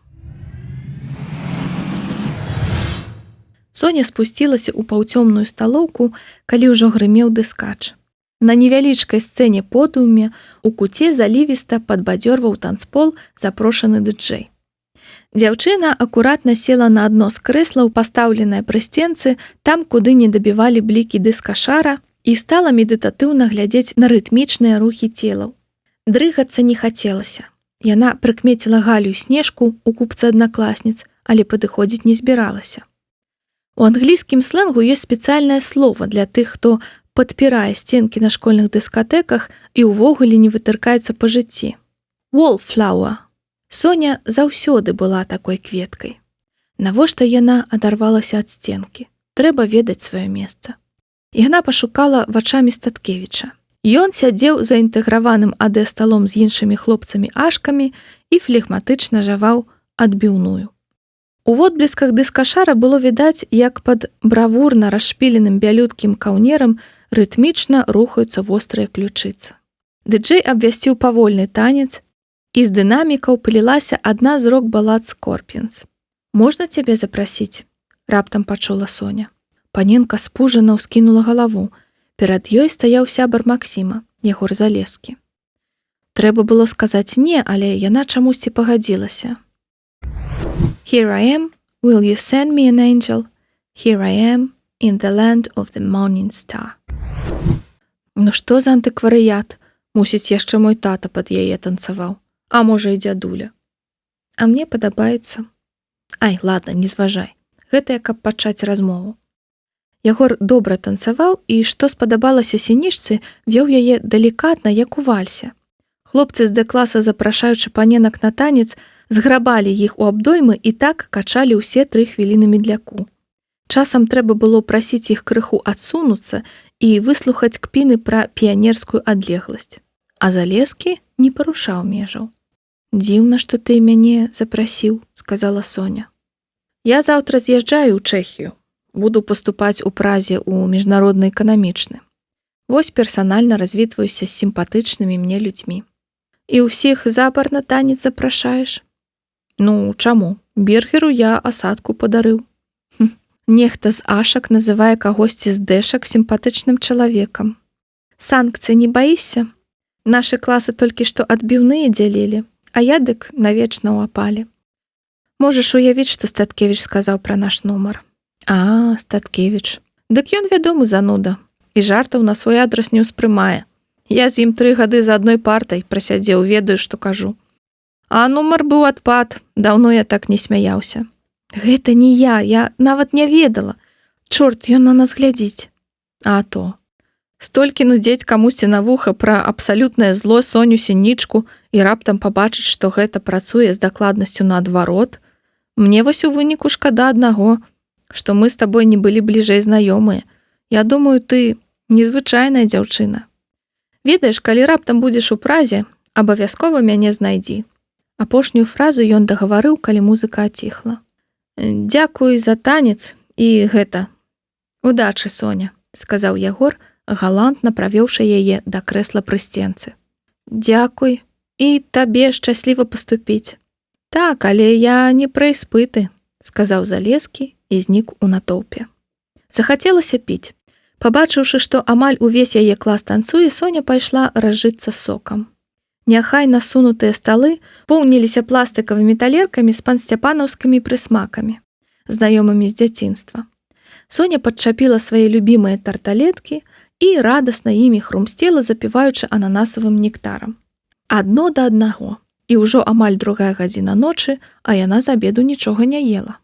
Калі яна ўжо з апетытам абірала гроначку вінаграду, з боку дыджэйскага пульта пачулася неверагоднае. «Калі нехта з вучняў 11 Д, паўтараю, 11 Д, дыхае паветрам або проста ўзяў тайм-аут, вялікая просьба сабрацца каля сцэны, бо літаральна праз 5 хвілін перад вамі з эксклюзіўным нумарам выступіць ваш аднакласнік. Асобная просьба падысці да сцэны Соф'і Сінічцы». Божух, на што яшчэ? Яе сёння ўвогуле пакінуць у спакоі. Усе, хто быў у сталоўцы, сталі абарочвацца, шукаючы яе вачыма. Соня прамакнула вусны сурвэткай і пацокала да подыума, на якім стаяла апаратура, але на ўсякі выпадак стала паводдаль. Ступакі, закутыя ў абцасы, гулі ад стомы. Народ пачаў вяртацца ў залу. Не толькі дэшкі, і А, і Б, і В, і Г, усе выпускныя класы набіліся ў сталоўку і заінтрыгавана абступілі сцэну. У Соні было нядобрае прачуванне. І сапраўды, праз колькі хвілін праектар вывеў на заднік сцэны гіганцкія барвовыя ружы, і дыджэй запусціў трэк. Гэта быў невынішчальны шлягер гурта фрыстайл пра «Ах, какую женшчыну». Гімн пошласці ўсіх народаў былога Савецкага Саюза. Максім зайшоў у сталоўку і стаў перад сцэнай, прытуліўшыся да калоны і склаўшы рукі на грудзях, побач з ротмістравай. А на подыуме з'явіўся Вася. Ён быў сёння вельмі сімпатычны. Соня не магла не прызнаць гэтага. Нават няўдалая стракатая кашуля, пра якую ўвесь вечар буркатала Галя, не надта яго псавала. Вася ўзяў мікрафон і стаў раскачвацца ў такт мелодыі. І тут танцпол зарагатаў. Бо за Васем на сцэну выпаўзлі Дубовік і Лысы. У кароткіх жаночых сукенках у абліпку, у туфлях 42-го памеру на абцасах і яскрава размаляваныя, яны пачалі віхляць сцёгнамі на заднім плане. Соня адчула, што чырванее ад сораму. А Вася, як нічога ніякага, заспяваў. Прычым заспяваў душэўна, пранікліва і нават менш фальшыва, чым Настя Ракавец пра дырэктара. «Я цябе сустрэў у школе, мы тусілі па прыколе, мне нікім была ты аж да сёння, ты сядзіш за 3-й партай, не глядзіш назад упарта, Абярніся ж, дзеўка Соня, несяку параграфу, водар ад тваіх парфум так дурманіць галаву шальную. Ах, якая дзеўчына, мне б такую. Песня была зацяжной, манатоннай, а прыпеў пра дзеўчыну паўтараўся бясконца. Гледачы пачалі нецярпліва пасвістваць. На апошнім куплеце Дубовік і Лысы не ведалі ўжо, якія прыдумаць рухі, і затанцавалі адзін з адным павольны танец. Гэта было жахліва. З апошнімі акордамі песні Вася з усіх ног вылецеў са сталоўкі. Ніхто нічога не зразумеў. Так прайшла амаль хвіліна. Дубовік і Лысы, якія нарэшце пачуліся неякавата, бо ўсе глядзелі толькі на іх, таксама паціху зматалі ў калідор. Сталоўка азадачана загула. «Клаунада для клаунессы», раптам гучна прамовіў Статкевіч. Нехта захіхікаў. Не першы ўжо раз Соня зірнула на сябе вачыма Максіма. І сапраўды, якім банальным і тандэтным магло падацца чалавеку з густам ейнае жыццё. Але ў тым і рэч, гэта было ейнае жыццё, ейнае кола, ейны свет, і ніхто не меў права смяяцца з гэтага. Яна рашуча прабралася праз тлум і спынілася перад Максімам. Цяпер усе глядзелі на іх абаіх. «Але табе ўсё адно слабо», спакойна і цвёрда сказала яна. «Што слабо? Аблажацца на публіцы?» «Так, аблажацца слабо». «Быць самім сабой, адкрыта праяўляць свае пачуцці, ды халера нават комплексы свае пераадолець. Выйсці на людзі ў жаночай сукенцы і не баяцца, што цябе гомікам назавуць. Так, яны аблажаліся. Але яны жывыя і шчырыя. А ты наскрозь фальшывы, ты фанаберысты, піжоністы, эгаістычны балван». Загуў выпуск. Пачынала быць сапраўды цікава. Максім слухаў Соню, апусціўшы галаву. Потым ён прыўзняў яе і хітра прымружыўся, зірнуў дзяўчыне ў вочы. «Але ж менавіта таму ты мяне і кахаеш, таму што я фанабэра, піжон і эгаіст. Isn't it?» «О, ніфіга я цябе не кахаю.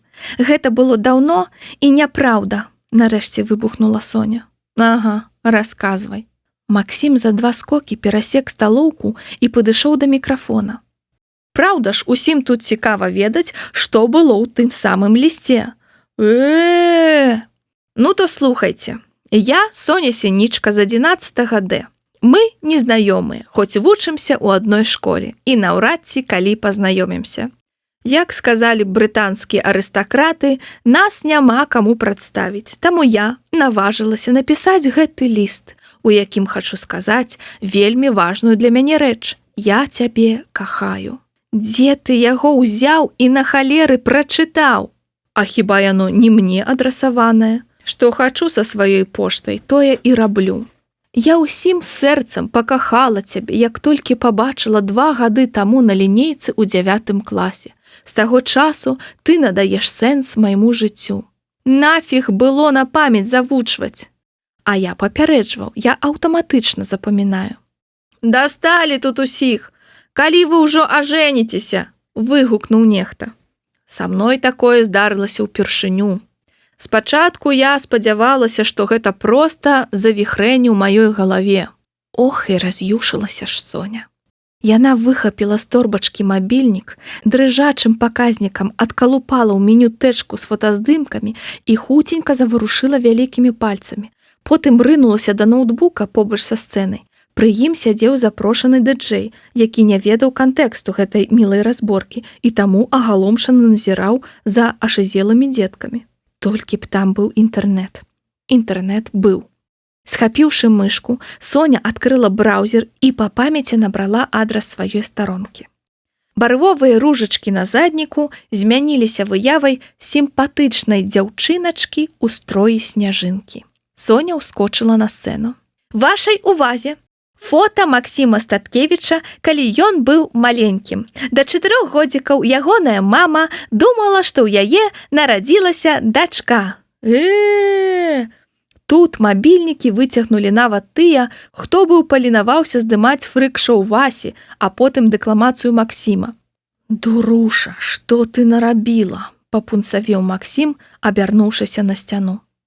Гэта ты, дурань, калі думаў, што я копію не захаваю, сказала Соня і, састроіўшы Максіму міну, вылецела са сталоўкі. Каб школьнікам было зручней выходзіць дыхаць паветрам, адміністрацыя адкрыла бакавыя дзверы каля сталоўкі. Яны вялі ў двор калодзеж. Туды ж разнасцежылі дзверы вестыбюля. Пра гэтую прастору таксама падбала клапатлівая мама Юля. Сюды вынеслі парты і крэслы, лаўкі са спартзалы, па калонах развесілі гірлянды ліхтарыкаў. Атрымаўся ўтульны дворык, дзе угуртаваліся дзеці, іх бацькі і настаўнікі, ды дзе з нудотным выглядам сядзеў міліцыянт, пастаўлены сачыць за парадкам. Але Соня была ў бяспамяцтве, таму выбегла са школы той дарогай, якую ведалі ногі. Па калідорах на ганак галоўнага ўвахода. Тут не было ні душы. Гарэў толькі адзін цьмяны ліхтар над дзвярыма. Дзяўчына зляцела з высокай лесвіцы і забілася ў цёмны выступ паміж сходамі і фронтам ганка. Прытулілася голымі плячамі да прахалоднага бетону і аддыхалася. Што яна нарабіла? Цяпер Статкевіч дакладна жыве яе са свету. Трэба здаваць іспыты ва ўнівер і тут жа ад іх высяляцца. Больш гэтага трываць немагчыма. Яна хаатычна кеміла, што рабіць. Плячам было золка, трэба забраць куртачку, яна засталася ў кабінеце русліту, схапіць за каўнер тату і валіць дадому. Ніякіх світанкаў. Раптам яна пачула крокі. Нехта спускаўся па лесвіцы. Аёй, Максім. Яна прымружылася і яшчэ мацней уціснулася ў сцяну. Ён быў скіраваўся ў школьны парк, але Соня, відаць, надта гучна сапла, бо ён абярнуўся. Угу, вось ты дзе, сказаў ён, вяртаючыся. Нашкодзіла і ўцякаць? Ты першы пачаў, Статкевіч, і атрымаў па заслугах. Што, прыемна, калі з цябе ўся школа рагоча? Затое твайго ліста ніякай аддачы. Ніхто не засмяяўся, нясмачна напісала. Ніводнай граматычнай памылкі. Абламаўся? Нарэшце знайшлося тое, чаго ты не змог абсцябаць? Сказала яна з запалам, гледзячы проста яму ў твар. А ведаеш чаму? Бо там усё праўда. Я кахаю цябе, і гэта моя хвароба. Ай, усё, абыякава сказаў Максім і, засунуўшы рукі ў кішэні, павярнуўся да сходу. Але я перастану, чуеш? Я клянуся, што забуду цябе. Паступлю ва ўнівер і знайду сабе нармальнага хлопца, а цябе раскахаю. Максім нечакана застыў на месцы, павярнуўшы да Соні нахмураны твар. Вочы ягоныя іранічна бліснулі. Што, сінічка, прамовіў ён, падыходзячы ў прытул. Забыць мяне надумала. Ага, знейкавела Соня. Ну што ж, паспрабуй. У наступнае імгненне ён згроб яе вусны сваімі. Гэта было адначасова патрабавальна і чулліва, жарсна і далікатна, і неймаверна доўга, так здалося Соні. Правай рукой Максім злёгку прыціснуў яе плячо да сцяны, а левую паклаў ёй на пояс і напружыў цягліцы так, што нельга было ані вырвацца, ані кінуцца яму на шыю.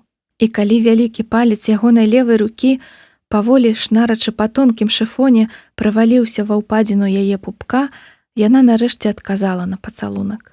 Ён адняў свае вусны, як толькі ейныя варухнуліся.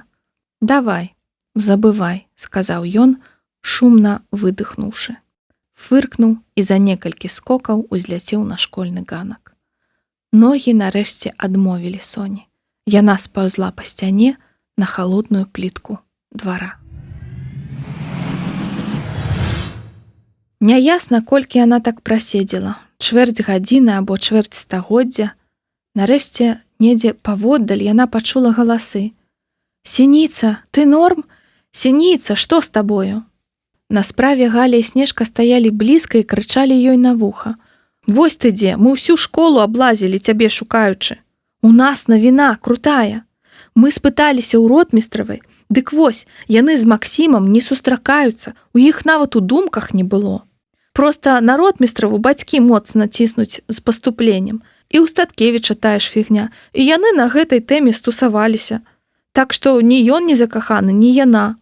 «Я ведаю», — хацелася крыкнуць Соні. «Я ведаю». але яна не змагла.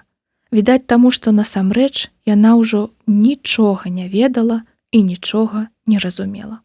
«Сонька, уздымайся, там нашы каля стадыёна збіраюцца, каб ісці світанак сустракаць. Пакуль дойдзем». «Ну, уставай, ты ж на брудным сядзіш. Не шкадуеш сябе, пашкадуй хоць цукенку». Забегаючы наперад, скажу, што сонца ў той дзень так і не ўзышло над 234 школай. Вася сядзеў на подыуме ў пустой сталоўцы, мокры ад поту і з вачыма шклянымі ад стомы і роспачы. Перад ім на падлозе стаяў вялізны кош з белымі ружамі. Запрошаны дыджэй ужо скруціў сваю немудрагелістую апаратуру і паціху выносіў яе да машыны. На сценах і калонах абмякалі чырвоныя і ружовыя балонікі, поўнае паветра з лёгкіх мамы і дачкі паўзунковых. За акном шарэла. Паводле плана, скончыўшы спяваць, Вася мусіў выбегчы са сталоўкі, заскочыць у медпункт, які быў тут блізенька, вынесці адтуль кош руж і ўручыць яго сінічцы на вачах ува ўсёй паралелі. Ён спецыяльна дамовіўся з медсястрою. Тая на просьбу дырэктара ўсю ноч дзяжурыла і ахвотна пагадзілася папільнаваць букет. Вось толькі калі Вася падляцеў да медпункта, той быў зачынены. Святло гарэла, але дзверы былі замкнёныя. Пакуль ён бегаў па паверхах, шукаючы медсястру, прайшло хвілін 15. Выявілася, чыясьці мама самлела ў кабінеце матэматыкі, і сястрычка пабегла на рэанімацыю, а кабінет у спешцы з трэскам зачыніла. Калі ён уварваўся на дыскатэку з кветкамі, усе зноў танцавалі тыц-тыц-тыц. А сінічкі нідзе не было. Момант быў безнадзейна упушчаны. «Капітан пакідае карабель апошнім», раптам пачуў ён. Андрэй Васильевич акуратна падцягнуў нагавіцы і, крэкнуўшы, прысеў на подыум побач з вучнем. Вася нічога не адказаў. Ён адно глядзеў перад сабою і круціў кош задзяржальна, нібы гіганцкі ваўчок. «Што, дзяўчына пракінула?» – спытаўся Лабановіч, ківаючы на кветкі. «О так, дзяўчаты яны цяпер такія». Вася працягваў маўчаць. «Я моцна вінаваты перад табой за лінейку», – сказаў Лабановіч. «Гэта была моя вялікая памылка, як педагога. Я прашу прабачэння, але здагадваюся, што ты мне не даруеш». Вася паціснуў плячыма. «Ведаеш, раз я, як вы выслаўляецеся, так налажаў, я табе адплачу». Вася падазрона скасавурыўся на дырэктара. «Угу. Раскажу таямніцу, якую ў школе ніхто не ведае. Ты будзеш адзіным. Працягні руку», – дадаў ён, калі пабачыў, што Вася зацікавіўся. Ён расшпіліў пінжак і паклаў Васеву руку сабе на левую ключыцу. Хлопец намацаў там нейкую круглую цвёрдую скрыначку. «А цяпер глядзі». Лабановіч адсланіў каўнер, і хлопец пабачыў на плячы ў дырэктара здаровы бугор скуры са шнарам. «Гэта кардыёстымулятар. Мне 45 гадоў, але без такой штукі маё сэрца ўжо ніколі не зможа біцца. Год таму я больш за месяц быў адпачынку», працягнуў Лабановіч, не дачакаўшыся Васевай рэакцыі. «Дык вось, то быў не зусім адпачынак.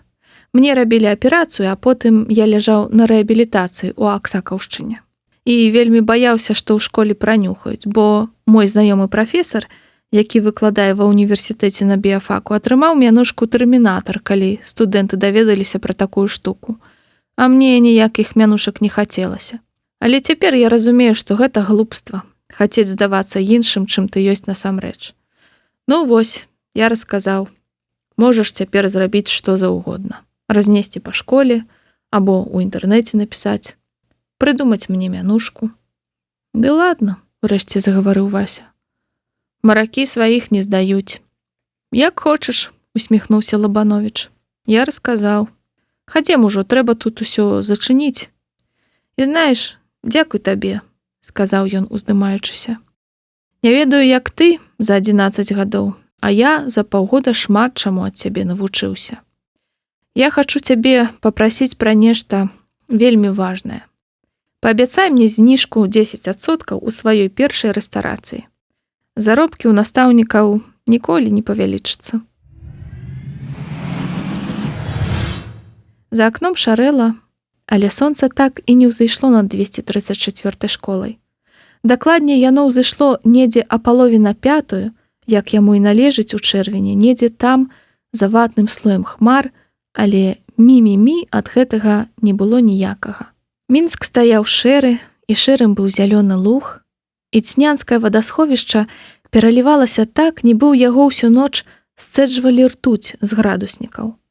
Шэраю была форма міліцыянтаў, якія уважліва праводзілі вачыма кубкі моладзі, і шэрымі стомленыя твары выпускнікоў, якім хацелася спаць і не хацелася больш ніякай рамантыкі. Шэрымі былі маленькія чорныя сукенкі выпускніц, і толькі на шэрым пяску пляжа засталося зялёнае шкло ад шампанскага і аранжавае шалупінне ад апельсінаў. Дзяцінства афіцыйна скончылася. Канец першай кнігі.